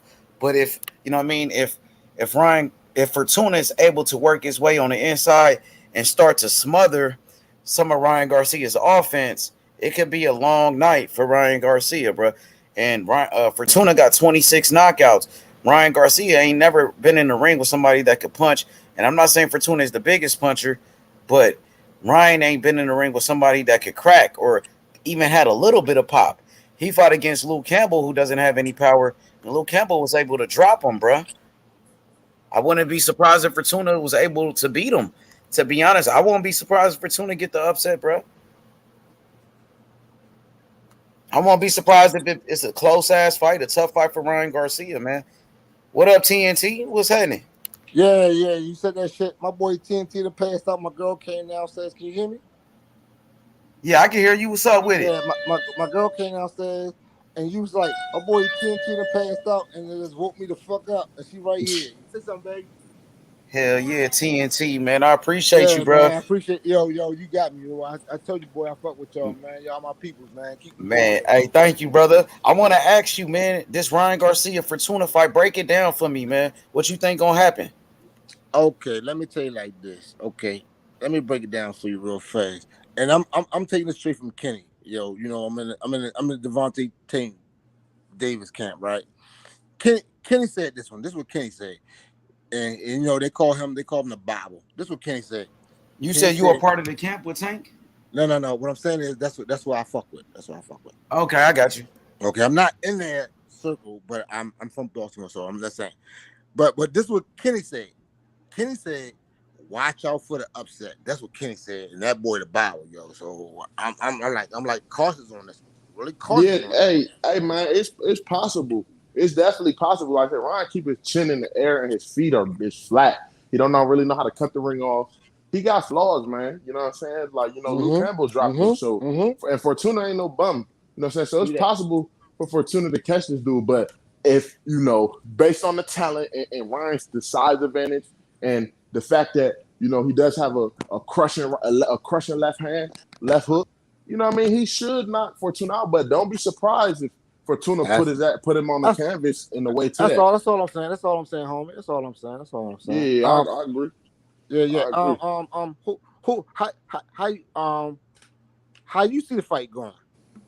I mean, I see, Ryan gonna come on strong because Ryan really don't. I don't really see Ryan too much IQ in there. I feel like Ryan goes off instinct. So Ryan gonna come out, of course, in every fight. Two fighters, they gonna at that level, they're gonna test each other out. But pretty soon, probably second and third, it'll pick up. And I think for Ryan to get his left hook time, it's probably gonna take him another 2. So as I say, around 5th, I feel like that thing won't go past 5, past 6. You know what I mean? I see Ryan catching them with a left hook later. H Money, how you see it going, H Money? Man, I think the fight can go 2 ways, man.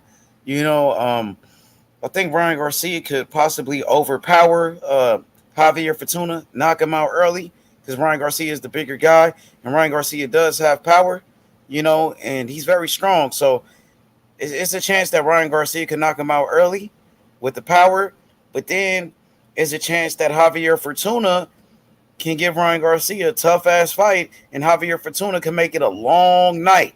If Javier Fortuna can get on the inside on Ryan Garcia, frustrate him, push him back, it could be a long night for Ryan Garcia. If he could rough up Ryan Garcia the way he did Robert Easter, there's a chance that Robert... That's what I'm talking about. That's what I'm talking about. You see what I'm saying? It's a chance that it could be an upset. So I'm not sleeping on Javier Fortuna going into this fight. I don't think it's just going to be a walk in the park for Ryan Garcia. He wins easy. You know what I mean? I think Fortuna going to test him. I think Fortuna going to push him. Bruh, I'm expecting a competitive fight, bruh. But I think Ryan Garcia knock him out. I think Ryan will catch him. Yeah, but if Ryan don't catch him, it could be a long ass night for Ryan Garcia. Watch, I agree with you, H. You know what I'm saying? Let me ask you. I want to ask one more question. When you compare Fortuna to Comey, what's that boy from overseas in England? That white boy he fought. Oh, you talking about Luke Campbell? Luke Campbell. How you compare them two together as far as fighting? Let's see. They're both southpaw, so the only common thing they got is that they're southpaw. Luke Campbell is very tall, much taller than Fortuna. But I think Fortuna's tougher than Luke Campbell.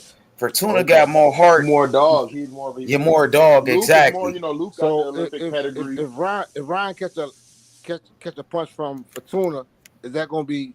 Where Fortuna can hurt him. Fortuna hit harder than Luke Campbell, and we seen Luke Campbell drop Ryan Garcia. That's what I was. He got 26 knockouts. Fortuna. Yeah, I think 27 or 26 out of 30. Yeah, I think he got like 27 knockouts, bro. So he hit harder than out of 36 Luke Campbell, and Luke Campbell was able to drop Ryan Garcia, bro. You know what I'm saying? So that's why I say don't be surprised if Fortuna put Ryan on his ass.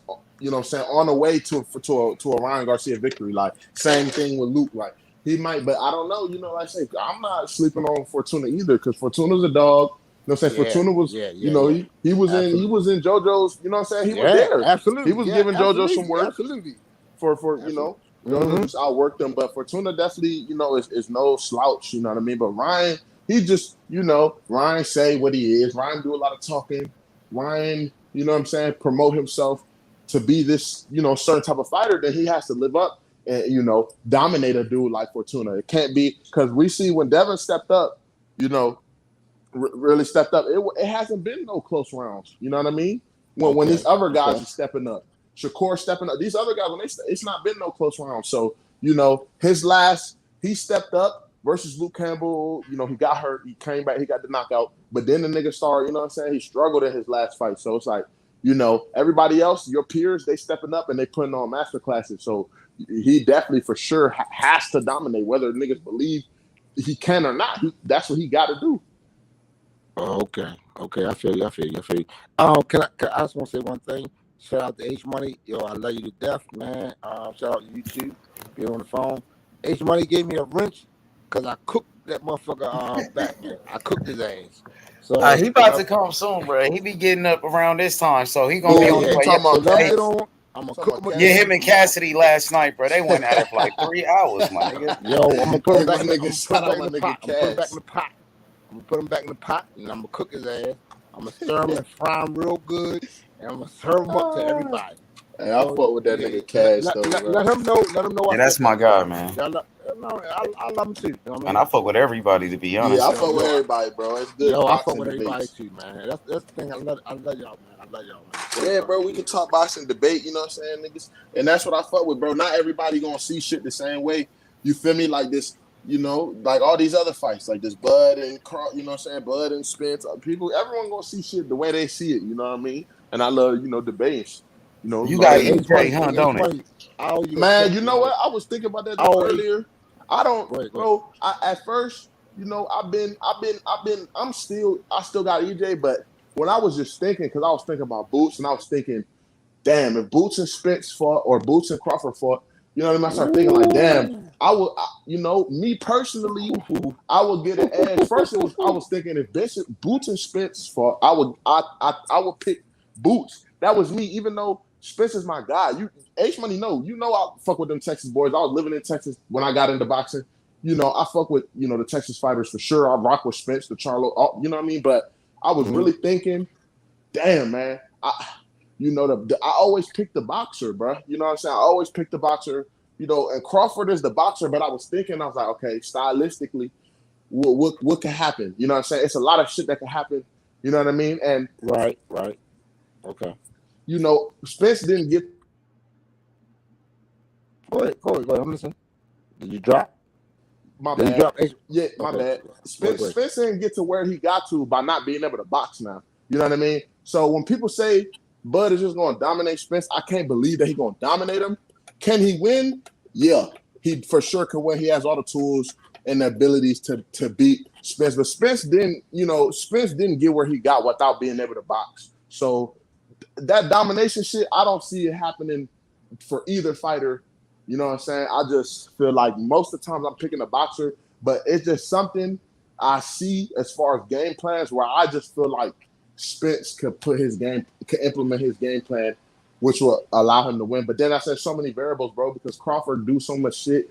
I don't know what the fuck Crawford gonna do. He has too many tools. Like, we don't know what he's gonna use. We know he's a slow starter, but can he figure him out? We know. You know what I'm saying? When he get going, he really get going. Bud really get going when he get going. But we also do know the longer the fight goes on, the more Spence gets going. You know what I'm saying? So it's like, that shit really 50-50. It's really 50-50. Can I ask you one question? Yeah. Do you see a knockout? Yeah, knockouts. Yeah, bro, both. but when niggas are sharp punchers like them two, you know what I'm saying? And let's get it twisted, set the record straight. Neither of them guys got one punch knockout power, bro. They don't have. Thank you. They don't got. Crawford doesn't have one punch knockout power. He don't, bro. He stops people, bro. But it's over accumulation, and you be giving niggas so much. Yeah, it's like a beatdown. Yeah, it's a beatdown. Well, Spence is more so a beatdown. I think Crawford. He's a beatdown DT. Crawford is a sharper puncher. You know what I'm saying? So Crawford will catch you. Has great punch placement. So if he got enough power, he'll put you down. But it's none of them niggas ain't hitting like fucking Tank or Mike Tyson. They don't got no one punch knockout power where they just thank you. They're not glassing niggas, bro. They're not doing that. You feel me? They're not doing that. It's a knockout is possible, but we just gonna have to see. Like I say, if it do come, it probably will come later.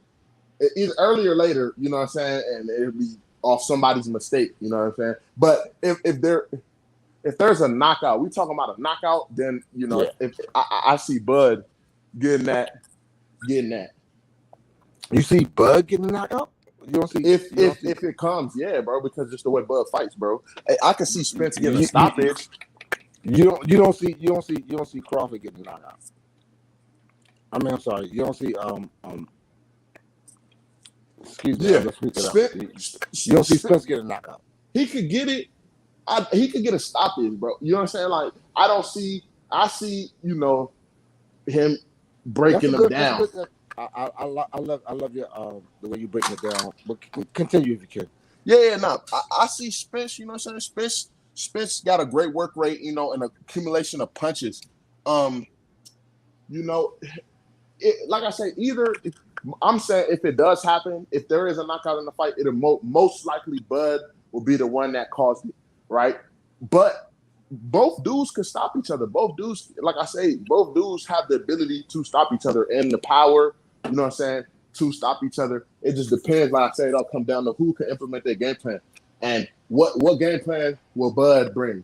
You know what I'm saying? Because I'm pretty sure I know what Spencer's going to do, but I really don't know what Bud is going to do. And none of us really know what Bud is going to do. Is he going to be southpaw? Is he going to fight orthodox? That's true. That's the big question. Do you got a problem with me saying 51-49 Earl Spence? Do you got a problem with that? What, you picking Earl? I said 41-50 49. I'm leaning a little towards Earl. Yeah, bro. That's how I feel. I'm leaning towards Earl too, but barely. I'm barely. That's what I said. That's what I said. I put it on the podcast. But go ahead. Go on. No, go ahead, man. No, you go ahead.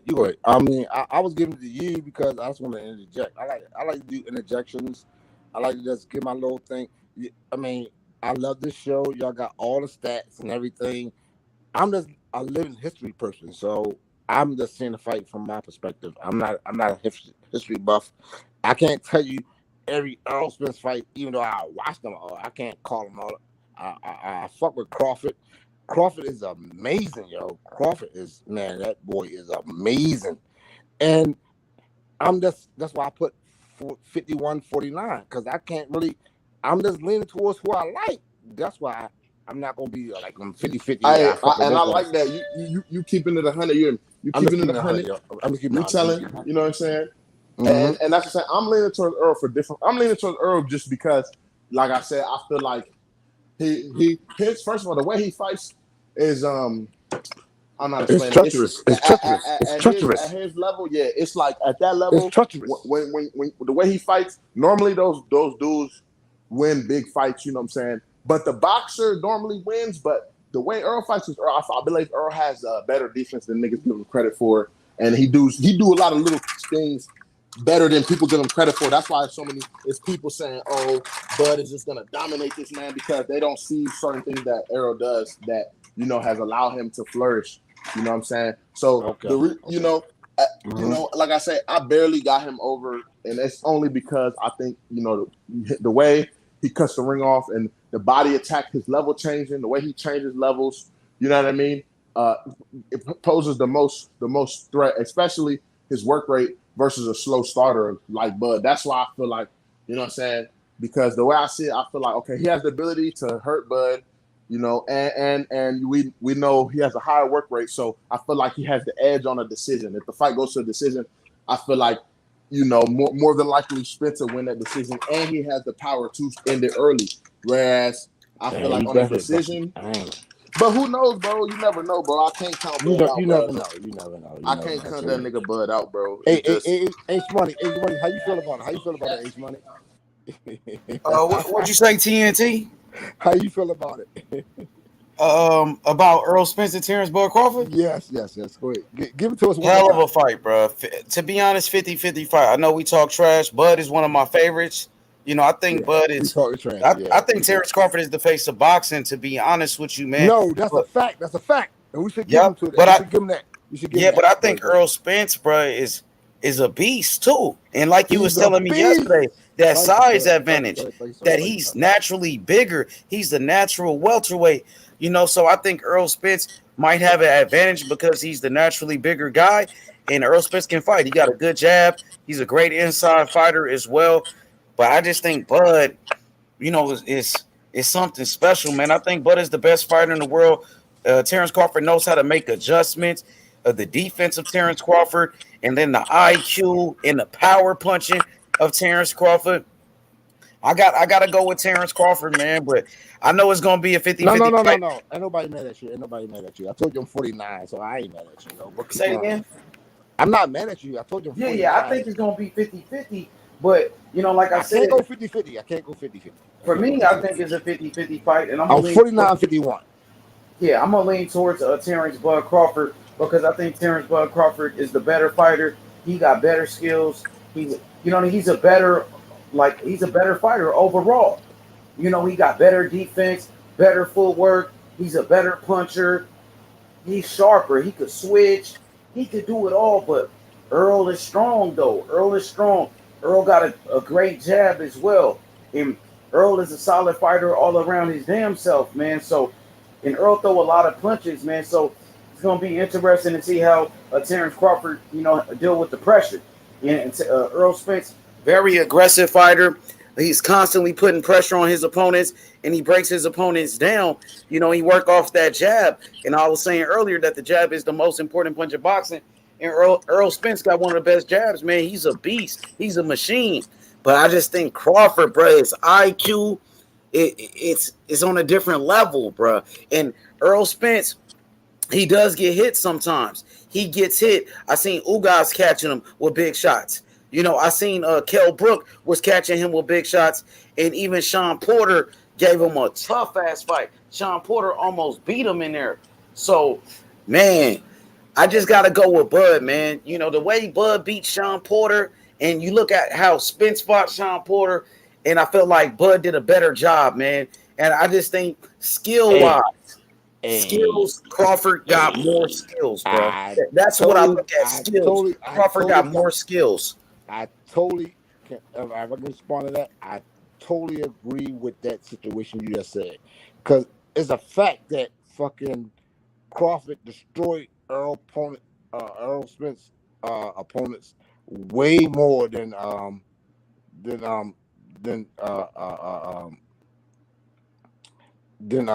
Spence. I totally agree with you, man. That shit is crazy. But now they gotta fight each other. But you did say something that I quoted on. You were like, can Earl go to distance with that power? Talk about that. Say that one more time. The last part you said the chin. What you said about the chin? Can Terrence Crawford chin handle that power from Earl Spence? You said you don't think Terrence Crawford chin could take the power of Earl Spence? Yeah, that's what I said. Yeah. Go. So did Mikey Garcia take the power of Earl Spence? He didn't give it to him. Why he didn't give it to him? I thought he's a punisher. Like, why he didn't give it to him? You asked the question, so I'm gonna answer. I think he came off the accident. They said he couldn't box, so he went to the boxing thing. So either that boy breathed. No, he lied when he said that. I know Earl Spence did say that. Earl Spence lied. He lied about that because leading up to that fight, he said he was going to knock out Mikey Garcia. He wasn't saying he was going to box. He said he was going to knock him out, and he couldn't knock him out. That's why he said, "Oh, I wanted to box him." And then when he said he was going to knock out Sean Porter, he couldn't knock out Sean Porter. And after the fight, he said, "Oh, I wanted to beat him at his own fight." So Earl Spence make excuses, bro. Okay. Yeah, before the Mikey Garcia fight, he was saying how he was gonna knock out Mikey, and then after the fight, he said he wanted to show his boxing skills. So I felt like Earl Spence made excuses and he lied about that. And then the Sean Porter fight, the same thing. Leading up to the fight, I'm gonna knock out Sean Porter. I'm gonna knock him out. After the fight, he said, "Oh, I wanted to beat Sean Porter at his own fight."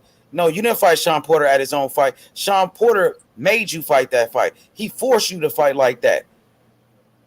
That's what happened. That's different. Okay. But Earl do got power now. I ain't gonna lie. And we seen Crawford did get hurt in the past by Gamboa, and some people thought he was hurt by a Mean Machine. So, yeah, I mean anything is possible. But you know, when I look at Earl Spence, he couldn't knock out Mikey Garcia. You know, Mikey Garcia was a little guy. He came up from the featherweight division. He couldn't knock out Sean Porter, and we seen what Crawford did with him. He couldn't knock out Danny Garcia. Couldn't even drop him. You know, but he did punish him. You know, I don't know, bro. I just can't wait. But he did stop Ugas. He looked stronger Oh than my Ugas. goodness! Dropped him. He broke his ribs and broke his eye. Oh my goodness, that was crazy, wasn't it? He destroyed him, huh? Let's talk about that. Let's talk about that Ugas fight. Did y'all see him doing that before the fight became? Did I see him doing that before the fight? Yeah. I thought he would win, but the way he punished Not- him and not did him the way like he that, won, right? I didn't think he was going to punish him like that. I knew he was going to win, but I didn't think he was going to just destroy him like that. But look, that first 4 rounds, though, Ugas was hitting him with some hard shots. Ugas was catching him, and Ugas did hurt him, and he buckled his knees. Earl Smith did the stanky leg for a second. He dropped his mouthpiece. Ugas hit him with some hard-ass shots. That was late in the rounds when he stinky leg. That was late in the rounds. Yeah, but they said that you know, Ugas hurt him even before the mouthpiece came out. Ugas was catching. They said they hurt him before the mouthpiece came out. And like Earl was kind of rusty too because he had a long layoff, so it took him like a couple of rounds to really wake up and warm up and shit. But it's like after Ugas hurt him, the next round, like Earl Spence just like destroyed him, bro. It woke him up. It's like when he got hurt, it woke him up. Like, what the fuck am I doing? And he just started to beat the shit out of him. Let me say, who can take that punishment? The punishment from EJ? Yeah, man. Shit, Mikey Garcia took it. Sean Porter took it. Mikey Garcia is not a good example because he did beat the shit out of Mikey. It was so easy though. You're right. Like he did whatever he wanted to do with Mikey. Danny Garcia. Well, Danny Garcia, he punished Danny though, man. You see Danny's face after the fight. Porter, you see what Porter did with him. You know what I mean? It's not like Earl Spence do be beating niggas' asses. He be beating their ass. H money. That's for you. Okay, go ahead. We talking about Porter, right? Porter is like an unorthodox fighter who that's coming in and that's going to give you the business, right? Yeah, awkward. He is kind of awkward, right? It took Crawford even a while to figure him out. Nah, Crawford is organized chaos. I give him that one. But what are you gonna do with that boy when he got his scent? Like I said on your podcast. These are my words. I said, big bank take little bank. Yeah. I'm not talking about money. I'm talking about power. That's all I'm talking about. But you know, I put the narrative out there. Big bank take little bank. So y'all can use that one. You talking about power, but when you look at power, Terrence Crawford got more knockouts, and Terrence Crawford knocked out everybody at welterweight. How many knockouts in a row Crawford got? 9, I think. 9 straight knockouts. I think he has 9. I think he has 6 in 147, if I'm not mistaken. That shit is crazy, bro. And that's moving up in weight, though, TNT, because he started off at 135. No, you're right. That's my problem. Moving up in weight. I got my. Listen to me. This is real fast. Your boy Cassidy here. Hold on. About him. Here he go.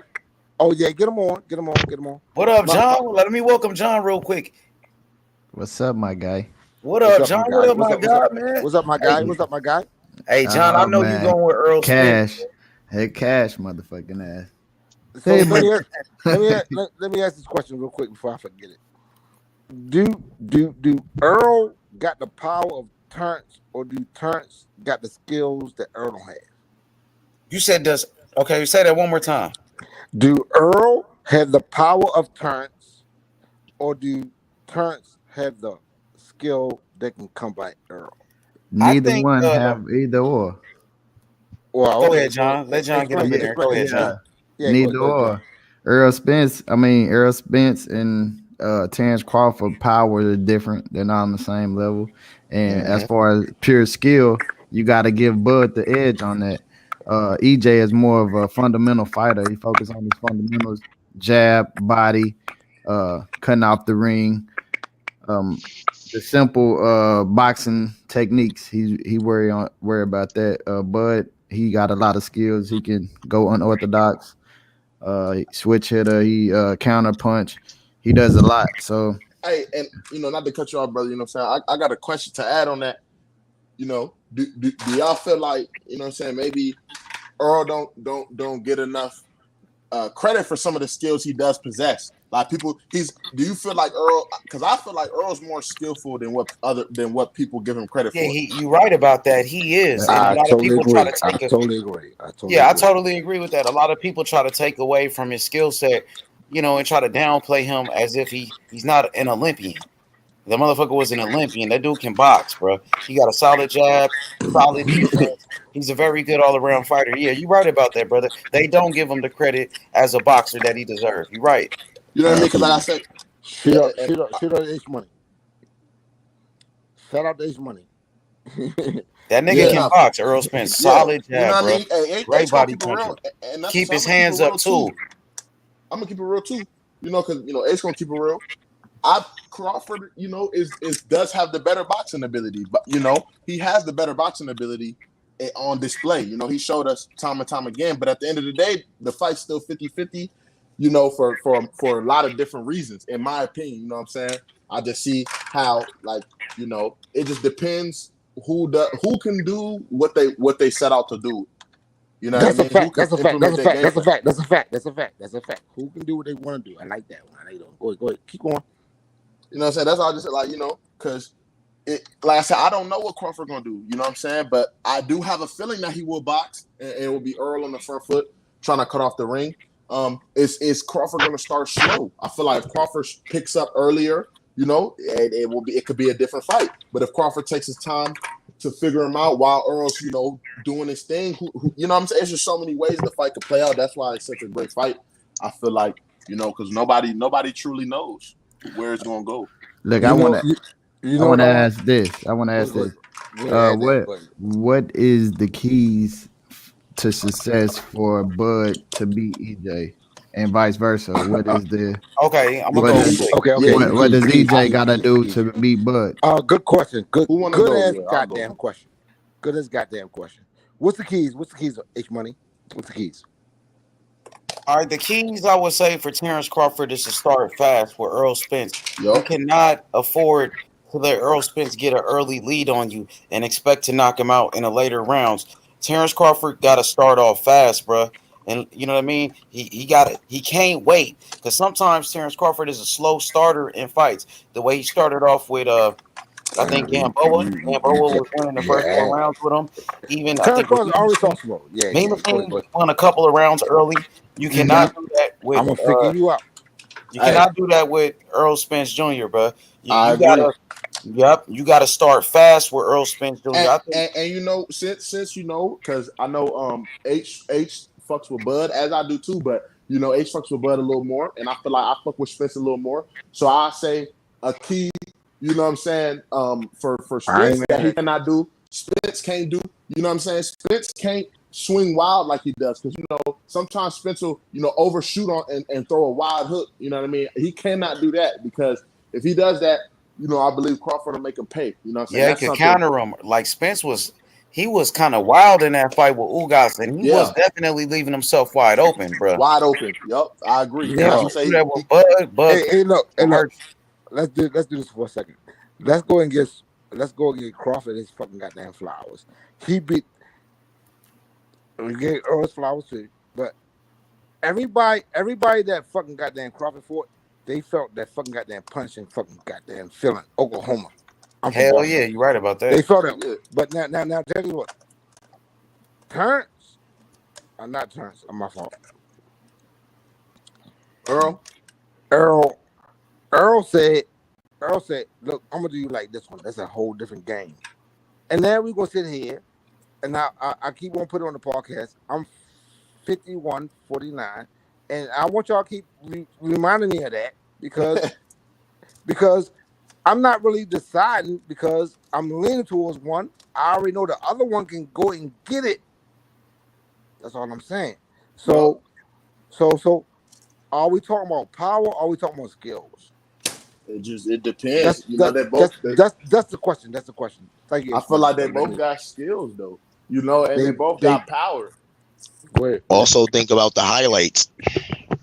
Bro, I think like they both, like Gusto said, they both got skills, they both got power, but I feel like Crawford got more skills, and I feel like Crawford got more power than EJ. I feel like EJ is more busy. EJ throw more punches, and EJ got a better jab. You know what I mean? I think EJ is the better inside fighter as well, but Crawford know how to fight on the Yeah, inside. not by much. That's what I say. Whatever Hey, one guy you got And then the Crawford. body You got punching of Crawford. You Earl got Spence, Crawford. bro. He be Hey, breaking hey, bones. whatever. And to see, I agree with a lot of things you said, except for the power part. You know what I'm saying? Because I feel The like power part is crazy. I feel like Crawford is a sharper puncher with great punch placement and timing. So Crawford will hit you when you don't see it coming, and we know what the punch that you don't see coming has a greater effect. But I feel like Earl is a harder puncher because we've just seen Earl to break niggas orbitals, multiple fighters orbitals. You know what I'm saying? Multiple fighters. You know, I feel like he has more power, but it doesn't really matter because, like I said, I think I know Crawford is the sharper puncher, and the punch you don't see coming is the more dangerous punch. I think Crawford got more power. Crawford showed at 135 he was knocking niggas out. 140 still knocking niggas out. 147 knocked everybody But out. how is he knocking them No, out? no, no. He got Look, facts. He got facts. but check this out. And then Crawford got heavy hands. Even Crawford, nigga, he can graze you. He don't even have to connect clean, and he still be hurting niggas. Yeah, I see, mean, okay. Bud got power. We can't take the power no, away from Bud. no. But He never said fucking hip hop. It's The way more. I see it too. Bud got accurate shots, so That's you know what I it said. only take about 8 ounces to knock somebody out. Yeah, Bud don't have to hit you hard. So he hits you at the right time. them precise punch placements, it'll put you down. So we talking about just crack devastation, like the punches Earl put on niggas make niggas back up the whole fight. Like, you know what I'm saying? Come forward, fighters. Fuck yeah. All right, so when I look at So power, fuck yeah, he's standing there like a Crawford punching also bag. got They're punches that back people standing up. there like punching Fuck bag. yeah.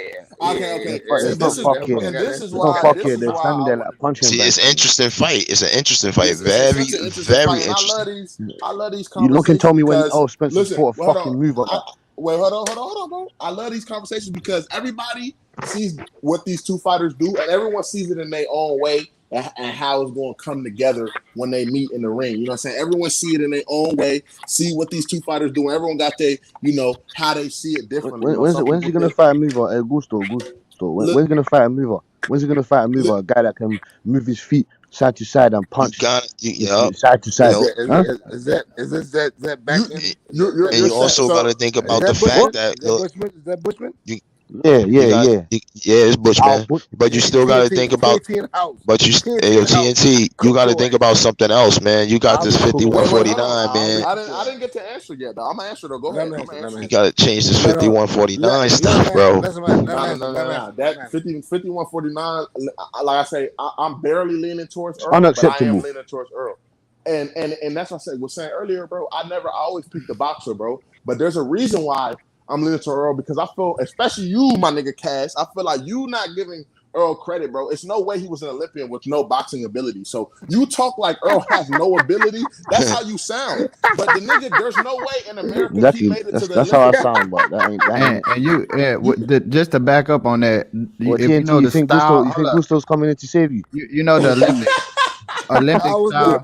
When you fight in the Olympics, they go by a point system. So it's boxing. You don't get it's a point You system. have to be able to box in. Yeah, so you get I'm, it's a point system. The Olympic box, when you in the ring in the Olympics, they judge you. It's a point system. bro, the off whole your amateurs, boxing. the whole amateurs coming up. The whole amateur. If you're an Olympian, you know what I'm saying. I really don't really care what country you come from. You know how to box. I don't care what your style is. You know how to box. Maybe you shot away from that once you turn pro because you've seen what works and your team. Talk this shit. You see what I'm saying? Your team Yes, will base their game plan off what you do best. They're not going to absolutely. But every nigga, you feel me, can box at that level. Go ahead. Keep going, yo. Keep you going. feel me? Don't So stop. when you're saying has he never fought a mover and this and that, bro, it's not. Trust me, we know he knows how to cut off the ring. someone on Crawford's level, no, he hasn't fought. If that's the question, of Oh course he yeah, hasn't. what? But that's Gusto, but hold on, let me finish. Let me finish. Let me Let me ask you a finish. question, Gusto. Let me ask you a question, Gusto. Who did he cut the ring off God against? Who damn did he it, cut the ring Cass. off against? Cass, E- hold on. Who? EJ Why cut did he cut cut the off ring the off ring. against Hold Mikey on. Garcia? EJ cut off the ring against everybody he fights. Bro, He's everybody he gets to him one way or the other, bro. I don't care what they're trying to do. Danny Garcia, he got to Danny. Whoever it is, he gonna get to you, bro. When is he not? because he come forward. Was they movers like Crawford? But Crawford isn't a it's mover. What do you Crawford mean isn't a when you mover. say What do you mean he's not a mover? Flat-footed. what do you mean by a mover? They're all flat-footed. Hold up. Every single one of them. Hold on. I want him to clarify what he mean by I told y'all mover. put this shit on fire. I want him to clarify what he mean by mover. Let me hear what he's saying. Yeah. Because Crawford can box. Does he dip out? The Like, does he same move, slide? a mover that has lateral movement that can move from side to side, that can have the same amount of power on the front foot as they can on the from side to side. You get me? He hasn't fought no one like that. Okay, He fought flat-footed fighters mean- that cannot move, that are unathletic. Unathletic. Do What you are you talking think about? Sean Porter can't box? So that's inaccurate. Sean can I move, got bro. back up the day, boy. You That's fucked up. inaccurate. Listen, Sean can move, bro. Look, Kell Sean, Brooks there were moved points- when he fought Kell Brooks would move in the ring. Kell could box, yes. Kell was a very well boxer before he started getting injured. Bro, like I'm Before saying, bro, the at this level, GGG nigga- and the Earl Spence, and before he actually got damaged, his face got damaged. Kell Brook was a good dominant fighter, had great ring IQ, can move. Facts. Look at the keyword. Look at the key statement that you said. Look at the key statement that you said. You said before he got damaged. No, he calling facts. Before he got damaged. I only call facts when facts He was are called. damaged. That chocolate brownie. What you talking about? He was So damaged. Kell Brooks was a good move. He moved in the Facts. ring. You had Sean Porter. Sean Porter moved in the ring. You had Lamont Peterson. Well, he moved in the ring. So when Lamont you talk Peterson about was a mover, yeah. Yes, Lamont he Peterson moved was in the moving ring. side lateral. He had great lateral movement, Yes. from side to side, yeah. Yes. Okay. Yeah. All right. So with all this lateral movement that don't get me wrong, Bud do move in the ring somewhat. He's not just someone's just moving around in the ring that just got lateral movement that he don't get hit. Bud get hits a lot. Just wait 1 second. Spence get He hit. does not get hit a lot. Spence get hit a lot. I'm not taking. Spence get hit a lot. He gets hit a lot. You can't discredit one boxer without pointing out the next. Why They both y'all get hit a lot. tripping? Why y'all tripping? What are you talking about? Why y'all tripping? Don't They trip both- about they both getting get hit a lot. Don't trip about getting hit. Everybody get hit. So we ain't Yeah, tripping. everybody gets hit. So that's just a but stupid statement. But I'm telling you, when I say about getting hit, I think Crawford gets hit lesser than Spence, but Spence get hit more than Crawford. But Crawford gets hit, but I don't think he gets hit as much as Spence do. No, he doesn't exactly. Because What does that Look, this is why. Look, I'm not lost the lunge over. What does that mean? Once he lost the What it lunge means is that they both get hit, but I just think Crawford's a little bit more. His head movement, he dips a little bit more than Spence. That's all, just a little bit more. Does these stupid lunges. Against Ugas who was lunging over. This is another He reason. moves- Bud hold don't be hold on the hold inside. So Bud moves a little better with his head, right? That's a part of defense. But do we acknowledge that Earl keeps his hands up and he guards differently? Earl doesn't have a bunch of head movement because I understand that side of it too, bro. You feel what I'm saying? So I understand that part too. I understand what you're saying. You're absolutely 100. Hold on, let me finish. Look, what you just said, Gus, you're 100% right. He does block. He is better on the fact that he blocks up. But what I see in this fight is that I see Crawford taking advantage of that body early and getting out the way before Spence even tries to use his arsenals. I think he's going to be. I think Bud is going to be smarter in this fight. I'm telling you, he's not going to just fight like they're going to fight. But and Crawford controls distance way better. Crawford is going to be. He's going to be a little bit more smarter. You think he's just gonna let him talk. Yo, please let him talk. Let me finish. He's going to be a little. I just feel he's going to be a little bit more smarter than Spence in this fight, based on the fact that when Spence does cover up like that, Crawford is going to unleash punches like probably 3 or 4 quick to the body, And if it comes down to later rounds or anything like that, I see Crawford continuing to do that when Spence puts his hands up. But then when Spence finally tries to throw them punches, like he's going to do in the beginning of the fight, but eventually when. Hold on, let me finish. Please, I think eventually, eventually in the beginning of the fight, he's going to put his hands up and Crawford's going to go to the body and Spencer's going to throw his punches too. I see that in the beginning of the fight like that. But I do see later on when he keeps leaving his guard up like that and blocking, Crawford's punches are going to affect Spence in a way where his power goes away. The body, let me finish. The body punching takes away the power if you hit him. Depends how many times you hit the person to the body. I think Spence is going to get hit a lot in the body. So that's okay, right? Later on in the fight, I see Spence getting hit with a really good flush counter punch off of that because he's going to try to throw punches over the top while he's blocking. I think Crawford's going to hit him first. I see where your breakdown's coming from, but I just see a couple flaws in the fact that. But there's more to my breakdown, but I'll let you go. I know. I'm saying that's assuming, right, that Crawford doesn't start slow. No, he gave a good ass breakdown though. He did. That was a good breakdown. Like I said, I'm just pointing out what I saw wrong. That's assuming. Okay, what you see? That's assuming Crawford doesn't start slow. You hear me? That's assuming the nigga don't start slow. No, we're gonna say he starts slow. We're gonna say he starts slow.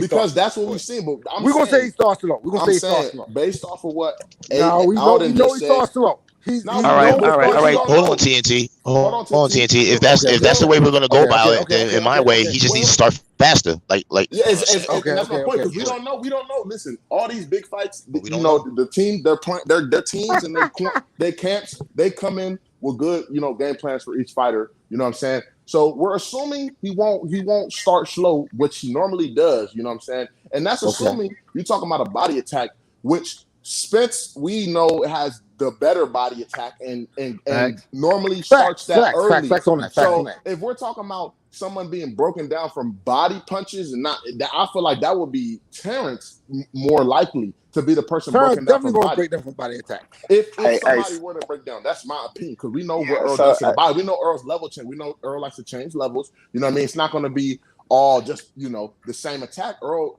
has a very great punch variation, bro. That's just something I've just got to give Earl credit for. I give Bud all credit. Check this out. So it's simple as this. So these are the two, right? These I'm gonna tell you how the ways that Spence win that fight in the way that Crawford. All right, the way that Spence would win is you gotta understand that he has a high volume of punches. So a high volume. I mean historical to me. To me, there's only one fighter I say that got a volume like him, and that's Pacquiao. So his volume. You're buzzing, man. He not bugging. What about all the little guys? Huh? What about He not bugging. Yo, stop cutting them off. Let him talk. Look. Don't fucking tell me what to do, fam. Are you mad or something? Don't tell me what to do, bro. Hey. Fucking hell. I was here before him. I didn't get to say my. Don't come this late. God damn, guys. Wait your turn, guys. It's on fire. It's on fire. I was on. Sorry, my man. You can go for it. Look, I was on here earlier for hours, and I had just got off because I took a shower. But Spence has a high volume of punches, so his thing is where winning is breaking down by his volume of punches and them bricks he be throwing. Crawford's chance of winning is a counter punch, stand a distance, using the jab, and try to counter knockout, or just winning points by the jab. So the reason why I lean with who shit breaking up like that? It ain't mine. Yeah, but the reason why I say that Spence has for me, Spence has the advantage is because his volume of punches. And I'm good ass right there. Good ass point. Go ahead, Blackman. Go ahead. Respond. I want to hear Cash. Take it, Cash. You was interrupting, Cash. Go on, take it from there. Come on, Cash. So this volume and all this other stuff that you people love to talk about, it really gets. I'm bewildered. So you're telling me that Errol Spence, you're telling me he's the most active guy that has thrown the most punches. So you're telling me that he's more active. He's more active than the 126 pounders, the 122 pounders, and then now on top of that, what beats this array of punches, this work rate, and all this other stuff they're talking about? Time. I keep talking about it. What will destroy Errol Spence is the timing. It's nowhere near Terence Bud Crawford. The accuracy is nowhere near. It's nowhere near Terence Bud Crawford. And him say I'm still holding him accountable for this. Him saying that he's not willing to die in there means that he ain't willing to put it all on the line. Do you hear what I'm saying to you? He said I'm not willing to die in there. And I know he literally did me. I'm looking to die. Well, you've already signed up to fight a killer. Well, it looks like you're already going to sign up to fight a killer. So don't tell me that you don't want to put it all on the line and you're not ready to die in there. I'm sorry, you can die in there. So don't with the I'm not ready to die. Well, you're gonna have to walk through fire that night when you fight Terrence Bud Crawford. You're gonna have to fucking walk Hey, through fire. all Only right. bullshit. So look. And if you want me to break it down even more, I'll break it into bits for you if you want. So when I he told was you already, the fighting, countering. How is Errol Spence Yeah, going to deal with the Cass, countering break of it down. Terrence Bud Crawford? Cook it. Go How ahead and is he cook. going to break? How is he going to break down the countering of Terrence Bud Crawford? I told you already. There's not one guy you can tell. Don't talk about Kell Brook, that guy that was already destroyed and eaten up and chewed up. Don't talk about Kell Brook. That was a great win. Cool. You came over here. You took his belt. You feel me? That was great. Apart from that, Sean Porter, you went life and death with Sean Porter. Life and death. Sean Paul doesn't have the punching skills and the fucking angles, and he's not a fucking, he ain't a technical fighter like a Mikey Garcia or whatnot. Mikey Garcia flat-footed coming up in 2 weights. That's fine. That's a great win for you. All right, cool. And what bugs me as well is if he had beat Manny Pacquiao, you lot would have all given him credit. You lot would have given him the credit and said, yeah, that's his best win. So what kind of bullshit is that? All right, so look, hold on, let me grab it. Let me grab it. I'm about to say So, all right, so Al, so and the same way that you said that Errol Spence fought Kell Brooks that was chewed up and out of date. That's how Bud been fighting is the fighters after EJ. So they're more beat up and chewed up when Bud gets to them. So you can't compare them fighters when they get to Bud because EJ had them first. Hey, but John, did EJ really beat up on Sean Porter, or did Sean Porter get on his ass? Nah, he beat up on him. Good point, money. Good point. He beat up on him. So why was Sean Porter calling for that rematch after the fight, my nigga? Hey, why was Rolly calling for his rematch? Nigga, Broly got knocked out. Sean Porter didn't get knocked out. Why was Gambosis calling for his rematch? Nigga, listen. Why was Earl Spence face was knotted up. That nigga face had bumps all over it. Sean Porter bumped his face up. Terrence Crawford face was knotted up after Kell Brooks. A beat up. Come on, nah, that nigga had a black eye, bro. But guess what? He knocked him out in 4 rounds, though. He knocked out Kell Brooks in 4 rounds. He gave him a chocolate brownie. He gave him a chocolate brownie. He knocked him out in 4 rounds. Hey, look, Let's see what Key got. Go ahead, lucky Key. that he dropped Sean Paul. It would have been a whole different story if he didn't get that knockdown. Let's see what the brother Key got. But these fighters are still washed up. Hey, John, you know you got to tell all your homies about the channel, man. Tell all your homies, man. Hey, Key, man, tell all your peoples about the channel, man. Get this shit popping. I'm gonna tell mine. Yeah, bring them on there, man. Bring them on there. Told them. But look, I gotta give one defense in Spence with the Porter shit. Porter is tough against everybody, bro. That he is a tough fighter for everybody. All the champions he fought, it's always been tough. Whoever he fight, that's who beat him the best. Huh? Who beat him the best? Who beat him the best? Hey, but Key, look what Crawford did with Porter. Yo, you gotta stop it, black man. Hey, black man, look what Crawford did with Porter, though. He retired that nigga, knocked him out, dropped him 2 times. He the only person to drop Sean Porter 2 times, and the only person to finish him. Only person. Finished him, my nigga. Yeah, I know. He's all banging. He's all punching the canvas. When have you seen Sean Paul punching the canvas in frustration like that? When have you seen him do it? Porter tough with everybody, man. When have you seen Porter smashing the canvas like that? When? Definitely tough with everybody. Hey, look though. Let's keep it a buck though. That wasn't an easy fight for Crawford at all. It wasn't an easy fight. Of course, for he had to figure out Porter early in the fight. What fight you talking about? That's what he does with all his opponents, though. Yeah, that's what he does with all his He's opponents. a killer. He's a killer. He would have killed Mikey Garcia. He would have killed him as well. He would have killed Mikey Garcia. Errol Spence tried to knock out Mikey Garcia from the 9th round to the 12th. It didn't fucking work. It did not work. He should have knocked out. He should have crushed up Mikey Garcia. It didn't work. Terrence Crawford would have crushed up Mikey Garcia. He said it before the fight and after the fight that he was going to boxing.